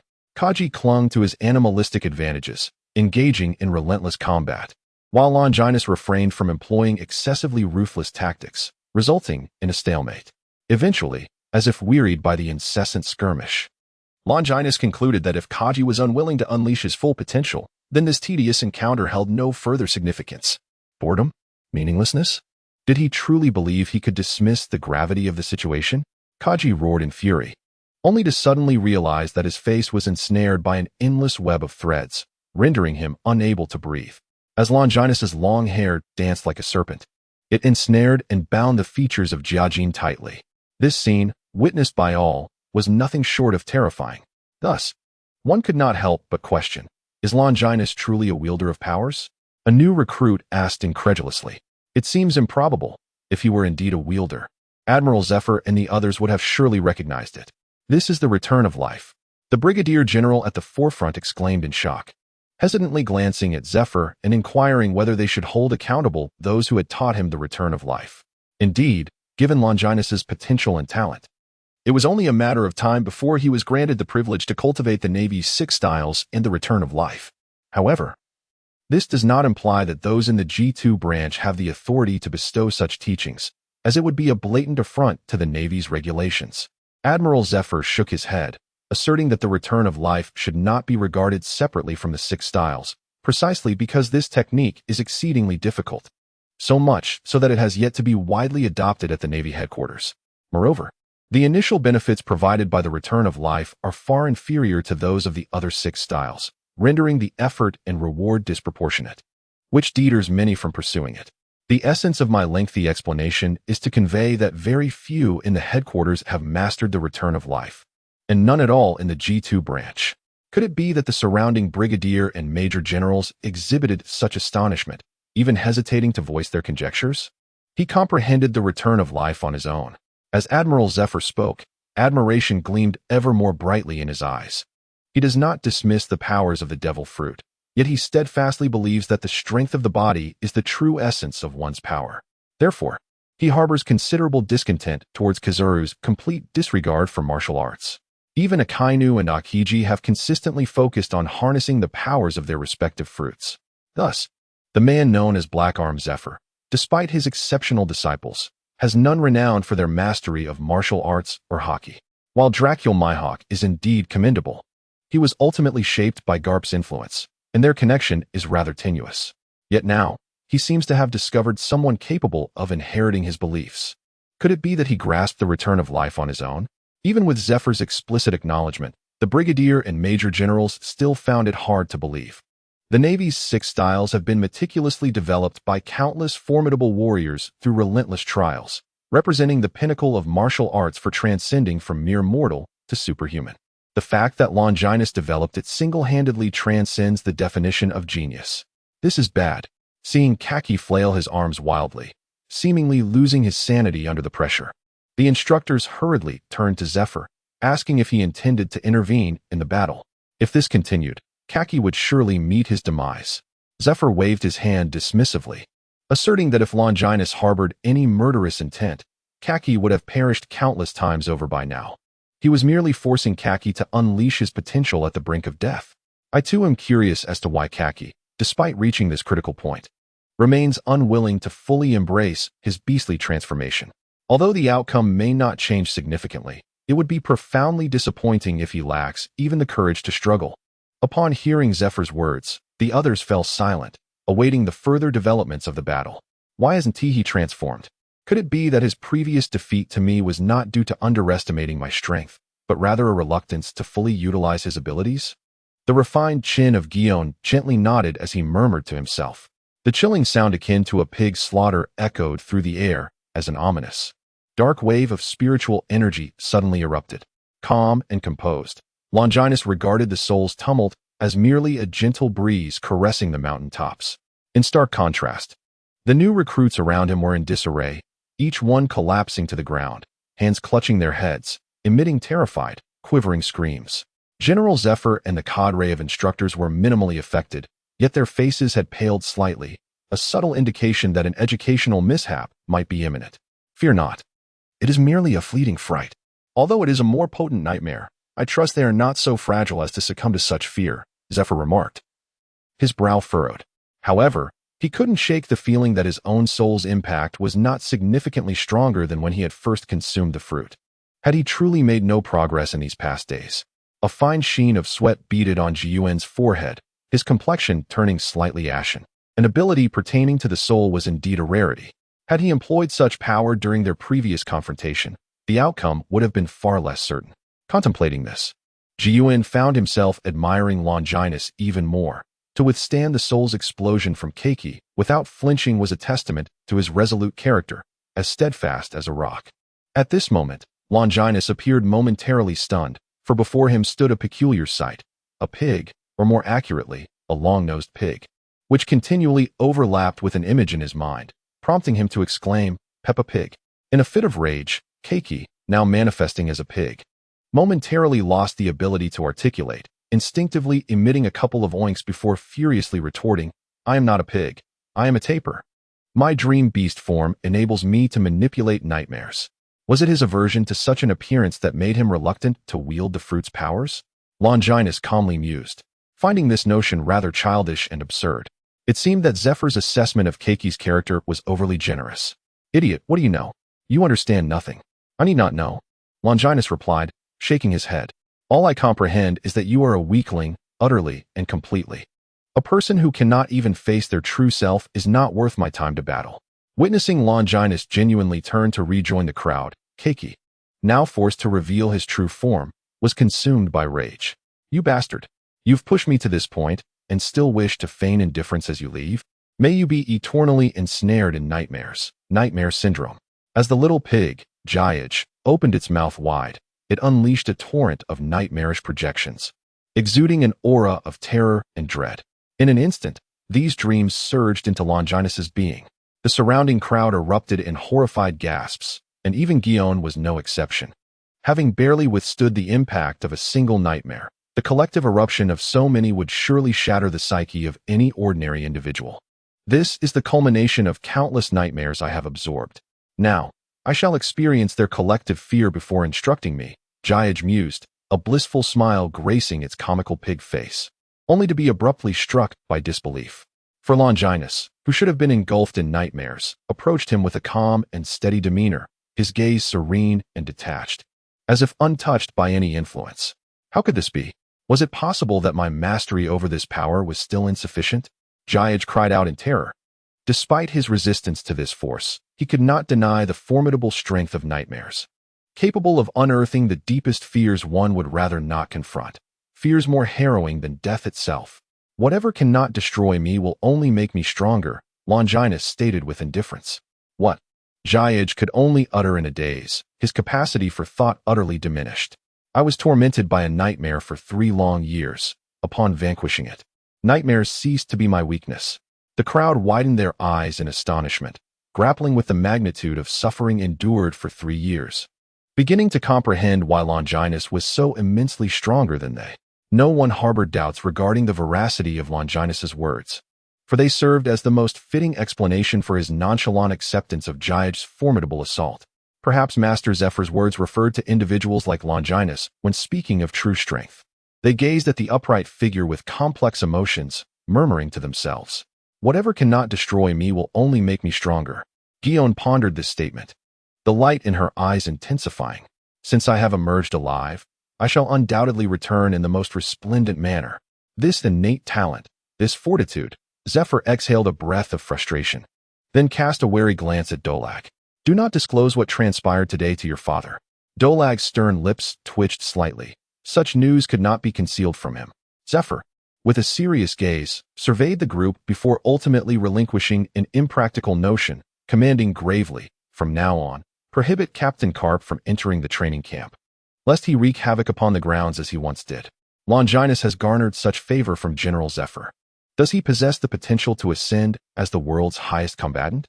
The surrounding instructors, astonished yet resigned, responded, "However, if Admiral Carp wishes to enter, we cannot prevent him." Reflecting upon Carp's consistent demeanor, Zephyr could not help but mutter a curse. Indeed, that old rascal was capable of anything, even forceful intrusion. Nevertheless, it would be prudent to first impart to Longinus the perilous nature of Carp. If he remained unwilling, surely Carp, no matter how brazen, would not resort to forcibly binding him, would he? Zephyr nodded slightly, beginning to recall Carp's noteworthy deeds. In the arena, Jaji, in disbelief, exclaimed, "How is this possible? Tormented by nightmares for 3 years. You should have gone insane by now. I refuse to believe it. Absolutely refuse. Before he could finish, Longinus delivered a powerful kick, sending Jaji soaring into the sky, only to come crashing down with a thunderous thud. This time, Jaji did not rise again. It was not due to excessive injury. For a Zoan-type user, as long as one was not dead, the concept of being gravely wounded was nearly non-existent. Yet, the scars upon the psyche were far more arduous to heal. To Jaji, the tremendous price paid for such abilities, which could inflict not even the slightest harm, was undoubtedly a devastating blow. Reverting to his human form, Jaji lay sprawled on the ground, his eyes devoid of life, as if he had lost all sense of purpose in the pursuit. Longinus did not exit the stage. Instead, he strode directly towards Jiajin. For his performance today demanded an even more exquisite conclusion. Longinus approached Ji, his voice laced with indignation. Do you even consider yourself a sailor? Ji gazed up at Longinus, his expression devoid of emotion, as if he were staring at a complete stranger. I know nothing of your past experiences, nor do I understand what it is you resist or reject. But remember, your current identity is that of a sailor, a soldier upholding justice. If you cannot devote yourself wholeheartedly to the pursuit of pirates and the cause of righteousness, then shed that uniform, for you are unworthy of it. Though the words felt somewhat distasteful to him, Longinus, at his core, was a person of kindness, and his speech was imbued with a compelling strength. At last, a spark ignited in Ji's eyes as he hoarsely retorted, How could someone as radiant as you ever comprehend my suffering? I have labored tirelessly, yearning for the acknowledgement of others. Yet despite my efforts and my strength, why does no one accept me? Is it solely because of this repugnant, ugly visage? No, you are simply pathetic. Longinus thought to himself, almost tempted to cite the example of Kizaru. In this world of suffering, no one has it easy. Anguish and despair are eternal themes. You believe yourself wronged and in pain. But have you ever considered the towns ravaged and destroyed by pirates? Have you thought of the wretched populace, drained of their very tears, who endure pain 100-fold, 1,000-fold more than you? You need not instruct me on this. Each of you places yourselves upon a moral high ground, so naturally, your words carry the weight of righteousness. But when you have faced such torment, will you still speak so lightly of it? Answer me.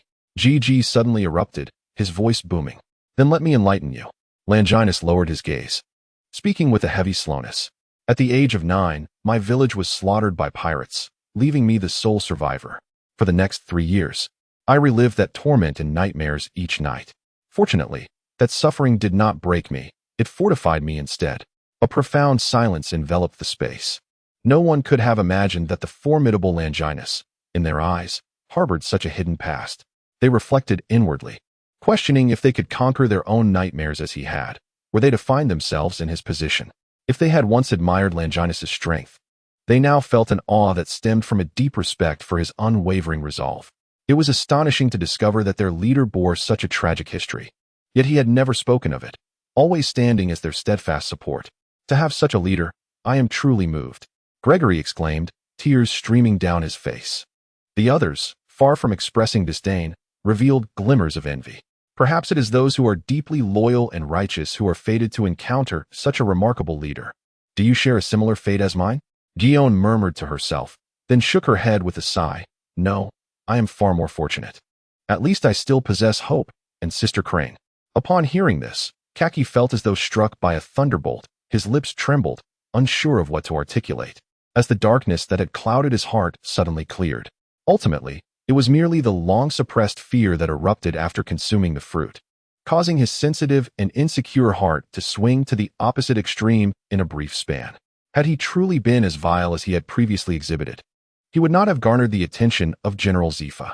Now, restored to his former gentle and placid self, a tide of guilt and shame surged within Kaki. What have I truly done?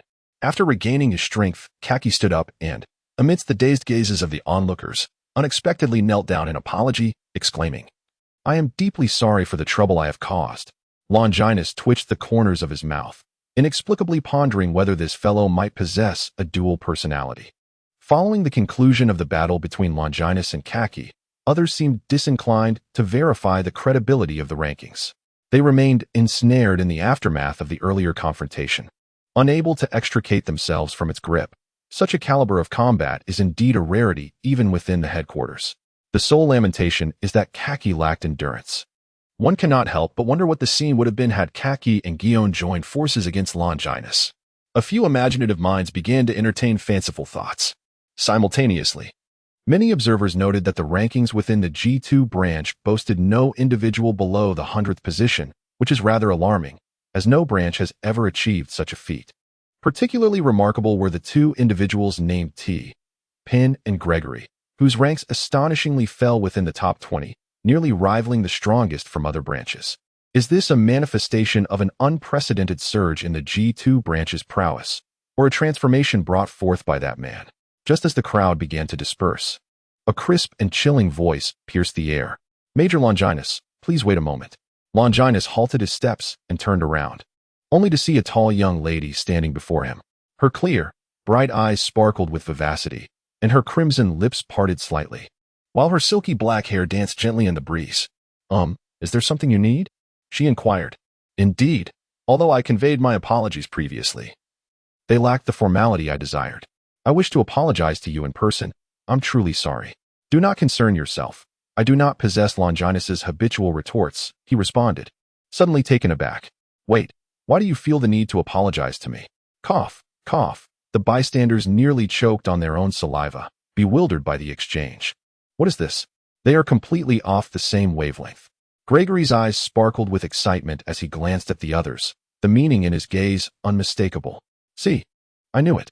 She must be trying to provoke our leader," Ji Yuan earnestly stated. "It is because I inadvertently came across a collection of your quotes. I instinctively assumed those deeds were fabrications, leading me to believe you were a despicable person willing to resort to any means. I was completely wrong for jumping to conclusions without seeking the truth. I sincerely apologize. In a sense, I truly was." Longinus silently mused to himself, then replied with a gentle warmth, "It is quite all right. Time will reveal all." Gregory, self-proclaimed #1 disciple of Longinus, retorted indignantly, "You should really take a look at the waters near our branch. Does the reputation of our leader not warrant such an endeavor?" All of this was meticulously documented by those who admire our leader. Although your popularity within the headquarters is not insignificant, you cannot compare to our leader's acclaim. Not even 100 of you would measure up. Ji Yuan, upon hearing this, felt no anger. Rather, she gazed at Longinus with admiration and respect. To inspire the public to take such initiative speaks volumes about Major Longinus's unwavering commitment to justice. In that regard, I have much to learn from you. Therefore, Major Longinus, could you grant me the opportunity to experience the power of your convictions? I realize this may be somewhat abrupt, but I sincerely hope you will oblige my request. Experience the power of conviction? Gregory nudged Abraham beside him, asking, "What does she mean? Does she want our leader to impart wisdom upon her?" "Fool, she is challenging him." Abraham shot him a disapproving glance and replied with exasperation. "Oh?" Gregory looked at Ji Yuan with displeasure. After all that, is this truly her intention? However, if she thinks she can gain an advantage here, she is sorely mistaken. The recent battle was nothing more than a warm-up for our leader. The crowd around them once again gathered, though they could not comprehend the intricacies of the discourse. The underlying challenge in the final words was unmistakably clear. The power of conviction resonated as Longinus, maintaining his stoic demeanor, inquired, "You must deliberate carefully. Combat is sacred and not to be desecrated. I shall not hold back simply because you are a woman. That is precisely what I desire," she replied. "Though it may be a battle devoid of any chance of victory, I yearn to witness the disparity between myself and the pinnacle of prowess. I implore you." "Very well." He conceded, "I have never engaged in combat with a sword master before. This opportunity shall be an invaluable experience for me." Longinus returned to the battlefield, patiently awaiting his opponent's assault. Ji Yuan took a deep breath, slightly bending at the waist, his left hand resting against the sword's tsuba, while his right hand grasped the hilt of his renowned blade, Jean Pilo, whose sharpness rivaled that of the finest sabers. "Be cautious." The moment the words left his lips, Ji Yuan had already materialized before Longinus, the unsheathing of his sword conjuring a tempest as the dazzling strike concealed a lethal edge. "Ai Jutsu perhaps?" Longinus, as if endowed with foresight, swiftly evaded the attack. Ji Yuan remained unfazed, aware of his opponent's mastery of observation haki and speed that matched his own. He understood that he could not place all his hopes on a single strike. Death Sonata. Layers upon layers of sword energy converged, blurring the line between reality and illusion. Beneath the enchanting dance of roses lay the deadly thorns, concealing a perilous intent. As Longinus swiftly retreated, each evasive maneuver was accompanied by the ground beneath him shattering under the weight of the deadly sword light. It was as if a dance was being performed upon the edge of a blade, leaving the onlookers at a distance both astonished and fearful. How could this be possible? Is Guion actually gaining the upper hand? A novice questioned incredulously. Before today, at least half would have sided with Guion. However, after witnessing the battle between Longinus and Kaki, no one would dare to consider Guion a match for Longinus. Yet, the current situation seemed somewhat amiss. In the clash between physical prowess and swordsmanship traditionally held the advantage. Longinus could withstand Kaki's attacks, but it was implausible that he could endure any of Guion's strikes in the same manner, especially considering Guion wielded a renowned sword on par with the formidable Daikedo 21. A single blow would almost certainly spell the end of the fight. But wait. Upon closer inspection, one could discern that in this intense combat, Guion's stamina was rapidly depleting, while Longinus remained utterly composed, his breathing undisturbed. How could this be? How could you possibly perceive the trajectory of every one of my strikes? Even with a mastery of observation hockey, it should be impossible to fully decipher my attacks. What they could ascertain, Guion would not overlook, and in shock, he voiced his concern.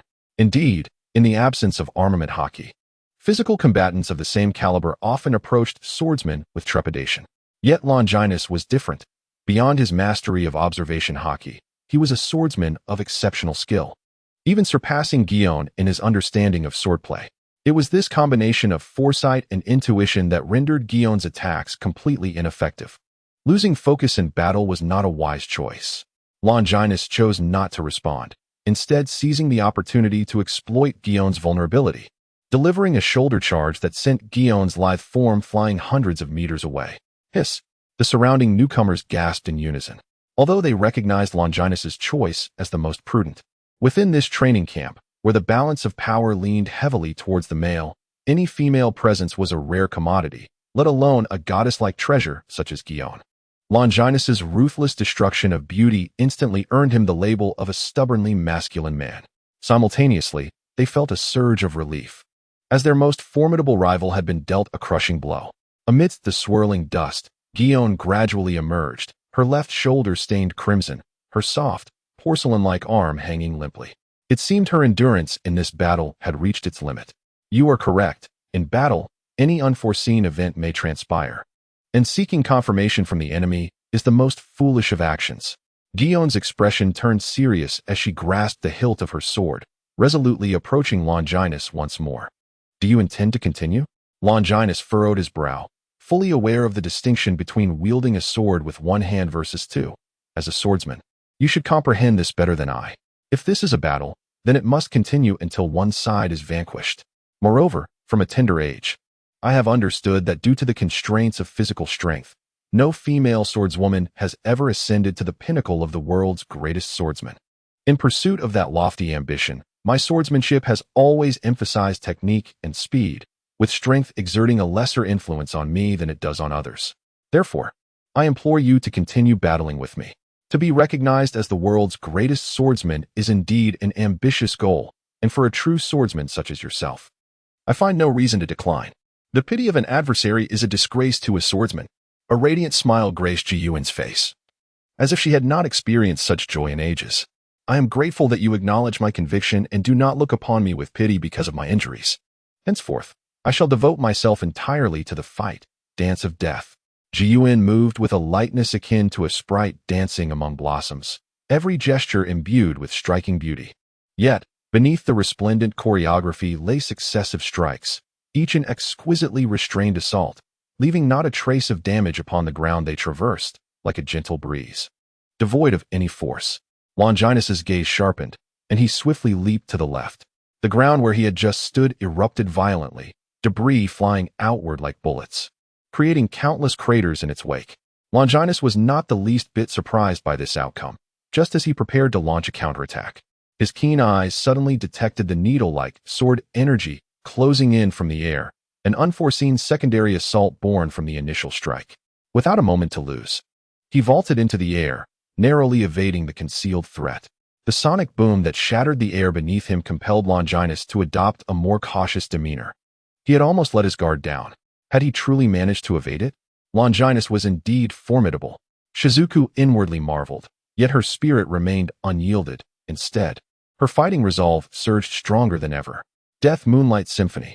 A soft silver slash emanated from the golden blade in Shizuku's hand, this time no longer silent, but cascading like the cool, radiant light of the moon, enveloping the entire area and leaving Longinus nowhere to hide.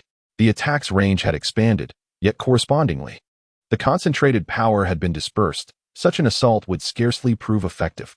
Longinus's blood surged through him, and he swelled with vigor, charging headlong into the rain of blades. The moonlight-like sword energy collided against him, producing a resonant clash akin to metal striking stone, sending him hurtling backward, leaving only faint white marks upon his body. Oh no! There was no time to ponder the reasons behind Longinus's extraordinary resilience. Shizuku's renowned blade was swung once more, death round dance. The speed of her swordplay was rapid, yet Longinus's charge surpassed her swiftness. In the instant Shizuku's pupils constricted, Longinus appeared before her like a flash of lightning, delivering a thunderous punch.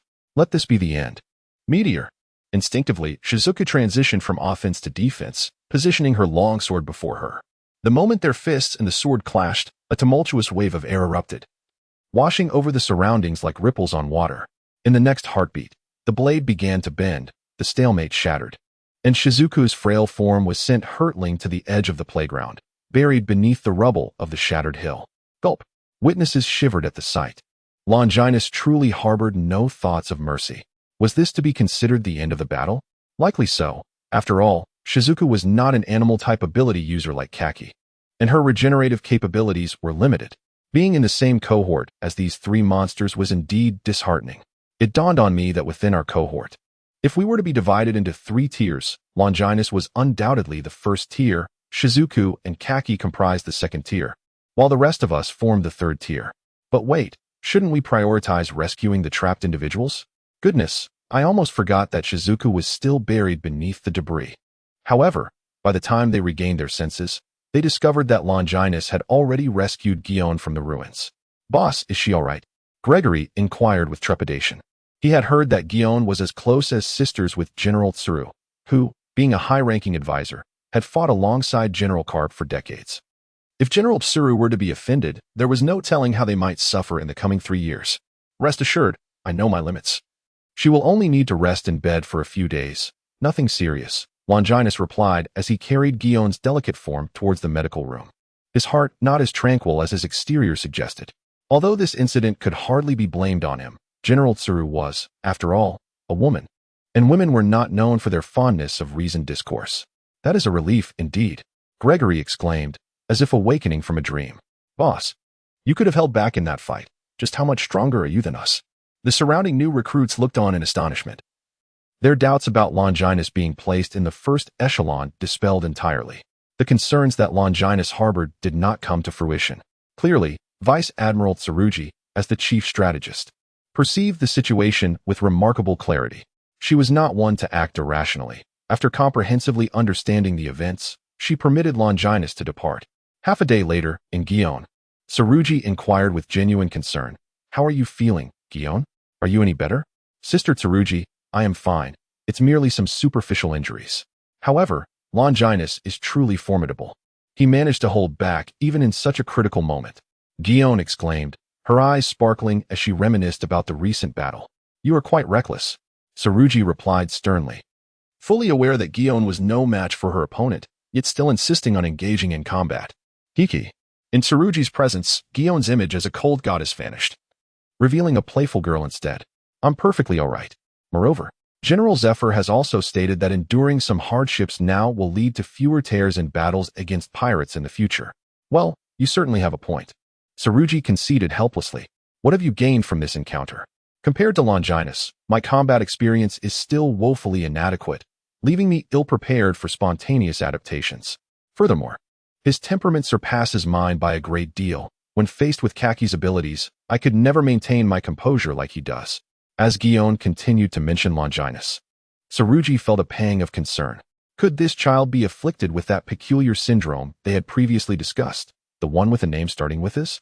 In the early morning, by the seaside, a battalion of naval soldiers was running along the coastline, their eyes vacant, mechanically repeating their motions like marionettes. This was not a leisurely jog or a brisk run. It was an extreme sprint, a grueling challenge undertaken at full throttle from the very beginning. I instructed you to endure 10 minutes of maximum running, and yet, after just 5 minutes, you are already faltering? Vice Admiral Dorag reprimanded coldly from the sidelines. Ingrain this sensation into your bodies. Remember this feeling of extremity. A true warrior is one who continually surpasses their own limits. I do not require you to compete with others in speed. What you must do is persist and continually conquer yourselves. Even if your pace is slow, as long as you can endure, you will break through your limits and transform into a renewed self. The surrounding instructors were somewhat moved, astonished that Vice Admiral Dorag could articulate so much. Surely, he had rehearsed at home. If ordinary running tests physical endurance, then extreme running tests the will, independent of strength, relying solely on the robustness of one's spirit. Thus, even someone as powerful as Guion Kaki was now drenched in sweat, her eyes somewhat lost, instinctively dragging her body forward. I cannot go on. At last, in the 8th minute, someone could no longer endure and, in a fit of despair, collapsed onto the ground, gasping for the fresh morning air like a desiccated fish.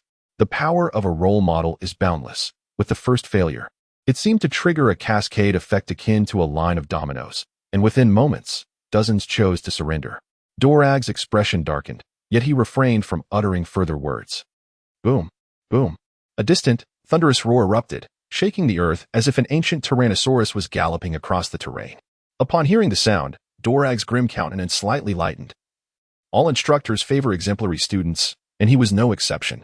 The source of the commotion was none other than Longinus, sprinting towards them while hoisting a small mountain. His sheer speed no longer sufficient to reach his physical limits. Only such a burden could evoke a semblance of pressure. Observing Longinus's unperturbed demeanor, Dorag turned to his aide and inquired if there were larger mountains available. The aide lamented that there were none. For ever since Admiral Karp had flattened 8 great mountains during his training, causing significant economic repercussions for the division, the temporal marshal had decreed that no large mountains were to be present at the base. Dorag's expression remained stern as he recalled this incident from 8 years prior, when the notorious pirate Green Pepper had been disheartened by a single punch from his father, ultimately retreating from the Grand Line. Should I add another small mountain for him? The aide cautiously suggested. Forget it.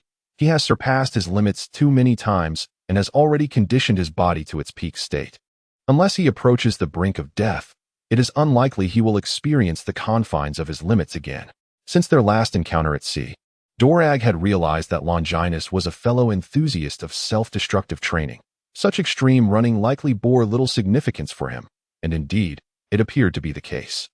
Perhaps it was time to consult Admiral Zephyr regarding the matter, allowing Longinus to advance to the next phase. Wait a moment, General Dorag. Isn't this somewhat against protocol? The second year of teaching the 6 forms is reserved for those who cannot meet the minimum standards required for training. Given that Longinus has met the criteria, there is no need for him to squander more time. Additionally, besides Longinus, both Kaji and Guion are also barely meeting the requirements. After some time honing their skills here, it might be prudent to send them to Admiral Zephyr as well. I understand. At this juncture, the 10-minute deadline had been reached, and all participants disregarded appearances, sprawling out in a big shape on the beach, inhaling the fresh air. A brief glance from Dorag revealed that only a little over 100 had persevered out of 400. Though he did not vocalize it, he mentally noted the individuals who had endured, recognizing their greater potential for development. Now, it was time to proceed to the next task. On the beach, a sudden lamentation filled the air, leaving one to ponder if existence was indeed unbearable. Standing beside Dorag, the adjutant bellowed, "Silence! Look at your current state. Where is the semblance of naval valor? Learn from the recruits of the G2 division. Each one of them has splendidly fulfilled their tasks without wailing like you do, bringing disgrace upon yourselves." Upon hearing this, Gregory and his companions felt tears welling up. By heaven's grace, during their time in the G2 division, they had been used as cautionary tales by their superiors. Who would have thought that now, in the headquarters, they would have a chance to rise again? Thanks to those recruits who were even more inept than they were indeed good souls. The defeated recruits on the ground struggled to glance at the G2 group. Although Gregory and the others were utterly exhausted, Their spirits were undeniably much higher than those of their counterparts. Witnessing this, the new recruits from headquarters felt particularly ashamed. It was one thing to be outperformed by the likes of Longinus, but now they found themselves overshadowed even by Longinus's subordinates. Furthermore, this trial had little to do with strength and everything to do with the resilience of one's spirit. Did this not imply that their conviction paled in comparison to that of the recruits from the divisions? Others from the divisions observed with envy. Indeed, they were lagging in every aspect compared to headquarters. This was a natural occurrence. Yet with the illustrious reputation of the G2 division, they appeared even more inferior by contrast. Dolag observed the transformations in the crowd and then spoke in a grave tone. The next task is to eat. Eat. Many expressed confusion. Is consuming food also a task? If so, I would gladly partake in 2 pounds. Others, with vivid imaginations, looked at Dolag in horror, murmuring to themselves, surely, it cannot involve consuming something particularly unpalatable, or even something wet. As these thoughts crossed their minds, the recruits' gazes toward Dolag grew increasingly unsettling. The aura of the general began to morph into that of a terrifying demon. With Dolag's strength, he effortlessly overheard their whispers, and the corners of his mouth twitched involuntarily. This batch of newcomers was indeed formidable, quick to suggest devouring something wet. To become strong, one must learn to eat. Dolag proclaimed solemnly. Without nourishment, where will your stamina come from? Where will your power derive? The more intense your training, the greater the consumption required, thus necessitating even more food. To surpass your limits is to extract the potential within your bodies. Therefore, the ingredients for the nutritious meals in the mess hall consist of various sea kings and rare beasts, whose rich life essence is sufficient to replenish your bodily deficiencies. If you do not wish for your future training to lead to physical depletion, then you must eat heartily, to the point of nausea. Do you understand? Understood. A group of individuals, appearing half alive, trudged back to Marineford from the outskirts, eliciting muffled laughter from passing naval families. Among these seemingly soulless walking corpses, the striking figure of Longinus stood out with an undeniable presence. Dorag's cold gaze swept over the crowd until it settled on Longinus, revealing a hint of satisfaction. Although Longinus had grown accustomed to extreme conditions, the previous rigorous training had undoubtedly taken its toll. Dorag could discern that Longinus's hands hung limply, trembling slightly, and his once steady breathing had turned erratic. Clearly, bearing the weight of a small mountain was no trivial task for him. Yet, unlike the others, he maintained a solemn demeanor and a measured pace. Dorag, inherently self-disciplined, did not impose his standards upon others. However, he held a particular admiration for Longinus, whose remarkable self-discipline suggested that even an ordinary individual could ascend to true strength. Coupled with his dazzling talent, it seemed that within 2 decades, the headquarters would witness the emergence of a formidable powerhouse.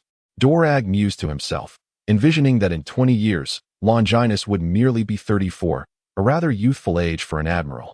Meanwhile, other branches gazed enviously at the treatment received by the G2 branch. Having arrived only a short while ago, they were already being awarded second-class merits and accolades. Did they truly come from the same branch as us? It felt akin to assuming everyone in a group was a novice, only to discover that the rest were seasoned veterans while you remained the sole beginner. Consequently, someone approached Gregory, who appeared the most approachable member of the G2 branch, inquiring, "Gregory, are all the members of your G2 branch so resolute? Or is there some secret to it?" The new recruits from the headquarters silently perked up their ears, equally curious about the answer to this question. "Well," Gregory replied, forcing himself to stand tall despite the aches, clasping his hands behind his back, and spoke in an ethereal tone. "Once you have experienced the terror of standing on the brink of death, you will realize that such extremes are truly trivial."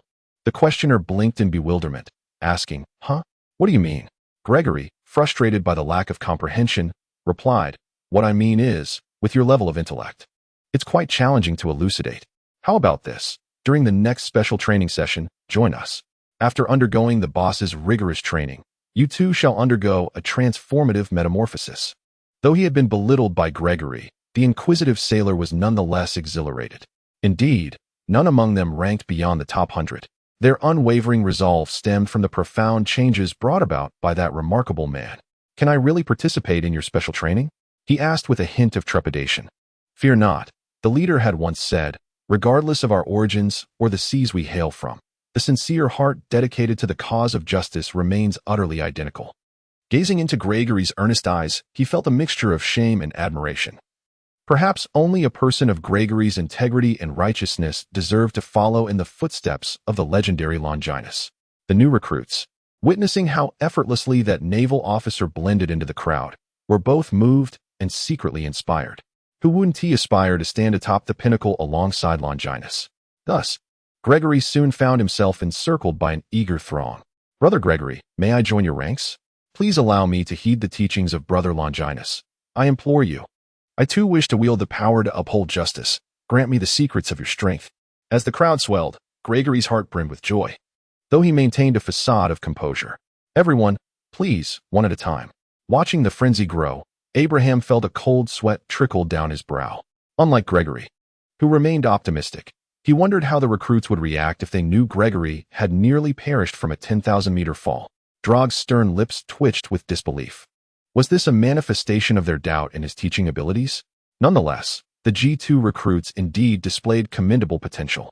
If Longinus could instigate a similar transformation in others, perhaps he could indulge their enthusiasm. In the cafeteria, spacious and bright, exuding a sense of simplicity yet profound depth, the breakfast spread presented before them featured today's offering, meat. Indeed, it was pure, unadulterated meat, devoid of any ostentatious embellishments. In Longinus's mind, he contemplated that if Carp were to inform Luffy that the price of joining the Navy was to consume meat, it might very well result in the emergence of a soldier who incessantly proclaimed his ambition to become the king of the Navy. However, the flavor was surprisingly delectable. After taking his first bite, Longinus was taken aback, yet he quickly came to understand. Naturally, the headquarters intended for the recruits to absorb the vitality of life, and thus would not deliberately prepare something distasteful to repulse them. "You each must consume 10 portions of food. This is not a request, but a command. Of course, if you desire to eat even more, do not concern yourselves with saving the headquarters money. There is an abundance of ingredients in the kitchen," remarked the aide standing next to Dragon. Witnessing the headquarters' consideration even in the taste of the food, the new recruits were moved and resolutely determined. Today, they would eat to the point of bursting. Longinus did not eat quickly, yet his steady demeanor prevailed. The spoon in his hand never paused. And coupled with his formidable absorption ability, the number of empty plates on the table gradually surpassed those of others. "Ah, Dorag, are you once again assisting Instructor Zephyr with the newcomers?" A tall naval officer, adorned with sunglasses and a cap emblazoned with a naval insignia, approached Longinus. Addressing Dorag beside him, "Kazan, it's indeed a rare sight to see you up so early," Dorag remarked, a hint of a stiff smile breaking his typically stern visage. His impression of this junior, who often trailed behind his father, was quite profound. Having just returned to headquarters, he felt compelled to maintain a semblance of decorum. Kazan yawned lazily, replying, "Well, it's Vice Admiral Kazan. He is renowned as a monster and is also the youngest Vice Admiral in the headquarters." Wait a moment. Vice Admiral Kazan referred to Vice Admiral Dorag as senpai. Could it be that Vice Admiral Dorag also emerged from the training camp? Gasps of astonishment erupted around the dining tables, revealing their evident admiration for Kazan, many casting frequent glances at Longinus, seated opposite him. If Kazan was the monster of the third training camp, then Longinus was undoubtedly the monster of their current cohort. Hearing this, Kazan turned to them and said, "Did you not know? Senpai Dorag was part of the first training camp, renowned alongside Sakazuki and Borisolino as a monster." Quite similar to your cohort," Kazan mused to himself. "But it makes sense. Senpai Dorag spent most of his time under the tutelage of Vice Admiral Garp, and Instructor Zephyr certainly would not declare it to the outside world." The crowd was taken aback to learn that the usually stern Vice Admiral Dorag had once been a member of the training camp. Moreover, the 3 great monsters from a decade ago had now ascended to the ranks of Vice Admirals. One could only wonder how the 3 great monsters from this cohort would evolve in the next 10 years. "Admiral Sengoku specially granted you a year's leave. Your early return indeed surprises me," Dorag remarked, seemingly unconcerned about Kazan's revelation. "The past is the past. Since it was a choice I made, there is nothing to regret," Kazan replied nonchalantly. "Let us hope so." The cryptic exchange between the two left the onlookers somewhat puzzled, while Longinus began to grasp that this was likely due to the incident in O'Hara 6 months prior, where Kazan had personally taken the life of his friend, the giant Vice Admiral Sengoku. Concerned about the impact on him, had presumably granted a year of respite. "Let us not dwell on trivial matters," Kazan said, shaking his head as he turned to Longinus. "Are you the hero Longinus, whom Vice Admiral Garp so highly praises?" "I merely did what any Navy officer should do." "Vice Admiral Garp is the true hero of the Navy," Longinus humbly replied. "Ah, the newcomers are indeed impressively formidable. And it won't be long before you find yourself standing in the same position as I." Hiss. These recruits did not anticipate that the youngest Admiral, Kazan, would hold such high regard for Longinus, especially considering this is their first encounter. Longinus remained poised, unconvinced that Kazan's arrival was merely a coincidence. "It was akin to the black-clad pirate crew I had intended to apprehend. Unexpectedly, before I could take action, they had already been vanquished by you."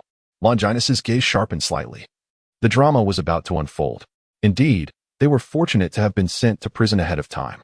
Otherwise, encountering Admiral Kazan would have been a genuine nightmare. Longinus feigned nonchalance as he spoke. "Am I truly that fearsome?" Kazan chuckled heartily, then, with a serious tone, remarked that there was, in fact, a formidable individual aboard their ship. Longinus sighed lightly, pondering whether they had indeed come for Robin. Felix's fruit abilities were indeed formidable. Yet one would think that Admiral Kazan would not regard them with such seriousness. Longinus inquired with a hint of curiosity. "I am not referring to him, but rather to a little girl among the captured slaves, one who possesses the power of a fruit." Upon hearing this from Admiral Kazan, a flicker of recognition sparked within me. I indeed rescued a small girl who had consumed a fruit. However, unlike others, she did not accompany me but fled in a state of panic. At that moment, I sensed something peculiar about her. Yet my urgent task of returning the freed slaves left me no time to pursue her. By the time I turned back to search for her, she had vanished without a trace. "Is that so? She must be quite fortunate," Admiral Kazan remarked with an inexplicable sigh. "Admiral Kazan, is there something amiss with that little girl?" "Indeed, there are some concerns, though nothing of great significance. Now, let us eat, lest Drago reprimand me for wasting your time." "As long as you are aware," Drago interjected coolly from the side. "Oh dear, Drago is truly cold-hearted." Longinus mused silently. Was he projecting his guilt over a friend onto Robin? What a complex man he was. Seated on the sofa, Zephyr flipped through a stack of records, nodding in satisfaction. "Very well. Within just 3 days, you have flawlessly completed all the extreme training for the first year. In terms of physique, willpower, combat experience, and techniques, you far exceed your fellow recruits." Realizing that his praise might seem overly biased, Zephyr quickly added, "Ahem, both of you have also performed admirably, managing to catch up to Longinus's pace within a week, which is quite remarkable in its own right." Guion and Kaki exchanged glances, feeling somewhat resigned. It seemed they were relegated to the status of mere appendages. They had once been children of other families, and now had they sunk to being mentioned in passing? Yet, reflecting on Longinus's performance, they found themselves at a loss for words, for their own results and training had lagged significantly. Drago is right. It's indeed time for you to advance to the next stage of training. "The 6 forms of the Navy?" Kaki inquired, excitement gleaming in his eyes. "Indeed. The 6 forms of the Navy," Zephyr confirmed with a slight nod. "The 6 forms transcend the limits of human physical capabilities, allowing one to evolve from human to superhuman. Thus, the difficulty of mastering them is immense. Few can fully comprehend them within the headquarters, as most opt to specialize in 2 or 3 forms. Generally, Zoan-type users tend to favor the iron block and the shave. However, Kaki, your abilities are somewhat unique. I recommend that you additionally train in the life return technique alongside those 2. As for Guion, your attacks have grown sufficiently powerful. What is now required is to enhance your agility through the moonwalk and shave, as well as to evade greater dangers with paper drawing." Upon concluding this thought, Zephyr turned to Longinus and stated earnestly, "Unlike the 2 of them, my expectation for you is to integrate the 6 forms comprehensively." "Integrate the 6 forms comprehensively?" Longinus murmured, seemingly contemplating the depth of this assertion. "Perhaps someone has previously informed you that the 6 forms serve as the key to unleashing Haki. Indeed, many naval officers, upon grasping Haki, have shifted their focus towards its mastery. However, I must convey to you that the 6 forms, as a martial art continuously refined by the Navy through the years, possess potential far beyond merely being a key to Haki. The 6 forms are merely the foundation. Each technique can evolve into myriad pathways. For instance, while most individuals using iron block find their bodies immobile, relegating its use solely to defense, A master of iron block transcends this limitation.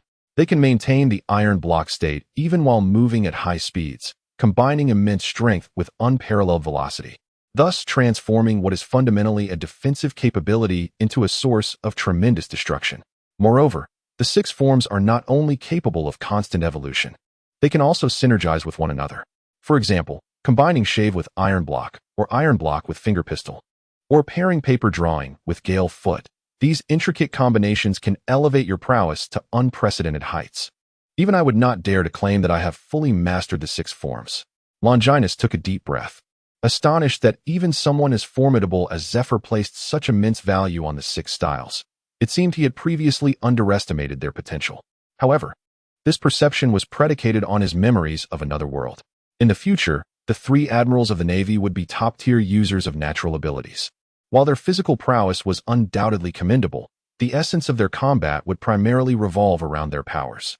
Furthermore, the infrequent records of physical confrontations involving Zephyr, Garp, and others had left his understanding of the six styles in a transitional phase. I am profoundly grateful, Master Zephyr. I shall diligently strive to master the six styles. Longinus earnestly vowed. He felt confident that having already grasped the concept of life return, it was merely a matter of time before he learned the six styles. Zephyr nodded appreciatively, feeling a sense of satisfaction. Oh dear. It appears that I may have inadvertently favored one over the other, Zephyr suddenly realized. Swiftly adopting a nonchalant demeanor as he added, what I mentioned earlier was merely the minimum expectation I hold for the two of you. If possible, I sincerely hope that both of you can also endeavor to fully master the six styles. Clearing his throat, Zephyr stated with utmost seriousness. The six styles are combat techniques that are entirely applicable in real battle. Relying solely on explanations will hardly allow you to grasp their intricacies. Therefore, the three of you shall accompany me to the training ground. Longinus was momentarily taken aback, his heart suddenly surging with excitement. Was he to receive guidance during their battle? Cheyenne and Khaki also displayed their elation. The opportunity to engage with an admiral of the Navy was an invaluable experience. Soon, the trio followed Zephyr to a vast plaza, the esteemed training ground previously mentioned by Brigadier General Morgan. After all, given Zephyr's formidable prowess, even without exerting his full strength, he could inflict tremendous destruction. Without sufficient capability, merely observing such a confrontation would be perilously risky. Prepare yourselves and unleash your full might upon me. I shall allow you to personally experience the formidable nature of the six styles. However, do not focus solely on combat. The primary objective is to observe how I utilize the six styles through your own bodies. Zephyr proclaimed with a smile. Longinus, what should we do now? Perhaps due to the lasting impression from their previous encounter, Cheyenne instinctively turned to Longinus for guidance during this moment of uncertainty. Khaki, too, found himself drawn to Longinus. After their last battle, he harbored a natural reverence for him. We three lack experience in collaboration. Forcing a partnership may lead to more detriment than benefit. Instead of overthinking it, let us act as if we are alone and give our all, Longinus stated with calm conviction. Cheyenne nodded thoughtfully, comprehending that in Zephyr's eyes, a lack of synergy could easily become a flaw. Then let us engage together. Khaki swiftly transformed into his half-beast form, not out of resistance to that power, but rather recognizing that against a steadfast admiral like Zephyr, the impact of his nightmare would be minimal. It was better to adopt a stance more suited for battle. With those words, Longinus forcefully stomped the ground, launching himself forth like an arrow released from a bow. Simultaneously, Cheyenne, armed with his sword, gracefully approached, appearing as if he were leaping down from the air to deliver a strike, while Khaki charged forward with his hands shielding his head. Resembling a wild boar in full sprint, Zephyr stood his ground, unflinching, a bright smile adorning his face. He accelerated his blood flow and quickened his muscle movements, rendering his body as resilient as steel. This was his iron block. Bang! So hard. Longinus retracted his slightly aching right fist, astonished to see that Zephyr had not even employed his armament hockey. Merely relying on the iron block, he had effortlessly thwarted their united onslaught. Longinus was left in awe, pondering what might occur if armament hockey were to be combined with the iron block. Just as Longinus was grappling with his astonishment, Zephyr's figure suddenly reflected in his eyes. In an instant, propelled by the explosive reactive force generated from dozens of rapid footfalls, he achieved an extraordinary speed. This was Soru. This speed surpasses the Soru I employ by a considerable margin. If I were to step dozens of times in a flash, he must be stepping hundreds, if not thousands. In the intense constriction of Longinus's pupil, Zephyr struck once more, channeling the entirety of his strength to the tip of his finger. He unleashed a strike in the blink of an eye. Coupled with the use of the scythe, it possessed the might to pierce through steel. This was a finger gun. The formidable spirit of Longinus prompted an instantaneous contemplation of various countermeasures, yet his sluggish body was unable to respond in time. Boom. The body of Longinus was forcefully hurled hundreds of meters away. The searing pain etched deeply into his memory, leaving him momentarily dazed. How long had it been since he endured such a degree of injury? In the face of an attack so swift that Longinus could barely react. Jiyuan and Jike fared even worse, completely bewildered as they were violently sent flying without understanding what had transpired. With a heavy breath, Longinus emerged from the dust, wiping the blood that had trickled from the corner of his mouth, striving to regulate his breathing as the blood within his body began to boil and quicken. Zifa, momentarily taken aback, had not anticipated that Longinus would not allow himself even a moment of respite. Did he truly regard every trial as a genuine battle? What a remarkable fellow, exhibiting such ruthless determination towards himself. However, this made things all the more intriguing. As Longinus swiftly struck the ground, an explosive force propelled him forward, suddenly bringing him face to face with Zephyr, where he unleashed a powerful punch, channeling his entire strength. He attuned himself to the fluctuations of air caused by his opponent's movements, effortlessly controlling his body as if painting on paper. This was paper drawing. Zephyr evaded repeatedly, each of Longinus's attacks perfectly dodged. In a certain sense, paper drawing is the embryonic form of Kinbunshika hockey and the return of life. This technique should be quite manageable for you. Was this what you referred to, Teacher Zephyr? Paper drawing, martial body. Longinus infused his consciousness throughout his entire being, transforming his once towering figure into an exceedingly compact form, as if he had suddenly shrunk several sizes. This smaller physique possessed a speed surpassing his previous state, and with the application of Soru, he was now on par with Zephyr's earlier bursts of power, appearing before Zephyr in a flash. What is this? Zephyr's eyes widened in surprise, momentarily distracted, allowing Longinus to seize the opportunity and send him flying with a single blow. My heavens, is this a dream? Teacher Zephyr has been knocked away. Just recovering from the injuries inflicted by the lance, Guion witnessed this astonishing scene, unable to believe her eyes. Has Longinus truly mastered both paper drawing and Soru so swiftly? In the distance, Kaki wore a face of disbelief, questioning his own intellect for the first time in his life. Not only have you grasped the concepts faster than I had imagined, but you have even derived new techniques from the foundation of paper drawing. Remarkable. It seems I must become more diligent as well. Zephyr, undeterred by being struck away, felt nothing but joy at witnessing his student's extraordinary talent. Recognizing that Longinus had surpassed them by a considerable margin, Guion and Kaki charged forward, unwilling to fall behind. Unfazed by the trio's assault, Zephyr gracefully ascended into the sky, walking as if strolling through a garden, effortlessly evading their encirclement.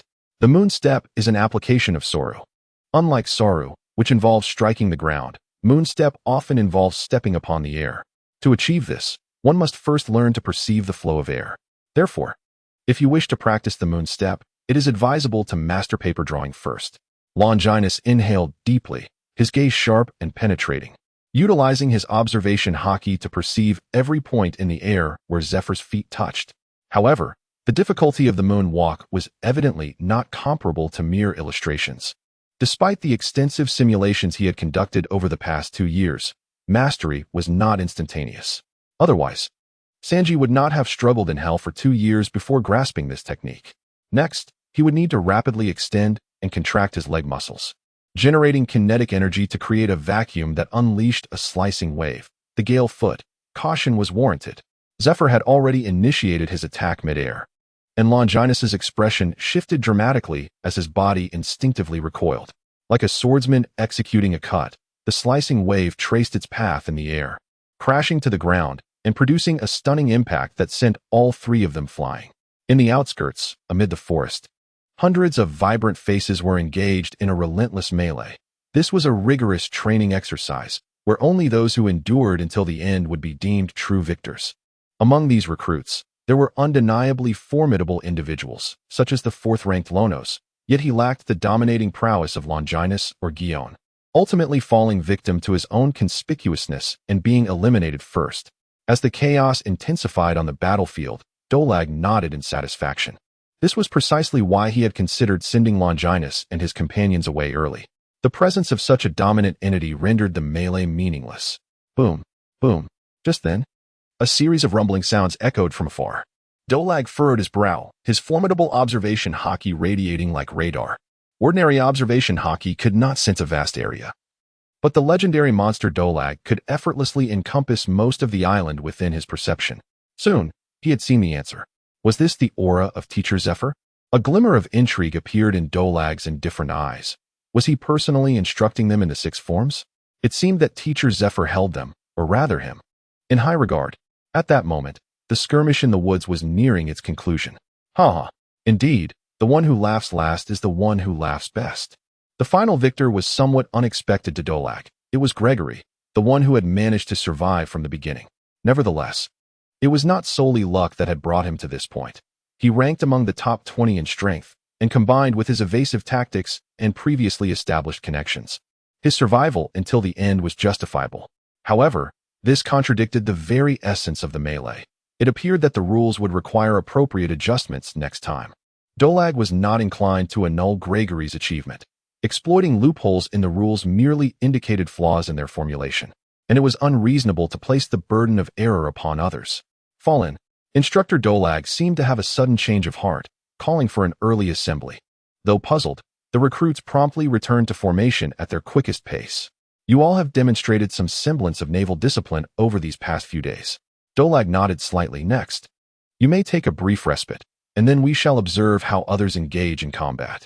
Though their freedom of movement was curtailed for these new recruits, the reprieve from relentless training was a monumental blessing, leaving little room for further aspirations. Gregory, undeterred by fear, inquired boldly, Instructor Dolag, could it be that a general, or even a high-ranking officer from our division, is engaged in battle? Is it General Zephyr who is mentoring Longinus and the others? Dolag succinctly replied, Wow, to receive direct guidance from General Zephyr is indeed an extraordinary stroke of luck for Jiyuan and Kaki. Gregory exclaimed with envy. Indeed. But wait, aren't there three of them? Why did you overlook Longinus? The surrounding recruits, initially nodding in agreement, suddenly felt a sense of disarray and bewilderment. Fool. It's perfectly natural for the leader to be favored. How can one describe it as mere luck? Gregory remarked, casting a patronizing glance at him. Yet, their envy swiftly transformed into relief and trepidation. From afar, they could not discern the specifics of the conversation among the trio on the observation platform. But the grim state of the three was all too visible to the new recruits. Jiyuan and Kaki fared relatively well, with only one arm hanging awkwardly. However, Longinus was drenched in blood, his body marred with wounds. Keen observers even noted that he had coughed up fragments of his own innards. The severity of the injuries and the intensity of the conflict suggested a deadly rivalry, leaving one to wonder if this was indeed the consequence of General Zephyr's tutelage. Rumor had it that in their second year, they too would engage in the rigorous training of the six forms. One could only hope it wouldn't be as brutal. With so many of them, surely General Zephyr would not have the time to offer individual guidance. Yet, that was debatable for someone of Zephyr's caliber. Whether dealing with 1 or 100 recruits, the distinction was negligible. If the recruits had previously harbored envy toward the treatment of Longinus and his companions, they now felt predominantly fortunate, relieved to be mere idle bystanders. TSK, that old rascal Zephyr truly possesses a ruthless streak, even towards his own students. A sudden voice caused the new recruits to widen their eyes in disbelief. Who dared to speak thus of a high-ranking officer? Vice Admiral Garp, the legendary hero of the Navy. Upon recognizing the speaker's identity, the surrounding recruits couldn't contain their excitement. For Garp had single-handedly dismantled the era of Nox and had cornered Pirate King Roger on numerous occasions. In their generation, his stature was revered, even surpassing that of the fleet admiral. Seeing that Dolag remained unresponsive, Garp grew somewhat disheartened, but continued, Nonetheless, that young lad is indeed clever. The six forms are ultimately the culmination of experiences gleaned from countless battles, and Zephyr, being an unparalleled master of the six forms, would undoubtedly yield far greater insights from his combat with him than one could glean through personal understanding. Like the other two young lads, they held a profound respect for Zifa's esteemed position, and ultimately, their hesitation would lead to their own detriment. Not everyone possesses the audacity of Longinus, Dolag remarked succinctly. Indeed, this young rascal indeed embodies a fraction of the vigor I once possessed. Karp nodded with satisfaction, followed by a deep sigh. Alas, he has only inherited my fearless attitude towards power, yet fails to grasp my nonchalance towards rules. His rigidity renders him rather dull. Dolag quipped, your approach is one of laxity. His discipline is what the Navy requires. When has he ever emulated you?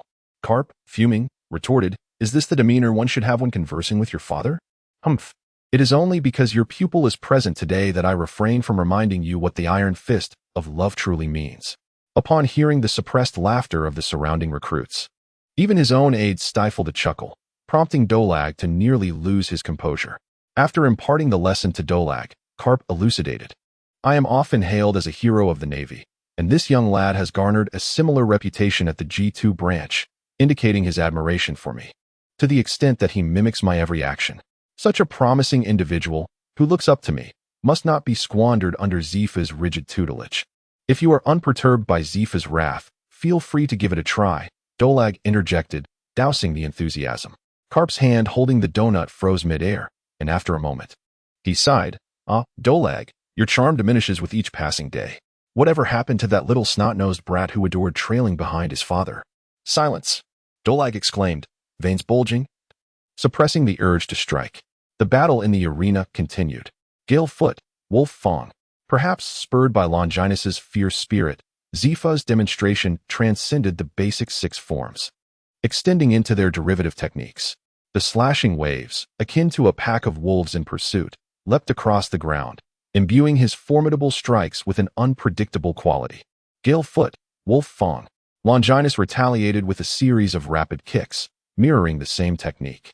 However, the outcomes of identical moves were starkly dissimilar. If Zifa's assault resembled a savage wolf, then Longinus's strikes were akin to an exuberant husky, nearly collapsing upon contact. Witnessing Zifa's slashing waves effortlessly shatter his own, Longinus remained unfazed, standing resolutely against the oncoming force, summoning his inner vitality to absorb the impact. Iron block, hollow wood. The relentless slashing waves battered against Longinus's chest, nearly causing him to lose consciousness.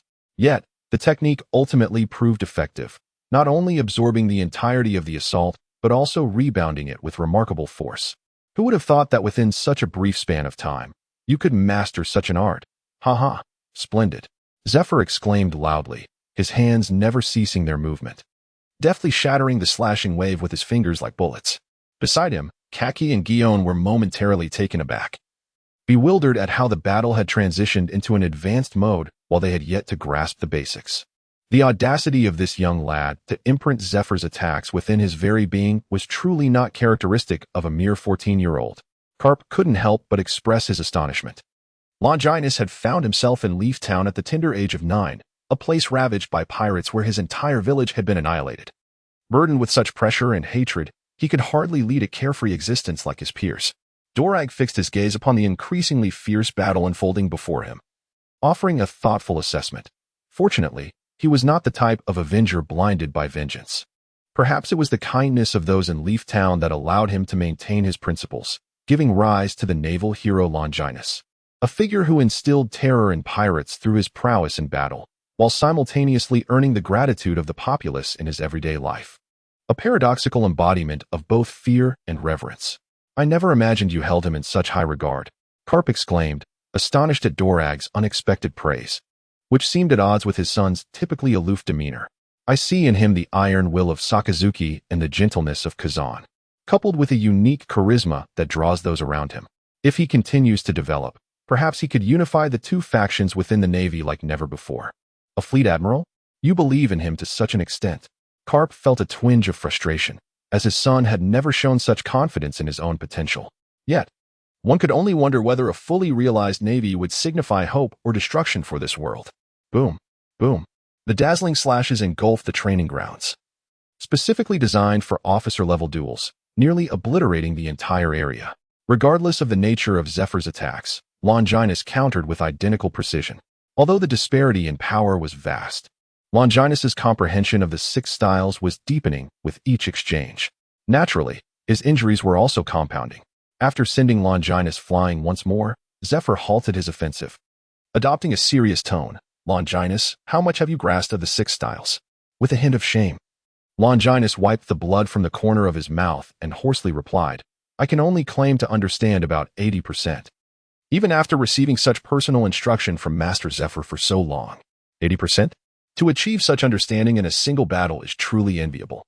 However, the remaining 20% cannot be acquired through combat. It requires you to return and practice repeatedly to gain that insight. Therefore, I shall conclude today's contest with the final technique.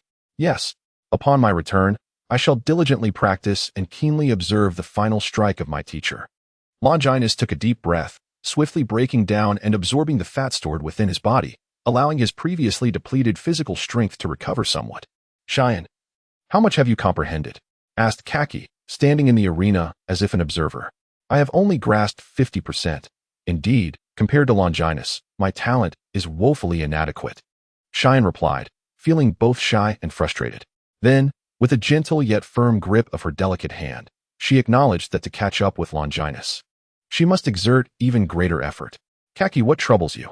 Kaki helplessly sat on the ground, embracing her knees, lamenting her failure to even master a third of the technique and feeling embarrassed before everyone. Meanwhile, Zephyr had already assumed a stance to strike. The 6 styles transcend the limits of human physical capabilities. Once fully integrated, they can unleash the latent power within the human body's 6-king pistol. The same technique, when executed by different individuals, can yield vastly different levels of power, as evidenced by the previous battle between Longinus and Zephyr. As an Admiral of the Navy, the 6-king pistol unleashed by Zephyr, harnessing his inner strength, would undoubtedly surpass the one utilized by Lucci during the battle at Justice Island. In an instant, the force of the impact surged through Longinus's body, akin to being struck head-on by a waterborne train, or more accurately, being crushed back and forth beneath it. Boom. With a tremendous impact, Longinus was driven deep into the mountainside, embedded within its very core, his body feeling as though it were on the verge of disintegration, with a significant portion devoid of sensation. To withstand such a formidable force proved to be an arduous endeavor, nearly costing him his life. Despite the dire state of his physical condition, Longinus managed to smile beneath the rubble. Is this the might of an admiral? He had not even resorted to utilizing haki, intentionally suppressing his own power. Yet, even in such restraint, he could inflict grievous injuries with a single strike. Such strength is indeed enviable. Kaji, embodying brute force, charged forth with an imposing inverted triangular physique, his inner vitality surging. Meanwhile, Jiuan seamlessly integrated the technique of shaving into his swordsmanship, endowing it with both offensive capabilities and swiftness. The blade, Jean Pillar, emitted a terrifying radiance, as if cleaving through the very fabric of space. In the face of their combined assault, Longinus abruptly compressed his form to that of a mere sheet of paper, executing a flawless evasion. Jiuan and Kaji, taken aback by Longinus's unexpected mastery of the paper technique, were unable to halt their momentum and surge forward unabated. As the 3 figures aligned in a singular trajectory, Longinus's paper-like body instantaneously reverted to its original state, his index fingers thrusting outward in unison, producing a deep sound explosion as the air succumbed to the pressure. With the technique, finger gun, iron block jade, Kaji's clumsy form and Jiuan's delicate physique were propelled away in an instant, one crashing into the mountainside, the other plunging into the sea. Cough, cough. Jiuan emerged from the water, spluttering seawater, his voice a blend of disappointment and admiration. "Once again, I have failed. Longinus, you are truly a natural-born warrior. I wonder when I shall attain such strength." "Let us conclude for today," Longinus remarked, his gaze falling upon Jiuan, whose clothing clung to her form, drenched by seawater, revealing her graceful silhouette. The exquisite collarbone accentuated her alluring pallor, exuding an unexpected allure in its subtlety. "Here, put this on." Longinus offered his coat, removing it with a casual gesture. Thank you." Jiuan hesitated momentarily before accepting the coat, draping it over herself. Her ears tinged with a blush as she expressed her gratitude in a barely audible whisper. On the other side, Kaji emerged from the crumbling mountainside, a hint of gratitude flickering across his otherwise disheveled face. Longinus, thanks to you, I have swiftly grasped the essence of iron block. This is solely the fruit of your own labor.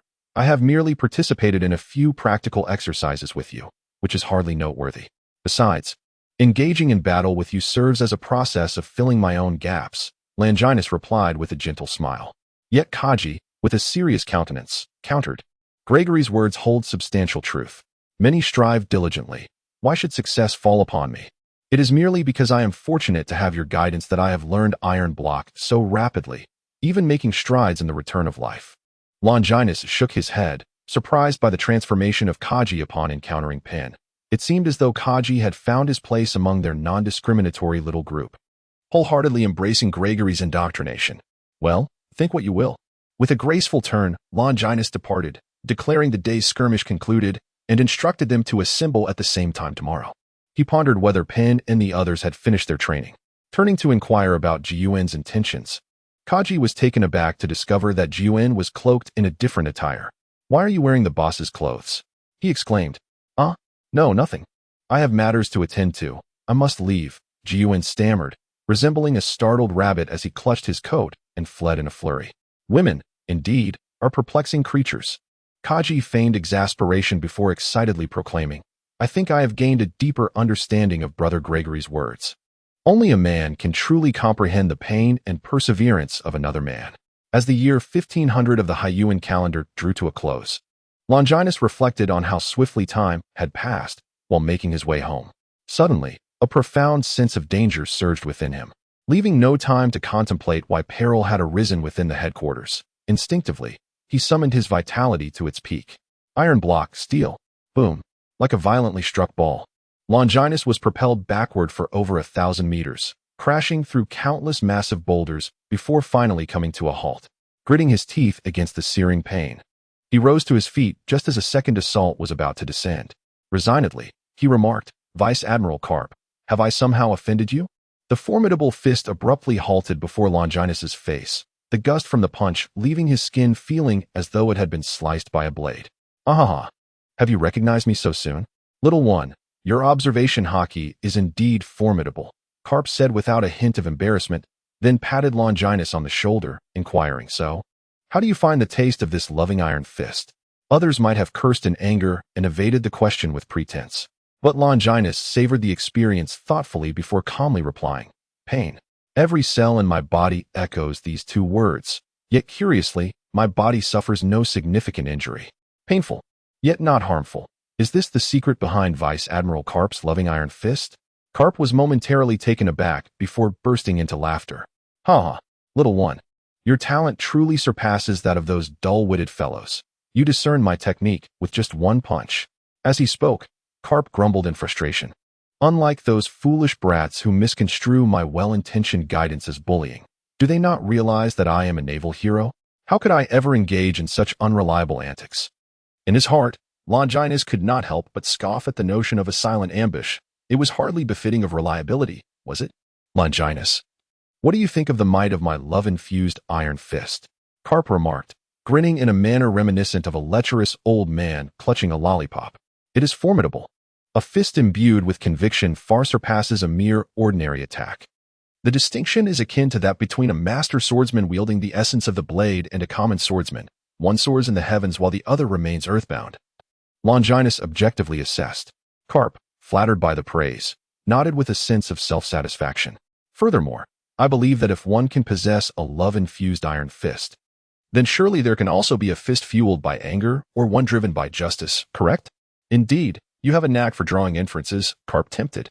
So, would you care to train alongside me, old man? Longinus hesitated for a moment before declining, expressing gratitude for Admiral Karp's kind intentions. However, he mentioned that he could not spare the time to visit Zifa. Karp, somewhat disheartened, waved his hand dismissively, revealing that Zifa had indeed anticipated this outcome. Let me be honest with you, Karp continued. Zifa is aware that you have nearly mastered the 6 powers and specifically requested me to provide you with specialized training for a period of time. Surely, you cannot refuse this opportunity. As Longinus blinked, he pondered, did not Captain Zephyr consistently advocate for vigilance against fire, theft, and the formidable Admiral Karp? It seems that having nearly mastered the 6 styles and reached a plateau in his abilities, he sought Karp's guidance. Of course, this also stems from my genuine belief in your potential. Otherwise, I would not have heeded Zephyr's request. With a hint of pride, Karp added, "Humph." Longinus took a deep breath, eschewing any juvenile demeanor, and nodded with composure. "I understand, and I will endeavor to follow Vice Admiral Karp in my training. There is no need for excessive anxiety. Given your talent and conviction, mastering my iron fist will not prove overly difficult. The true challenge lies in how you will elevate its application in the future." Karp casually seated himself upon a nearby rock. Longinus stood aside, attentively listening. In truth, many individuals within this faction have trained alongside me. However, the majority of them are unable to harness the true power of the iron fist. The sole exception is my son, Dorag, who has fully grasped the essence of this formidable technique. Yet, soon, the proud expression on Karp's face transformed into one of dissatisfaction. It is unfortunate that Dorag, in his audacity, chose to alter my iron fist, transforming it into a rather effeminate style that involved merely pinching his fingers. This infuriated me to the extent that I could not help but deliver a sound thrashing to him at that moment. As Longinus felt a twitch at the corner of his mouth, he pondered whether the dragon claw fist, which Dorag had independently refined, would indeed become a pivotal technique in Sabo's future. This transformation of a fist imbued with love into a weapon capable of shattering tyranny speaks volumes about Dorag's convictions and audacity, which had long surpassed that of ordinary individuals. Such a prodigious innovation is undoubtedly deserving of admiration, yet it is regrettable that his father is not an ordinary man. Could it be that Dorag's defiance against oppression stems from his father's brutal rule? The thought struck Longinus suddenly. If that were the case, might Luffy's initial yearning for freedom also be attributed to Garp's stringent upbringing? Reflecting on this, Longinus could not help but feel a profound respect for Garp. Indeed, he is the most enigmatic figure in the pirate world. Noticing Longinus's peculiar gaze directed at him, Garp expressed surprise. "What is with that look? Are you implying that I am digressing?" "Ah, the youth of today lack patience." He continued, "Let me elaborate. The true strength of the iron fist lies in conviction. Only those with unwavering faith can truly harness the power of the iron fist, which is precisely why I have faith in you. Your heart too harbors an unshakable belief. If you can infuse your conviction into your fist, then you will possess a true iron fist. Thus, the essence of the iron fist does not rest upon the methods of cultivation or techniques, but rather on an indomitable belief in one's own principles," Longinus reflected. "Indeed, just as Zephyr has conveyed to you, true strength is the strength of the heart, and the most direct manifestation of this is Haki. Haki is the latent power possessed by all humanity, an innate force that is not particularly difficult to uncover if approached correctly. You might wonder, if Haki is so easily accessible, why did Zephyr make you wait 3 years, and even then, so few were qualified to train in Haki? Is it perhaps connected to the conviction you mentioned regarding Vice Admiral Garp? Indeed, upon entering the new world, one will discover that Haki is far from rare. Even some minor subordinates can wield it to a degree. However, the reality is that their control over Haki is rudimentary and poses little threat. The root of this issue lies in their lack of a powerful heart, their absence of steadfast belief, which renders them incapable of unearthing the latent potential within Haki. This is why the training camp employs a year of extreme training, a year of life and death struggles, a year of consolidation and reflection, to help those recruits genuinely comprehend the essence of their beliefs before they are truly introduced to the power of Haki. Coughing lightly, Garp realized he had veered off course and promptly redirected the conversation. The point I am trying to convey is that just as armament Haki can transform into an invisible armor, a powerful conviction can equally manifest as strength. In this regard, swordsmen are actually at an advantage over us. Because they possess a remarkable purity, all their means are concentrated upon that sword, making it far easier to instill beliefs within them. However, there is no need to envy them excessively. Once they lose their weapon, their strength diminishes significantly. Longinus nodded, recalling that few individuals possess the ability to manifest their beliefs into tangible forms. For instance, there is Bista's rapier, the foxfire technique of Korizumi Kinemon, Zoro's Ashura Aura, and Sanji's Diable Jam. While it is evident that many more can achieve such feats, the prowess of swordsmen in this regard is unmistakable. It now appears that what Vice Admiral Karp referred to as belief may indeed be synonymous with sword intent, a potent inner conviction that reflects upon reality. Capable of exerting supernatural influence on the surrounding environment, to ordinary observers, it could be indistinguishable from the powers granted by devil fruits. Alternatively, one might argue that the devil fruits themselves embody a formidable belief that transcends the self, swaying those whose resolve is insufficiently steadfast. Longinus shook his head, self-deprecatingly pondering why he was even considering such matters. They were clearly beyond his current grasp. Longinus, now endeavor to infuse your belief, drop by drop, into your fists. Strive to recall the aspirations contained within the very punch I just delivered to you, Carp declared, his gaze growing increasingly menacing, as his raised iron fist seemed poised for action. As the corners of Longinus's mouth twitched, he could not help but mourn for both Dorag and the yet-to-be-born Luffy. Was it truly the case that Garp's so-called guidance entailed delivering a beating and then leaving one to comprehend the experience alone? Soon, Longinus cast aside such distractions and began to ponder. Although Apophis possessed the identity that allowed the wielding of sword momentum, it was solely due to that soul being the host of the seven-star sword. The utilization of sword momentum was akin to an instinct of the body and offered little aid in my current predicament. Thus, it ultimately necessitates the exploration of what my own conviction truly is, does it not? Could it be that my impressions are not profound enough? With the next punch, I shall ensure you feel the most profound affection. Noticing Longinus seemed somewhat lost in thought, Garp raised his iron fist with a sneer. Nevertheless, Longinus remained oblivious to the external reactions. I am Longinus, and also Aaron, the once kind-hearted yet self-loathing Aaron. From that day forth, I understood that kindness does not equate to weakness, nor does justice signify ignorance. I shall ensure that the benevolent receive their due rewards, while the malevolent face retribution. I will enact judgment upon all, for my will embodies justice. I am justice. The fervent light in Longinus's eyes grew ever more intense. Thus, my fist shall be the fist of righteousness. Justice is, after all, a recognition inherent to humanity, regardless of how others perceive it. One must steadfastly believe in standing on the side of justice. From the perspective of conviction, one can similarly unearth formidable strength. A fervent obsession with justice only serves to amplify its intensity. Boom. The fist of Longinus struck first, gleaming with a sacred radiance. As it collided with the face of a stunned Carp, ha! Resounded the hearty laughter of Zephyr and Sengoku from the Admiral's office, echoing endlessly, leaving the soldiers on duty outside in bewilderment, unable to comprehend why the typically composed admirals were so joyously amused. Hey, you two rascals, have you finished your laughter? Carp grimaced, gnawing on a sunbae, producing a crunch that suggested he was not merely consuming a snack, but rather the flesh of these two old scoundrels. Observing Carp's increasingly swollen right eye, Zephyr and Sengoku exchanged glances and burst into laughter once more. Ha! Who would have thought you, Carp, would find yourself in such a predicament? Truly delightful.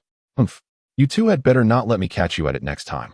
Carp sulked, though he was aware that his own carelessness and shock had led to this moment. The reality remained that he had been bested by a 15-year-old naval recruit. If it were simply that, his mindset would not have allowed him to dwell on it too much, but the crucial point was that Longinus's fist, infused with the essence of justice, had rendered him with a black eye that had yet to fully heal after nearly a week. He couldn't help but wonder if his beloved iron fists had the capacity to amplify pain severalfold. Could it be that Longinus's righteous iron fist had extended the duration of his injury exponentially? This damn fist is truly bothersome. Must I endure the embarrassment of sporting a black eye for the foreseeable future? All right, the time for jesting has passed. Let us discuss serious matters. Vice Admiral Crane rapped the table, commanding attention. Indeed, Sengoku nodded, his expression sobering as he addressed the room. I trust you are all aware of the significant incident that occurred at Impel Down. The topic shifted as Vice Admiral Crane continued, the notorious captain of the Flying Pirates. Golden Lion Shiki has escaped from the impenetrable fortress of Impel Down, rendering its mythos a mere farce. I have heard, Zephyr interjected, his demeanor grave. He severed his own legs and utilized his devil fruit powers to effectuate his escape. Such an occurrence clearly indicates substantial flaws within the system of Impel Down. Let us set that aside for now. Our foremost task is to swiftly quell this upheaval and ensure that the deterrent of Impel Down remains intact while we exert every effort to capture Golden Lion, Sengoku declared solemnly. Capture Golden Lion? Carp remarked, digging into his nostrils. Sengoku, you know that is an impossible feat, given the mobility afforded by his float fruit. Unless he recklessly storms the headquarters again, we stand no chance of apprehending him. But we must endeavor to do so, Sengoku insisted. Among the three great pirates of the old era, Golden Lion harbors the greatest ambition. He has long envisioned ruling these seas. Though he has lost 2 legs, his capabilities, thanks to the float fruit, remain largely uncompromised. His hatred, coupled with ambition, will drive him to continuously challenge the world's order. We, the Navy, cannot afford to allow such a perilous individual to roam freely. In a forthright manner, Sengoku expressed his thoughts. Enough of this, Sengoku. What is the purpose of your lengthy discourse? It would be far more efficient for you to directly instruct me on the course of action, Carp interjected. A twitch of impatience crossed Sengoku's lips as he calmly replied. Recent intelligence indicates that the Golden Lion has recently made an appearance in Whitebeard's territory, likely with the intent of confronting him. While his motives remain unclear, the convergence of these 2 formidable pirates will undoubtedly disrupt the order of these seas. Therefore, Carp, I need you to take a fleet to the New World and rendezvous with your old friend. If possible, apprehend the Golden Lion without provoking Whitebeard. With a hearty laugh, Carp rose, eager to depart. Leave this matter to me. Stop, Carp. I have yet to finish my statement. You may not have concluded, but I've already absorbed your words. Carp retorted as he continued to walk away. Hold it, Carp. Bang. Frustrated by Carp's abrupt exit, Sengoku crushed a corner of the table in anger. That fool. Well, you know Carp's nature, Vice Admiral Tsuru remarked calmly. Once you mentioned sending him to the New World, his mind was already elsewhere. The Golden Lion has always been one to strategize before acting. If we miss this opportunity to capture him, he could easily go into hiding until his plans are fully formed, Zifa suggested. No need for that. I will have Dragon and Kazan accompany him. If a confrontation arises, the solitary Golden Lion will surely be no match for them. As for your student, I plan to assign him a crucial task. Longinus? Zifa frowned. But the evaluation for the first year of the training camp is imminent. Considering his capabilities, do you really believe that the evaluation holds any significance? Alternatively, I could designate this task as his evaluation. Amidst verdant canopies, with the chorus of insects and birds, the island appeared to be a serene paradise at first glance. Yet, the occasional ferocious roars and the presence of enormous footprints served as stark reminders of the dangers that lurked within. Located in the doldrums, the island known as Rare Beast Island also served as the venue for the first-year training camp assessment. Although this assessment method was significantly more lenient than a direct confrontation with pirates, a considerable number of recruits still failed to pass. In the perilous realm of piracy, the beasts were not merely mindless creatures. Those that survived in the harsh environment of the doldrums included terrifying monsters of colossal proportions. Now, as the assessment period came to a close, personnel began to withdraw. Observing the bloodied recruits, Zifa nodded in satisfaction. While over 40 individuals had not met the assessment standards, the outcome was a marked improvement compared to the shockingly low pass rate of the previous cohort. Indeed, the prevailing atmosphere had a profound influence on these new recruits. Regrettably, it seems unlikely that the next cohort of recruits will witness a leader like Longinus, who can inspire a prevailing atmosphere. Zifa pondered this with a tinge of melancholy. When suddenly an idea struck him, perhaps there exists an alternative method to allow Longinus to continue to fulfill his role. Meanwhile, an instructor presented a roster to Zifa, stating, Commander Zifa, here are the final assessment rankings. After reviewing the document, Zifa nodded in acknowledgement, prompting the instructor to commence the announcement. The first place in this assessment goes to Cheyenne, who has slain 1 level 4 mythical beast and 12 level 3 mythical beasts, accumulating a total of 2,200 points. Before the instructor could finish, a stir erupted among the crowd. Over the past year, they had come to accept Longinus's undisputed supremacy. Now, hearing that the top rank was awarded to Cheyenne, their immediate reaction was to suspect foul play. Wait a moment, interrupted Instructor Jess, visibly displeased as he furrowed his brow. However, upon realizing that it was Cheyenne speaking, he managed to quell his agitation. After all, exceptional students are often afforded greater privileges. Cheyenne, is there something you wish to say? Cheyenne puffed out his cheeks, resembling a little hamster with its mouth full, and replied, Instructor Jess, is it true that Longinus has not yet left Beast Island? If not, with my abilities, I could never have achieved this first place. Instructor Jess glanced at Zifa, seeking his opinion. After a brief contemplation, Zifa spoke. In truth, Longinus did not participate in this assessment. The headquarters has other arrangements for him. If time permits, he should have already arrived at the deep-sea prison by now. If the Navy headquarters is regarded as a nightmare for all pirates, then Impel Down is a place that even those pirates dread to mention in their darkest dreams. Its reputation is more fearsome than that of demons, and its punishments are more terrifying than death itself. This is the consensus of the seas regarding Impel Down. At this moment, this notoriously malevolent prison was welcoming a most unusual guest. Identity verification. The individual is Major Longinus, a special envoy from the Navy headquarters. Verification successful. Please proceed. Descending from the warship, Longinus wore a gentle smile, exhibiting no fear toward the nightmarish Impel Down.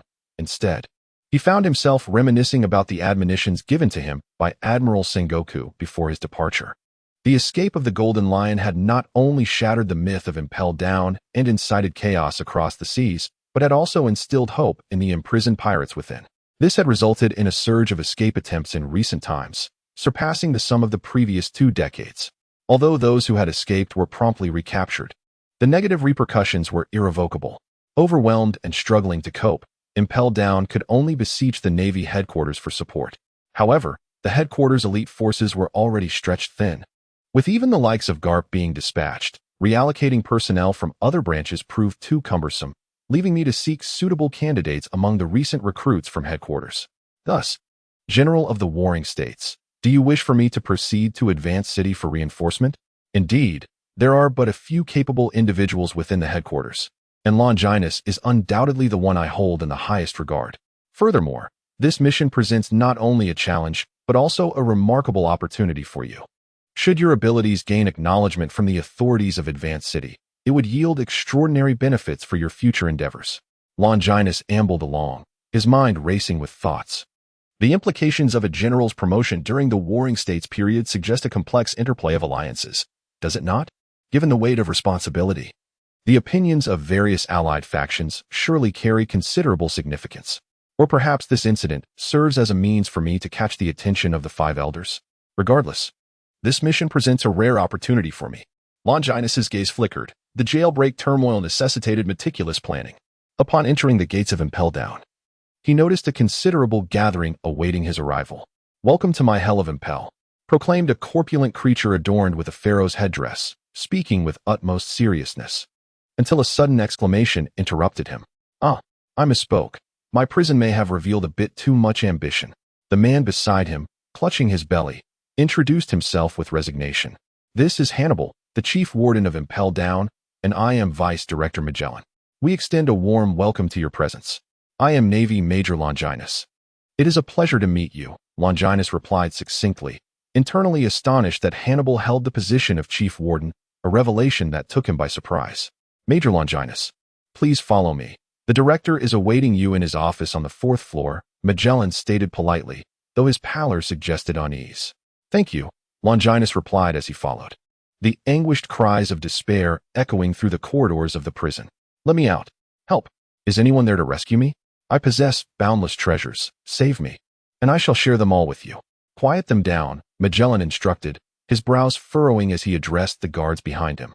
"These individuals have not been imprisoned long enough to grasp the true essence of despair. Their fervor will soon dissipate." From the shadows emerged a cold man donning a pilot's cap, a cigar clenched between his teeth, methodically wiping blood from the blade of a knife. "Shiryu, have you executed prisoners at will again?" Magellan inquired, his expression darkening. "Do not speak so harshly. I merely eliminated a few potential threats that could escape," Shiryu replied nonchalantly. "You," Magellan began to retort, but suddenly recalled the presence of outsiders, suppressing his ire. He turned to Longinus. "Major Longinus, this is Shiryu, the deputy warden of the prison." Then, addressing Shiryu, he added, "Shiryu, this is the Navy's special envoy. I am aware, the infamous Longinus from Navy headquarters, whose reputation precedes him," Shiryu remarked, turning his gaze towards Longinus with a smirk as he bit into his cigar. "I have heard tales of your formidable strength. If time permits, might you indulge me with a demonstration?" "Shiryu, you jest," Magellan interjected. "There's no need to be so tense." As we were about to depart, Magellan swiftly called out to Shiryu, urging him to wait.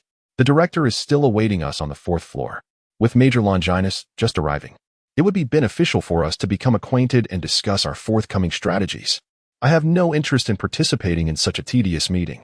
Instead of wasting time, I would rather eliminate a few more individuals. No, I misspoke. I mean, resolve the issues posed by several potentially dangerous death row inmates. Feeling entirely disregarded, Hannibal expressed his discontent. Shilio, your actions are rendering me, the chief warden, quite embarrassed. Huh. Shilio turned to face Hannibal, his icy gaze almost causing Hannibal's legs to buckle. My incompetent superior. How much longer do you think you can maintain your position? As the first to discover the whereabouts of the Golden Lion, and in a desperate attempt to save your own skin, you disclose Sakura Tinin Witheredwood. Your existence has severely tarnished the image of Impel Down. I have heard the director mention that your tenure here is nearing its end. Enjoy your final moments of glory. With that, Shilio turned and departed. I had been knocked unconscious by the Golden Lion and was in no position to offer a vehement defense to Hannibal. Suddenly, as if struck by lightning, I stood there in a daze, before finally snapping back to reality, shouting in despair, I'm demoted. My chief warden, my director, my Impel Down, it's all gone, all gone. Hannibal, remain calm, he repeated, lost in despair, ignoring Magellan's attempts at reassurance. Damn it, these two fools have utterly disgraced the prison. Magellan cursed inwardly, forcing a semblance of a smile. Major Longinus, I apologize for the spectacle. Let us proceed together to the 4th floor of this fiery hell. The conditions within Impel Down were far from ideal, dark and confined, inevitably breeding some violent sentiments, which I could completely understand. However, I firmly believe that with Director Magellan's capabilities, he would adeptly manage all parties involved. Longinus chuckled. Haha, I am not even the director yet. Though he said this, his body betrayed him as his steps grew noticeably lighter. While I felt it was not my place to comment, I believed that someone as responsible as Director Magellan would undoubtedly be the most suitable candidate to oversee this vast prison. Your words are truly humbling, Major Longinus. Haha. We approached the colossal elevator, a convenient means of traversing among the 6 floors, our destination being the 4th floor. This hellish inferno. Magellan warmly introduced himself. Having a natural affinity for the Navy, and with Longinus's intentional overtures, their relationship swiftly deepened. Before long, the two ascended to the 4th floor via a colossal elevator. The moment they stepped through the doors, a searing heat engulfed them, the scent of sulfur filling their lungs, almost igniting their very insides. Yet, both Longinus and Magellan exhibited no change in countenance, as if the extreme temperature had no effect on them whatsoever. This infernal heat, should a riot occur, would indeed serve as the perfect location for obliteration. Longinus calmly surveyed his surroundings, reflecting on the undeniable prowess of the Navy's rising star, who required no adaptation to such an environment. As Longinus observed, Magellan discreetly scrutinized him in return. The vice director, the chief warden, and the director were already present in the room, as reported by a nearby warden. Have Jean and Director Alvis already arrived? Magellan inquired, turning to Longinus. Major Longinus, let us proceed without delay. Longinus, pondering the identity of the chief warden Jean, maintained a serene smile and replied, I appreciate your assistance, Vice Director Magellan. The director's office lay not far from the elevator, and the two quickly pushed open the door. Seated in the director's chair was a towering figure, whom Longinus estimated to be at least 8 meters tall if he were to stand. Beside him stood the chief warden, shrouded in darkness, his face concealed by a mask, with a katana hanging at his waist. Magellan, your pace is rather sluggish, the chief warden, known as Jean, remarked in a dispassionate tone. I encountered Shiryu on the way, which delayed me somewhat, Magellan explained. Is that so?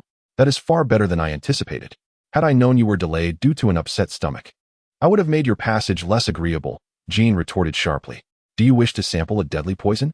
Magellan countered, matching Jin's sharpness. Deadly poison?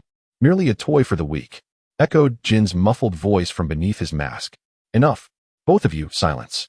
Director Alvis bellowed. Clearly, this director was not of the same ilk as Hannibal, and his commanding presence in Impel Down quickly brought calm to both Jean and Magellan. Once they had regained their composure, Alvis turned to Magellan and asked, Since you encountered Shiryu, why did you not bring him along? And where is Hannibal? Magellan, with a hint of resignation, clarified, Shiryu was unwilling to come up, and as for Hannibal, he has been unsettled upon hearing of his potential demotion. No matter how I called for him, he has remained unresponsive. Fools. Alvis scolded angrily. Under normal circumstances, this would suffice, but now, in front of the Navy. Do you wish to undermine my authority over Impel Down? However, given the circumstances, he could only suppress the fury within. Are you the Major Longinus dispatched by the General from the Warring States? Director Alvis, I, Navy Major Longinus, report to you. After a long and arduous journey, I regret presenting you with a farce. Let us arrange accommodations for you through Magellan, and once everyone has arrived tomorrow, we shall engage in a detailed discussion. Understood. Once Magellan and Longinus vanished from sight, Jean finally spoke, feeling that the Navy headquarters was rather perfunctory in merely sending a major. I hope we do not end up exhausting our strength to protect him in the end. However, the towering Alvis slowly shook his head, for it was due to your limited understanding of him. Much like the three anomalies from the Navy a decade ago, this new generation has produced three remarkable newcomers: a swordsman, a phantom beast user. Phantom beast user. Jin's expression grew grave. As an ancient species, he was acutely aware of what that entailed, although he did not believe that a single fruit could signify superiority over him. The potency of a phantom beast user was indisputable, and above them all stood Longinus. It seems I have indeed underestimated him. A flicker of brilliance sparkled in Jean's eyes as he cryptically remarked, "This individual is certainly extraordinary, holding the title of monster among monsters within the formidable Navy headquarters. It is said that the Warring States General holds him in high regard, perhaps intending to pave the way for his future promotions by sending him here." The Iron Tower-like Alvis, however, was not as coarse as his exterior suggested. Rather, he possessed an exceptional sensitivity within, which was a crucial factor in establishing the mythical impregnable fortress of Impel Down. I now find myself quite eager to see what methods this naval prodigy will employ to assist us in overcoming our current predicament. With that thought, Jean coldly strode toward the door. Are you going to torment those prisoners again? Of course not. I merely wish to ask for their assistance in appraising the art of interrogation. As the chief jailer, this is my responsibility. Please exercise some restraint. While I may not care much, there are indeed individuals in the Navy with a mental aversion to such matters. Should you encounter one of those hotheads, it could lead to considerable trouble for me. I shall do my best to ensure their cries are not overly painful. It seems that the chief jailer named Jean is rather antagonistic toward you, Longinus inquired as they walked. That fellow is merely a perverse individual who relishes in torturing prisoners. He does not seek answers from them, only to indulge in the process of interrogation. On several occasions, I have seen him go too far and attempted to dissuade him from continuing, and you have witnessed the outcome of that. Magellan sighed. Even you are powerless against him. It appears his strength must indeed be formidable. Longinus inquired indirectly. Indeed, that fellow is akin to Shiryu. Although his temperament is rather unpleasant, he is undoubtedly reliable in terms of strength, a man who has consumed an ancient Zoan-type devil fruit. An ancient Zoan-type devil fruit? Such a rarity. Might you enlighten me regarding the abilities conferred by his fruit? I have always harbored a curiosity about these matters. After a brief hesitation, Magellan spoke up, acknowledging that there was little to conceal from Major Longinus. The individual in question, Jin, has ingested the Zoan-type, ancient dragon fruit, specifically the form of the pterosaur. To describe the power as that of a ruler of the skies would not be an exaggeration. The pterosaur form, you say? What an enviable ability! While Longinus articulated his admiration, he privately mused that it was indeed him, the foremost of the calamities within the beast pirates, the flame calamity, Jin. Naturally, even with knowledge of Jin's future trajectory, Longinus would not be foolish enough to approach Alvis and declare, "Your subordinate will betray the revolution. You should eliminate him at once." For if Longinus were to act so rashly, he might very well find himself the first casualty. However, this does not imply that the information is devoid of value. At the very least, Longinus could discern that Jin harbored significant dissatisfaction with his current circumstances, particularly regarding Magellan's position as vice warden. Perhaps it is Magellan's ascension to warden that ultimately drives Jin to consider defection. If that is indeed the case, perhaps his inner grievances could be subtly guided. Thus, are the 5 of you the prison's administrative personnel? Longinus continued his inquiry. Indeed. There was initially supposed to be one more chief guard, but alas, he encountered the escaping Golden Lion and valiantly perished after a fierce struggle, Magellan lamented. Longinus nodded. Without such a stark contrast, Hannibal would not have been so easily discarded at this crucial juncture. However, one aspect perplexed me. Even if the escape of the Golden Lion served as an impetus for the prisoners, the prison's formidable defenses, constructed from sea prism stone, rendered any attempt at escape far from straightforward. did it not? Longinus inquired curiously. Most escapees are mere minor characters, easily overlooked, which paradoxically allows them to conceal their true capabilities more effectively. Magellan replied, his expression suddenly growing grave. In truth, these individuals do not concern us greatly, given their strength. Any uprising they might instigate could be quelled swiftly. Our genuine apprehension lies with the prisoners on the 4th and 5th levels, who may similarly be concealing their abilities. Should a rebellion erupt in those tiers, the situation could become exceedingly precarious. Moreover, the distance to the exit from the 4th and 5th levels is alarmingly vast. If they press further down and release the prisoners from the 6th level, the matter could spiral beyond control. Therefore, our primary objective is to ascertain which prisoners entered the facility while concealing their powers, Longinus queried. Naturally, the task of investigation falls to the guards. Our responsibility is to remain vigilant, guarding against those prisoners who, feeling cornered, might resort to violence. Longinus nodded, beginning to grasp why there was a shortage of personnel in Impelled Down. If the jailers were to meticulously identify the prisoners using C-prism stone handcuffs, they would inevitably have to open the cell doors. Without their formidable strength overseeing the process, it might inadvertently provide the inmates with an opportunity to escape. The two conversed as they made their way, soon arriving at their destination. Upon pushing open the door, they entered a spacious and well-lit 2-story loft, which felt somewhat out of place amidst the oppressive atmosphere of Impelled Down. This is the room previously occupied by the former chief warden. While it may not compare to the accommodations at the Navy headquarters, it is certainly one of the finest quarters within the Grand Prison, Magellan remarked. Director Magellan? You are too gracious. I am exceedingly satisfied, came the reply. That is wonderful to hear. I shall not disturb your rest any longer. Until tomorrow. Until tomorrow. Longinus closed the door behind him and settled onto the sofa, meticulously sifting through the intelligence he had gathered that day. The most formidable figure within the great prison was Director Alvis, reputed to possess the combat prowess of a general. Following him were Magellan, Shiryu, and Jean, who had seemingly entered the great prison 3 years prior. This suggests that their current strength may well surpass that of Jiyu and Kakiji. However, overall, their power is likely still somewhat limited, probably on par with my own capabilities at this stage. Naturally, this assertion requires further verification over time. After all, if I were to consider my strength a year ago to be at the level of a junior admiral, I would now estimate it to be akin to that of a standard vice admiral. It is widely acknowledged that the rank of vice admiral is often inflated. As for Hannibal, his strength may not even rival that of the prison guards. It remains a mystery how he attained the position of chief warden. Having dissected these considerations, I must now contemplate what I intend to accomplish in this operation. Firstly, I aim to find ways to eliminate more prisoners, allowing the 7-star sword to consume their souls. The abundant vitality can also be derived from feasting on the flesh and blood of sea kings. However, sinful souls are exceedingly rare to come by. Secondly, I must strive to cultivate a favorable rapport with Magellan and earn Alvis's recognition of my capabilities. This will prove immensely beneficial both now and in the future. Achieving these two objectives could indeed be facilitated through a riot. However, given the strength of the great prison, instigating a disturbance that remains within their control while diverting their attention from me is no simple task. Acting impulsively could easily expose my ambitions, which would be counterproductive. Thus, it is prudent to proceed with caution, testing the waters and retreating swiftly when circumstances are unfavorable, as it is unnecessary to risk too much over such matters. With this resolution in mind, Longinus allowed himself to relax. He harbored a desire for the forthcoming goal, but would not force it. When the risks outweigh the rewards, one must learn to relinquish such pursuits. The night passed swiftly. What is that sound? Is it the alarm?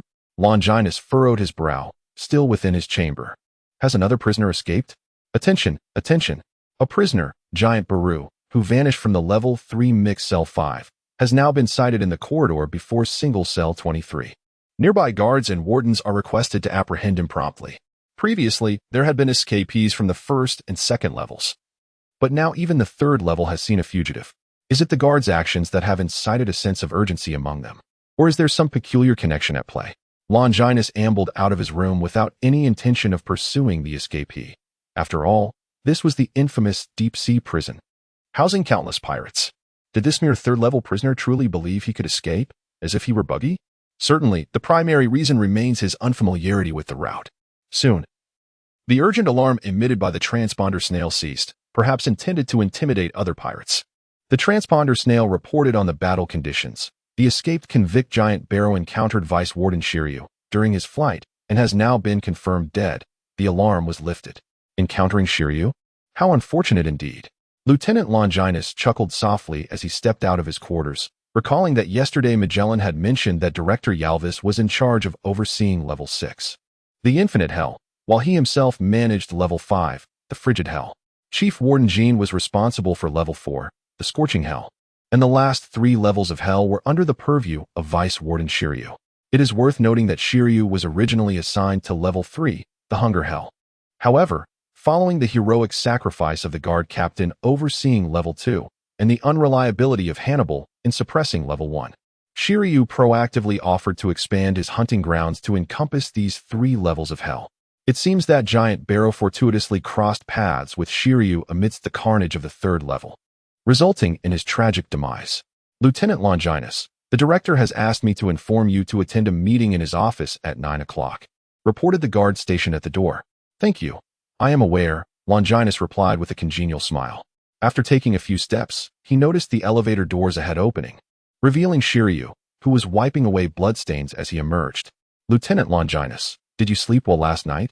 I hope the wails of the night did not disturb your slumber. How could they? The cries of the damned serve as the finest testament to justice. Shiryu paused, then offered a cryptic smile, seemingly recognizing that Lieutenant Longinus was indeed different from the other naval officers. Just as the two engaged in conversation, a haunting whisper echoed from nearby. My director. My impelled down. Longinus turned to see Magellan dragging Hannibal by his headpiece across the ground, while Hannibal remained in a daze, mumbling incoherently. He showed no reaction to Magellan's brutal actions. It seems that the Chief Warden Hannibal has yet to recover. Yesterday's events have evidently left a significant impact on him. Longinus sighed. Alas, this fool appears to be utterly beyond saving, Magellan lamented. The gathering today is quite complete. In that case, let us not squander any more time and head directly to the office to hear what the director wishes to convey.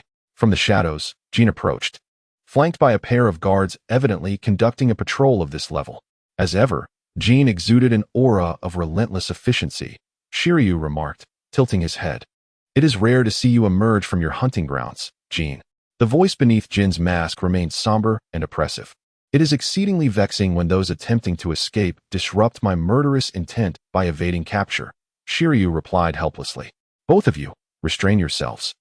Those prisoners are not mere playthings for your amusement, Magellan interjected, clearly displeased. Have you begun issuing commands to us before even assuming the role of director? Jean retorted, striding past Magellan.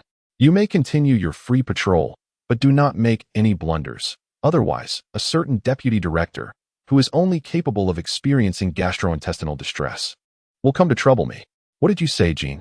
Magellan hissed under his breath, his body dripping with venom that corroded the ground beneath him. Yes, esteemed Chief Warden. Sensing the tension in the air, the guards accompanying Jean swiftly dispersed. What? Do you wish to fight? Jin's form began to shift, and a massive, toothless pterosaur soon materialized before everyone. Ah, it seems there is a spectacle in store. Shiryu stood to the side, arms crossed, evidently harboring no intentions of mediating. Compared to their confrontation, my curiosity lies elsewhere. That passage appears to lead to the frigid depths of hell. Is it truly necessary for those guards to flee to the next level? Longinus paid little heed to the increasingly tense atmosphere around him and instead directed his gaze toward the staff-only passageway on the opposite side. Soon enough, Major Longinus would understand that this place was destined to become a veritable hell. Shiryu dismissed the fleeing guards with indifference, as such occurrences were hardly unprecedented. However, Longinus raised his right hand, his index finger lightly poised, and a crescent-shaped force surged forth with incredible speed. Apologies, but I find myself lacking the patience to continue observing. Ah! A ghastly scream echoed as one of the guards near the passage collapsed in response. Shiryu, standing beside Longinus, gazed in astonishment. Though more of his attention remained fixated on Longinus's fingertip, was that the flying finger gun derived from the sixth style of the Navy, cultivated to an extraordinary level? Such prowess is not characteristic of a mere recruit. The rumors appear to hold true. Longinus, the monster among monsters. The disheartened Hannibal was jolted awake by the anguished cry. His gaze falling upon Longinus, whose very presence instilled a tremor in his legs. Even from half a floor away, the mere touch of this individual exuded such formidable power. Could he truly be human? No, that is not the crux of the matter. The real concern lies in the fact that this individual is even more brutal than Shiryu. At least Shiryu has never turned his hand against his own. I ponder, is it not perilous to be in his proximity? How terrifying! Vice Admiral Magellan, do hasten to my aid. Drawn by the harrowing cry were both Jean and Magellan. The former remained silent, casting a frigid glare at Longinus. Lord Longinus, are you fully aware of your actions?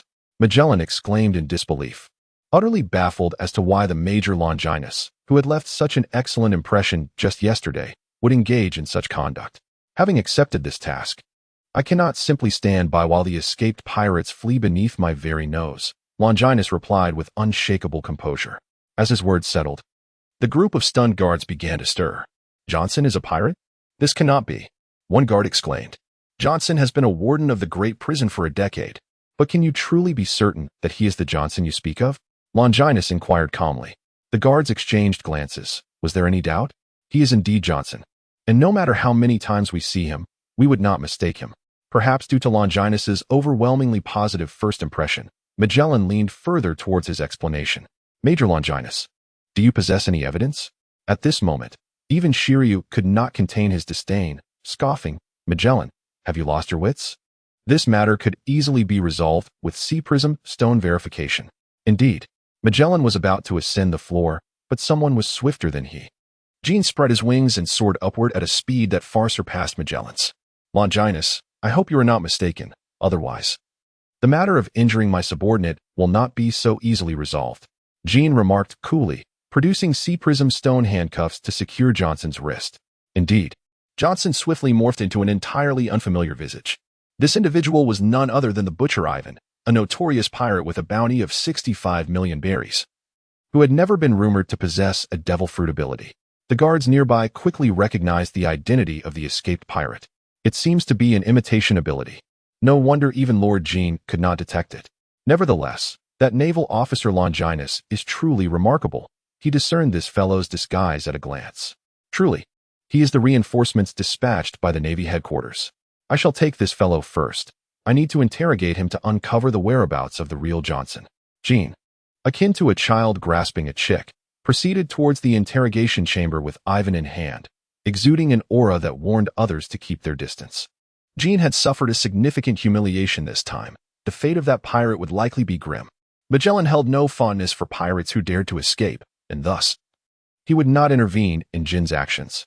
As he spoke, Magellan turned to Longinus, expressing his apologies. Major Longinus, I sincerely regret the misunderstanding. It was my fault for taking action without your consent. I hope you harbor no ill will. Longinus shook his head in response. There is no need for such words. Major Longinus, if you hadn't uncovered that fellow's disguise, allowing him to descend to the 5th or 6th levels would have created genuine turmoil. Magellan admitted with a hint of trepidation. However, that individual was indeed fortunate. The previous execution of an escaping pirate had made us rather complacent, and with the impending meeting, we instinctively overlooked the possibility of a pirate escaping right under our noses. Fortune, you say?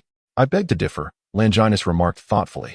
When too many coincidences converge, they become inevitabilities. Magellan was taken aback, staring blankly as he queried, What do you mean? Longinus continued, If that pirate had descended to the 5th level and incited a riot, who would bear the greatest responsibility? Is it not I who is accountable for the 5th level? Magellan suddenly awoke to the gravity of the situation, beads of cold sweat forming. I shall pose another question. What transpired earlier that attracted the attention of most of us? Allowing the pirate to seamlessly escape among the guards? It was the near confrontation between Jean and myself. Magellan mechanically responded, then suddenly enlightened. Are you implying that the pirate was deliberately released by Jean? Indeed. It makes sense now. He provocatively taunted us, intending to divert our attention to the ensuing battle. Longinus confirmed. It is still too early to assert, but it is indeed a possibility, he added cautiously. Not a possibility, it is a certainty. Magellan ground his teeth in frustration. He has long harbored discontent towards me and surely seeks to exploit this opportunity to bring about my downfall. This man is utterly deranged. To confront me, he would incite a riot. I must confront him at once. Seeing Magellan storm off in anger, Longinus grasped his arm, cautioning, "Do not act rashly. What purpose would it serve to seek him out now? All of this is merely conjecture, without evidence. Director Alvis cannot possibly take action against him based solely on the escape of one pirate. Brother Longinus, you should have alerted me sooner. Had I seized that pirate before Jean, perhaps I could have extracted the truth from him." Magellan lamented, though his address towards Longinus shifted in tone. "It would have been futile. Even if you had taken the pirate, you would glean no truth from him. Why is that? Could it be that Jean possesses an allure that compels pirates to follow him unwaveringly? Of course, it has nothing to do with charm. I merely observed a dazed and vacant expression in the eyes of that pirate. If I am not mistaken, he is but a marionette, manipulated by another individual who truly orchestrates his collaboration with Jean." "What? There are others conspiring with Jean?" Magellan was taken aback, feeling for the first time that the Grand Prison had become unfamiliar. "From the outset, I found it perplexing, while the escape of the Golden Lion indeed spurred the pirates. The executions of the escaped prisoners in recent days should have instilled fear among the inmates. Why, then, has the situation only escalated? Brother Longinus, do you imply that those escaped prisoners, like the pirate we just encountered, are also under someone else's control?" Magellan now held no doubts regarding Longinus's words and continued in his line of thought. "Do you not find it too coincidental that the pirate who escaped this morning and the one who just appeared are so closely timed? Perhaps the first pirate was merely a smokescreen released by the dark figure, leading you to subconsciously overlook the possibility of a second escaped prisoner emerging in such a short span. I suspect that the true puppeteer intends to divert your attention to the first 3 levels, fostering a fixed mindset, which caused you to habitually disregard the pirate named Ivan. Moreover, another reason could be that the pirates on the 4th and 5th levels possess considerable strength, limiting the number of puppets that the manipulator can control. Hence, he repeatedly tests the waters with the pirates from the first 3 levels. Though this is merely conjecture, it is prudent that we refrain from rash actions before reaching a conclusion, lest we provoke the enemy's vigilance. You are indeed astute, Brother Longinus. I could never fathom such intricacies."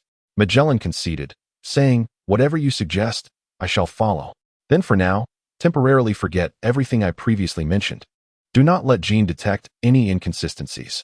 After saying this, Longinus strode past Magellan toward the director's office. Surely not. I cannot manage this. Perhaps I should retreat to the restroom instead?" Magellan followed closely, inquiring earnestly. "There is no time. Simply portray your true self." Longinus waved his hand dismissively, contemplating inwardly. "If I do not raise any suspicions, how can I provoke him into a corner? Remarkably fortunate. I was initially troubled about how to act, yet now, with this incident, I need only guide the situation. Even if a mistake occurs, no one will suspect me." Upon seeing Longinus and Magellan enter together, Shiryu remarked with a sidelong glance, "When did your relationship grow so amicable? Truly astonishing. Longinus is a distinguished guest of our Grand Prison. Is there a problem with my actions?" Magellan retorted, "As long as you are pleased." Shiryu lowered the brim of his hat, a sinister smile playing on his lips. Seated at the head of the table, the giant displayed a stiff, awkward grin. "Major Longinus," he began, "I have already heard about the recent events from them. I am truly grateful for your contributions to the Great Prison." Longinus smiled and said, "This is my duty." The general from the Warring States era was indeed correct. "You are remarkably dependable." At that moment, heavy footsteps echoed, accompanied by a gruesome scent as Jean entered through the door. "Jean, have you already taken a life?" Alvis inquired. His brow furrowed. "Yes," Jean replied silently, before adding in a somber tone, "This time, I failed in my supervision. This fellow has indeed silenced him." Magellan clenched his fists, his eyes instinctively glaring at the other. Alvis shook his head and said, "Forget it. The ability to mimic is indeed troublesome. If it weren't for Major Longinus, a master of observation hockey, it would be difficult for an ordinary person to detect it." "A master of observation hockey? How rare. I thought only snipers would choose such a life-saving skill," Shiryu remarked bluntly, yet inwardly astonished. To discern the abilities of the mimic fruit at a glance is not something mere observation hockey could typically achieve. Indeed. Jean furrowed his brow as a gaze fell upon him, almost unabashedly. "What does that idiot keep staring at me for? Has he caught on? Enough of that. I have gathered you all here today to devise a plan that can completely resolve the prison break incident," Alvis stated. "Isn't that simple? Just kill all the prisoners and naturally, there will be no one to escape, Shiryu scoffed. After all, this sea is teeming with pirates. A thorough cleansing every so often is quite fitting, isn't it? Alvis twitched his lips and bypassed him to address Hannibal.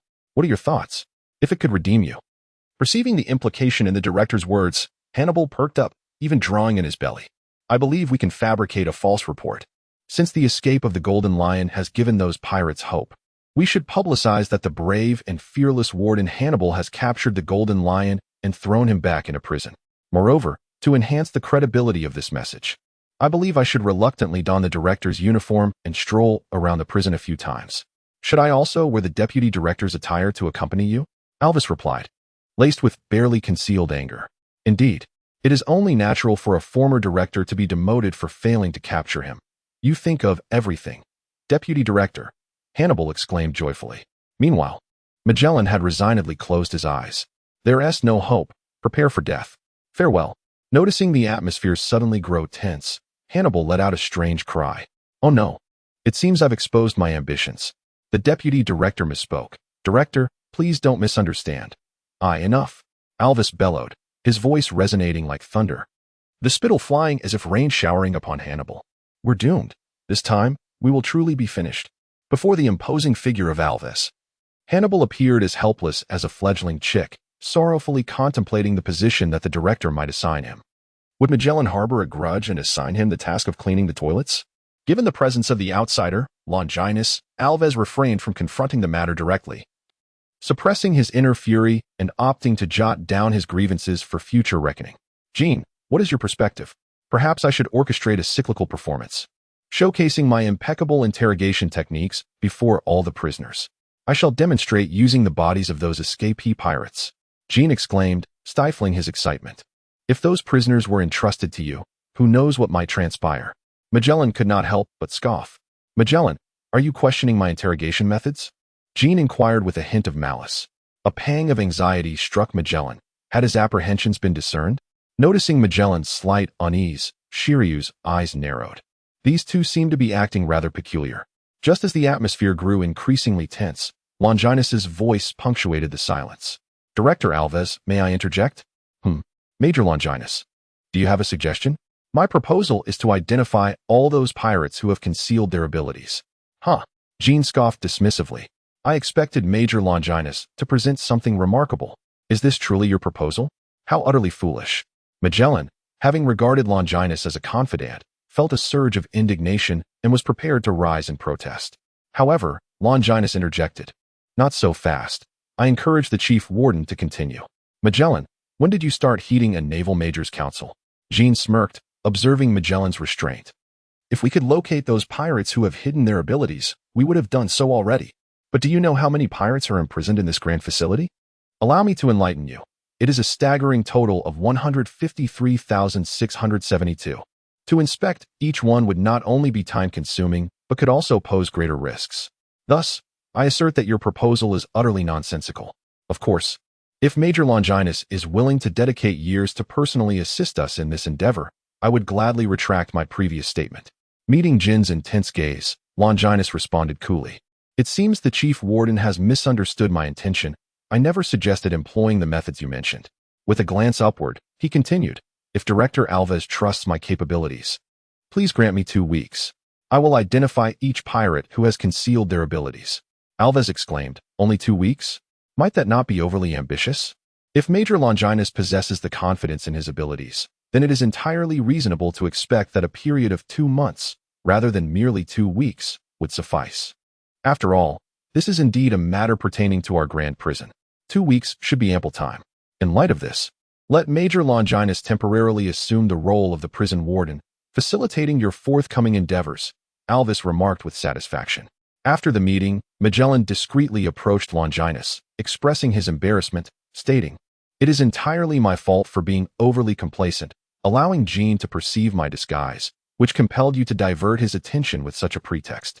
Longinus took a deep breath. Have you truly ever donned a disguise? Nevertheless, this is fortuitous. Since Jean has already sensed something amiss, if I stoke the flames further, I am certain they will soon be unable to contain themselves. Longinus spoke with a hint of contradiction, assuring, do not worry. For me, identifying a target among those prisoners is not overly challenging. Noticing Magellan's puzzled expression, Longinus chuckled. My observation hockey allows me to perceive the innermost thoughts of others. What? How is that possible? Magellan exclaimed, his eyes widening in disbelief.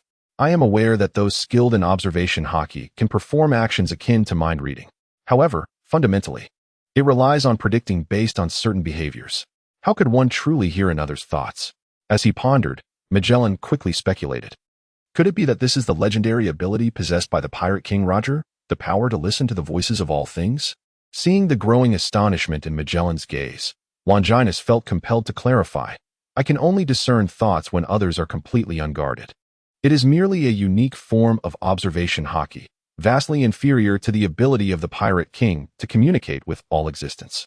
Moreover, to my knowledge, Princess Odoheim of Fishman Island possesses a similar ability to mine. Is that so? Magellan nodded, still somewhat bewildered, then added with admiration, nonetheless, Brother Longinus. What you possess is already quite remarkable. At the very least, this is the first time I have heard of such a thing. No, I recall now, there is a great pirate imprisoned in the 6th level of the infinite hell who shares the same observation hockey as you. Longinus inquired nonchalantly. There are not many who can be deemed great pirates. Who is that person? Many in the outside world claim he is a formidable entity capable of standing shoulder to shoulder with Whitebeard and Roger alone. While such assertions may be somewhat exaggerated, they undeniably attest to his prowess, which firmly establishes him at the pinnacle of the seas. Magellan, with a grave expression, declared, he is none other than the Red Count. Baroque Redfield, a monster who can be ranked alongside Whitebeard and Roger, truly deserves the title of a genuine great pirate. Longinus nodded in agreement. At this juncture, Magellan suddenly exclaimed, So, you discerned the ability of the mimic fruit at a glance because of this exceptional observation hockey, didn't you? No wonder you mentioned you could perceive the muddled and vacant expression in his eyes, while all I could see were mere eye boogers. The corners of Longinus's mouth twitched slightly, suggesting that your reflexes are rather prolonged. Wouldn't you agree? With that, Magellan's excitement surged once more, implying that all one needs to do is take a stroll around the Grand Prison to uncover the pirate who collaborates with Jean. However, Longinus shook his head, indicating that the situation was not so simple. The fact that the pirate could silently control such a multitude of prisoners suggested that his fruit likely pertained to the realm of souls, potentially affecting my ability to detect him. Nonetheless, there was no need for excessive concern, as long as I systematically eliminated each of his puppets. That pirate would inevitably lose his composure. In the searing, desolate hell, the captured pirates, forced into hard labor, were rendered incapable of even uttering cries of despair. Their eyes glazed over as they mechanically repeated their tasks. At the edge of the inferno, Longinus surveyed his surroundings, flanked by a cadre of guards. Ordinarily, the position of such a prison warden would be designated for overseeing creatures akin to the blue gorillas within the confines, and his entourage would typically consist of those monstrous wardens. Fortunately, Magellan, understanding Longinus's predicament, had dispatched a team of human guards to assist him. Otherwise, he would have been at a loss on how to communicate with those beasts. As he affixed sea stone handcuffs onto the scarred face of a pirate situated in the midst of the blood bridge, Longinus spoke gently. Yes, esteemed warden. The guards trailing behind him expressed their admiration, having traversed the treacherous level 1 of the Red Lotus Hell. This newly appointed warden possessed an uncanny ability to discern the concealed powers of the pirates with a mere glance. Such perceptive insight facilitated a swift transition in their roles, earning him their unwavering trust and respect. Unbeknownst to Longinus, his words resonated clearly with the scarred pirate, as he had not lowered his voice. Initially hesitant, the pirate soon observed the guards commencing their actions and, in a panic, discarded the massive timber he had been shouldering in a desperate attempt to flee. You scoundrels! Get away from me! Damn it! Do you intend to hurl me into the flames?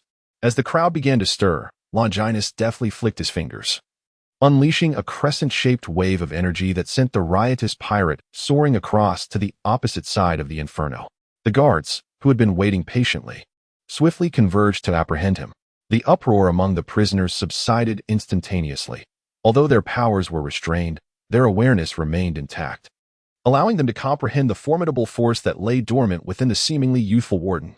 Longinus paid no heed to the worshipful gazes of the guards or the terrified stares of the pirates. Instead, he strode forward with purpose, halting before a pirate who hung his head low. Felix, it has been an eternity. Felix lifted his gaze, regarding the very man who had cast him into the depths of the great prison with a complex expression. In the span of a year, Longinus had ascended from a naval subordinate to a position influential enough to intervene in the affairs of Impel Down. It seems my capture by you was indeed justified. What brings you here to mock me? Do not misunderstand. You are not worthy of my derision, Longinus replied in a gentle tone, nearly provoking Felix's long-buried temper to resurface. I am merely here to ascertain whether you still draw breath. After all, in a certain sense, your fruitability is rather advantageous. What do you mean, Longinus? Felix's veins throbbed with anger. Although he could not comprehend the man's intentions, the condescending tone regarding his wife was deeply aggravating. No ulterior motives. Just ensure you do not perish here, Longinus gestured dismissively, descending to the lower level without a backward glance. You scoundrel! Clarify your words. Felix seethed, preparing to charge forward. But the guard's fist swiftly reminded him of reality. How dare you? Filth, show disrespect to the warden. Brothers, strike. The surrounding pirates reveled in the spectacle. Harboring no thoughts of sympathy, the more they attracted hatred, the safer they felt. Level 6, the infinite hell. Here. There were no piercing blades of the crimson lotus hell, no savage beasts of the beast hell rampaging, no temptations of food from the hunger hell, no scorching flames of the fiery hell, and no frigid assaults from the ice hell. Only an eternity of solitude and silence prevailed.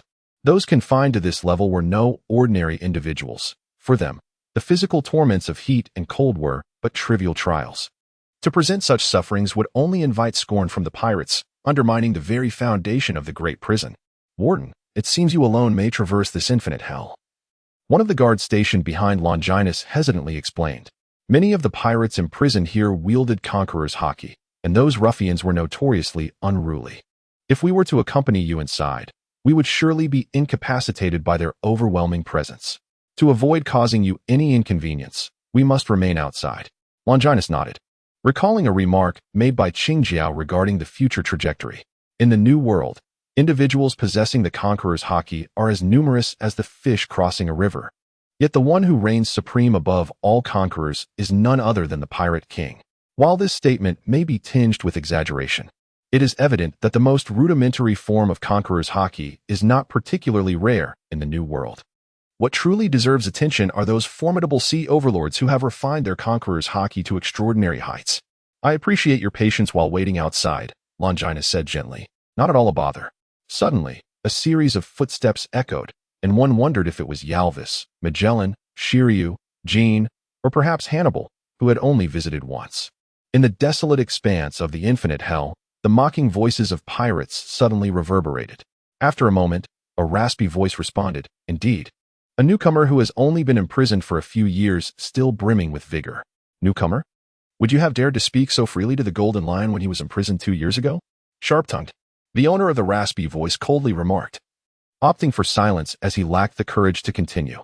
The infinite hell is unlike the preceding layers of prisons, regardless of one's power in the outside world. Once imprisoned, all are placed on equal footing. Even if one were to deeply offend another, there would be little recourse. However, the pirates of the infinite hell still possess their final means of attack, the conqueror's haki. Although the infinite hell has housed legendary pirates like Roger and the Golden Lion, the majority of inmates are merely of the 200 to 300 million berry caliber. Even if they can wield conqueror's haki, it is typically at its most basic level. The intensity of their pressure is negligible, and the means to trigger it are often unreliable. Should they truly provoke a titan like the Golden Lion, he could easily incapacitate them with his superior conqueror's haki, perhaps even ensuring they remain unconscious indefinitely. If one were to employ more vicious methods, such as causing them to faint while using the restroom, the experience is one that most would be loath to endure. Well, a fresh-faced newcomer has arrived. The previously most boisterous pirate, upon seeing a new face, could hardly contain his excitement, his cheeks flushed with exhilaration. Let us extend the warmest welcome to our newcomer. With his words, a dozen instances of conqueror's haki erupted simultaneously, although each was merely at the most basic level.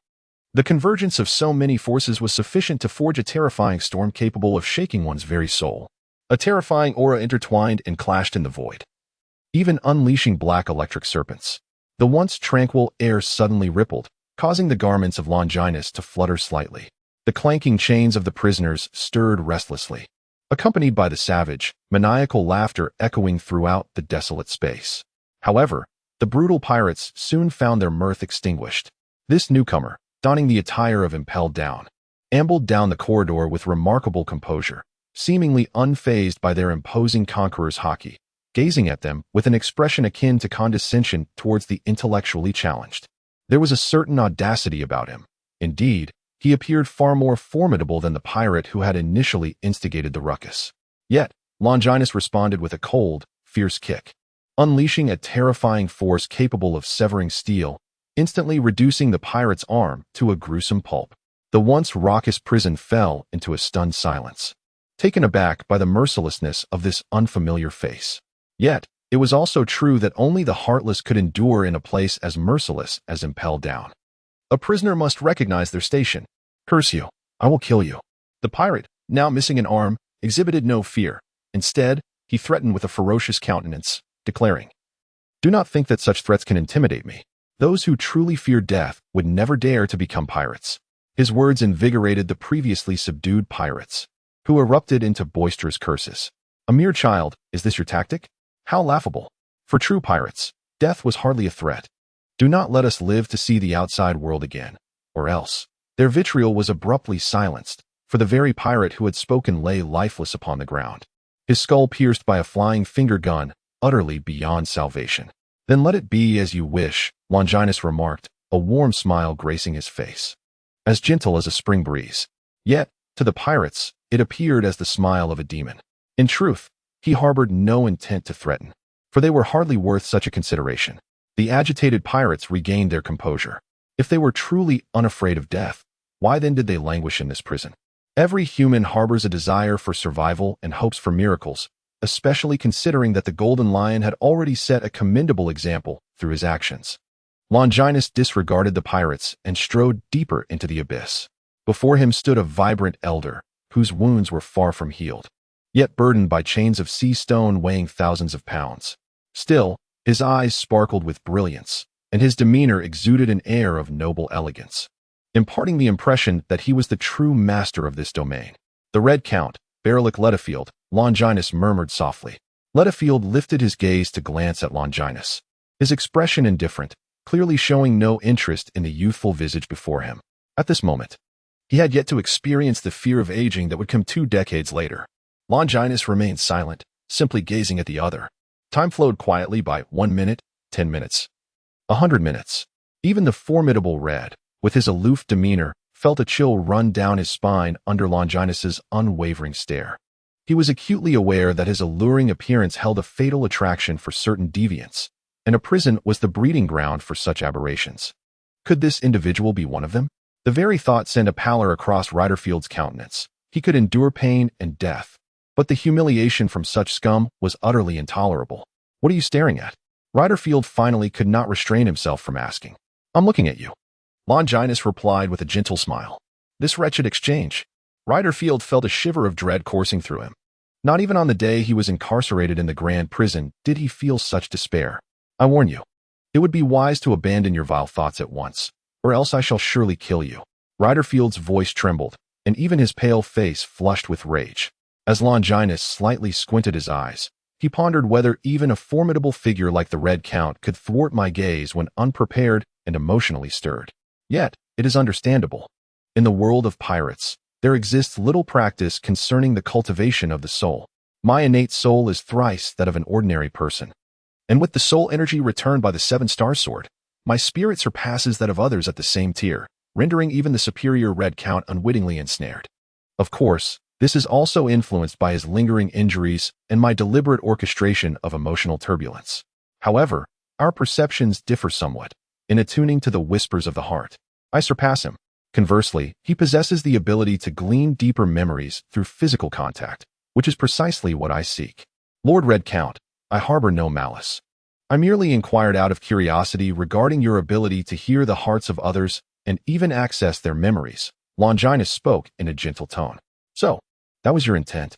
Upon hearing Longinus's inquiry, Riderfield exhaled in relief, yet he quickly realized that this was not the crux of the matter. Regaining his composure, Riderfield was reminded by Longinus's words that, having encountered too much ugliness and filth, He had deliberately muted his perception. But now, let me discern what you truly desire. Raidfield's formidable perception no longer receded. It expanded, swiftly enveloping the sounds around him. How tedious. I long to kill. Soon, the sea stone chains have loosened a bit. Was that young lad seeking the old handsome Red Count? If I ever escape, I must devise a way to capture those two as my playthings. Such vile utterances. Raidfield trembled with rage, his beard quivering. It was precisely due to hearing too many unwelcome truths that he cultivated such a reclusive demeanor, believing that any task could be accomplished alone. No, wait, why is it that when he is closest to me, I hear nothing at all? Realizing this, Raidfield fixed Longinus with a grave gaze. No wonder you are curious about those matters. It is because your perception is equally terrifyingly potent. Alas, you are wasting your efforts. That is a talent innate to me, a gift I can hardly explain, much less impart to you. Is that so? Nevertheless, I wish to make an attempt. Might I be granted this opportunity, Lord Red Count? Longinus persistently pressed. Impossible. This is an inherent ability, akin to instinct for me. If I cannot elucidate it for myself, how could I possibly convey it to you? Raidfield unhesitatingly rejected. Since Lord Red Count is unwilling to share, I shall not press further. However, the days ahead are long, and I shall not easily relent. Upon perceiving the fleeting turmoil within Riderfield's heart, Longinus feigned an expression of disappointment, yet resolute determination as he spoke. As Longinus turned to depart, Riderfield felt a sense of relief wash over him, while solemnly articulating, if effort alone could rectify all, what purpose would genius serve? Both Roger and I are testament to this. The world is inherently unjust. Longinus stepped out with his hands deep in his pockets, remaining silent. Count Red, even if you choose not to divulge your secrets, what does it matter? The desires I hold are impervious to obstruction. As he exited the prison, a slight smirk played at the corners of Longinus's mouth. The ability to read memories was nearly on par with foreseeing the future. If harnessed effectively, it could entirely compensate for my final vulnerability, the disparity in combat experience against true powerhouses. Count Red, you are correct. If hard work were sufficient, what need would there be for genius? This world is indeed unjust. Longinus's demeanor grew increasingly relaxed, his thoughts beginning to wander. At present, I have yet to acquire Princess Yuki's speech of observation hockey. However, there is no rush. Such abilities can only be wielded when one ascends to true greatness. After all, the same words spoken by a lesser person are mere ramblings, while uttered by a figure of significance, they become profound maxims. This world operates under such inequity, which compels one to strive harder to attain a position worthy of enjoying such unfairness. As night deepened, the silence was occasionally pierced by murmurs and cries of despair. Within the interrogation room, still reeking of blood, dim light cast two shadows upon the wall. I cannot wait any longer. That little imp has somehow extracted nearly all my controlled puppets. If this continues, I shall have no hope of rising again in this prison. The speaker, battered and bruised, seemed to have endured the harshest of interrogations. Strangely, there was no sign of pain on his face. Instead, he roared in a ghastly manner.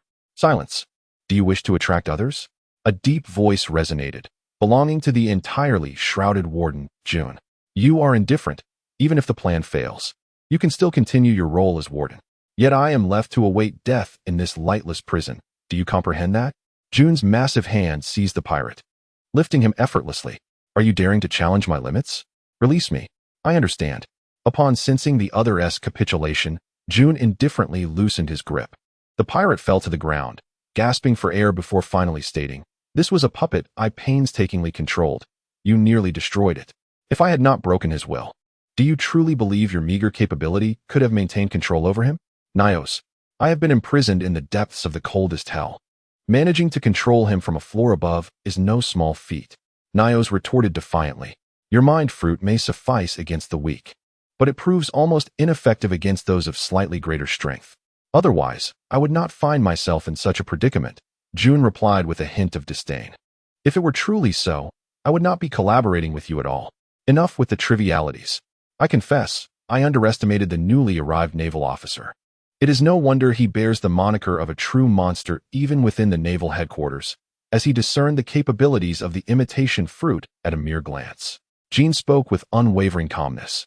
I had initially intended to incite chaos during this opportune gathering, yet I have inadvertently heightened their vigilance. Fortunately, they may only suspect a connection between me and the escaped pirate, but they should remain oblivious to your existence and the series of jailbreaks. What shall we do now? Niao controlled the puppet and inquired. There is no time for elaborate scheming. Tomorrow, you must incite a riot among the prisoners on the first 3 levels as best as you can. I will wait. There are only 4 pirates left on those levels who have concealed their powers, and it will be challenging for them to instigate any significant disturbance. Niao reminded his puppet in a timely manner. In that case, you shall command the other pirates to launch suicide attacks, even if those pirates cannot escape their cells. The collective suicides of so many prisoners, coupled with your 4 escaped puppets, should attract some of their attention. Jean articulated methodically. Even a mere 3 minutes will suffice for me to orchestrate your release. As for the ensuing chaos you will create, it will no longer concern me as the chief jailer. Hiss. You actually intend to take matters into your own hands. Are you not afraid of exposing yourself? Niao asked in astonishment. Humph. At this juncture, the more one hesitates, the more likely one is to falter. Since there is no turning back, let us place all our bets. Ha! Truly, the chief jailer is ruthless. I believe that after such a colossal blunder, the position of the next commander of Impel Down will undoubtedly be yours. Niao flattered. The commander of Impel Down? I have no interest in that. There is no need for us to conceal anything from one another, is there? If you lack that interest, then why devise a scheme against Magellan? Do not tell me it is merely out of hatred. Hatred? Nonsense. Jean replied coldly. I simply refuse to be overshadowed by a waste of space who spends all day in the latrine. The puppet controlled by Niao gasped in disbelief. This individual is undeniably a pervert. No, he has always been one. To undertake such immense risks simply to take Magellan down for this reason makes the notion of hatred seem far more credible. Allow me to remind you one last time. If captured, have the decency to end your own life and spare me the trouble. Jin's voice rang cold and lethal once more. Rest assured, you have helped me immensely. Should it come to that, I will not implicate you. Niao's puppet feigned a smile, while inwardly contemplating. At most, I shall report you without hesitation. The free period is upon us. And since there are no limits on word count, I shall compose yet another piece. I apologize for the excessive trivialities you've endured. The next day, Major Longinus. Your reliability is truly remarkable. Within a mere few days, you have eradicated all potential threats within the prison. It is no wonder that the esteemed general from the warring states remarked that you are the most indispensable talent for advancing the city. Alvis, beaming with pride, extolled. You flatter me, Director Alvis. My previous inspections were merely cursory. There are certainly many oversights yet to be addressed, Longinus replied with a serious demeanor. Major Longinus, there is no need for haste. We have ample time. Suddenly, the urgent blaring of alarms pierced the air, diverting the attention of the group to the surveillance monitor on the wall. Attention, attention. The prisoner Scorched Yale, who vanished from cell 10 in level 1, has now appeared in the corridor before cell 17. Nearby guards and wardens are requested to proceed immediately to apprehend him. Alvis shook his head nonchalantly. At this point, do these pirates not grasp the gravity of the situation? It is truly lamentable. No sooner had he spoken than a second round of alarms blared. Attention, attention. The prisoner Blackhand Bancroft, who disappeared from cell 7 in level 3, has now emerged in the corridor before cell 22. Nearby guards and wardens are requested to proceed immediately to apprehend him. Alvis's expression darkened. However, before he could voice his concerns, the alarms rang out once more. A third and fourth time. Attention, attention. In level 2, attention, attention.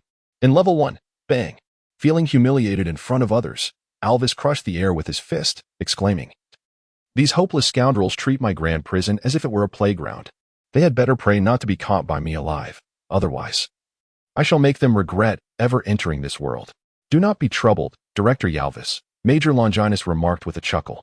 This is, in fact, a positive development. It indicates that the pirates have become aware of their predicament and are staging a final resistance. Once this wave of pirate apprehensions concludes, the great prison shall return to its former tranquility. Major Longinus spoke the truth. This was merely their last gasp. Damn it, these wretched scoundrels are relentless, Yalvis exclaimed, his fury reaching a boiling point. However, this time, the alarm rang out with a greater sense of urgency. Alert! Alert! Level 1, Level 2. Level 3 prisoners have suddenly revolted. They are assaulting the cell doors with a frenzy. while the situation remained optimistic for the moment. The bizarre nature of these events was undeniable. If possible, I implore all commanders to issue directives as swiftly as you can. The pirates from the Hell of Red Lotus, the Hell of Beasts, and the Hell of Hunger were simultaneously rioting, their fervor resembling that of madness. This was undoubtedly troubling. With a heavy tone, Yalvis commanded, Longinus, Magellan. Jin, wait a moment. Where has Jin gone? A nearby guard reported, Sir, the chief warden brought in the prisoners for interrogation yesterday, and they have all perished. He is currently selecting new targets. Yalvis furrowed his brow at this development, but decided to set it aside for the moment. Longinus, Magellan, let us split up and inspect the situation in the upper 3 layers of hell. And if you happen to see Jin, send him down as well. With that, Yalvis instructed the guard once more before departing. Understood. Before long, Jin, exuding an intense heat, appeared in the hell of scorching flames. Chief Warden, have you already found a suitable target? The guard, perplexed by Jin's sudden appearance, dutifully reported, albeit with a hint of confusion. Your efforts are appreciated, Jin replied, advancing with a chilling demeanor devoid of any fluctuation. Yet, I must trouble you with one final task. Perish for me. The guard, momentarily caught up in his excitement, momentarily forgot himself. However, upon hearing Jin's next words, the exhilaration on his face froze abruptly. Before he could utter a sound, his body was obliterated by a single punch. The remnants of his flesh cascading into the flames, vanishing without a trace. Jin turned away in silence, as if he had merely crushed an insignificant insect beneath his heel. Soon, the hell of extreme cold, adorned with swirling ice crystals and snowflakes, was greeted by a fire-wielding demon. Damn it, how did that lunatic arrive at level 5? The hell of extreme cold should be under Magellan's jurisdiction. Keep it down. That guy is utterly deranged. Although Magellan was not one to engage in indiscriminate cruelty towards prisoners, this individual disregarded all semblance of order. Wait, he is heading our way. The prisoners in the hell of extreme cold were far fewer than those in the previous layers. A realm sparsely populated. Thus, Jin traversed the path without being noticed by many prisoners. Of course, those who had laid eyes upon him had already been reduced to mere ashes. At this moment, as Jin's footsteps drew ever closer, the pirates within their cells anxiously retreated. Well aware of his notorious reputation and the dreadful torment that his interrogations entailed, far more terrifying than death itself, none wished to fall prey to such a perverse being. However, one prisoner, appearing somewhat aged, boldly approached amid the peculiar gazes of the pirates. It was he, the instigator Niazu, rumored to have incited revolts across several kingdoms. Could it be that he sought to persuade this bloodthirsty demon to grant him freedom? Regardless, as long as he could evade the gaze of that wicked fiend, anything would suffice. Master Warden, you have finally arrived. I have awaited this day with great patience. Niazu exclaimed. It seems that from level 4 onward, all prisoners should be adorned with sea stone handcuffs. Otherwise, it would indeed be troublesome to overlook dangerous abilities such as yours. Jin deftly extracted a key and unlocked the cell door. As long as it does not concern me, I'm fine with it, Niazu replied smugly, striding out of the cell with an air of confidence. The prisoners who had hidden at the back were momentarily dumbfounded, and after a pause, one of them stupidly inquired, shouldn't he the keys to the frozen hell be with Magellan? How could Jin possess one? Fool, he is the chief warden. How difficult could it be for him to acquire a key? 2 fools. That is not the crux of the matter. The real issue is that as the chief warden, he has unlocked the cell door, which implies that we may all be free. Haha. It is truly ironic and exhilarating that the chief warden of Impel Down has aligned himself with us. Master Warden, we are immensely grateful. However, it would be even better if you could also provide us with the keys to the handcuffs. A throng of pirates jostled and tumbled out, some expressing gratitude while others jeered. Their previous terror seemingly vanished with their change in circumstances. Yet, Jin placed his right hand upon the hilt of his sword. I believe you trash have misunderstood something. Blaze of the Inferno. A slash imbued with the essence of flames flashed by, as if time itself had come to a standstill, freezing the pirates' laughter and curses upon their faces. After a moment, a chilling breeze swept through, dispersing the heat and scattering the pirates. Their bodies crumbled like weathered rocks, vanishing into this silvery realm with a gentle gust. Such terrifying swordsmanship, it instills dread and fear. Niazu inhaled deeply, offering his praise. I possess but a few keys. The rest depends on your own capabilities. Jin casually tossed a set of keys into Niazu's arms. Remember, I have never set foot in the frozen hell. Certainly, the chief warden is akin to a blazing flame. How could he possibly endure torment in the frigid hell? Nyuzu grasped the key, his heart surging with excitement as he ventured deeper into the snow-laden expanse. Thus, the liberator of all pirates shall be none other than I, the sovereign of the frigid hell, Nyuzu. Watching Nyuzu depart, Jean murmured softly to himself, running so swiftly, "Are you concerned that I might end your life?" It is indeed true. Those who possess too much knowledge seldom live long. Once the chaos of the first 3 layers subsides and the tumult of the frigid hell commences, your worth will diminish. Before that, I shall return to the surface. Jin's steps were steady and powerful, appearing slow yet swiftly reaching the entrance. As the gate to the blazing hell swung open, he soon spotted the 4 figures of Longinus at a distance. Alvis, with a complex expression, inquired, "Jean, tell me, why?" Magellan was considerably more agitated, exclaiming, "You scoundrel, what have you done in the frigid hell?" Jin's indifferent gaze swept over the quartet, ultimately resting on Longinus. "It appears you are all already aware. Though I am unclear as to how the situation has devolved to this point, I presume I have fallen at your hands. The naval hero, Major Longinus. Even without my presence, your schemes would not have triumphed. Justice shall ultimately prevail over evil." While Longinus spoke these words, he pondered whether, in the original trajectory of events, he too had defected due to the exposure of certain matters. Yet, he wondered if this time he could escape unscathed amidst the assault from Alvis, a figure of admiral rank, and the 3 others of similar strength. Should he manage to evade capture, I would have to reassess his potential. What is justice? The will of the strong embodies justice. A chilling voice echoed from beneath Jin's mask. "Truly irredeemable, Jean.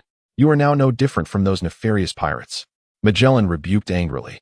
"Naive and laughable," Jean retorted coldly, turning to the side where Shiryu was observing the spectacle. "Shiryu, I know you have no interest in the position of director. However, I must inform you that once Magellan assumes that role, your days of prosperity will come to an end. Is that so? We shall see when the time comes." Shiryu replied nonchalantly, cigar in mouth. At this moment, Alvis, who had been silent for a while, spoke up. "Jean, if you are willing to admit your faults and accept punishment, I might consider allowing you to start anew." "Director," Magellan exclaimed in disbelief. Alvis raised his hand to signal Magellan to remain silent, then continued, "The death of a few pirates is hardly significant. Your truly reprehensible act lies in turning your gaze against your own." If you were to approach Magellan, no need to say more. Jean interrupted coldly. "Even in death, I shall not bow to the weak." "You scoundrel, who do you deem weak?" "Certainly, it is that wretch who will inevitably drown in a toilet." You. Magellan was nearly rendered breathless with fury. "It appears there is nothing more to say. Jean, you have indeed made a grave error in judgment." Alvis concealed the complex emotions that played across his face, as a formidable aura began to rise from him. In combat, defeat was inevitable. Yet the outcome of speed remained uncertain. With a forceful step, Jean shattered the ground beneath him, plummeting into the depths of the frigid hell, while simultaneously hurling dozens of keys with precision towards the infernal prisons of the scorching hell. "Do you intend to exploit the rebellious prisoners to diminish our fighting strength?" Longinus's observation hockey was unwaveringly focused on Jean. Merely witnessing Jean's gesture, he had already foreseen the opponent's next move. "Although I could intercept all those keys, that was not my intent." Longinus hesitated momentarily, managing to block only a portion of the keys. Failing to intercept them all would contradict my mastery of observation hockey. But this was still somewhat justifiable. In a flash, those keys soared towards the various prisons. "Damn it, I was still a step too slow." Longinus feigned disappointment. "I was careless," Alvis lamented. Magellan gazed in horror at the vast chasm below, realizing that Jean had not ascended but rather descended deeper. He must be planning to unleash the prisoners from the 5th or even 6th level to create an opportunity for himself. We must hurry to stop him. With that, Magellan leaped into the abyss. Alvis hesitated slightly, for the sinister laughter of pirates echoed from the surrounding cells. "Director Alvis, ensuring the safety of the infinite hell is paramount." "Leave this to me," Longinus interjected timely. "Trust me, I can still manage these pirates." Taking a deep breath, Alvis resolved to act. "Very well, I entrust this to you. Shiryu, let us proceed together." With that, Alvis stomped the ground vigorously until the opening was sufficiently large to accommodate his form. Then he grasped Shiryu and jumped down. "Everything seems to be unfolding as I had hoped." Longinus surveyed the scorching hell, sighing softly, "It seems I must hasten my efforts. For some truths can only be known by the dead." Soon, a guard rushed to report. "Warden, the number of pirates is overwhelming. We are struggling to hold them back. Bring the prison beasts and hold the gates. Allow not a single pirate to escape." "What? Warden, you intend to face those pirates alone? That is far too perilous. Let us remain here to assist you," the guards fervently urged. "The danger does not lie with me, but rather with those pirates." Longinus maintained a calm demeanor, which somewhat steadied the panicked guards, "And besides, your presence here would only serve to distract me. If you truly wish to assist me, then guard the entrance to the hunger hell with all your might, and destroy the switch for the elevator. Do you understand?" Upon hearing that Longinus intended to destroy the elevator, the guards evidently believed that he planned to sacrifice his life to confine those pirates for a time. Overcome with emotion, one guard cried out, "I understand. We will not allow your sacrifice to be in vain." The surrounding guards swiftly retreated, locking the gates, while the gathering pirates erupted into laughter. To them, this was a clear sign of fear from the guards. Ha! A mutiny and impelled down. It seems that even the strongest walls cannot withstand internal strife. I now eagerly anticipate how the news of this chaos will reverberate across the seas. Rest assured, you shall not have that opportunity. Longinus, with a fiery glint in his eyes, approached as if drawn to an exquisite treasure. "Hey, those guards have abandoned you. Do you still intend to fight for them? Do not underestimate this fellow. He is the newly appointed warden, and just days ago, he displayed great authority when capturing inmates like us." "What of the warden? The previous one met his demise at the hands of escapee pirates like us." The pirates understood that the newly appointed warden was indeed formidable, and in a one-on-one confrontation, none of them stood a chance. Yet, humans are inherently social creatures. The greater the number, the bolder the spirit. This seemingly vast collective was their source of courage to confront Longinus. However, Longinus surveyed the crowd with the gaze of a predator assessing its prey, softly stating, "You, imprisoned in this scorching hell, have bounties ranging from 50 million to 100 million. Upon hearing Longinus's words, the pirates displayed expressions of pride in the first half of the Grand Line. Such bounties could indeed be considered the mark of a great pirate. "Kid, if you're scared, you should surrender. Perhaps in our good graces, we might spare your life." Ha! In response to the mocking laughter of the pirates, Longinus continued, "Such bounties barely qualify as notable fish in the sea. Kid, do you even comprehend what you are saying?" The pirates' expressions darkened as they felt they had been toyed with by the man before them. Moreover, having been imprisoned for a considerable time, the relentless torture and interrogation had ravaged their bodies and minds. Fatigue, hunger, injury, and pain left them with little fighting spirit. "Curse you! What are you trying to say? Even if our strength is diminished, with so many of us, we could still overwhelm you." Realizing something was amiss, a pirate threatened, though their bravado was shaky. "Oh, it's nothing. I was merely calculating how long it would take to eliminate you. The final answer is 30 seconds. "What did you say?" The furious pirate could not finish his sentence before realizing that Longinus had suddenly vanished from sight. In the next moment, a searing pain surged forth like an unrelenting tide, engulfing me, and then I succumbed to an eternal slumber within the depths of darkness. The outside world faded away. The tempestuous strike unleashed by Longinus resembled the lethal slash of a master swordsman, cleaving through the unsuspecting pirates with merciless precision, as mangled flesh and viscera splattered through the air. Yet, this was merely the prelude. Longinus reappeared in another densely populated area of pirates with the swiftness of lightning, his finger spear darting forth like the hand of death, striking accurately at the hearts of his foes. The warm, metallic scent of blood splattered across their faces. And it was only then that the dazed pirates finally grasped that the nightmarish scene before them was no mere illusion. "Run, swiftly! That creature is nothing short of a monster," they cried, incredulous. "Is this a jest?" I merely blinked, and the situation has transformed entirely. Among the pirates imprisoned and impelled down, only a scant few retained their spirit after enduring despair and suffering, and the wretches before him were certainly not among them. They were but a conglomerate of cowardice, huddling together for warmth, and upon realizing that the might of their adversary could not be compensated for by mere numbers, the seemingly formidable pirate alliance crumbled in an instant. The evidence of battle lay strewn about, and now it was time to relish this grand feast. After surveying the carnage of fallen bodies, Longinus felt a concealed blade emerge from between the fingers of his clenched fist. The panicked pirates continued to flee in disarray. Yet the steadfast gates stood as an impenetrable barrier, snuffing out their last flicker of hope for escape. The figure of Longinus leaped like lightning, each appearance claiming a vibrant life. The soul energy returned by the tip of his sword brought him a pleasure that bordered on ecstasy. Yet, he forcibly restrained himself, maintaining a clarity of mind at all times. With every pirate he dispatched, he cast their lifeless bodies into the inferno below. This was precisely why Longinus had chosen this lair as the battlefield, although the wounds inflicted by the seven-star sword were not conspicuous. His meticulous nature ensured that he left no trace of suspicion. The flames below served as the perfect means of obliteration. The corpses he had previously left behind were intended to render the scene less bizarre. After all, it would be quite implausible if all the pirates were to plunge into the inferno. Now was the most opportune moment for the hunt. Proclaim loudly, "Who bestowed upon you your freedom, and who shall lead you from this prison?" Captain Nyozu laughed with triumph.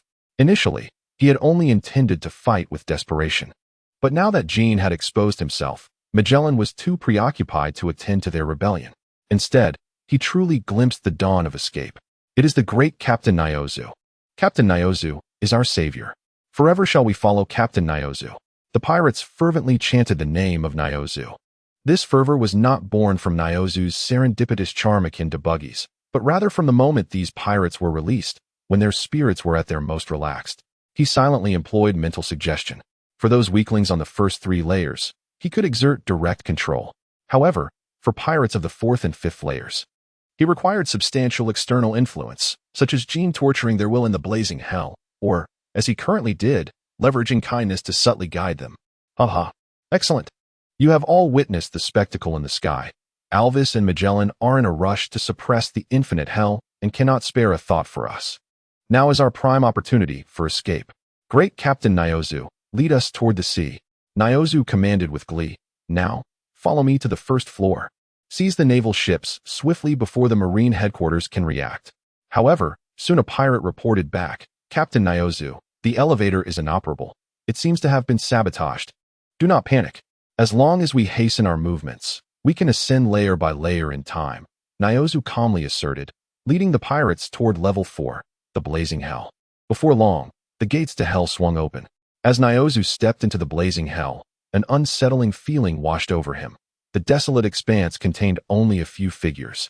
Paralyzed with fear, the pungent stench of blood and charred remains intermingled, creating a grotesque aroma. Something is amiss. Do not linger. We must swiftly proceed to the next layer. Alas, Captain Nyozu, the gateway to the abyss of hunger has been firmly sealed. If it were to be breached, it would take at least 3 minutes. Why not act swiftly then? Bang! The ominous sound of the door locking once again echoed through the desolate hell, causing the crowd to turn pale with dread. This is terrible. It's the entrance to the frigid hell. Emerging from the door, untainted by a single drop of blood, was Longinus. His countenance adorned with a warm and amiable smile. Welcome to hell, the true hell. You are Longinus?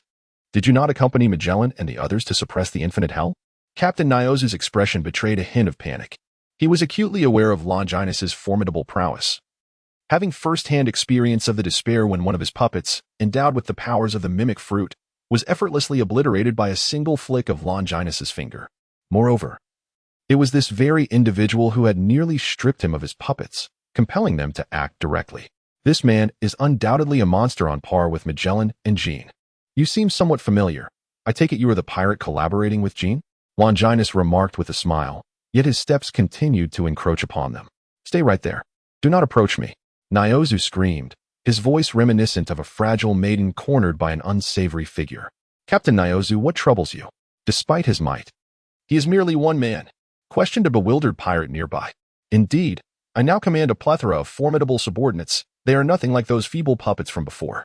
With newfound resolve, Nyozu threatened, his voice quivering yet filled with bravado. Longinus, if you release us now, I shall treat this as though nothing has transpired. Otherwise, do not blame me for unleashing a massacre. With this ragtag bunch, I am most eager to witness how you intend to carry out such a slaughter. Longinus replied nonchalantly as he pressed forward. Then, in an instant, he unleashed an extraordinary speed, descending upon them like a tiger among sheep, wreaking havoc upon the pirates. Although most of these pirates boasted bounties exceeding 100 million berries, that was a distant memory. They were now mere shadows of their former selves. Their spirits crushed and bodies withered. Longinus's threat was even less formidable than Felix from a year prior. Having just escaped the frigid depths of hell, the prisoners, with their blood still stagnant, stood no chance against Longinus, falling to his blows before they could even discern his figure. As for his strikes, the blades hidden between Longinus's fingers could slice through steel with ease, effortlessly shattering the defenses of the pirates. In mere moments, the pirates suffered grievous losses. "Steady. We can win," Nyozu exclaimed, sweat beading upon his brow. How can one combat an enemy moving at such blinding speed? Furthermore, were his subordinates merely made of paper? Each encounter with the adversary would inevitably lead to either death or grievous injury. The fiery pirates of hell had been nearly exterminated by him. After such an extended battle, one would expect his stamina to be nearly depleted. Yet, why did he still exhibit monstrous strength? Nyozo gazed in terror at the heaps of carnage around him, and suddenly a spark of insight flashed through his mind. He realized that the adversary must also be nearing his limits. To conserve energy, he had resorted to the simplest yet most effective methods of attack, making each strike a lethal one. With this thought, Nyozo could not help but regain his confidence and shouted loudly, "As long as we persist, victory will surely belong to us." Hearing the desperate cries from his opponent, Longinus displayed a peculiar smile. Exhaustion? Such a notion was non-existent. A relentless surge of vitality flowed into him, rendering his condition better than ever. In fact, as long as he continued to kill, he could maintain an infinite cycle of combat, akin to a perpetual motion machine. The only constraint was his mental state. However, his soul was inherently powerful. 10 days and nights of relentless battle would pose no significant challenge for him. "Jean, come back here." A furious roar suddenly echoed through the tumultuous infinite hell. "Ha!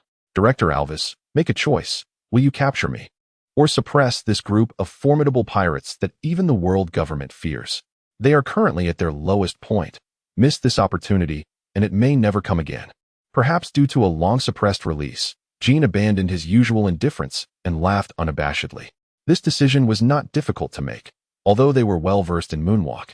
They could never match the aerial speed of the ruler of the skies, the toothless pterosaur. On one side was Jean, whose speed surpassed that of his opponents, and on the other, prisoners at their lowest ebb. Consequently, Alvis swiftly made his choice. "Jean, you are ruthless. Pray that you never fall into my hands. Rest assured, that day shall never come." With a powerful flap of his wings, Jean shattered the ceiling of infinite hell and soared into the frigid depths above. Although the infinite hell was populated by notorious pirates, they were not in their prime and could not impede Alvis and his companions for long. "I must escape swiftly." A shadow flickered in Jin's eyes as he transformed into his pterosaur form. But first, he needed to deal with that pesky Navy officer obstructing his plans. Boom! The ground of fiery hell erupted violently as a lithe figure soared through the icy winds. At that moment, the battle in fiery hell was drawing to a close, with no more than 5 survivors remaining. Noticing the sudden change, Longinus halted his killing spree and looked with keen interest at the pterosaur circling above. "You managed to escape. It seems fortune is on your side, but your luck is about to run out." At that moment, the prostrate Nyozu crawled frantically towards Jean, pleading, "Jean, take me away from here. This fiend is no mere monster. No, he is a devil, a true embodiment of evil." Jean cast a disdainful glance at the fallen Nyozu and, with a flourish of his wings, unleashed a flurry of slicing wind blades that mercilessly reduced the pleading Nyozu to mere fragments of flesh. "You were once my ally, yet you meet your end in such a brutal manner. How ruthless you are." Jean scoffed. "I have no time for your lamentations. Now, let me escort you to the depths of true hell."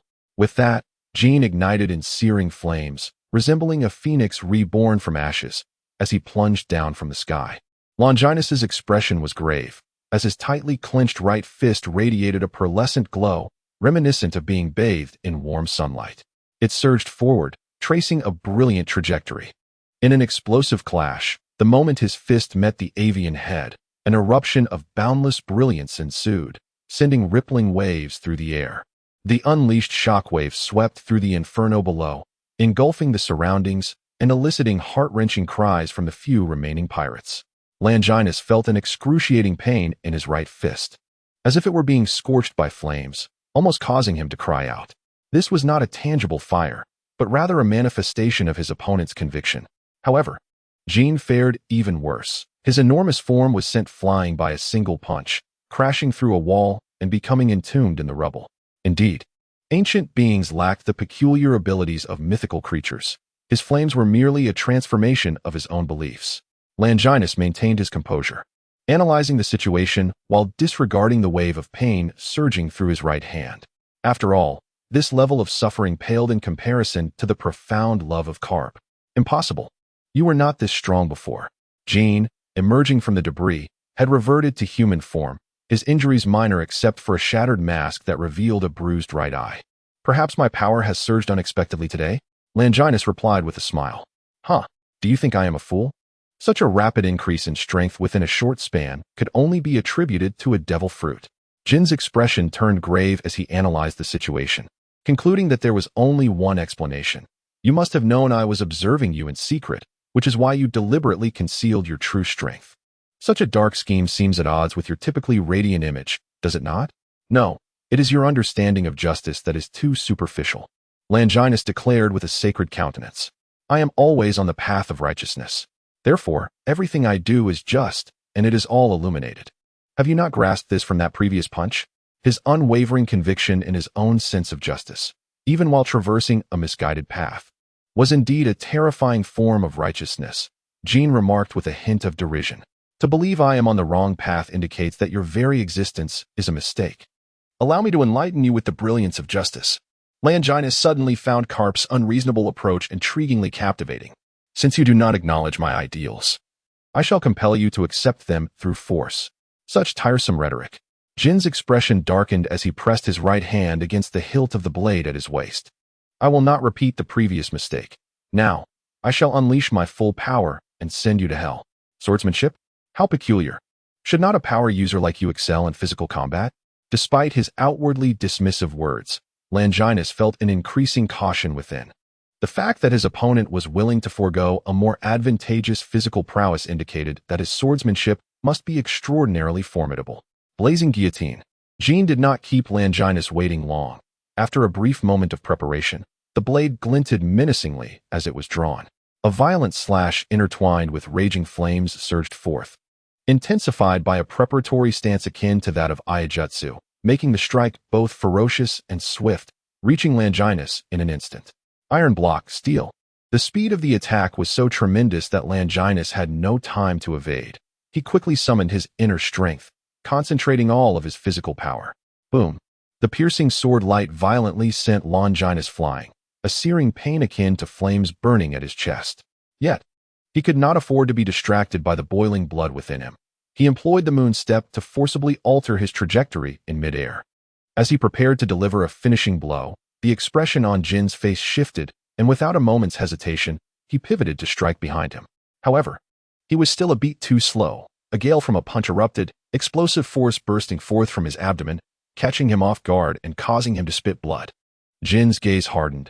He did not retreat an inch, transforming his head into that of a pterosaur, its sharp beak aimed menacingly at the close proximity Longinus. Yet, Longinus, having honed his observation haki to its utmost, was well prepared, his long hair coiling around Jin's pointed beak like a venomous serpent. Piercing lance, pattern. Taking advantage of the opponent's entrapment, Longinus unleashed countless piercing lances from both hands, striking precisely at Jin's heart. Clang, clang. The sound of steel striking resonated from Jin's chest as he faced the relentless barrage of lances. Armed haki. Longinus intoned gravely, the level of mastery quite formidable. Correct? But alas, no reward. Jean declared coldly, as he wielded his sword to shred the binding hair, reclaiming the freedom of his beak. Although your observation haki far surpasses mine, your youth renders you incapable of wielding armament haki, and that is your greatest weakness.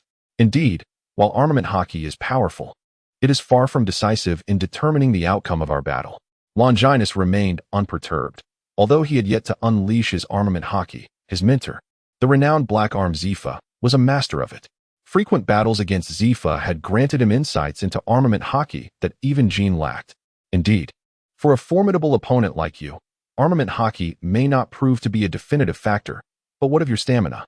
Jean subtly engaged in psychological warfare, suggesting that after slaying so many pirates, your endurance must be nearing its limits, while I, as a Zoan-type user, possess stamina that is nearly inexhaustible. Longinus wore an unusual expression, pondering why so many insisted on discussing stamina. Did he truly appear so lacking in endurance? Very well, let us put it to the test. The Justice Fist. Without further ado, Longinus unleashed his speed, appearing before Jean in an instant, his right fist raised. It radiated with a dazzling brilliance, as if he were wielding the sun itself. Blazing storm. Jean, wielding his katana, struck downward, the blade gleaming with a dark metallic luster, entwined with flickering orange flames. At the moment of impact between fist and blade, a tremendous force erupted, causing the ground beneath them to crumble, plunging down to the frigid depths of hell. A chilling wind surging forth from the gaping maw. The shockwave from their clash rippled outward, tearing apart even the iron-forged gates, and sending the remnants of fallen bodies flying. Is this the work of the prison warden? Is Jean, that traitor, battling against the esteemed head warden? The guards stationed outside exclaimed in horror at the devastation of the inferno. How terrifying! Is this the extent of destruction humanity can inflict? Oh no! Among the bodies that were flung away, some feigned death. Quick, pursue them! A guard, sensing something amiss, hurriedly dispatched others to follow. The stalemate within the inferno did not last long. Soon, Jean, wielding his katana, found himself overwhelmed, as Longinus' fist sent him hurtling into the sea of flames. Could it be? Has the traitor been slain by the esteemed head warden? The guards outside, stunned, questioned in disbelief. Although they were now adversaries of Jean, they were acutely aware of the immense power that resided within that brutal man, a force potent enough to incinerate this hellish realm. Yet now, that formidable Jean had been struck into the fiery abyss by the newly appointed head warden. Gush! Gush! The sea of flames erupted, as a colossal fire drake soared forth. Engulfed in fire. Impossible. This cannot be. Why has your strength increased beyond what it was moments ago? Have you been concealing your true power all this time? Jean questioned, a mixture of rage and disbelief in his voice. In the depths of his heart, Longinus silently lamented, despite having informed you of the surging strength. How could you remain skeptical? With every moment spent battling you, my burgeoning power solidifies and deepens. Although the enhancement of the soul does not instantaneously augment strength like that of the body, a stronger soul signifies greater mastery over the corporeal form, thereby unlocking even more potential. If previously Longinus had harnessed 80% of his physical power, now he wielded 90%.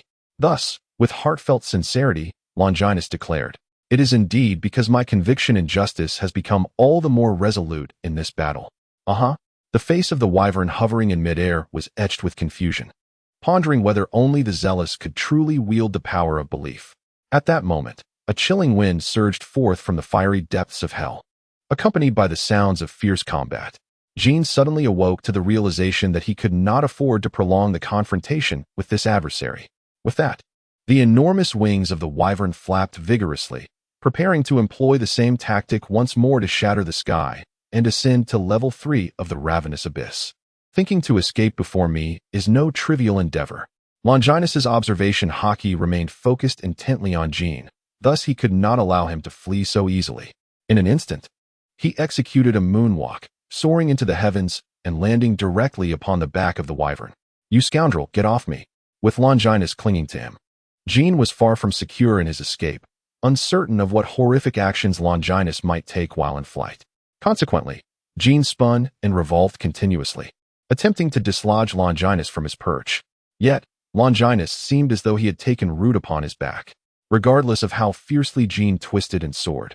Even plunging into a sea of flames, Longinus remained steadfast as a mountain. "Damn it, how are you so adept?" It appeared that aside from being larger and stronger than the golden eagle, the wyvern was not markedly different. As Longinus spoke, he expertly thrust his finger like a spear into Jin's back. Screech! The massive wyvern let out a cry of agony, hot blood raining down from the sky. Yet it still did not revert to its human form. "Cursed bastard, be reduced to ashes!" Jean roared, his body suddenly engulfed in searing flames, and Longinus, clinging behind him, could not escape the inferno's embrace. "Very well, let us see who can endure until the end." Longinus gritted his teeth against the scorching heat, his fingers moving like blades, continuously piercing Jin's back to create gaping wounds. Had it not been for his observation hockey sensing several presences drawing nearer, employing the 7-star sword as a surprise attack would have been the optimal strategy. However, faced with the risk of exposure, Longinus was compelled to resolutely abandon the sumptuous feast beneath him. Oblivious to his narrow escape, Jean continued to spiral and roar, occasionally plunging into the flames to share a bath with Longinus. Suddenly, a disheveled figure burst forth from the frigid abyss. With merely a fleeting glance at the two engaged in the fray, he unhesitatingly pressed onward toward the level 3 hunger hell. It was none other than the Red Count, Letfield. A jolt of alarm surged through Longinus. This individual, grievously wounded and deserving of meticulous care, had somehow managed to escape. What on earth were Yalvis and the others doing? Longinus understood that although he had not severely offended the Red Count this time, given the Count's formidable disposition, it was unlikely he would seek to cause trouble for him. However, should they encounter one another by chance, the Count would undoubtedly take the opportunity to settle the score. Nevertheless, Longinus felt little turmoil within. It was entirely normal for plans to encounter minor setbacks, as not everything could unfold as one hoped. Since it was his own choice, he must possess the courage to bear the consequences. Moreover, the Red Count was not an insurmountable adversary. He bore significant injuries, and his successful escape likely involved some extraordinary measures. Once outside, his wounds would certainly worsen. Unless he could locate the mythical beast seed fruit, complete recovery would be impossible for several years. In a few years' time, the situation might very well be reversed, making it difficult to determine who would capture whom. With a roar of frustration, Jin witnessed the Red Count flee without hesitation, feeling enraged that his efforts had merely served to benefit another. He had never endured such indignity before. Consequently, upon sensing similar commotion, Jin, filled with determination, charged forward without even discerning the identity of the individuals involved, brazenly seeking confrontation. Longinus sighed softly, acknowledging the resolute nature of Jean. Jean was acutely aware that if anyone from the advancing city were to approach next, he would undoubtedly be unable to escape Longinus's relentless pursuit.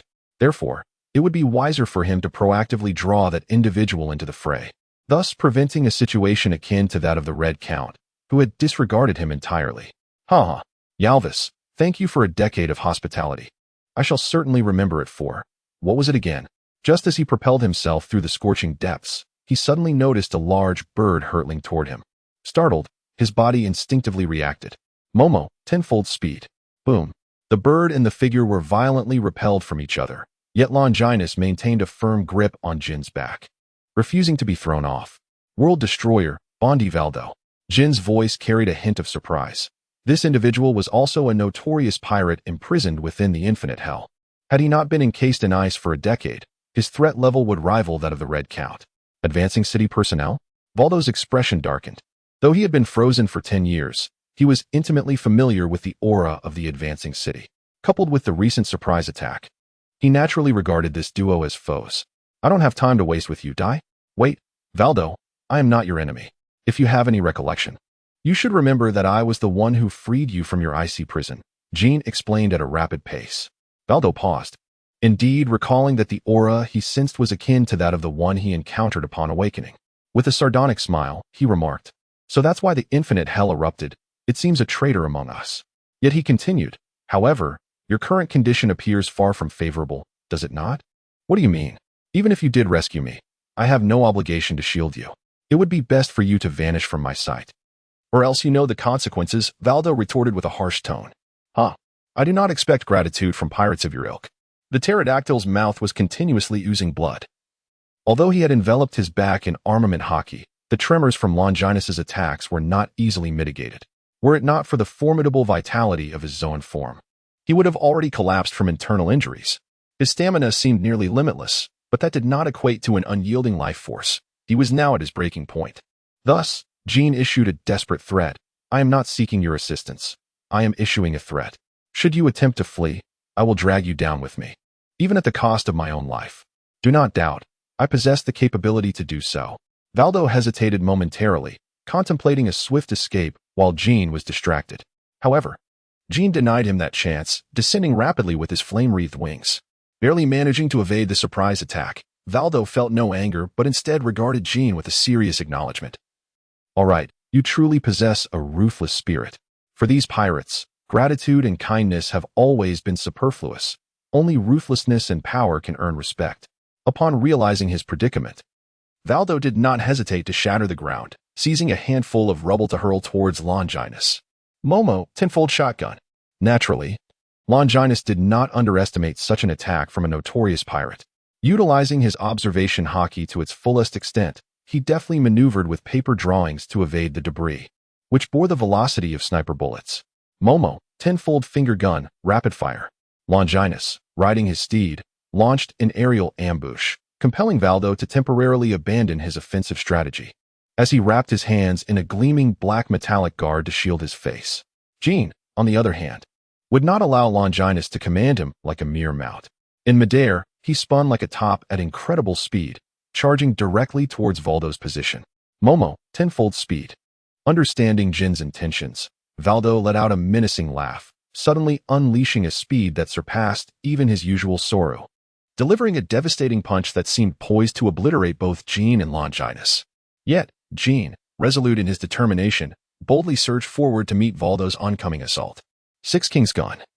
Performance. As Longinus observed the resolute demeanor of Jin, he realized that it would be futile to linger any longer in his presence. Consequently, just before leaping away, he unleashed a powerful strike with his Six Kings spear against Jin's back. The impact reverberated as the colossal pterosaur crashed to the ground, producing a tremor akin to an earthquake. Longinus collided midair with Valdo, the explosive shockwave propelling both of them apart. Is the current limit merely tenfold? It appears your condition is not as unscathed as it seems, Longinus mused quietly, feeling a sense of relief. Even 100-fold would pale in comparison. If Valdo could only accelerate to 30-fold, the predicament he would face would be tenfold more arduous than the present scenario. The vitality of Zoan-type creatures is indeed formidable, and the ancient breeds are the epitome of this strength. After enduring a series of devastating blows from Longinus, the massive pterosaur shook off the debris and stood upright once more. Observing the assertive and domineering Longinus alongside the seemingly unfazed Jin, Valdo inhaled deeply, filled with trepidation. Have the newcomers become this formidable? It appears that the changes in this world over the past decade have been monumental. Your strength has evidently increased. Could this be the fabled talent that allows one to continually evolve in the heat of battle? The enormous pterosaur's beak opened and closed, revealing an undeniable apprehension towards Longinus. Longinus merely smiled without offering an explanation. This was perhaps for the best. With Jin's endorsement, any future surge in his strength would be easily justified. Observing Longinus's apparent acquiescence, Valdo was taken aback. Did this imply that if the battle was not resolved swiftly, the situation would increasingly turn against them? Valdo, can your fruit ability be applied to living beings?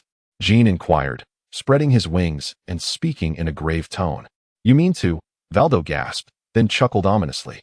Though I have never attempted it on anyone other than myself, it should pose no issue. However, I must warn you that the objects I have accelerated in the past have been reduced to mere dust.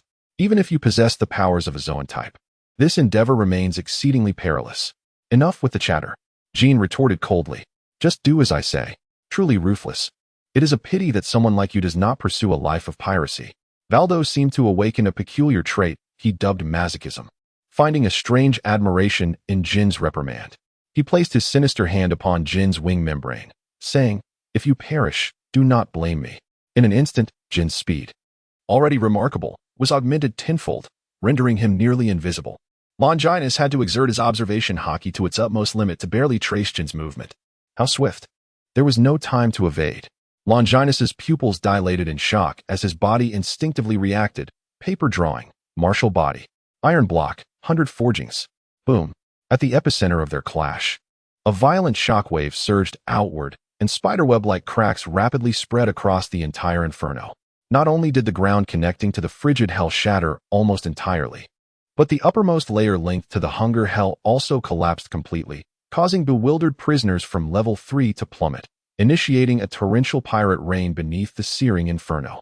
As the dust settled, the figure of Longinus has vanished, seemingly buried beneath the ruins, while the colossal pterosaur is inverted in the inferno, as if its corpse has already stiffened. Are they to perish together? Valdo is not surprised. Rather, he feels a tinge of lamentation. It is indeed a sorrowful spectacle that two supernovas, destined to evolve into significant figures, have met their demise in such a fierce clash. Yet, there is a certain grim satisfaction in witnessing it. With the troublesome adversaries now gone, Valdo finally breathes a sigh of relief, only for his peripheral vision to catch sight of a familiar long beak, nearly causing his eyes to bulge in astonishment. You survived? Is that truly surprising? Jin's tone is unfriendly as he moves his body. Not only I, but that fellow is undoubtedly still alive. Indeed, if you have survived, Valdo muses, nodding thoughtfully, disregarding Jin's darkened avian visage. However, that scoundrel is not an ability user like you. After that strike, even if he isn't dead, he must have lost half his life. Valdo states resolutely, having such an enemy alive is detrimental to both of us. We should take this opportunity to eliminate him. Fool. That man is far stronger than you can imagine. Approaching him now would only ensnare us once more. The commotion we just caused was too loud. Alvis and the others will likely arrive soon. If we do not escape now, we may never have the chance. Jin retorts, ceasing to heed Valdo as he flaps his wings and hastily ascends into the abyss of hunger. Valdo is somewhat skeptical, but after a moment's contemplation, he decides to trust Jin's judgment and quickly propels himself upwards through the air. At that moment, a tremendous crash resonates from below. Instinctively, Valdo glances down and is astonished to see the disheveled Longinus standing amidst the ruins, gazing up at him, seemingly unscathed, just as Jin had suggested. How is this possible? Valdo's eyes widen in disbelief, questioning whether he has truly been frozen for a decade or merely slumbered for a century. Otherwise, how could the world transform so entirely upon awakening?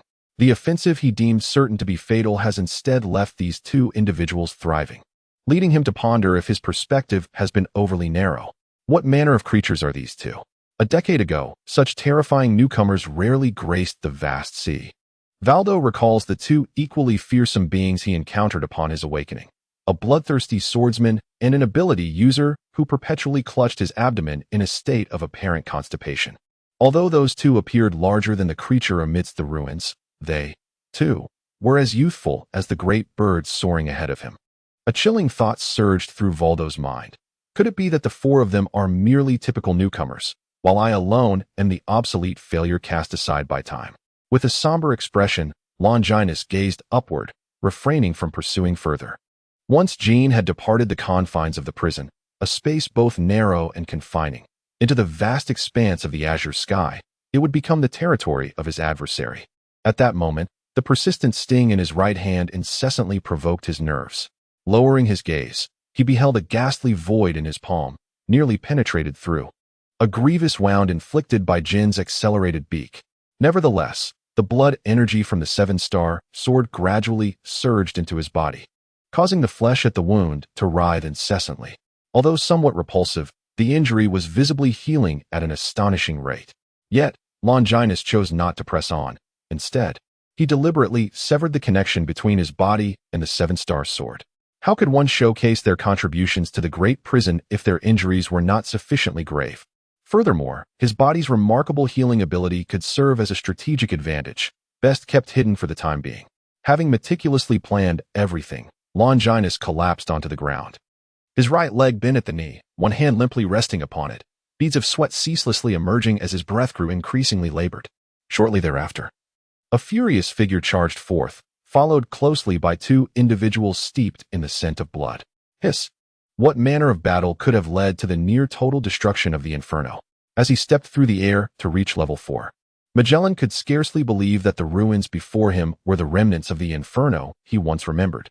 The air was thick with the pungent aroma of blood, intoxicating and overwhelming. Shiryu, displaying a disturbingly compulsive behavior, licked his lips and deduced from the lingering atmosphere that at least 1,000 prisoners had perished here. If I am not mistaken, all the pirates from the 4th layer and a portion of those released from the 5th layer must have met their end in this very place. My sincerest apologies for your disappointment, came a feeble voice from the corner. A few pirates managed to flee while I was engaged with Jin. I wonder if the guards have apprehended them? The three men were taken aback, realizing they had previously overlooked Longinus's presence. Could it be that he had weakened to such an extent?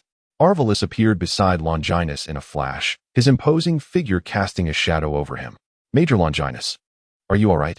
I am fine, though regrettably, I could not intercept Jin and Waldo, allowing them to escape at the last moment, Longinus replied, clenching his right fist in frustration. Magellan and his companions felt a twinge of embarrassment, had they not allowed Waldo to slip away.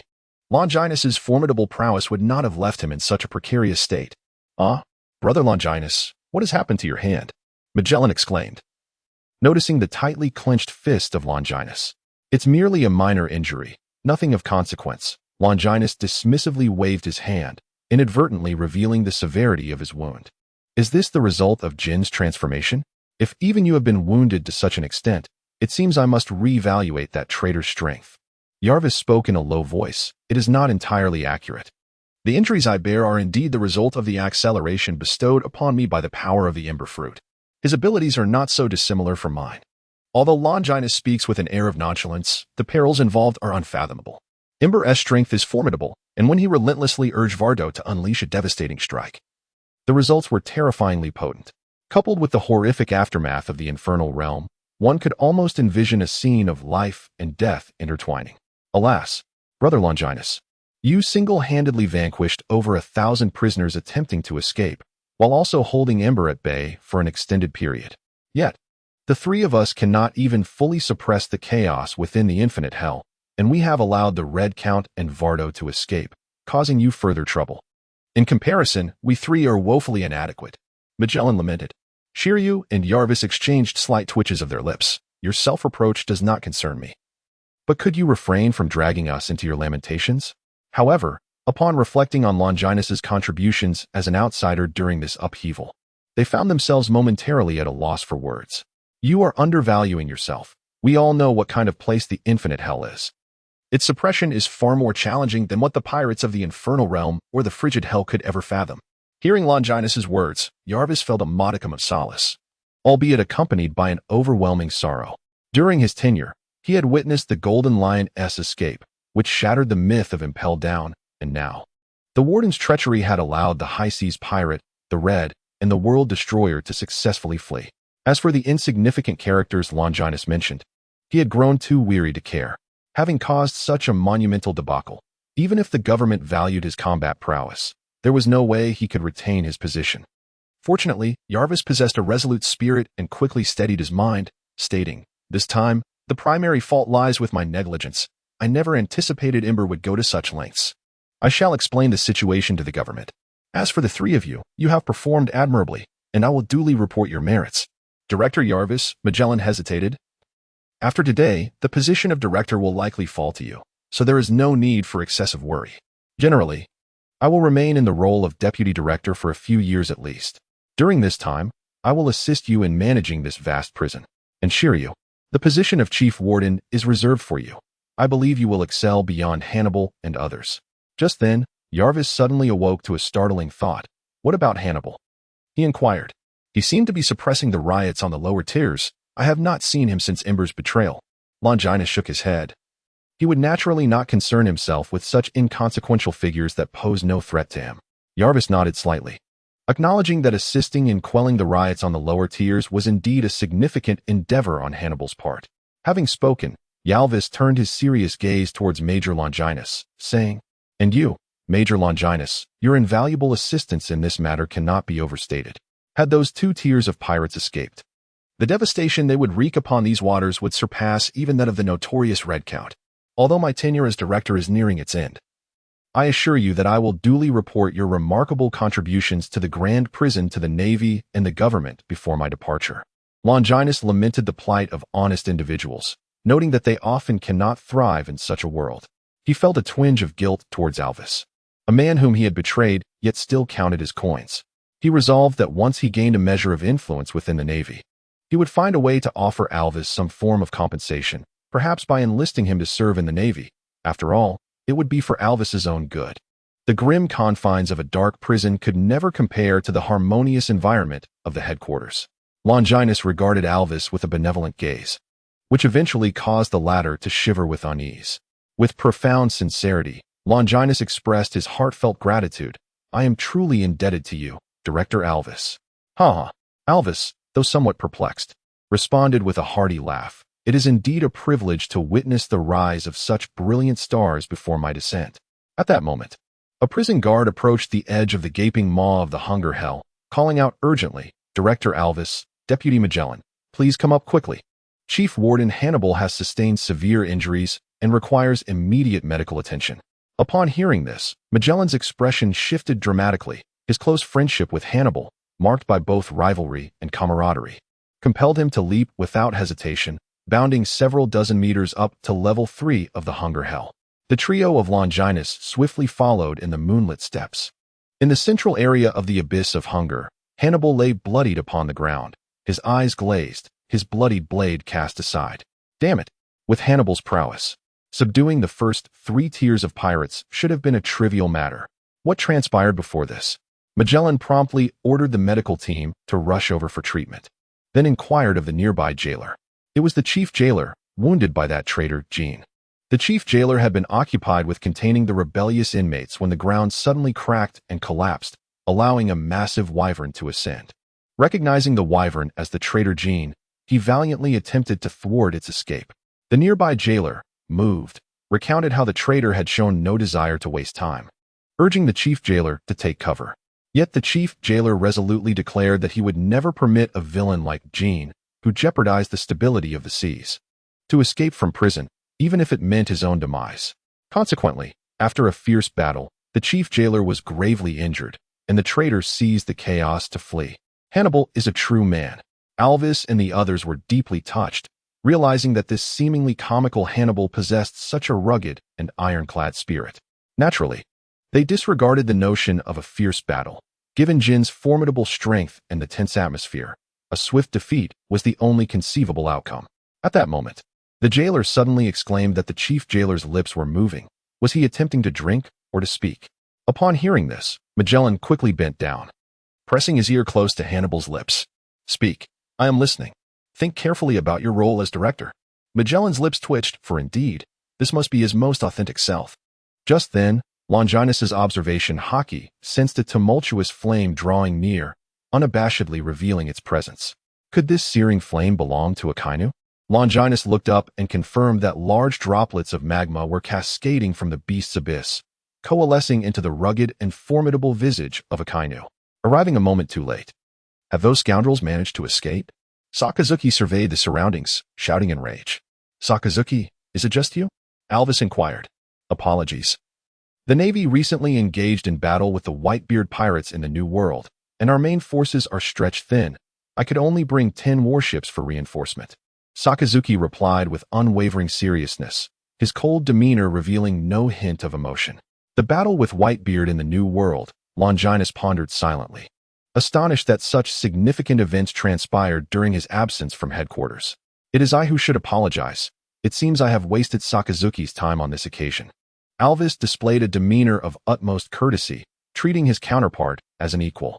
Although Magellan and his associates had only been in their positions for 3 years, their potential had yet to fully manifest as strength. In stark contrast, the Rear Admiral before him had gained notoriety a decade ago as a formidable entity, and his current prowess was so immense that it defied measurement. Even he dared not claim he could subdue the man before him. The principle that strength commands respect is an immutable truth. To embark on a fruitless journey? Absolutely not. Sakazuki declared with a serious countenance. I have never been one to return empty-handed. Director Alvis, I kindly request you compile a list of escaped pirates.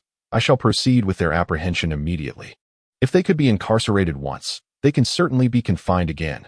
If you seek the names, I can presently inform you that the confirmed escapees primarily include 3 individuals: the Red Count Barolik Ladefield, the World Destroyer Bondi Waldo, and the treacherous former Chief Jailer Jean. Alvis sighed. Sakazuki listened intently, recognizing that these 3 were undoubtedly formidable adversaries. Even the least notorious among them, the Chief Jailer Jean, possessed the fearsome power of the toothless wyvern fruit, making him exceedingly difficult to capture. However, a flicker of perplexity crossed his otherwise impassive face. Director Alvis, did the distress call not mention the possibility of a large number of prisoners escaping? While these 3 pose significant challenges, their numbers fall woefully short of what you have indicated. This is largely thanks to your Navy's Major Longinus, who is a key contributor to our success in Impel Down. Alvis extolled. Noticing Sakazuki's gaze upon him, Longinus also offered a salute. Admiral Sakazuki. Longinus, I am indeed familiar with you. Sakazuki nodded slightly. Though I have been away from the headquarters for an extended period, your reputation precedes you. It was you who thwarted the rebellious pirates, was it not? Longinus shook his head and sighed. In that critical moment, I had no option but to eliminate all those prisoners. Subduing them one by one was simply unfeasible. Upon hearing Longinus's words, the sharp lines of Sakazuki's face softened somewhat. In such circumstances, any hesitation could lead to a failure in suppression. Allowing those pirates to escape would be the gravest affront to justice, and you executed the decisive extermination of those pirates remarkably well.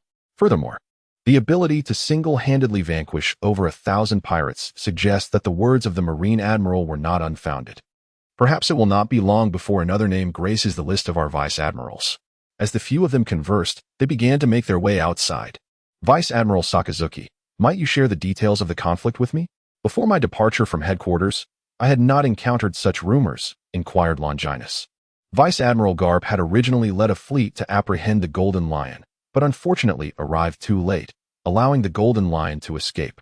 As for the reasons behind the ensuing war, I shall refrain from elaborating. The Navy requires no justification for capturing pirates, not even if the adversary is Whitebeard. Just know that the situation is currently stalemated, with both sides deeply entrenched in the conflict. Additionally, several other formidable entities in the New World are poised for action. Some have set their sights on Whitebeard, seeking to establish a new hegemonic status upon his downfall, while others aim to bolster their own power by striking against our Navy. It appears that there are indeed many who are heedless of their mortality, mused Longinus. The fools of the New World are not significantly fewer than those in Paradise. Nonetheless, among them, there are a few noteworthy figures, such as Big MOM Charlotte Linlin and Kaido of the Beasts. Longinus wore a solemn expression. Ever since the legendary trio of pirates dwindled down to just Whitebeard, these two newly risen maritime sovereigns have emerged as formidable challengers to the dominion of the New World. It is expected that I shall soon be dispatched to the New World to engage in battle. If you wish to witness the true essence of war, I can request the Admiral Sengoku to assign you to the New World alongside me. Sakazuki continued. Although the training camp typically doesn't expose you to warfare until your second year, given your prowess, there is no need for excessive concern. Contemplate this matter carefully, and when you reach a decision, come find me. There's no need for further contemplation. I am eager to journey to the New World. Longinus responded emphatically. Sakazuki, with an impassive demeanor, cautioned, you must be certain of your choice. On the battlefield, no one will regard your status as a Navy rookie, and I shall have little time to offer you assistance. Such warfare is a genuine slaughterhouse. Death is a possibility for all, including you and myself. If I feared death, I would not have chosen the path of a Navy officer. Besides, isn't dying on the battlefield the most honorable fate for a soldier? Longinus, with unwavering resolve, met his gaze. With such conviction and awareness, the battlefield of the New World may indeed be a more fitting place for you. Sakazuki nodded in agreement. Nearby, Alvis chuckled. That level of battlefield is undeniably perilous. However, for you, Admiral Sakazuki, and you, Major Longinus, as long as you do not confront a behemoth like Whitebeard directly, there should be no significant issues. Sakazuki remained silent, turning to Longinus and inquired, have you begun training in armament hockey? Not yet, came the reply. With your physique and conviction, you have already met the criteria to awaken armament hockey.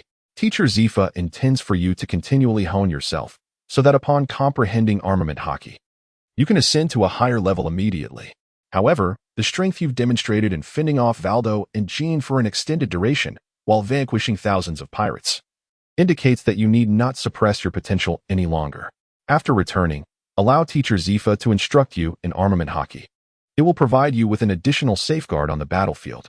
Understood.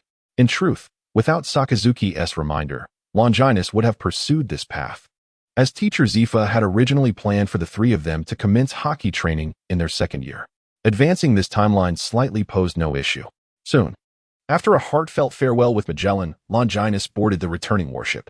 It seemed that the name Longinus was poised to stir up a tempest in the New World. After watching the warship depart, Alvis sighed. Indeed, only the vast seas of the New World offer a true stage befitting Brother Longinus. Magellan remarked with deep resonance. The New World. In the depths of Shire's eyes flickered a searing flame, yet it quickly dimmed as he silently retreated back to his prison. This was an untouched, deserted island, where the melodies of birds and the sounds of insects intertwined with the presence of wild beasts and swimming fish, all exuding an essence of nature, or rather, of freedom. In a short span of time, the Navy and the prison guards would likely not pursue him here. Jin's gaze remained indifferent, showing no signs of elation despite his successful escape. On the other hand, Valdo could hardly contain his exuberant laughter, exclaiming, "Ha ha ha! After 10 long years, I have finally returned to this sea. Government, Navy, and the great prison, brace yourselves for my vengeance." Jin stood aside, observing with a cold demeanor.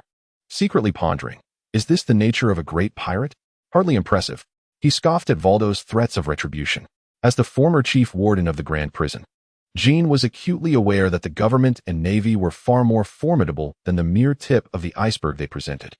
Even the weakest of prisons was not something Valdo could retaliate against at will. Unaware of Jin's disdain, Valdo, having released his pent-up frustration, extended an invitation. "Though we have had our share of unpleasant encounters, let us forget them. With your strength and my speed, no one in this world can stand against us. Together, we can swiftly dominate these seas. Be my right hand, Jin."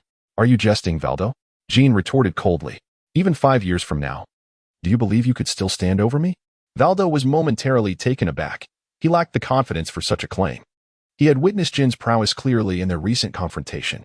Though he had been suppressed by another monstrous opponent throughout, it did not imply Jin's weakness. Rather, it was a testament to the other's extraordinary nature.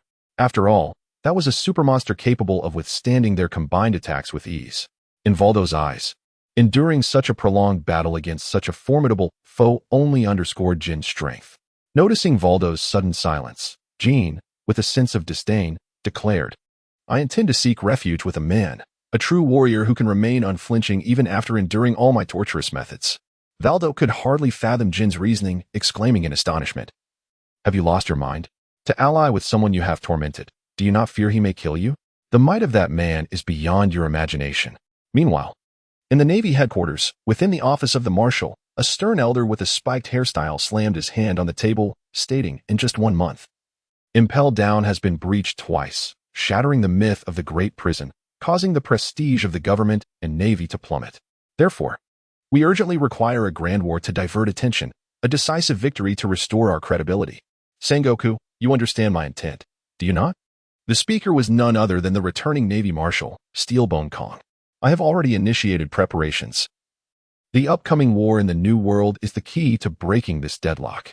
In a composed analysis, Sengoku declared that in order for the world to witness our triumphs, we must utterly annihilate 2 or 3 major pirate crews. Otherwise, all previous efforts would be rendered meaningless.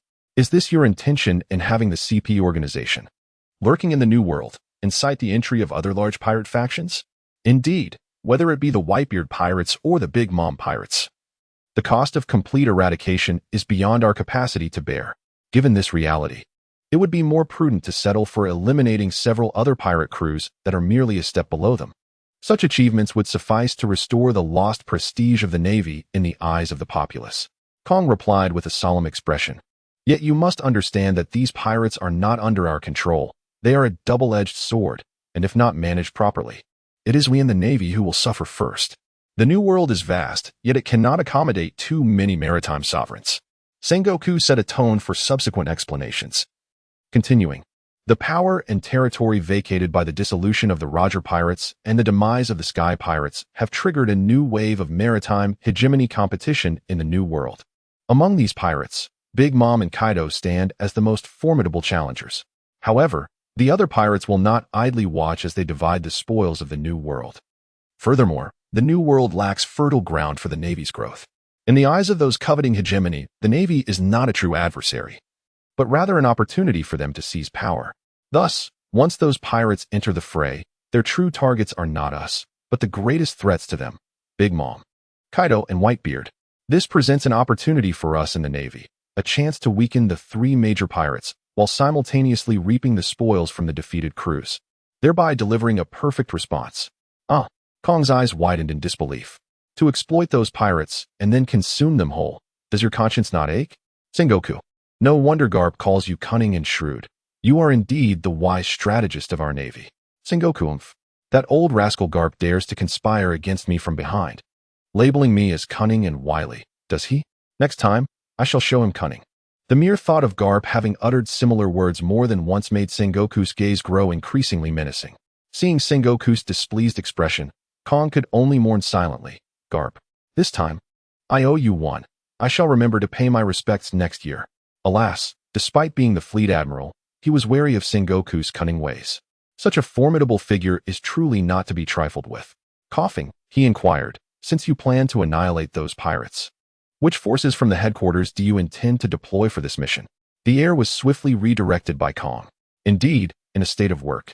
Sengoku quickly cast aside distractions and calmly analyzed, if both I and Zephyr were to rush over, it might lead those pirates to mistakenly assess the Navy's resolve to establish a presence in the New World. Such an outcome would only incite their rebellious instincts, resulting in more losses than gains. Therefore, my proposal is to send Akainu and Borsalino for reinforcement, along with Kazan and Dragon already present. With this lineup, even if a full-scale war were to erupt with the Whitebeard pirates, we would have a considerable chance of annihilating them all. Kong nodded thoughtfully. Although Garp often lacked focus on trivial matters, he was consistently reliable in significant affairs. With him leading Dragon and the others, this war should not pose substantial problems. However, the request submitted by Akainu left me somewhat perplexed. As Kong stroked his M-shaped beard, he inquired with curiosity, this newcomer named Longinus. While I have indeed heard numerous rumors about him during my recuperation, he is ultimately just a rookie who has spent only a year in the training camp. Such a level of warfare should be too early for him. Is it possible that Akainu is deliberately? He shook his head. No, that doesn't seem right. Given Akainu's character, if he truly found him unsatisfactory, he would likely have executed him directly. Kong Marshal, did you only review the reports concerning the impelled down incident before summoning me? Sengoku said helplessly. The motion of Kong stroking his beard abruptly halted, before he casually replied, in light of such a significant occurrence. I certainly could not focus on continuing to read. During the chaos at Impel Down, Longinus single-handedly suppressed all pirates attempting to escape from both the burning hell and the freezing hell, even defeating Jin, one of the 3 rising stars of Impel Down. Had it not been for Bondi Waldo's last-minute interference, the instigator behind the uprising would not have been able to escape at all. Sengoku recounted what he had learned. Is it truly possible for a rookie who has just entered the training camp for a year to achieve such feats? Kong exclaimed in astonishment, nearly pulling out his own beard in disbelief. I recall that the pirates confined in those 2 levels of hell had bounties starting at 50 million berries. Moreover, I have some recollection of that newcomer named Jin, who seems to have been specially cultivated by the government as a supernova following the shockwaves caused by Akainu and the others. Incredible, Kong marveled. He possesses an extraordinary talent comparable to that of Akainu and his peers, with a training period exceeding that of Longinus. Yet, in the end, he was utterly defeated by him. This indeed indicates that our headquarters has produced an exceptional newcomer. The current strength of Longinus has already surpassed the conventional rank of a rear admiral within the headquarters. I had anticipated it would take him until his 3rd year to reach this level. He has certainly surprised me this time. Sengoku nodded in approval. Given this, do you lean towards agreeing with Akainu's request? Indeed, given the current prowess of Longinus, only a conflict of this caliber can provide him with the requisite refinement. You have performed admirably this time. Not only has the advancement of the city expressed high praise for you, but even the government has rarely extended commendation. Zephyr gazed at his composed and steady disciple, expressing his satisfaction. This is nothing of consequence, Longinus replied, a faint smile gracing his features, suggesting that such matters scarcely stirred his emotions. Oh, you.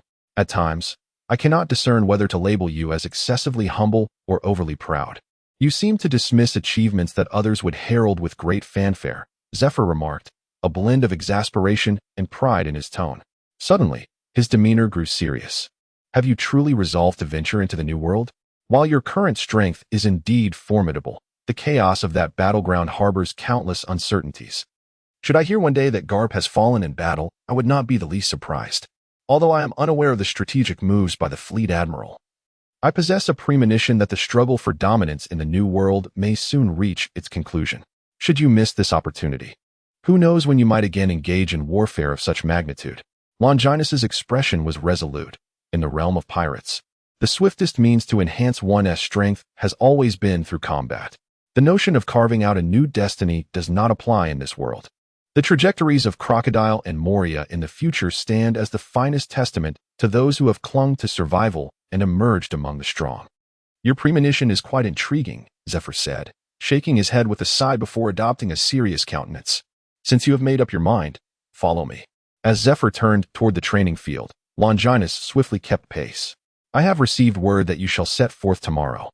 This means I have but today to offer you guidance, Zephyr stated gravely, before breaking into a smile. With your talent and understanding of hockey, a single day should suffice. The remainder will depend on your own insights on the battlefield. Hockey, as it is known, is the latent power residing within the human body, which can only be drawn forth through the strength of one's own conviction. Mastering the techniques allows most individuals to harness the power of hockey. However, it is worth noting that the efficacy of hockey at that level is minimal, scarcely surpassing that of the most ordinary firearms. Among the three types of hockey, observation hockey corresponds to the soul. By merging the soul with nature, one initially enhances their five senses. Those who excel in observation hockey can attain a sixth sense beyond the five senses, commonly described as intuition, foresight, or insight. Those who develop observation hockey to its utmost can acquire a seventh sense, granting them the ability to foresee the passage of time. Armament hockey corresponds to the physical body. There is a notion that armament hockey is subject to depletion, while the physical body represents the threshold for containing hockey. The stronger one's physique, the greater the capacity to harbor formidable will. The essence of belief, when drawn forth from the depths of one's being, manifests a superior quality of this will. The conqueror's hockey is akin to a person's spirit. However, I cannot impart much knowledge on this matter, as I myself lack the conqueror's hockey. Is the triad of hockey reflective of the essence of the human spirit? This notion is indeed quite novel. Zephyr remarked with a smile that the application of armament hockey primarily revolves around the concepts of encasement and hardening, encapsulated in the duality of softness and strength. As previously mentioned, hockey resides deep within every individual. Its emergence is contingent upon one's conviction, and the utilization of armament hockey similarly reflects that belief.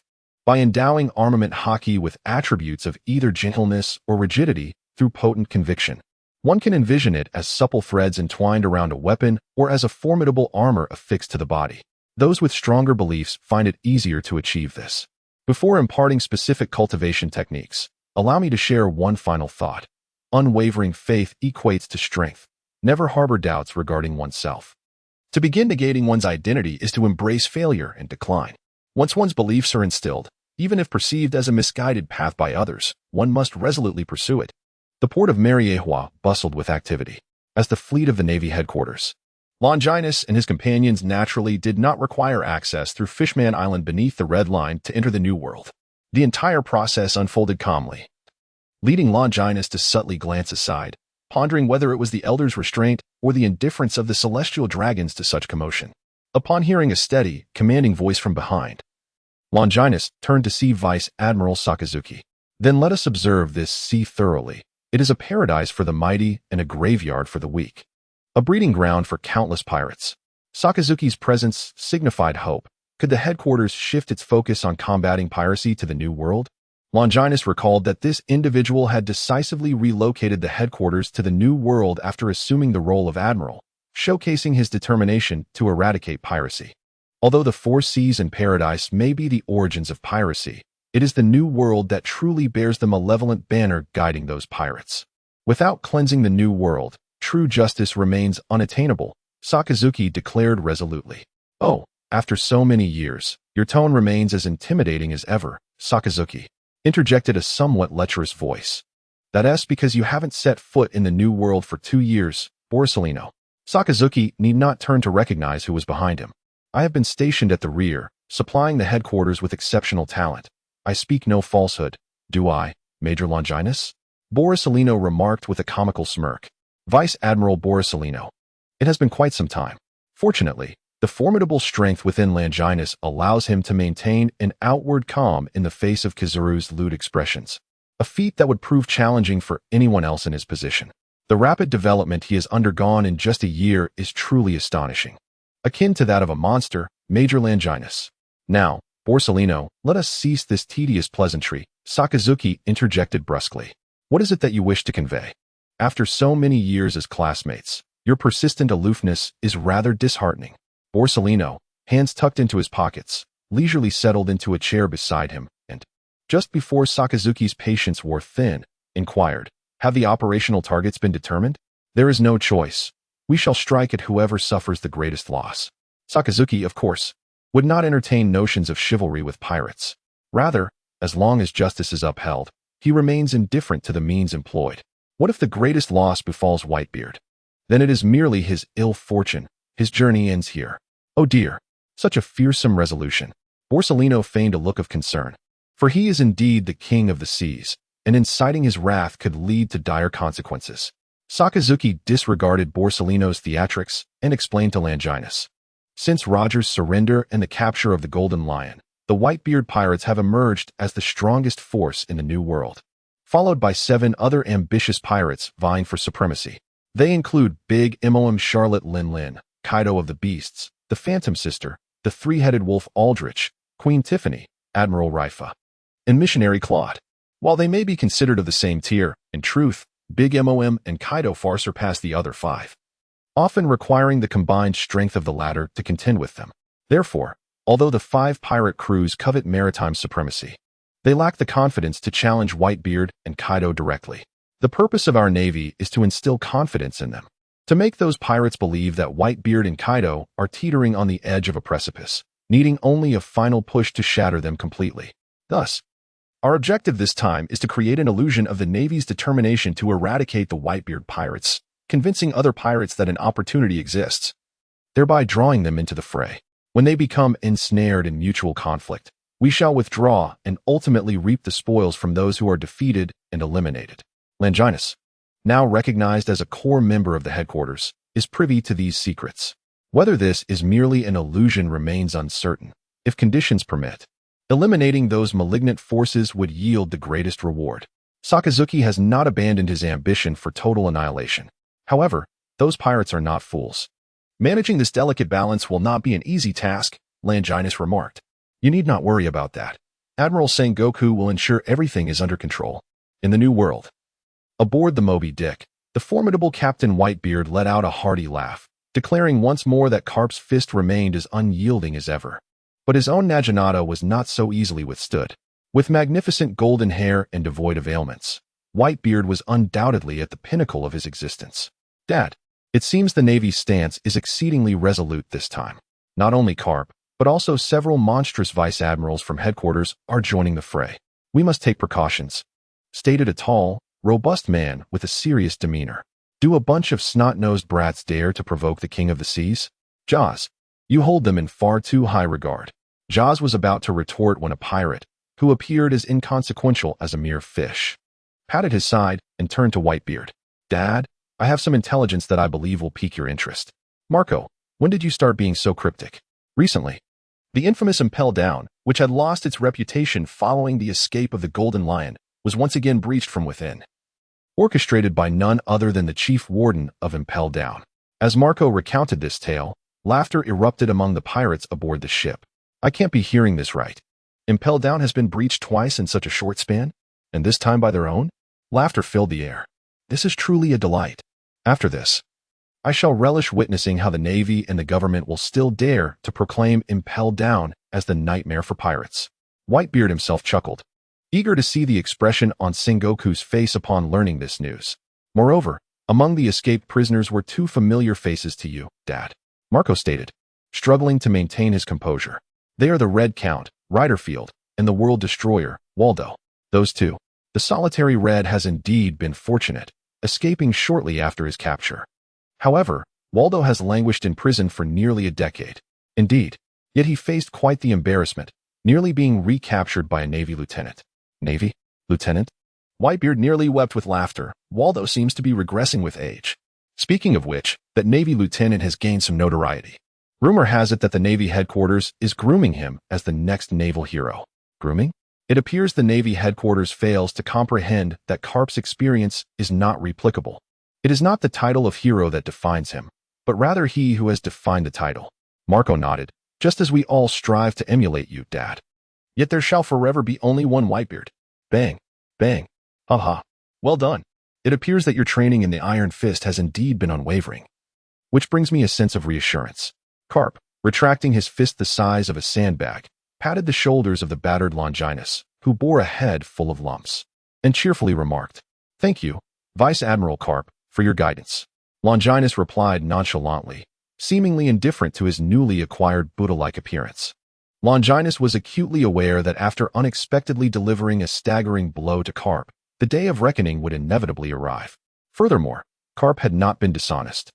The profound affection embedded within that iron fist had indeed elevated his application of conviction to a new echelon. It must be said, Carp epitomized the philosophy of tough love. However, as long as one could endure, the rewards would undoubtedly facilitate swift personal growth.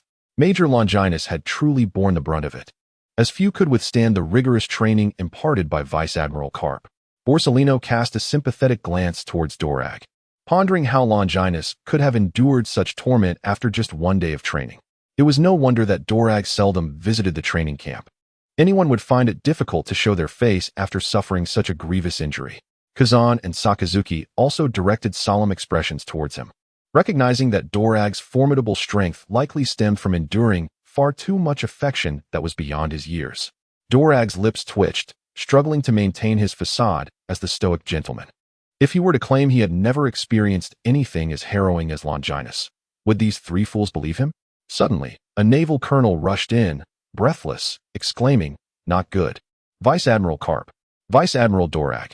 Upon seeing Longinus, the colonel's breath caught in his throat, nearly mistaking him for the transformed Sengoku. Coughing, Carp inquired earnestly, "What is the matter?" "Oh." The colonel snapped back to reality, his envy for Longinus swiftly transforming into sympathy and relief. "The Whitebeard pirates are attacking." "Ha ha. That rascal Whitebeard certainly isn't one to take a beating without retaliating. After our offensive yesterday, he's striking back today." Carp laughed heartily, directing, "Come. Let us go out and see." Sakazuki and the others followed Carp with solemnity. For anyone who had witnessed Whitebeard's cataclysmic assaults found it difficult to be as carefree as Carp. Even Longinus, with his temperament, felt a surge of excitement at the thought of the Whitebeard pirates. Whether in the present or 20 years hence, they represented an undeniable pinnacle. Individuals he aspired to challenge and surpass. Major Longinus, the colonel, discreetly glancing at the lump on Longinus's head, conveyed a clear message. "Perhaps it would be wise to avoid showcasing your morale-dampening appearance?" Just a moment," Longinus replied, activating his ability to restore vitality and erasing the bumps from his head, all the while relieved that Carp's iron fist had merely prolonged the sensation of pain. Beside him, the colonel's lips twitched, asking, "How are you so adept at this? How many times have you endured Carp's blows?" In the G5 branch, at the harbor, the Moby Dick, adorned with whale decorations, lay serenely anchored in the sea. Behind it, various vessels of differing sizes, belonging to the Whitebeard pirates' loyal followers, bobbed gently. Whitebeard, wielding a naginata, stood proudly at the bow of the Moby Dick, his captain's coat billowing dramatically in the sea breeze. "Hey, Carp, I received the gift you sent me yesterday, and today it is my turn to present you with a grand offering," Whitebeard declared. "What could be a more splendid gift than my very self? Ha ha ha. If you wish to claim my life, you must see if you can handle it, Carp." With that, he struck the air with his right hand, as if shattering the very fabric of space. Visible cracks manifested in the atmosphere, the force rapidly spreading across the surface of the sea, conjuring towering waves that soared hundreds of meters high, threatening to engulf the G5 branch entirely. The naval officers following Admiral Akainu, who had not participated in the previous day's battle, watched in terror at the apocalyptic scene unfolding before them, swallowing hard as they muttered, "Is that man truly human?" Ice Age. Admiral Kazan leaped into the air, a chilling surge enveloping the surroundings as he completely encased the cataclysmic waves in ice. The ice continued to spread, ultimately sealing the entire expanse of sea in a frozen grip, imprisoning even the vast fleet of the Whitebeard pirates within the glacial confines. Long live Admiral Kazan! They cheered in awe. What a spectacle! Admiral Kazan truly lives up to his reputation as a formidable force. He can freeze the sea itself, indeed. He is the embodiment of Akiji. Even Admiral Kazara showed signs of admiration, recognizing that this power surpassed his own capabilities at this stage. "Not bad for a kid playing with ice," Whitebeard remarked, his expression one of begrudging respect. "Ahaha, you old men are quite reckless. Since you dare to instigate war, be prepared to meet your end here." Akainu roared, launching into the air, hurling meteor-like chunks of molten lava down upon Whitebeard. "Is this firework display intended to light candles on a birthday cake, Magma Brat?" Whitebeard mused, his gaze sharpening. Such an attack posed little threat to him. However, to the other pirates, it was akin to a catastrophic disaster. Quakeblade, Shattered Jade. With a fierce swing of his naginata, the terrifying vibrational force erupted from the blade, obliterating the incoming magma at its source. By the time it reached the ice, it resembled nothing more than ordinary falling rocks. "Oh my, truly a fearsome spectacle. Akin to a monster," Kizaru remarked, raising his right hand and delicately tapping his finger, his mouth curling in a smirk. To oppose such a creature is indeed a daunting prospect.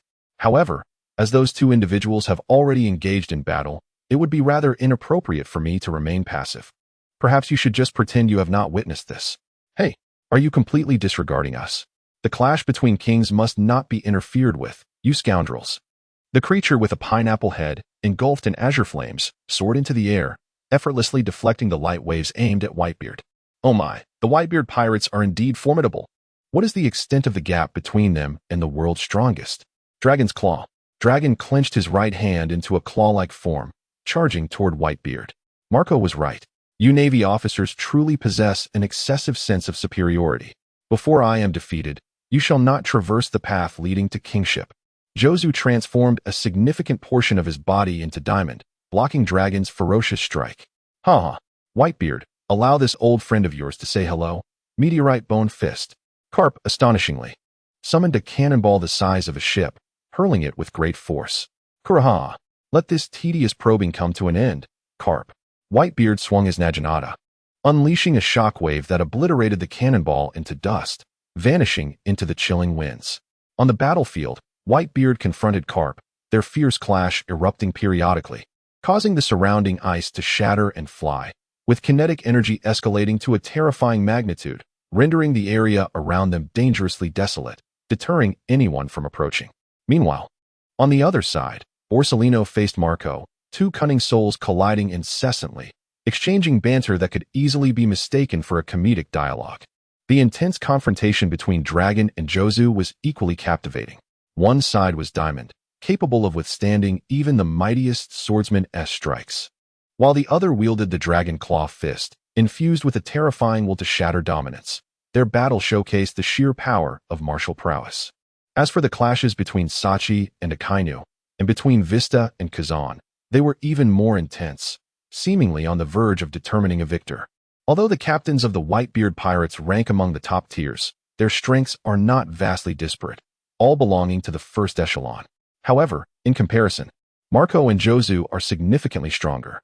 Yet, Marco and Jozu are slightly weaker than Kazan and Akainu. They belong to a level that could potentially contend with the admirals, but cannot match them in a prolonged struggle. In Longinus's view, if one were to quantify their abilities, assuming Akainu and Kazan possess a combat strength of 10, then Marco and Jozu would be approximately at a level of 9. As for Bista and Sachi, their combat prowess is somewhat inferior, approximately rated at 8. It is worth mentioning that Longinus assesses his own strength to be between 5 and 8. Thus, it follows that Sachi and Bista are indeed a tier below Sakazuki.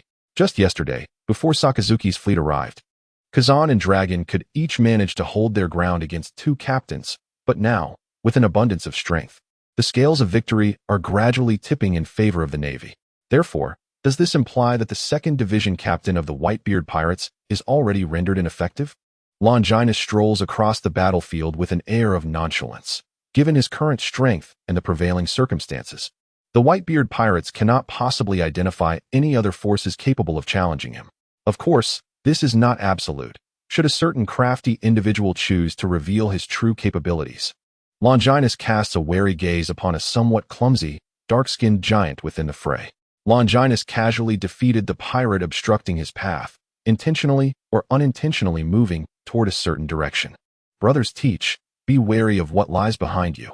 Upon hearing the warning, a pirate named Teach clumsily rolled on the icy surface, awkwardly getting back on his feet. Drawing his flintlock pistol, he fired repeatedly, then, half in trepidation and half in gratitude, exclaimed, "Thank you, Brother Evans. Haha, this is a battle against the Navy headquarters. You, a mere novice, should be cautious and swiftly retreat. More Navy forces are approaching from behind you." Behind me? The thought amused Teach. Did they truly believe he was oblivious to his surroundings? Nevertheless, to maintain his facade, he rolled to the left in apparent panic. Suddenly, an overwhelming sense of peril enveloped Teach's spirit, as if he were under the gaze of the Grim Reaper. causing every hair on his body to stand on end. A fleeting thought crossed his mind. If he continued to evade at this speed, he would surely perish. Under the threat of death, he accelerated dramatically, rolling to the left with newfound urgency. Remarkably evading my spear, I did not anticipate such strength within the Whitebeard pirates. A voice of astonishment emerged from behind, freezing the relief on Teach's face. He turned to see a young Navy officer draped in a coat of justice, speaking with evident intrigue. Teach's first thought was that this individual was far too youthful. Though he had always concealed his true power and remained in the shadows, he was, at his core, an exceedingly proud individual. Even Marco and Josu had never garnered his respect. At merely 18 years of age, given a few more years, he would surpass them all. His ambition had always been to reach the pinnacle represented by Whitebeard. However, this Navy officer was not only younger, but also seemed to possess greater strength. At least in terms of observation hockey, he was far superior, to the point that Teach nearly found his basic perceptions obstructed. Where on earth did the Navy find such a prodigy, and why did he have to cross paths with me? Teach slumped onto the icy surface, his eyes vacant, appearing as if he had been stunned by fear, yet his mind raced with thoughts. If he did not conceal his true capabilities, he might be killed. Yet, he also felt reluctant to reveal himself. It seemed the time had come to test the connections he had forged in recent days. Longinus was utterly oblivious to the myriad thoughts flashing through the mind of the seemingly 38, yet in reality 18, Blackbeard before him. He feigned excitement as he proclaimed, "In order to show my respect for a formidable opponent, I shall exert my utmost strength to bring about your demise." Utmost strength? Is he mistaken? How am I to conceal my true capabilities? This time, Teach was genuinely flustered. Wait a moment. Brace yourself. Finger gun. Spot. Before Teach could finish his words, Longinus's fingers unleashed a rapid barrage akin to a machine gun's fire. Help! Help! Someone, please save me. Teach's desperate cries echoed, piercing and harrowing, as his corpulent form slipped on the icy surface, fortuitously avoiding a fatal blow by tumbling to the ground. Despite Teach's repeated narrow escapes from critical injury, under Longinus's merciless onslaught, his body was riddled with numerous wounds, blood oozing forth and staining the ice crimson. His anguished screams were reminiscent of a slaughtered pig, evoking sorrow in all who heard them. This fellow truly possesses remarkable acting skills, willing to endure severe injuries rather than reveal his true strength. Had I not been privy to his background, I might have been deceived by his exquisite performance. Longinus mused inwardly, yet his hands showed no mercy. It must be said that Teach's free-spirited and carefree nature garnered him considerable popularity within the Whitebeard pirates. Witnessing his perilous predicament, it wasn't long before someone stepped forth to shield Longinus. "Navy, do not underestimate us. I, lackey, shall be your opponent." A pirate resembling Captain Jack Sparrow from the Caribbean stood boldly before Longinus, brandishing his morning star and shouting defiantly, "Captain Lackey, please be cautious. That naval officer possesses extraordinary strength." Teach, retreating to the sidelines, weakly cautioned, "Fear not, Teach. I am the designated captain of the 7th Division by our father. I shall not bring disgrace to the Whitebeard pirates." Lackey replied with unwavering confidence, "Captain Lackey is truly dependable." Teach exclaimed with a glimmer of hope. Although a dark thought lingered in his mind, he better remain careless. Should this Navy officer slay him, it might incite Whitebeard's wrath, leading to the swift demise of this troublesome naval officer. Longinus, momentarily revealing a trace of anger, questioned, "Why conceal one's true strength? Do you harbor disdain for me?" He seethed, "Damn the Navy. There must be limits to your bullying." Lachio's furious shout echoed. If the Teach brothers had truly concealed their might, how could they have sustained such injuries? He vowed, "I shall avenge the Teach brothers. As for the captain of the 7th Division, what a pity. Had you ranked among the top 5 captains, I might have taken a modicum of interest. You scoundrel, is this your way of belittling me?" Lachio furiously enveloped his meteor hammer with armament hockey and hurled it with tremendous force, declaring, "I am the captain of the 7th Division aboard the world's strongest Whitebeard pirates." As Longinus fortified his right hand with armament hockey, he manipulated the flow of blood to accelerate and layered it with a sheet of iron, effortlessly grasping the meteoric hammer that resonated with the sounds of wind and thunder. "What does that mean?" Lachio, momentarily stunned by the overwhelming spectacle, instinctively replied, "Huh? What? I was inquiring what your role as the captain of the 7th Division signifies." With a sudden tug, Longinus unexpectedly pulled Lachio towards him. causing the dazed Laquio to forget to release his grip. It was only when Longinus's right leg loomed larger in his vision, delivering a kick that sent him sprawling across the battlefield, that the surging pain jolted him back to reality. Have I lost? Defeated by that Navy officer with just a single strike? This Navy is even stronger than I had anticipated. In disbelief, Teach recognized Laquio would not be a match. Yet he never imagined the defeat would be so swift and decisive. The naval and pirate forces on the battlefield were equally astonished by the blow that reverberated through the arena. After all, Laquio was the captain of the Whitebeard Pirates' 7th Division, a figure second only to Whitebeard and the top 5 captains, and yet he faced such a tragic defeat. Haha, Major Longinus is indeed formidable. He is a monster of the headquarters, incomparable to any pirate captain. Is this a joke? Captain Laquio, please get up. You must stand. Surely this is a ruse? A Navy officer so young. Longinus? Upon hearing the fervent cheers from the surrounding Navy, Marco froze momentarily. Is he the same Navy major who nearly defeated Vardo? Oh dear. Captain Marco, you've revealed a flaw. Kazar's fingertips unleashed a barrage of lasers, instantly piercing through Marco's body. The pain was excruciating. Am I going to die? Blue flames ignited rapidly on Marco's form, and his grievous wounds healed at a visible pace. Who are you trying to fool?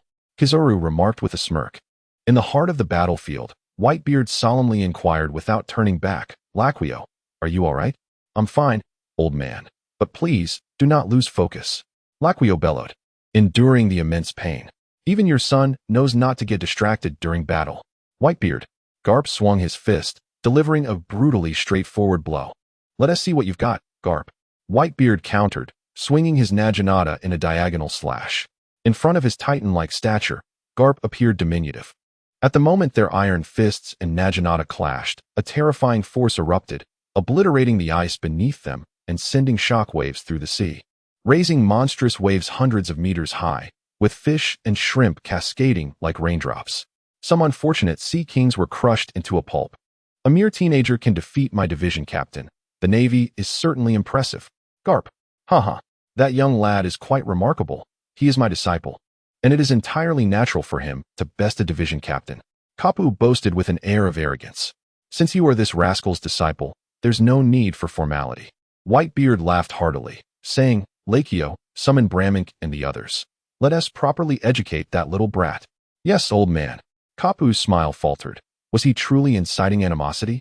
Was this tantamount to ensnaring young Longinus? Clearing his throat, he rationalized. I am merely facilitating his growth. Perhaps Zifa will even commend my painstaking efforts once he learns of this. With that thought, Kapu swiftly cast the matter aside. For the previous battle had not yet reached its conclusion. Before Longinus stood 3 pirates of varying statures. Navy, your strength is indeed formidable. But that does not grant you the liberty to underestimate the Whitebeard pirates. Laquio asserted, attempting to steady the tumult within him.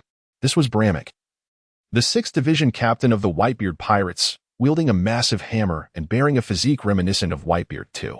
The 8th Division captain, Namuel, a fishman of the shark variety, glared menacingly at Longinus with his dark eyes. Is it time to bring you down? Longinus murmured, his expression betraying little concern. If Sachi and Vista's prowess could be rated an 8, these 3 before him barely reached a 6 at best. To claim you will defeat us, your arrogance is infuriating, Namuel exclaimed, forcefully stomping the icy surface, plunging into the depths of the sea to conceal himself. Create an opportunity for Namuel. Brammink's hammer, towering at 3 men's height, seemed lighter than a toy in his grasp. As it whirled through the air at incredible speed, it compressed the atmosphere, producing a deep sonic boom, as if intent on hammering Longinus straight into the ocean. Meanwhile, Laquio's meteor hammer lay hidden behind the larger weapon, poised to strike like a coiled serpent. Following the trajectory of the air currents, Longinus gracefully ascended into the air, landing securely upon Brammink's massive hammer. With a swift kick, he sent the hidden meteor hammer behind it hurtling back along its original path. Bramink was momentarily taken aback but quickly regained his composure. With one hand gripping the hammer, he produced another colossal hammer from the pocket beneath his chin, grinning malevolently as he swung it toward Longinus. An ability user, perhaps? As a spatial repository, it may prove useful, yet in the heat of battle, it is often ineffective. Longinus lifted his right hand, effortlessly halting the descending hammer. An opportunity. At that moment, The concealed Namur burst forth from the water, adopting the stance of a fisherman martial artist as he launched an attack on Longinus. Iron block, hollow it. Longinus appeared to completely disregard the existence of Namur, as he summoned immense strength with his right hand, shattering the colossal hammer he held. In that very moment, Namur's attack finally struck Longinus. However, the elation in Namur's eyes quickly solidified. His opponent's body seemed more resilient than steel, and the force he unleashed rebounded entirely back at him. As Namur was thrown back by his own strength, Longinus appeared like a flash of lightning before Lachio and Bremenke, forcefully colliding their bodies together. The two handsome faces met in a brutal embrace, blood sprayed forth, and soon, they lay dazed and weakened upon the icy ground. No one could have anticipated that the formidable trio of captains, renowned even in the New World, would see their combined assault thwarted in an instant, leaving the pirates in disbelief, questioning whether this was a feigned show of weakness to lure them in. Who, exactly, was this Navy officer? With such terrifying prowess, why had he never been heard of before? This individual possessed strength rivaling that of the highest-ranking captains. It was truly alarming. It was said he was a Navy officer named Longinus, a rear admiral of the Navy headquarters. Did I hear those Navy men refer to him as a major? They must have been mistaken. If this monster were merely a major, what would we pirates be doing? We might as well return home to till the fields. Among the pirates, Teach observed the focal point of the crowd, Longinus, with a tinge of envy, for this was precisely the stature he sought to attain. However, the moment for his own appearance was far from now. In the midst of battle, Sakazuki felt a twitch at the corner of his mouth. Longinus was far stronger than he had anticipated, rendering his previous words mere superfluous chatter. At that moment, a tremor rippled across the distant sea, as if a colossal ship were riding the waves towards them. A voice boomed from the giant vessel, the speaker seemingly unable to contain his impatience. Leaping from the ship's bow, transforming into a divine dragon soaring into the sky, commanding the clouds as he approached. The battlefield, which had fallen into a lull due to the defeat of the three captains, erupted with fervor. Hey, am I hallucinating? How could such a legendary creature truly exist? This must be some kind of trick. Such a being should not exist in reality. This is troublesome. The beast's pirates have arrived. The dragon soaring above is none other than their governor, Kaido of the 100 Beasts. This man once stormed the Navy headquarters alone. Though he was defeated and captured, he ultimately escaped, for he is an indestructible monster. Whitebeard, you old man, you truly did a splendid job. The giant dragon roared, its voice resonating like thunder. Kaido, what the hell are you doing here? This war belongs to me. Whitebeard barked coldly. Of course, I have come to annihilate both you and the Navy. Suddenly, the colossal dragon in the sky unleashed a fierce torrent of scorching breath directed towards the battlefield where Carp and Whitebeard stood. This reckless act left both pirates and marines alike wide-eyed in astonishment. Even for a mythical creature like a dragon to simultaneously provoke the world's strongest man, Whitebeard, and the marine hero, Carp, seemed utterly audacious. Quake. Whitebeard combined the force of his tremors with his conqueror's haki, emanating an overwhelming aura that dominated the arena. The shattered atmosphere surged upwards, completely engulfing Kaido's fiery breath. Iron Fist. Meteor. Carp propelled himself skyward with incredible speed, delivering a devastating blow to the dragon's jaw.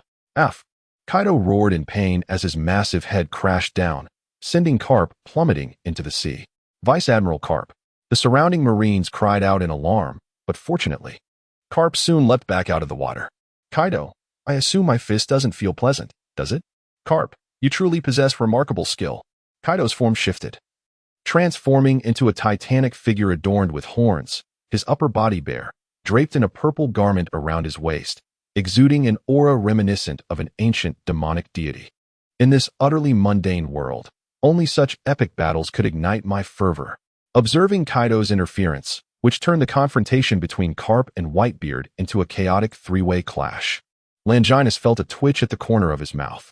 The initial plan was to lure those pirates into the fray one by one, but with Kaido's unwelcome intrusion, the situation had grown increasingly convoluted. Fortunately, the headquarters had no intention of dissuading other pirates from their hesitance through a mere skirmish, just as yesterday's probing had indicated. Neither side had truly unleashed their full ferocity in today's conflict. The Marines harbored their own strategies, while the Whitebeard pirates were equally cautious. After all, a towering tree attracts the wind. If both sides were to exhaust themselves, it was likely that the Marines would not bear the brunt of the consequences. After all, warfare among peers is often the most ruthless. Of course, the only unforeseen element in this plan was Kaido's disruptive presence. Wait, Kaido as a disruptive force? Something feels amiss. Just as Longinus pondered this, a surge of azure flames approached, radiating a life-giving aura of healing. In a fleeting moment, Longinus glanced at the airborne avian figure and remarked with a smile, "I have heard that Captain Marco's flames are the fires of regeneration. Are you attempting to heal my wounds?" To which the response came, "Fool, it signifies the desire to extinguish the very flame of your life." Marco, his eyes half closed, appeared as if still ensnared in slumber. As Longinus surveyed the battlefield, he observed that Kazan and Borsalino had both engaged the formidable officers of the beast pirates. No wonder Marco had been afforded the opportunity to act. "What? Are you seeking assistance from other vice-admirals?" Marco questioned, his wings transforming back into arms as he descended onto the icy surface. "Foolishness. It signifies that I am assured no one will interrupt our duel." Longinus replied with a calm smile. Marco was taken aback. Was he mimicking his words? His drooping eyelids suddenly widened, astonished by the audacity of the newcomers. "It denotes confidence," Longinus declared, swiftly propelling himself across the ice. "Iron block," armed Jade. Longinus combined an iron block with a razor, enveloping his right fist in a layer of armed hockey. In a swift dash, even the air resonated with a thunderous roar under the immense pressure. Azure flame, chain kick. Marco was enveloped in azure flames. These were not tangible flames, devoid of heat and incapable of incinerating objects, yet they possessed the power to ignite life itself. Boom, boom. The clash between the two did not unleash the apocalyptic calamities characteristic of nature's elemental forces. However, the restrained power they wielded shattered the surrounding ice into the finest particles. The prior assessment by Longinus was not erroneous. Indeed, Marco possesses superior capabilities, particularly in terms of his abilities.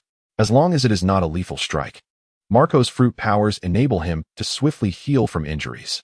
However, in contrast, his offensive prowess is considerably lacking. Consequently, in the short term, the two appear to be evenly matched. What a predicament! There seems to be no discernible weakness, and it appears rather challenging to defeat you in such a brief period. Marco sighed languidly. With a swift kick from Longinus, the adversary was forced to retreat. The azure flames, isolated by the armament hockey, gradually dissipated from his arm. "Your flames are indeed the true menace," he mused. Should he forego the armament hockey, prolonged exposure would surely incinerate his very life force.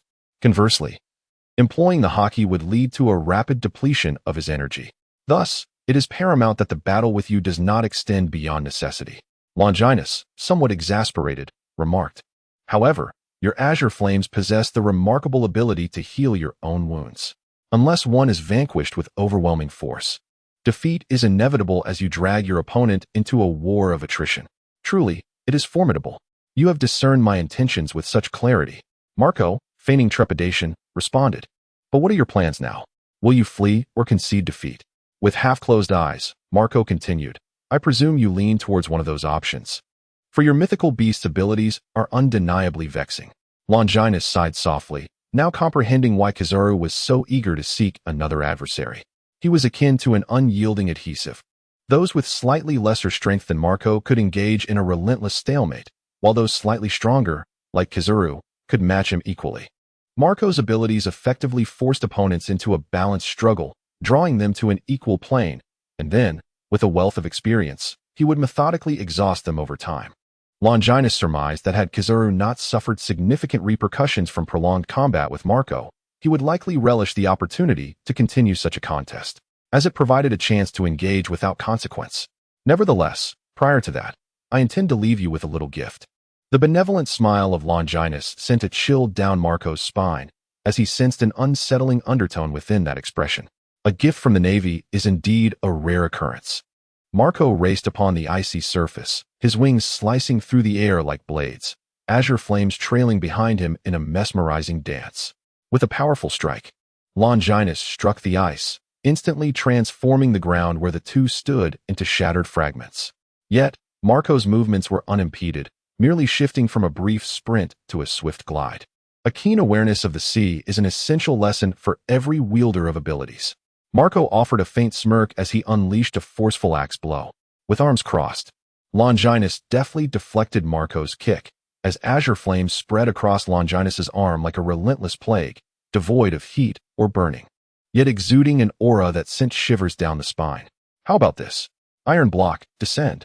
Unfazed by the flames that entwined him, Longinus seized Marco's calf with a reverse grip, while his body suddenly grew heavy as if imbued with lead, shattering the solid ice beneath them and dragging Marco down into the depths of the sea. "Do not underestimate those with abilities, you fool," Marco exclaimed, his wings surging to life, managing to pull Longinus, who was half submerged in the ocean, back into the air.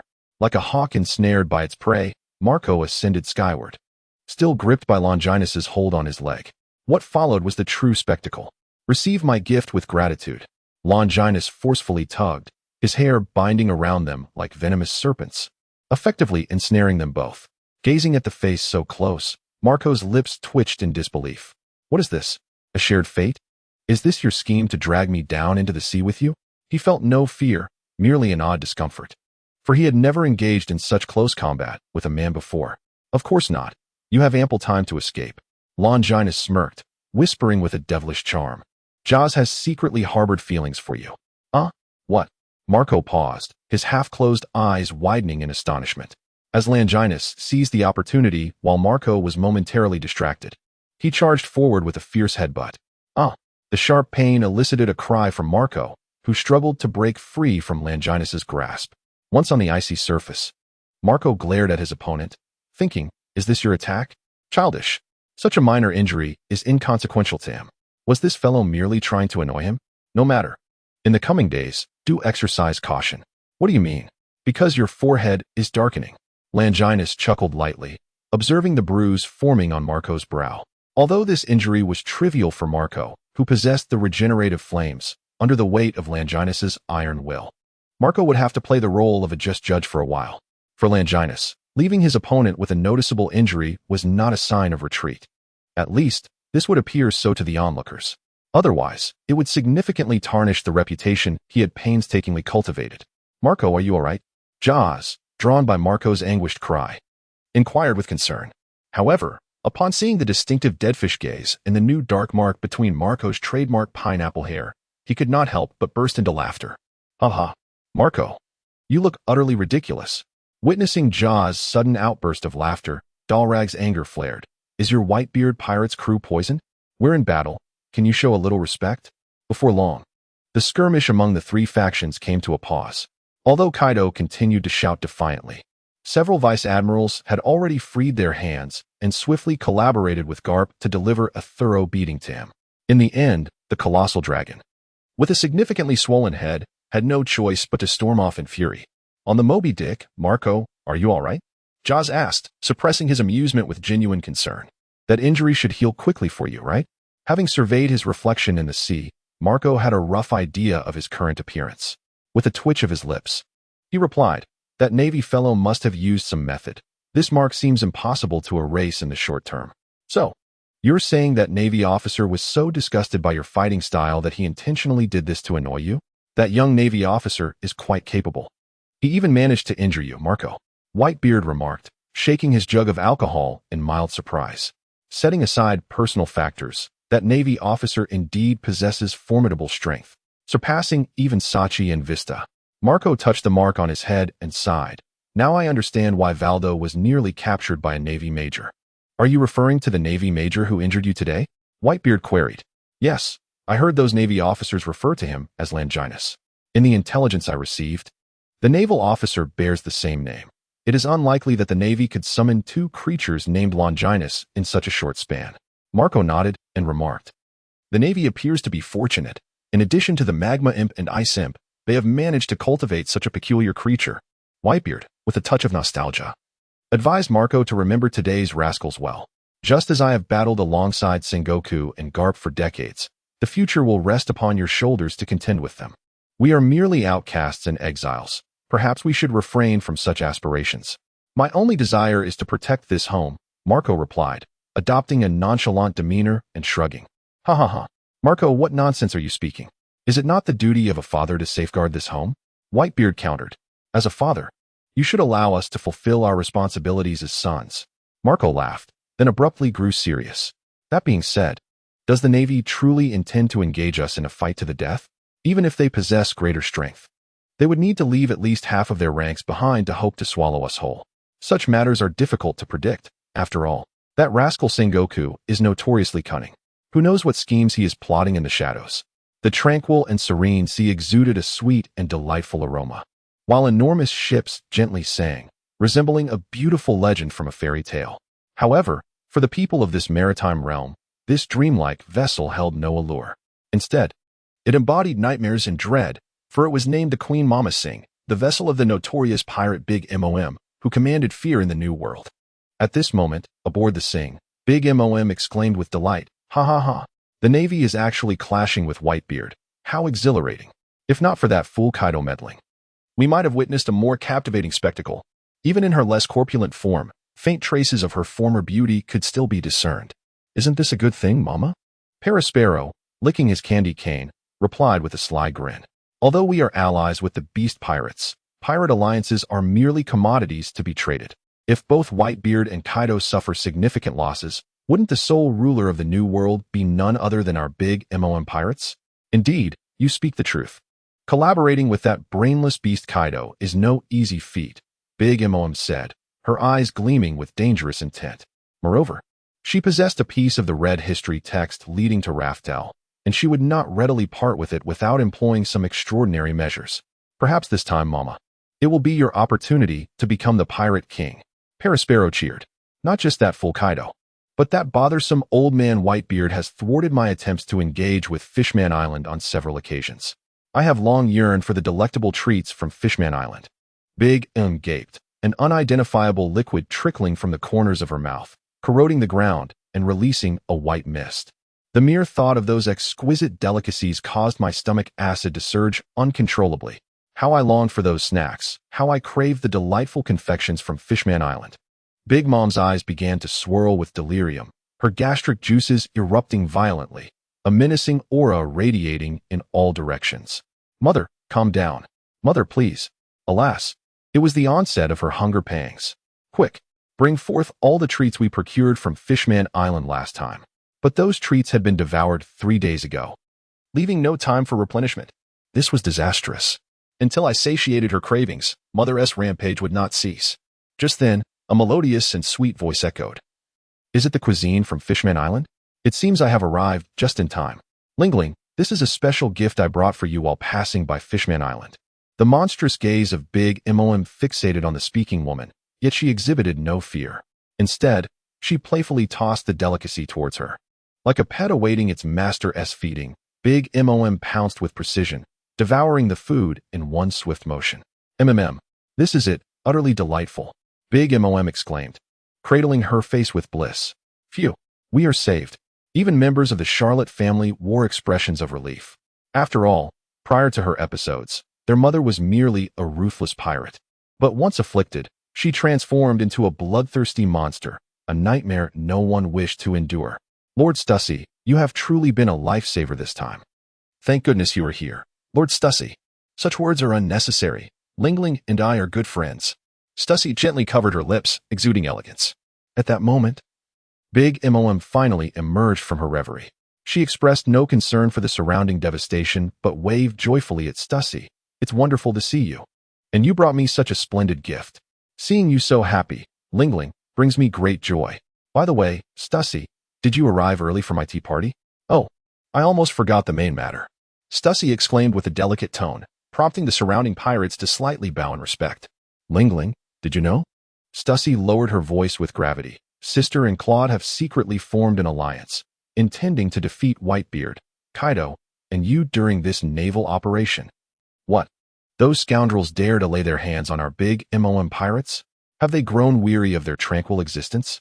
The notoriously irascible fourth son, Owen, was particularly incensed, his skin glowing a fierce crimson due to the powers of the fruit.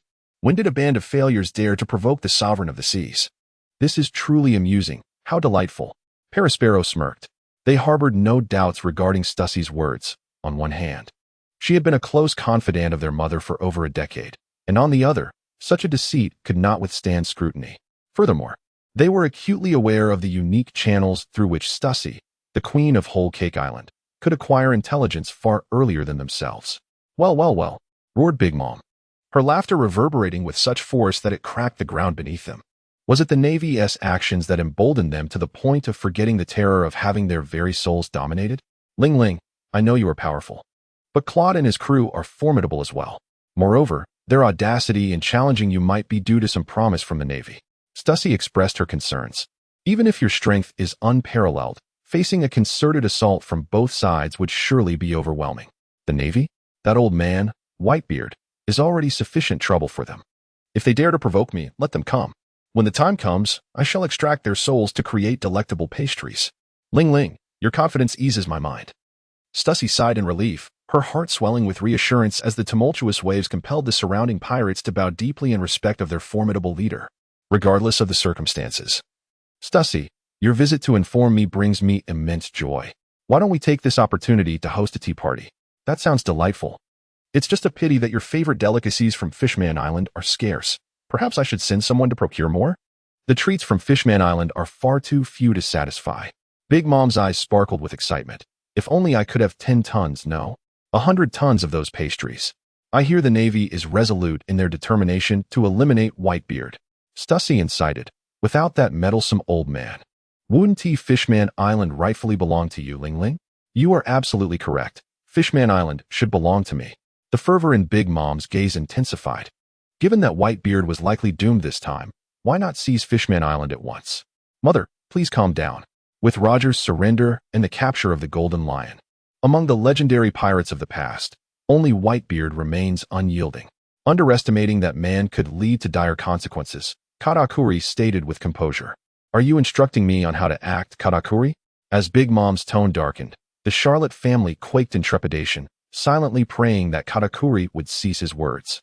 Even their family's finest creation would meet a grim fate if it went against Mother's wishes.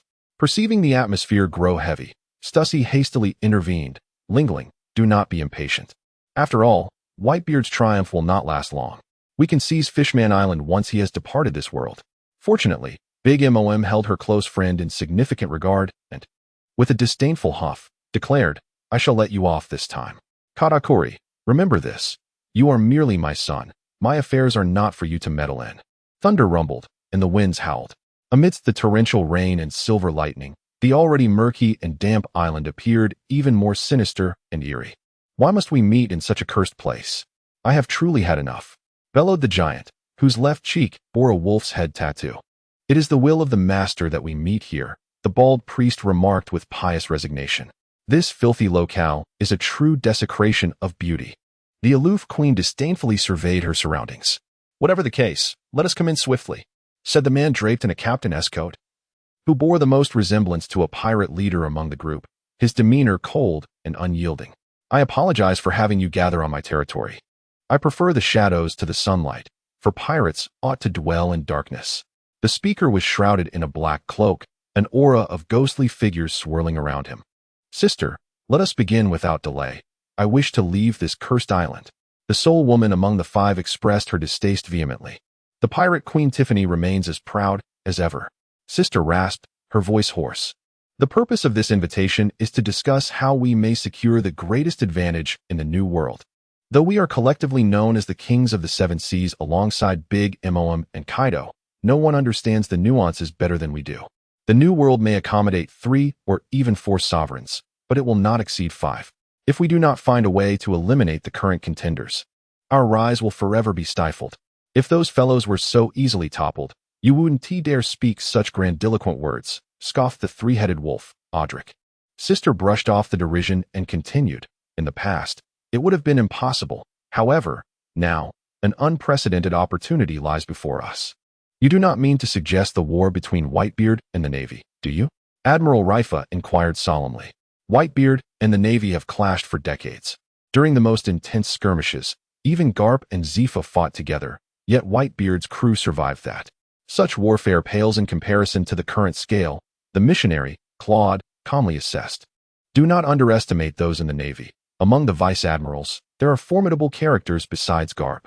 In truth, it may well be more intense than the conflicts of over a decade ago, Sister stated. And so, after the Navy eliminated Whitebeard, The territories were seized by two other scoundrels, truly believing that it would fall to us? Tiffany scoffed. The Navy's ambitions are far greater than you can imagine. Sistar coldly replied. You should all be aware that Kaido allied with Big Mom due to their shared past, and the Navy will not allow the remnants of rocks to continue their carefree existence. The Navy actually intends to eradicate all three of the great powers in one fell swoop. Indeed, what audacity, Tiffany remarked, suddenly realizing. Wait, how do you know about the Navy's actions? Keek. Sistar let out a chilling laugh. Apologies, but the Navy took the initiative to contact me, asking us to join forces against Whitebeard and Kaido. What? You have connections with the Navy? Audric abruptly stood up, scanning the surroundings warily. You need not worry. I am not foolish. Assisting the Navy in eliminating you would yield no benefit for me. Without your support, I would be unable to survive amidst those three monsters. Sistar stated calmly. Upon hearing Sister's explanation, Audric felt reassured. Pirates are fundamentally driven by self-interest. If the counterpart spoke of loyalty and righteousness, he would have doubted Sister's intentions.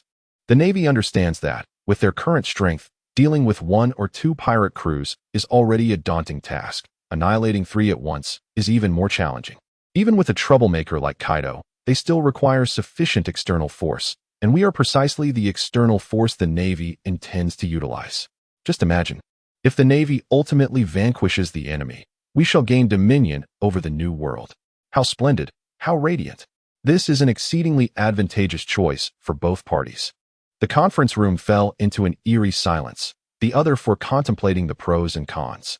After a moment, Leifa scoffed, helping the Navy defeat Whitebeard. Only for them to imprison us once we grow powerful? What a delightful thought the Navy has. Sistar replied unperturbed, if we miss this opportunity, we shall only face relentless encroachment. However, if we seize this chance, we at least have a fighting chance. So, do you intend to sit idly by, or take the plunge? With that, Sistar ceased speaking, awaiting the responses of the other four. The atmosphere in the conference room grew increasingly tense. Clearly, the four were moved by Sister's words. Indeed, pirates are a band of desperate rogues. And the spirit of gambling is deeply rooted in every pirate's heart. The risks and rewards Sistar presented were sufficient for them to make a choice. I agree to participate. The typically taciturn Claude was the first to respond. If we can expand our influence, we will surely spread the Master's glory to even more distant realms. God sent. Tiffany murmured softly, taking a deep breath before declaring, I too have placed my bet. The path to becoming the Pirate King lies before me, and I have no reason to abandon it. Though the Navy is no paragon of virtue, I shall never forget the humiliation inflicted upon me by that lunatic. Big Mom, if given the chance, I shall relish the opportunity to trample her underfoot. Audric snarled. Upon hearing Audric's venomous words, the others involuntarily shuddered, for they were aware of his harrowing past. He had once been captured by Big Mom and had endured a time as her consort, emerging from the ordeal irrevocably altered. I shall join as well, Rifus stated after a moment's contemplation. A fruitful collaboration awaits. I firmly believe that the future of the new world shall be ours. Sister proclaimed with conviction. Due to the inhospitable conditions of Phantom Island, the four formidable pirates quickly departed aboard a small vessel after reaching their accord. Once they had set sail, Sister unsteadily returned to her shadowy corner and deftly retrieved two transponder snails, placing one in each palm, one a standard transponder snail, the other a white model designed to thwart eavesdropping. Brubra, how goes the progress? Came a cold voice upon connecting the call. Very smoothly. Excellent. Once the mission is complete. May I return? Unintentionally embroiled in the affairs of the Seven Seas, the thought of advancing further to attain the title of Pirate King was quite troubling. Upon the successful completion of this task, I shall arrange for your entry into CP0, New World, G5 branch. A throng of naval soldiers congregated during their rotation break. After 3 fierce battles over the span of half a month, it was evident that the headquarters was resolute in its mission to eradicate the Whitebeard pirates. However, the Whitebeard pirates proved formidable, managing to withstand the assaults of Vice Admiral Garp and Admiral Akainu for an extended period. It was rumored that this was partly due to Kaido's beast pirates siphoning off some of the headquarters' combat strength. Other notorious pirates seemed to be stirring as well. Should they unite, it would pose a significant threat to our navy. Fear not. Have you not heard that the most merciless killers of pirates are not the navy, but rather the pirates themselves? Moreover, aside from Admiral Akainu, we boast the prowess of the remarkable new star, Lieutenant Longinus. Lieutenant Longinus is my idol. He is powerful, strikingly handsome, and possesses a gentle demeanor, unlike the cold-hearted Admiral Aquino. But you are a man. I cannot fathom how Lieutenant Longinus has honed his skills. He is even younger than I, yet his strength rivals that of a vice admiral. You may not wish to know. You actually know? Pray do share. It is said that the formidable strength of Major Longinus was forged through the vigorous confrontation with Vice Admiral Carp. I witnessed it from a distance. And it was a sight so tragic it defied description. I could hardly believe that the grotesque figure with misaligned features could ever be the handsome and dashing Major Longinus. If those fervent female soldiers were to learn that their idol had been disfigured by Vice Admiral Carp, I shudder to imagine the extent of their dismay. The soldier who had posed the question chuckled awkwardly, remarking, "But Major Longinus seems quite well, nothing like what you described." I believe it was said that he underwent some form of life restoration, though I cannot claim to understand it. Just then, as the soldiers engaged in their light-hearted banter, a cold voice broke through with a query. "Commander." Upon recognizing the figure cloaked in the garb of justice behind them, the soldiers quickly saluted, well aware that only officers of at least the rank of major would be permitted to don such attire. "I merely wish to inquire if you know the whereabouts of Major Longinus." The questioner was a strikingly elegant female swordsman, accompanied by a rather disreputable-looking older gentleman. Oh. The soldiers, caught off guard by her gaze, quickly pointed, "Walk 3 kilometers in that direction, then turn left. Continue straight until you reach a mansion adorned with a dog's head. That is where Vice Admiral Carp resides, and Major Longinus should be there now. Thank you. We shall not intrude any further." The beautiful swordswoman nodded lightly and proceeded toward the direction indicated by the soldiers. As they watched the two depart, a soldier sighed dreamily. "Gentlemen, I think I may be in love. Off to take a nap, where dreams abound." That was none other than the infamous death sword mistress, Major Shiwan. Renowned for her multitude of suitors, with rumors suggesting she harbored a particular fondness for Major Longinus. If you believe yourself capable of measuring up to Major Longinus, perhaps you should boldly pursue your own romance. That stings. In the courtyard, Vice Admiral Carp charged forward, wielding fists as large as sandbags. Iron fist armed. Major Longinus's dark right fist radiated a pearlescent glow, resembling the dawning of twilight where darkness and light entwined. Boom. Both combatants restrained their power, striving to minimize destruction to their surroundings. Nevertheless, Major Longinus was still sent crashing against the wall by a single punch. To combine the iron fist with the armament technique so swiftly, indeed, my teachings have proven remarkably effective. Carp nodded with satisfaction. Phew. After enduring an extended battle with Whitebeard, to still maintain such vitality is truly enviable. Major Longinus adeptly utilized life restoration to alleviate the swelling on his face. Though Carp's teachings may be deemed harsh, for one who adheres to the doctrine of strength above all, the physical agony is but a trifling matter as long as one can witness their own growth. As long as one maintains a youthful and vigorous mindset, one can endure as I have. Carp chuckled heartily, adjusting his dog-headed hat. Let us conclude for today.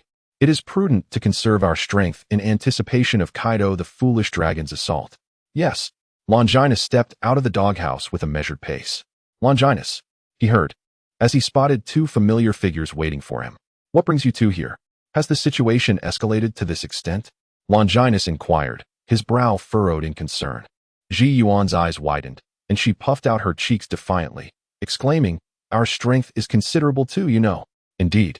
Their prowess was akin to that of a first-class brigadier general, and with cautious tactics, they could very well safeguard themselves on the battlefield.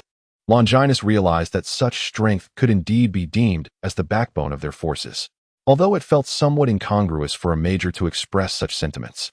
Both Ji Yuan and Jia Ji listened intently, fully aware that while they might appear as formidable beings to the average person, they regarded Longinus, a fellow naval major, as the true embodiment of a monster. On board the Moby Dick, "Father, we've ascertained that the assailants are from the big MOM pirates," Marco remarked, a flicker of anger sparking in his usually languid gaze. "When did it become acceptable for anyone to trample upon them? That lunatic Charlotte?" Whitebeard's voice was deep and brooding. "The assailants claimed that the attack on Fishman Island was a spontaneous act, not a directive from Big MOM herself. How peculiar. Has no one informed them that this is my territory, and the flag flying over that island bears the name of Whitebeard?" The assailant was quite candid, stating that Big MOM intended to seize Fishman Island after your demise, and they were merely eager to make a name for themselves. Marco's voice was somber, his anger restrained, reminiscent of a volcano on the verge of eruption. Huh, that madwoman Charlotte has truly outdone herself. How swiftly she plots for my demise. Whitebeard laughed heartily. Yet those aboard the ship understood this was merely a fade for his utmost fury. Father, let us teach the big MOM pirates a lesson, so they know who reigns supreme in the new world.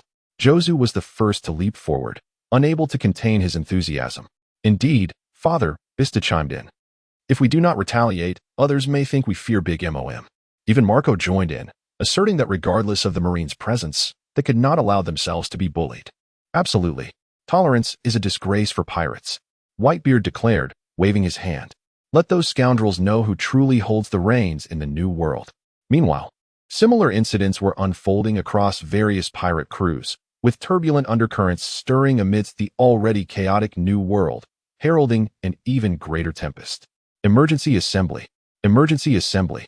The alarm bell rang out, its urgent sound reverberating through the air, as the G5 branch, ever in a state of heightened readiness, swiftly assembled. From the elevated platform, a sea of heads appeared, a dense crowd gathered below. Yet, the atmosphere remained strikingly serene. All soldiers holding their breath in anticipation of the orders to be given by the general on stage. Everyone, listen closely. Today may very well mark our final battle in the new world. Bring forth your utmost spirit and drive those pirates straight into prison. Move out. Carp's fervor surged within him, even more intense than that of the soldiers, and eschewing lengthy rhetoric, he delivered a straightforward, yet powerful rallying cry before hastily boarding his flagship. Such a succinct declaration resonated profoundly with the lower-ranked soldiers, and coupled with Carp's esteemed status as a naval hero, the G5 branch's port erupted into a cacophony of cheers, transforming into a joyous sea of elation. The Whitebeard pirates and the big MOM pirates had already engaged in combat, while the Beast pirates exhibited signs of action. And with the involvement of 5 other swindled pirate factions, the long-anticipated war for supremacy in the New World was finally poised to erupt. As Longinus walked at the forefront of the procession, his mind was ensnared in recollections of the intelligence and strategies discussed in the preceding conference. The role of the Navy in this operation paralleled that of Kaido, serving as a disruptive force on the battlefield, thriving amidst chaos. Thus, the adversaries of this war extended beyond Whitebeard. Big MOM also fell within their sights. Yet, paramount was the preservation of one's own strength. Otherwise, not only would they fail to reap the rewards from the vanquished, but they might also find themselves devoured by those merciless pirates. Contemplating this, Longinus grew increasingly wary of the world government. The intricacies of this scheme were rather rudimentary. The true impetus lay within the pervasive CP organizations. No one could have anticipated that the pirates of the New World had already been infiltrated to such a degree, rendering them vulnerable and exposed, a tactic that truly instilled fear. Noticing Longinus lost in thought since his departure to sea, Guion, standing beside him, broached the subject. Longinus, have you heard? This war has not only drawn in the Whitebeard pirates and the 7 notorious pirates, but has also incited a considerable number of smaller pirate crews to join in fervently. Longinus regained his composure and chuckled, remarking that these were merely characters blinded by desire. After this war, it would likely be tantamount to a grand cleansing. Among the newcomers, there were indeed formidable figures, such as the most illustrious of the recent 7 warlords of the sea, Crocodile, the Sand Alligator. Ji Yuan stated earnestly. It was mentioned that Crocodile, having witnessed Roger's execution between the ages of 20 and 25, became a warlord and subsequently challenged Whitebeard, ultimately facing a devastating defeat. Here, the old Sand was 24, suggesting no time paradox, while also indicating that the warlords had already emerged during this period. I am familiar with him, like Admiral Akainu. He possesses a natural devil fruit ability and rapidly gained fame as a supernova on the seas shortly after debuting. It seems he intends to seize this opportunity to challenge Whitebeard. Longinus nodded in agreement. In a sense, the warlords should be considered allies of the Navy. However, collaborating with pirates is quite unsettling. Ji Yuan shook his head, appearing to struggle with an unspoken humiliation. Compromise is merely a reflection of not being powerful enough. Rather than dwell on such inconsequential matters, it is far more prudent to contemplate how to grow stronger. When we attain sufficient power to wield influence, perhaps we can effectuate some meaningful changes. Longinus smiled. Longinus, I truly envy your unwavering calmness and rationality. In the New World, in the Watson Sea, amidst the thunderous cannon fire, two enormous fleets converged. Mama. Whitebeard, Haven T, you suffered enough at the hands of the Navy. Have you come to me seeking an early taste of death? The corpulent figure of Big Mom swayed in the wind. She exhibited no fear at the onslaught of the Whitebeard pirates. Rather, her eyes glimmered with avarice. Whitebeard's genes must be quite impressive. Under Big Mom's predatory gaze, Whitebeard, already irked, roared with fury. That flag on Fishman Island belongs to me. Do you dare to lay hands on my territory?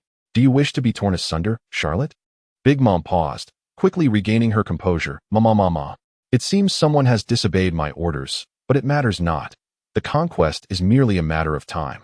In response to Whitebeard's accusation, Big Mom had no intention of disputing it, and candidly admitted her intentions. Whitebeard, shall we strike a bargain? If you hand over Fishman Island to me, I might consider fending off part of the Navy's assault. Do not forget, even if you manage to escape, your sons cannot evade the Navy's pursuit. As she spoke, Big Mom grew increasingly animated. If you are willing, I could even shield you from the entirety of their assault. Shut your mouth, you scoundrel. Upon hearing that Big Mom intended to make him her consort, Whitebeard was consumed by an unprecedented rage, leaping single-handedly towards the enemy's ship. His captain's coat billowed in the wind, and the white pressure emanating from his right fist harmonized with his conqueror's haki, unleashing unparalleled might that shattered the very air itself. This was a dire warning. The world's strongest man was enraged.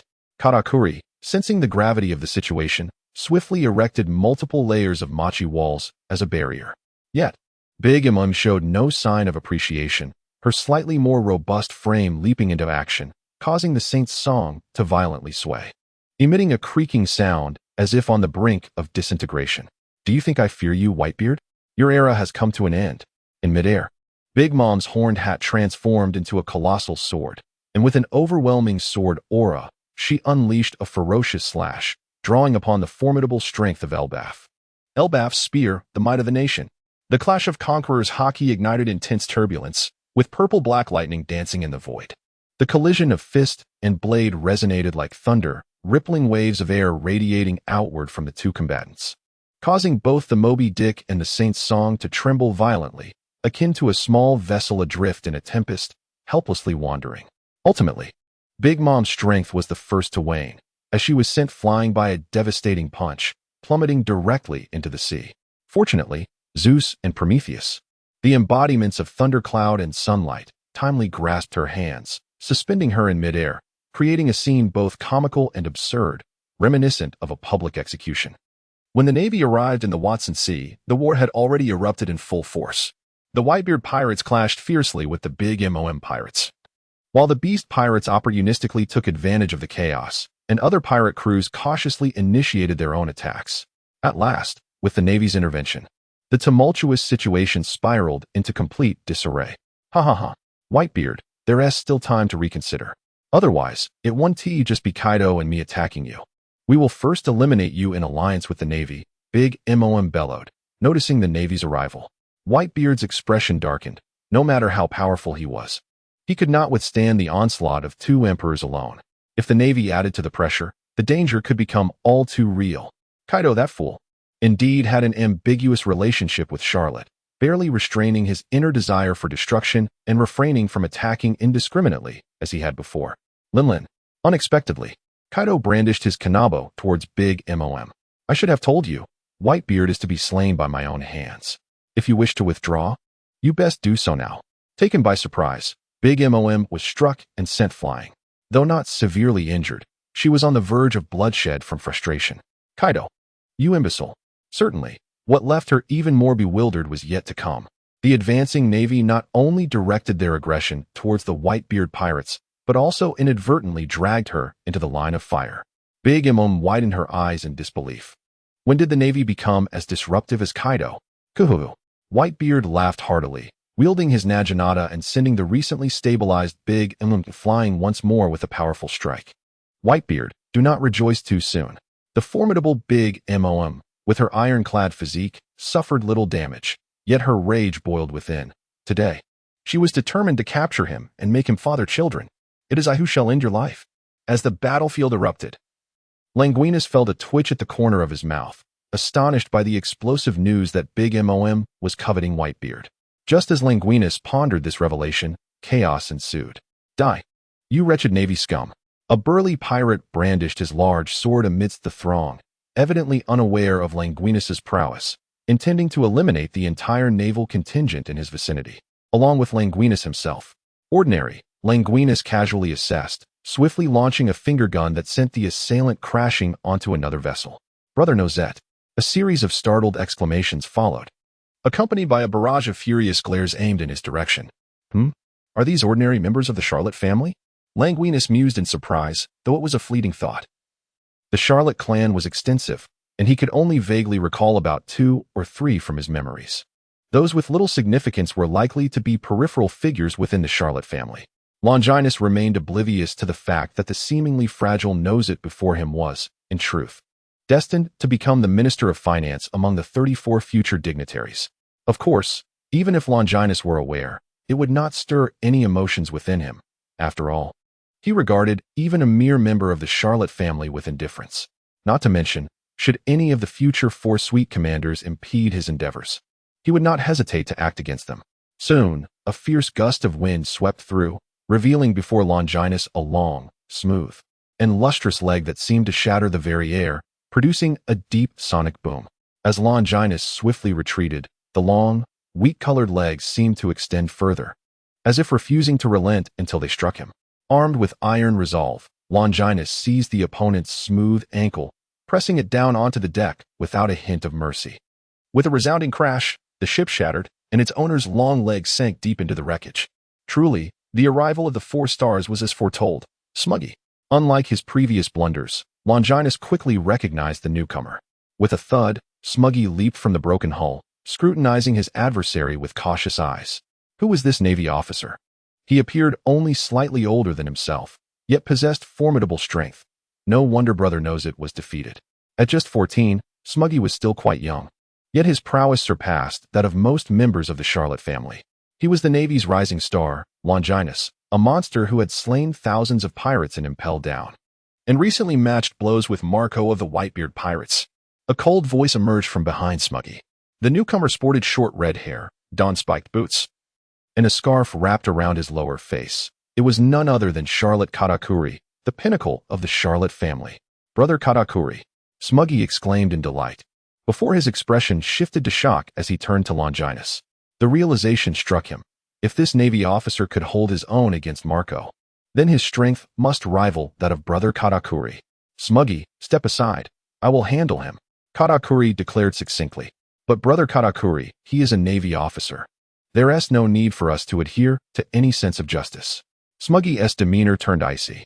While the other Navy officers are caught off guard, let us strike together and eliminate him. This battle belongs to me, Katakuri replied with brevity. Brother Katakuri. Smuggy attempted to persuade him, but was interrupted by a chilling voice. Long-legged lady, do not interfere in Longinus' battle. Your opponent is me. Ji Yuan gracefully leaped, her lithe form landing on the deck before Smuggy. Another Navy officer. Smuggy's pupils constricted. She could sense the formidable strength of this woman, who appeared only slightly older than herself. Thank you for your assistance, Ji Yuan. Although your presence doesn't significantly alter the battle's outcome, I appreciate it, Longinus said gently. It seems you are the one he cherishes. Killing you would serve as vengeance for Brother Nosette. Smuggy coldly declared. Huh, what are you talking about? Ji Yuan's face flushed crimson as she nervously glanced at Longinus, who was locked in an intense gaze with Katakuri. A wave of relief washed over her, yet a subtle sense of disappointment lingered. I didn't expect you, a pirate, to possess such audacity, Longinus remarked softly. Do not misunderstand. I simply wish to end your life. Hurting my family is unforgivable. Katakuri, wielding his trident, addressed Longinus with a cold voice. So, you two delight in boasting, Katakuri. In response, Katakuri remained silent, yet his trident suddenly elongated, emitting a piercing shriek as it lunged directly towards Longinus. Concurrently, his right leg swung with ferocity, stretching and extending without any forewarning, as if it were mere pliable clay. Storm foot, dance of the wolves. In a fleeting moment, Longinus unleashed a torrent of slashing waves, soaring through the air towards Katakuri. The clash of their long limbs and the slicing force resonated with a deafening roar, tearing the vessel asunder. Yet, neither exhibited any emotional fluctuation. Instead, they stood resolutely upon the fragmented wreckage, launching relentless assaults upon one another. Unmatched rice cake blade shot. Katakuri transformed his right hand into a rapid-fire machine gun, unleashing sugar beans as bullets, enveloped in the aura of armament hockey, directing a frenzied barrage at the debris where Longinus stood. Longinus, opting against further leaps, chose to submerge into the depths of the sea. His adversary was not a devil fruit user. Thus, the maritime battle favored him. Katakuri radiated the presence of observation hockey. Yet he remained unable to perceive Longinus's existence, his heart sinking with concern. Was he truly contending with a master of observation hockey? How troublesome. Meanwhile, Longinus, concealed beneath the water's surface, felt a sense of frustration. Although he had the advantage of terrain, he lacked the means to manipulate the currents, rendering it difficult to maximize his benefits. He pondered inwardly, realizing the necessity to master Fishman Karate and Fishman Jiu-Jitsu. With a thunderous impact, an assault from beneath the waves caused the remnants of the wreckage upon which Katakuri stood to disintegrate in an instant.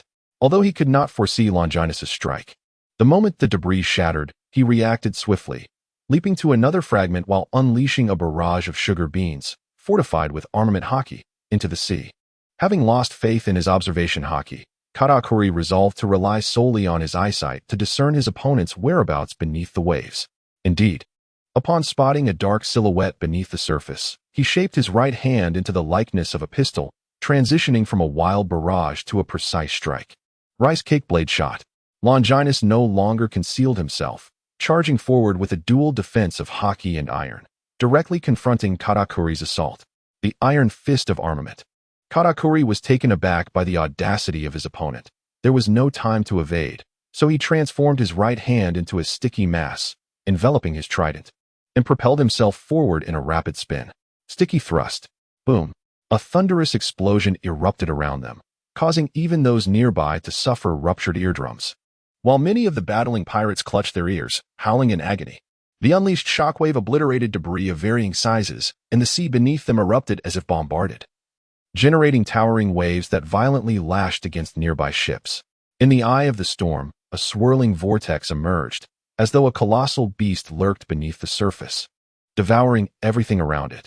Having already endured considerable pain from the armament-infused assaults, Longinus was driven beneath the waves after withstanding Katakuri's fierce blow. Katakuri, however, was not spared. He was sent flying by Longinus's punch, crashing through 3 ship hulls before finally coming to a halt. Fortunately, he adeptly utilized his inherent sticky ability to cling to the hull of a 4th ship, avoiding a perilous fall into the sea. The ferocity of their clash quickly captivated the attention of most onlookers. Aside from a few isolated skirmishes, this was undeniably one of the most extraordinary confrontations of the war. Is this a deception? 2 youngsters of the new generation exhibiting such extraordinary strength. Have we truly been swept away by the currents of time? Who are these individuals? The monstrous Charlotte Kakuri of the Big Mom Pirates and the rising star of the Navy, Major Longinus. Take heed. Do not provoke these formidable adversaries that we cannot hope to challenge. In battles of this caliber, it is prudent to maintain a safe distance. Being drawn into their conflict is no trifling matter. Katakuri has been sent flying. In a moment of distraction, Smuji was seized by Jai-In, who launched a fierce counterattack, leaving her alluring form riddled with wounds.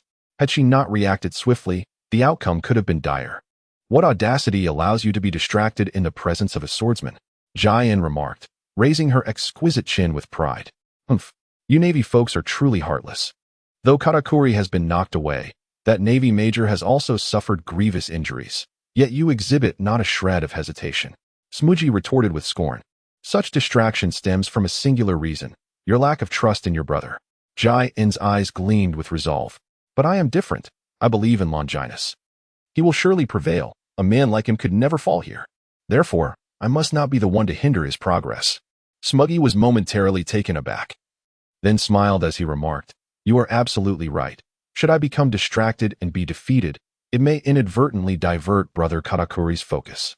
From this point forth, I shall exert every ounce of my strength in battle against you. Katakuri leaned against the hull of the ship, his gaze as tranquil as water. seemingly unperturbed by the collapse of 3 vessels under his own might. Instead, he remained entirely focused on observing the waters below. Suddenly, a figure surged forth from the depths, akin to an arrow, charging towards Katakuri with an indomitable ferocity. "I knew you wouldn't go down easily, rice cake." Katakuri unleashed a powerful kick, utilizing his fruit's ability to split his right leg, sending forth dozens of legs enveloped in armament haki towards Longinus.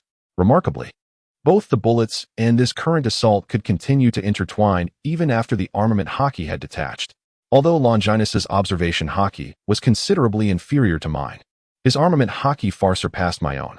Longinus employed his paper drawing technique to flatten himself into a single page, skillfully weaving through the onslaught of fierce attacks while experiencing a curious sensation within. While the future Kakuri was renowned for his exceptionally developed observation haki, his armament haki was equally among the finest, albeit less dazzling than his observation haki. At this moment, however, Katakuri found himself slightly outmatched in observation haki by Longinus, while his armament haki remained significantly superior, which perhaps explained the subtle thoughts surfacing in Longinus's mind.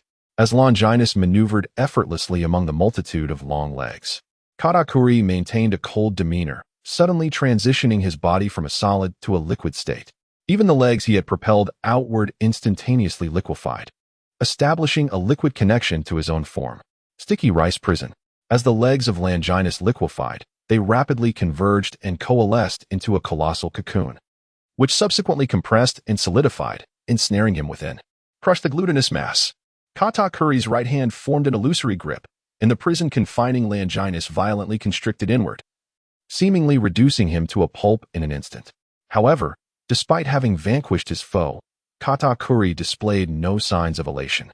Instead, his countenance shifted dramatically as he retreated, for the glutinous mass that should have splattered with viscera emitted no impurities whatsoever. Damn, when did he manage to escape? Katakuri harbored a deep-seated resentment. He had always been the one to impose his observation haki upon others, and now he was finally experiencing the agony of having his senses suppressed. In the fleeting moment that Katakuri evaded, a diminutive figure crashed into his abdomen like a cannonball. It felt as though an ancient behemoth was trampling upon him, and a wave of excruciating pain engulfed his entire being. Yet, Katakuri stifled any cries of anguish, mustering the strength to raise his right hand and send the small body flying with a single punch. His complexion pale, he could even scent the metallic sweetness of his own blood wafting from the scarf around his nose as he gazed at the figure opposite him, which was gradually restoring itself. With a tone of affirmation, he remarked on how the opponent had compacted his body to the utmost degree, leveraging his diminutive and agile form to attain unparalleled speed, thus escaping the lethal grip in a mere instant. It appears that your Navy's 6 styles truly live up to their reputation of transcending human physical limits. You did well too, managing to switch between liquefaction and solidification to bind and restrain me.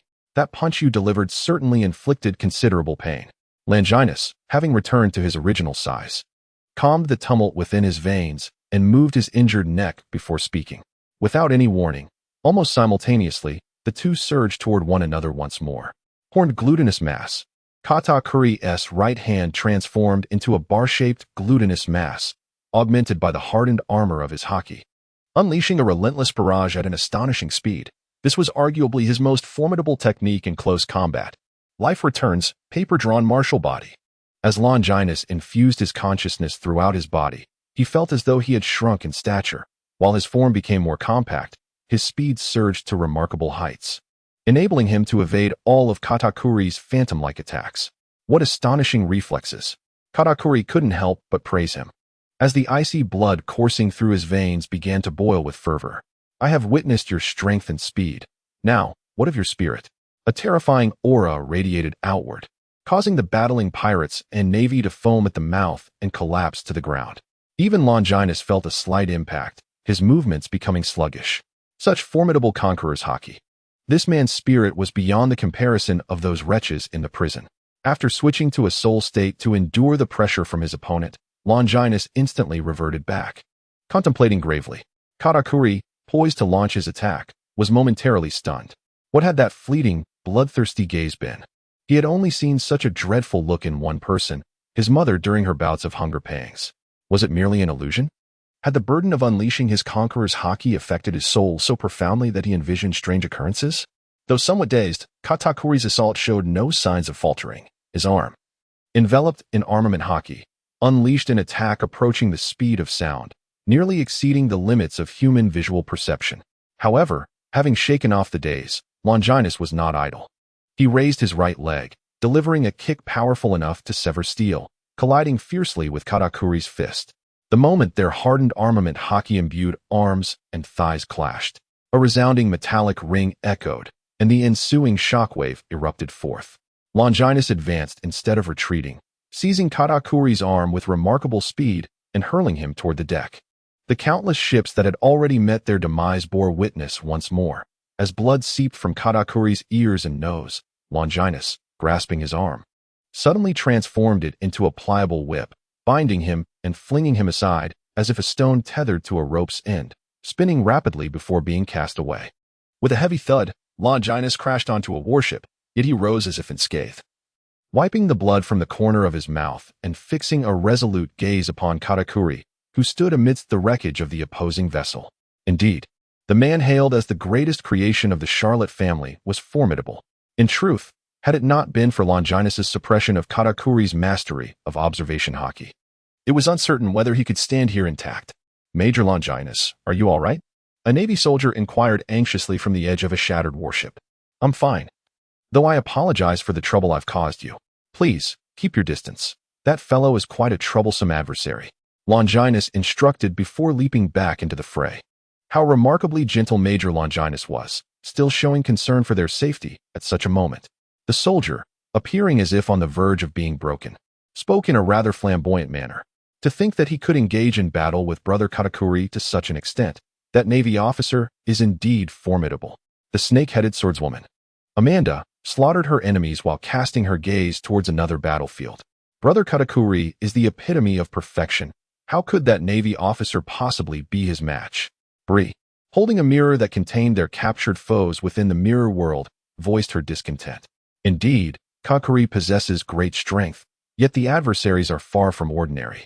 A moment of carelessness could lead to disastrous consequences, Perispero remarked with an objective assessment. Then let us hasten to assist Brother Katakuri. Though she did not truly believe Katakuri would falter, Bree could not suppress her worry. Given Katakuri's character, he would undoubtedly prefer that we do not interfere in his battle. Moreover, Perispero, with a glum expression, surveyed the surroundings. The assaults from the Navy and the Whitebeard pirates had left them overwhelmed, compounded by the opportunistic scoundrels amidst the chaos, rendering their chances of victory exceedingly slim. It would be prudent to break free from this war as soon as possible. The battle raged on. The two combatants were sent flying numerous times, only to charge at each other once more without pause, like tireless, unyielding automatons. "What? Do you wish to withdraw and assist your siblings?" Taking advantage of Katakuri's momentary errors, Longinus pressed the attack and then paused to inquire. "After I defeat you, I shall indeed go."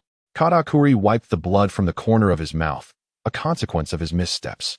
In the grand scheme of things, it was evident that the big MOM pirates had not suffered the most significant losses. The beast pirates, besieged from all sides, bore the brunt of the casualties, followed by the other 5 pirate alliances, with the big MOM pirates ranking next.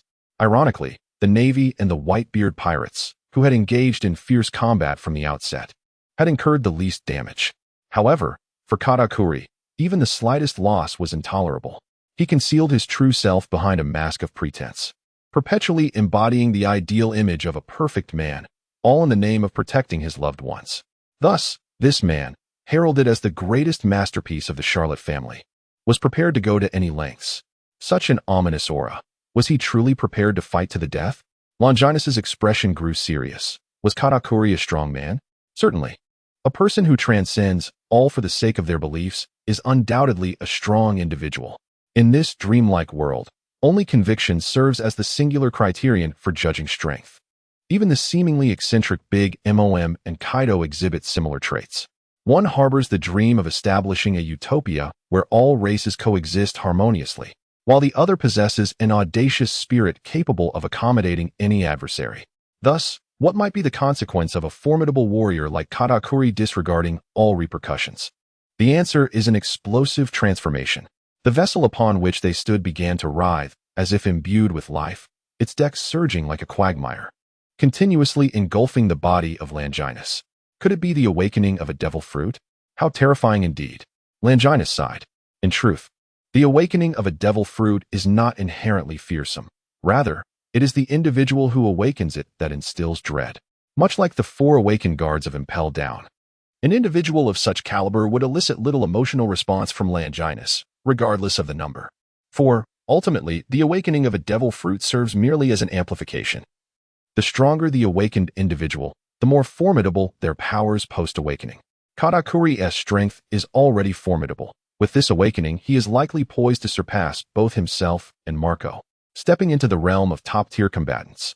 Should Longinus assess the situation, he might consider Katakuri's current strength to be a 9.5, of course. Longinus does not feel excessively fearful. While Katakuri could potentially defeat him at this stage, he is far from being overpowered. Moreover, they are at sea. As long as he can escape into the depths, even Katakuri's might cannot ensnare him. The battle between the two had already captivated countless onlookers, and this new development elicited a continuous chorus of gasps.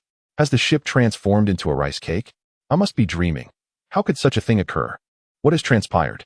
It is the awakening of a devil fruit. A terrifying ability that emerges only after the fruit has been developed to an extraordinarily high level. In fact, several of the Marine admirals have also awakened their powers, albeit the awakening of the Logia type is more subdued. Unlike the manifest nature of Paramecia, the Marine who is pitted against Katakuri is in a precarious situation. After awakening, Katakuri's strength has ascended to another echelon. Oh my, that fellow Katakuri truly brings pride to me. However, if he possesses such talent, how exceptional would the offspring born of Mai and Whitebeard's genes be? Big cackled wildly, her gaze toward the aging virgin growing ever more fervent. Even the fearless carp felt a shiver run down his spine, silently grateful that he was not a solitary soul. Leaving aside the external reactions, Katakuri stood atop the undulating rice cake, manipulating the ship's transformation to press down upon Longinus, intending to suffocate him into oblivion. Paper drawing serpent body. Longinus, with his skin's surface hair follicles contracted, achieved an extraordinary smoothness that even refracted sunlight. One might mistakenly believe he had consumed a slippery fruit. The sticky nature of the rice cake could no longer restrain him, and Longinus swiftly evaded the crushing range. It appears that your mastery over awakened abilities remains quite rudimentary. His formidable observation hockey, coupled with a body as elusive as an eel, granted Longinus remarkable agility, allowing him to converse effortlessly even while evading the relentless pursuit of the ship's rice cake. Indeed, mastering this ability is no simple feat. Katakuri did not conceal this fact, candidly informing him. I can see that you have lost the will to fight.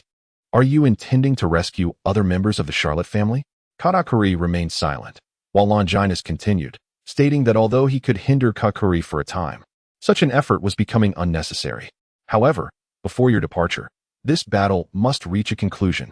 Longinus would certainly not forget that the objective of this war was not the Big Mom pirates. Since the performance had reached its climax, there was no need to prolong it further. However, Katakuri was unaware of Longinus's intentions and believed that Longinus had acknowledged his strength, prompting him to make a decision that might bear consequences. Thus, moved by this belief, Katakuri's gaze grew increasingly resolute as he tore off his tattered shirt, allowing the scarf that had concealed his gaping maw to fall aside. Though he was a member of the Navy, he was indeed a worthy adversary deserving of respect. For a formidable opponent like you, any form of restraint would be a desecration. Therefore, with this final strike, I shall devote my utmost effort. My gratitude knows no bounds. Longinus took a deep breath, adjusting his spirit to an optimal state, while Katakuri restrained his awakened abilities, allowing the writhing vessel to regain its normalcy. For formidable adversaries of the same caliber, an inadequately mastered ultimate move could inadvertently become a vulnerability. The Six Kings Spear of Justice unleashed its maximum rotation. The extreme slash of the rice cake. The shockwave imbued with conviction collided violently with the spiked club enveloped in Conqueror's hockey, creating explosive gusts that surged outward ferociously. The hull shattered, and the sea beneath was torn asunder, remaining in disarray. The two exhausted combatants were forcefully propelled away, blood gushing forth, akin to kites severed from their strings. As Katakuri, in midair, launched a rice cake to ensnare the pirate ship below, stabilizing his trajectory. He cast a profound glance at Longinus, who landed gracefully, before pivoting and leaping towards the battlefield of the Charlotte family. Meanwhile, Longinus fortuitously found himself atop a nearby pirate ship, seemingly intent on taking advantage of the chaos. Upon realizing the unfolding situation, the pirates aboard collectively swallowed hard, hastily leaping into the sea in a frenzy. Longinus chuckled, shaking his head. He was hardly the type to possess the obsessive cleanliness of a Sakazuki. As a proponent of self-interest, he was typically disinclined to engage in endeavors that offered no personal gain. Meanwhile, on another battlefield, the pirate Queen Tiffany sensed something amiss. Why had our fleet suffered such catastrophic losses? Had the members of the Big Mom pirates lost their sanity? Clearly, it was the Whitebeard pirates and the Navy who were the primary aggressors. Why were they fixating on us? This is dire. The Charlotte family is attempting to use us as a stepping stone, and we must hastily retreat from the battlefield. Perhaps it was the latent genes of the three-headed wolf fruit that made the seemingly imposing and vengeful Aldrich the first to falter. Damn it. The Beast pirates have sustained severe losses, and the Big Mom pirates cannot endure much longer. Are you truly prepared to abandon the fight at this critical juncture? Sister exclaimed in frustration. If our forces are annihilated, what good will it do to defeat Kaido and his crew? Admiral Rifa stated coldly. The divine decree is clear. When it is time to flee, one must flee. Claude absurdly proclaimed with utmost seriousness. Alas. Very well, since you are all so adamant. Follow me. I possess a safe route provided by the Navy. Sister sighed meaningfully, acknowledging that since she had drawn them into this war, she would ensure their safe exit. On the battlefield, Whitebeard found himself somewhat bewildered. He had mentally prepared for the annihilation of his crew today, even contemplating a mutual destruction with the Navy and Big Mom at the most perilous moment to create an escape opportunity for his sons. However, as the battle progressed, he sensed something was amiss. Why were Garp's punches today so lackluster? Could it be that he feared standing out too much and attracting the attention of that madwoman, Big Mom? Furthermore, the other pirate crews seemed to harbor deep-seated grudges against one another, targeting each other instead of him, leaving Whitebeard feeling subtly dejected. Did those scoundrels look down upon him? As for the Beast pirates, who were on the verge of total annihilation, Kaido had no interest in their plight whatsoever. His reasoning was simple. Those who could not survive were worthless. And if they were worthless, they did not deserve to be his subordinates. Thus, Kaido continued to relish his role as an instigator, unleashing his dragon breath towards Whitebeard, lashing out with his dragon tail at Garp, and occasionally transforming into his human form to strike Big Mom, frolicking across the battlefield like an exuberant husky. Meanwhile, Big Mom was in a frenzy of frustration, her allies behaving like rabid dogs, attacking anyone in sight, forcing her to guard against both enemies and allies alike. Moreover, shouldn't the primary target of this war be Whitebeard? How had it devolved into a confrontation between her and Kaido? Moreover, she is not as carefree as Kaido. Losing one or two members may be bearable, but if her entire Charlotte family were to perish, she would lack the time to conjure a multitude of tools to uphold her dominion. Thus, the initially aggressive Big Mom pirates intended to be the first to withdraw, swiftly redirecting their focus toward the alliance of the 5 pirate crews. Although this alliance was not a match for the combined forces of Big Mom and Kaido, when facing only Big Mom alone, the alliance ostensibly held the advantage. Alas, an alliance remains merely that, an alliance. Once the Big Mom pirates unleashed their ferocious counterattack, the inherent fragility of the alliance was laid bare, and in their lack of will to fight, they were ultimately decimated by the Big Mom pirates. Before long, as the battered pirate alliance and the Big Mom pirates began to retreat from the battlefield, Longinus leapt across the waves towards the nearest figure, Admiral Drag. Admiral Drag, shall we commence our assault? Drag's gaze was filled with astonishment as he regarded Longinus. He was aware of Longinus's formidable strength, yet he had not anticipated it to reach such heights. Excluding Garp and the other 3 monstrous admirals, Longinus had indeed emerged as the most potent force within this fleet. Though he felt a sense of admiration, Drag did not allow it to surface. Instead, he spoke in a grave tone. You have witnessed the recent developments. Once the Big Mom pirates engage in a desperate counteroffensive, the power they unleash is overwhelmingly formidable. Should we press too aggressively, we may provoke the ferocity of Big Mom, Kaido, and Whitebeard, ultimately leading to our own demise here. Therefore, Let us adhere to the original plan and take action against those 5 pirate crews. As Longinus nodded, he acknowledged that although Big Mom and Kaido were slightly inferior to the peak forms of Roger and the Golden Lion, their resilience far surpassed that of the latter two. Attempting to annihilate these 3 formidable pirates in one fell swoop was akin to chasing an illusion. At the very least, the presence of those 5 pirate alliances, along with the mid-sized pirate crews ensnared in the conflict, was sufficient to mitigate the adverse impact of the previously shattered myth of Impel Down and would ensure a semblance of stability in the new world for a while longer. Though Akainu might remain displeased for an extended period, who truly cared? Soon, the Navy, having received orders, began to withdraw, leaving the Whitebeard pirates both relieved and perplexed. What on earth was the Navy up to? Were they truly backing down at such a critical juncture? Naturally, they would not foolishly confront the Navy. Although the outcome of this war had exceeded their expectations, the losses were still grievous. Their primary concern now was to lick their wounds and recuperate. And once their scars healed, they would seek vengeance against those who took advantage of their misfortune. Whitebeard, can you continue to fight? Do you need me to grant you some time to recover? A boisterous shout pulled Whitebeard from his stupor. Before him stood a man with slick-back hair, a cigar clenched between his teeth, and draped in a black fur coat. Even when faced with the man renowned as the strongest in the world, he maintained an arrogant demeanor, looking slightly down upon his opponent. To achieve this effect, the man, who barely reached half of Whitebeard's height, had even manipulated sand to float in the air. Now, no one can hinder my actions. Striking at this moment, you have indeed chosen an inopportune time. I disdain to join forces with others. The honor of being the world's strongest should be claimed by my own hands. What remarkable audacity! Yet, Whitebeard's Naginata suddenly plunged into the deck. Challenging someone beyond one's capabilities could exact a heavy toll. Surely, you comprehend this principle, don't you? Crocodile, you are the one who fails to understand. Whitebeard, Crocodile laughed heartily. Since the Pirate King Roger uttered those words, a new era had dawned. In the tide of this era, you, an antiquated relic of the past, should hasten to the rubbish heap. The future belongs to me, Crocodile. Wahaha. At a branching point of the route, several vice admirals engaged in discussion. The Pirate Alliance seems to have sensed our movements and has started to scatter from this point, said Dracul, gazing into the distance. Though somewhat foolish, they are not entirely dim-witted. They must have noticed something amiss by now, Kazan remarked lazily, appearing rather lethargic. Although those pirate crews had suffered severe losses, as long as their captains remained alive, the crews could not be deemed obliterated, and thus, this operation could hardly be called a success.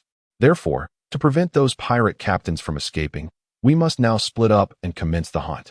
Dorag exclaimed, how terrifying. Those are monsters with bounties in the hundreds of millions. Kazan directly disregarded Borisolino's antics, yet Vice Admiral Garp was still engaged with Kaido's entanglement. And Sakazuki had not relinquished his mad ambitions. With just the 3 of us, our manpower seems a tad insufficient. You should be aware that our true adversaries are not 5, but rather 4. This implies that what we lack is merely a formidable force capable of suppressing the great pirates. Are you suggesting Longinus? Kazan mused, slightly furrowing his brow. Though his strength was indeed formidable, the enemies were no simple characters, and each pirate captain was accompanied by a considerable number of subordinates. Alone, he might struggle. I shall assign the Queen Pirates, who faced the greatest casualties, to him. Additionally, I will entrust Guion and Kaki to him as well. In this way, even if they ultimately fail, at least they can retreat unharmed. On a remote island, Tiffany was recuperating with her followers. It was not that she was unaware of the dangers of pausing, but it was a necessity. As a user of the bewitching fruit, she preferred to refer to her subordinates as followers rather than mere subordinates. This fruit was immensely powerful. Any man harboring lustful thoughts could be entranced and willingly become her devotee, sacrificing everything for her. Consequently, during previous encounters among the 5 great pirates, in order to prevent falling victim to her allure unwittingly, they had resolutely resorted to consuming substances to temporarily chemically castrate themselves. Of course, the more powerful the fruit, the greater the limitations it imposed. For instance, the tremor fruit accumulates hidden injuries within the body, while the dark fruit cannot elementalize and inflicts double the pain. And the childlike fruit halts growth, though for most, this should be considered an advantage. The limitation of the bewitching fruit, however, is that while it possesses an unparalleled charm towards the opposite sex, it also induces a profound aversion towards the same sex. For this reason, Big Mom, during her escape, had invested at least 95% of her strength into her queen pirates, suffering heavy losses and sustaining severe injuries herself, with her captivating visage nearly disfigured. If she did not promptly halt to retouch her makeup, her remaining followers might betray her at any moment. This was the fundamental reason she had to pause. After all, amidst the turbulent sea, even a single wave could utterly ruin her makeup during the retouching process. Damn it. That wretched Big Mom is envious of my beauty, directing all her attacks at my face. Does she not realize that even if I am no longer the world's most stunning beauty, her grotesque, corpulent image remains unchanged? Tiffany muttered softly while applying her eyeliner. Just then, an urgent shout echoed from outside the cave. Your Majesty, it's bad. The Navy is coming. Tiffany was startled by the exclamation, her eyeliner gliding from the corner of her eye to her sharp chin. Ah, she exclaimed, gazing at her nearly ruined makeup, uttering a desperate, despairing scream. Damn it. I shall kill you. The pirate, sprawled outside the cave, fervently shouted, Your Majesty. How could such a matter require your direct involvement? Allow me to serve you. With that, the pirate clutched his own neck, declaring, I shall end my own life. Tiffany, abruptly awakened to the gravity of her situation, realized that her loyal followers were dwindling, and she hastily called out, Rick Dog, wait. However, she was a moment too late. Her devoted admirer had faithfully executed her final command. Damn it, that fool. Tiffany seethed, her chest heaving in agitation, her expression darkening. Has the Navy truly decided to take action against us? Yet, this could also be an opportunity. With that thought, Tiffany suppressed her inner turmoil, turning back into the cave to commence the restoration of her makeup. As for her other admirers, she had already relinquished them, having found a better alternative. There was no need to linger on those useless beings. Those who could momentarily delay the Navy for her were, in the end, worthy of their sacrifice. Kill. We must not allow these despicable Navy forces to disturb our queen. The glory of our queen is sacred. The Navy, damned for being even more handsome than herself, posed a terrifying threat. What if the queen took a liking to him? No, this Navy must perish. The team led by Longinus, having landed on the isolated island, was utterly perplexed. What was happening? Why did everyone appear as if they had been brainwashed by a cult?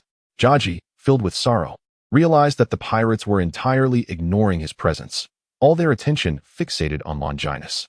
Their words suggested they deemed him too unattractive to pose a threat. With that realization, anger flickered in Jaji's narrowed eyes. Transforming into his pig-like form, he declared, Leave this to me, Boss Longinus. I shall make these scoundrels understand what true fear is, the nightmarish syndrome. Jaji opened his mouth wide, unleashing countless nightmares that swirled like specters in the mortal realm, swiftly infiltrating the bodies of the pirates. No, please, Your Majesty, do not forsake your humble servant. He cried. Damn the Navy, cease this at once. Release the Queen. Why must I witness such a scene? How could the Queen become that man's sycophant? I refuse to believe it. Listening to the heart-wrenching cries, Longinus began to grasp the terrifying nature of that fruit. When confronting those with wavering resolve, it often resulted in instantaneous demise. After a brief pause, Longinus continued deeper alongside Guion. 5 sharp slashes erupted from the depths of the jungle. Before Longinus could act, Guion had already unleashed a pink sword energy that shattered the assault. Do not think you can pass here. I am the most trusted servant of Her Majesty the Queen. Fool, you should say we instead. You two imbeciles, cease your bickering and deal with the enemy at hand. Amidst their exchange, a 3-headed monster emerged from the thicket. One arm on the left side severed, its wound still unhealed, evidently inflicted during a previous naval battle. 3-headed, 6-armed? Longinus furrowed his brow, pondering the peculiarities of this world. Are you afraid? We are the marvels of the world, the 3-headed Lord Wade, joined at birth. Our minds are in sync, allowing us to execute the 6-sword style flawlessly. We are the most capable servants of Her Majesty. You are mistaken. We only possess the 5-sword style now. Damn it. It's your fault for carelessly losing an arm. The 5-sword style sounds utterly pathetic. What? You dare blame me? It was you who let the enemy in, causing my distraction. You fool. I have endured you for too long. Today, it's either you or me. Witnessing the enemy devolve into infighting, Longinus was at a loss for words. Leave this fool to me, Longinus. Swiftly capture their captain and do not let her escape, Guion said with utmost seriousness. Very well, be cautious. Longinus had no doubt that Guillaume would best such an imbecile, and he promptly leaped deeper into the fray. Not good. That fellow is escaping. Then hurry and pursue. Don't walk backward. You two imbeciles, could you relinquish control of your bodies to me? Guillaume took a deep breath, feeling a flicker of sympathy for the unfamiliar Queen Tiffany. Having such fools as subordinates must be quite burdensome. Are those Navy officers dogs? They arrived so swiftly. Sensing a powerful presence approaching, Tiffany's delicate brows furrowed slightly before relaxing. But this is fortuitous. If I can swiftly subdue one of them, I may escape before the others arrive. Emerging from the cave, Tiffany's eyes brightened upon spotting the coincidental arrival of Longinus. She recognized this new naval officer, who could engage in a balanced exchange with the high-ranking officials under Big Mom, indicating his strength was not to be underestimated. Furthermore, compared to the other rather unsightly Navy generals, this young man was indeed quite pleasing to the eye. As an unabashed connoisseur of beauty, she naturally found herself more inclined to captivate this charming young man. Although his prowess paled in comparison to that of several naval admirals, this very fact rendered him more susceptible to manipulation. Moreover, in terms of innate potential, this young gentleman was even more formidable than those monstrous figures. Should she succeed in winning him over, Tiffany licked her slightly parched lips, her gaze toward him growing increasingly fervent, as though she longed to consume him whole. If her memory served her right, your name is Longinus, is it not? I wonder, would you be so kind as to grant me my freedom? Tiffany delicately covered her lips, her feeble demeanor effectively stirring a man's innate desire to protect. Regrettably, you must meet your demise here today. Longinus sighed, seemingly lamenting the imminent loss of such a stunning beauty. Upon witnessing her seductive attempt falter, Tiffany felt little surprise. If success had come too easily, she would have questioned it. Regardless, she exuded an aura of allure with every gesture, and given sufficient time, even the most resistant hearts could be swayed. Tiffany resolved to prolong their encounter. The longer the delay, the more advantageous it would be for her. Of course, should he genuinely acquiesce, she would not hesitate to accept. For what temptation could surpass the ultimate ecstasy? After all, with such a handsome young man, she had nothing to lose. Is this your final wish? Longinus, wearing a gentle smile, remarked with a lack of understanding, I shall remember it. Now, prepare to meet your end. With a series of precise thrusts, Longinus swiftly unleashed crescent-shaped strikes. How truly indifferent. Yet, this only deepens my intrigue towards you. Tiffany gracefully arched her supple body backward, deftly evading Longinus's assault. To become a formidable pirate in the new world, Tiffany relies not solely on her followers. Her own strength is equally formidable. Dance of the Floral Sea. Tiffany swayed her alluring form, and enchanting melodies filled the air, seemingly bewitching the hearts and minds of those present. The corners of Longinus's mouth continued to bear a gentle smile, yet the depths of his eyes revealed an icy indifference, as if nothing could sway his emotions. Is this your reliance in becoming a notorious pirate? It appears that Rear Admiral Garp was indeed correct. The Golden Lion has slaughtered too many unwilling pirates, leaving scant worthy figures in the new world. As Longinus spoke, his form suddenly materialized before Tiffany, his fingers glinting with a dark metallic sheen as they struck rapidly. Are you looking down on me? Tiffany deftly evaded, her long, smooth legs delivering powerful kicks capable of shattering steel. Although I genuinely desire you, your demeanor is most vexing. Fear not, the dead have little to trouble them. Longinus surged forward, his right hand enveloped in haki, slicing through the air like a blade. Iron block, steel wing. Oh no. His speed and power have drastically increased. Tiffany's pupils dilated, her body twisting at an incredible angle to evade to the left. Boom. The massive boulder behind Tiffany was cleaved in two, its surface impeccably smooth, as if it had been severed by an unparalleled sword. It was unfathomable that such an assault could emanate from an arm. A chill ran down Tiffany's spine. Her own body was hardly more resilient than that rock. Had she not dodged in time, she would now be in two pieces. Such terrifying strength. It seems, indeed, that in pure physical prowess, you surpass me. Tiffany bit her lip, her attire torn, exposing a swath of fair skin, her heart brimming with indignation. Was this man truly a man? That is patently obvious. Longinus darted about the arena like lightning, delivering a kick that sent Tiffany sprawling far away. With your focus on amassing followers, your prowess has naturally progressed slowly. More critically, it seems you have spent your recovery time elsewhere. Tiffany rubbed her abdomen, wiping the blood from the corner of her mouth. Haki, after all, was merely a layer of defense.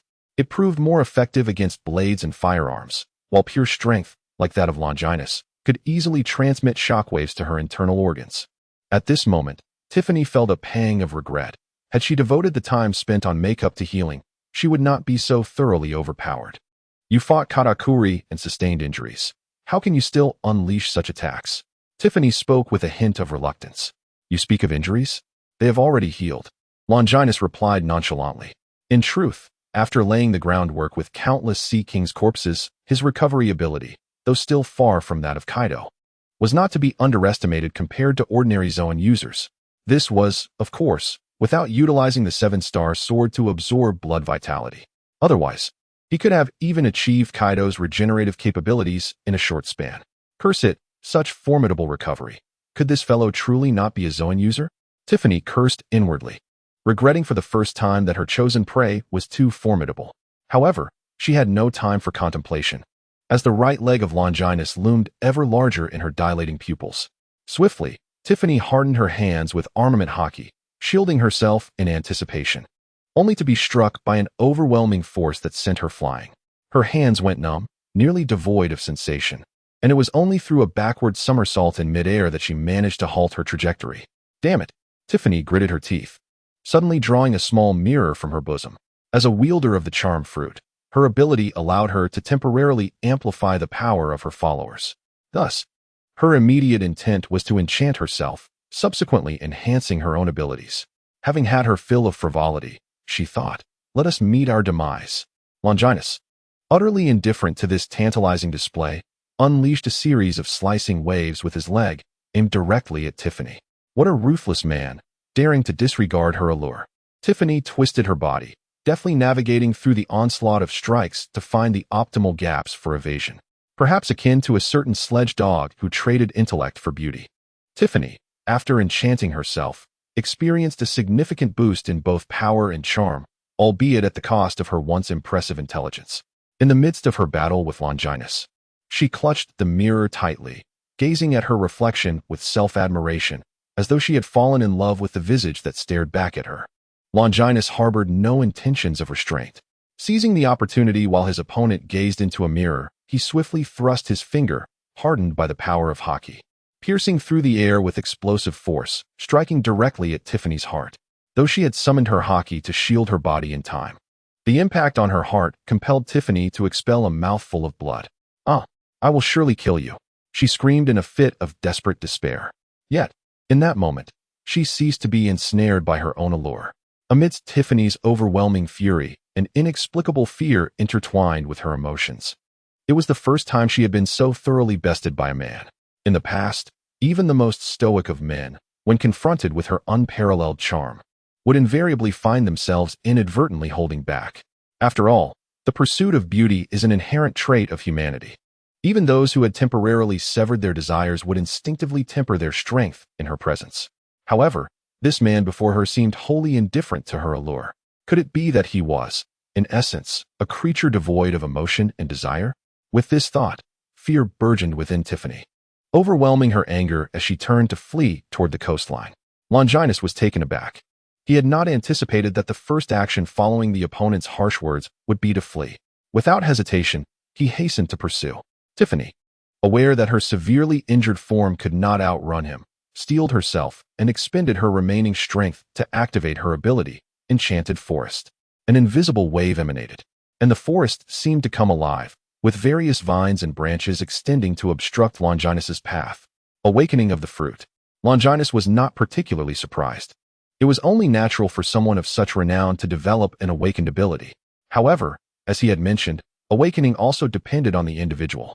At the very least, Tiffany's fruit awakening paled in comparison to that of Sakazuki, and even the recently awakened Kokiri surpassed her by a significant margin.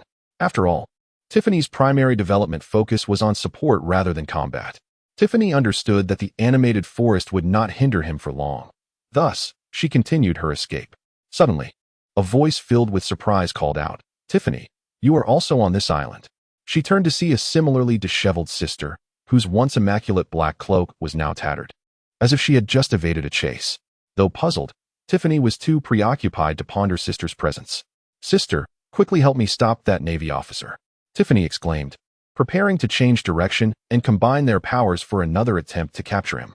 "All right, I will assist you at once," Sister responded, a slight smirk appearing at the corner of her mouth beneath her black cloak as Tiffany, unguarded, turned to prepare for battle. "Very well, I'll certainly," Tiffany began, only to be met with disbelief as she caught sight of the blade protruding from her chest. "Why, apologies, but what can I say?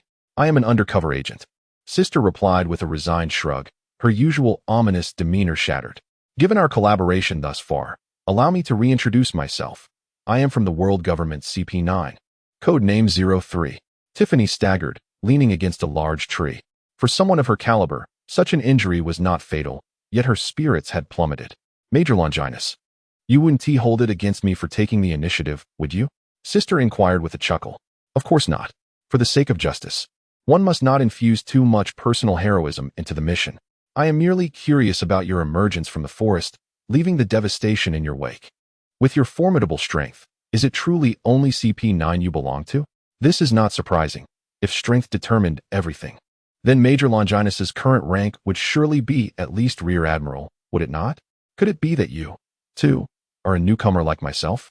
I recall that the Phantom Pirate crew only entered the New World 2 years ago after Roger's execution." Longinus mused thoughtfully.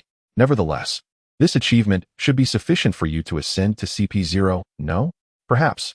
Sister shrugged, remarking that the government, unlike the Navy, is not purely principled, and it is not uncommon for fools to occupy high positions. "Is it truly inconsequential to share such matters with me?" Major Longinus chuckled. Although this was our first encounter, it was evident that Major Longinus was destined to become a significant figure within the Navy. Ultimately, he would inevitably have to engage with the government. Thus, I felt compelled to caution him not to underestimate the intelligence of certain individuals within the government. Furthermore, Sister insinuated, I believe Major Longinus would always prefer to engage with astute individuals. In that case, there will be ample opportunities for mutual support and collaboration. That does sound rather appealing. Longinus replied noncommittally. Haha, consider this a gift from me to you, Major Longinus. Let it be as if I had never appeared. You may choose to handle it as you see fit. Sister flashed a knowing smile before gracefully vanishing into the tranquil forest. Upon hearing Sister's words, Tiffany felt a surge of fervent ambition for survival. Major, would you mind having an additional secretary to assist you in building your influence and gathering your subordinates? Moreover, she would be an exceptionally capable secretary. Tiffany remained steadfast in her initial intention, and after witnessing Longinus's formidable prowess, her desire for his approval only intensified. Longinus bent down, his right hand caressing Tiffany's silky strands of hair, closing his eyes as if savoring something profound.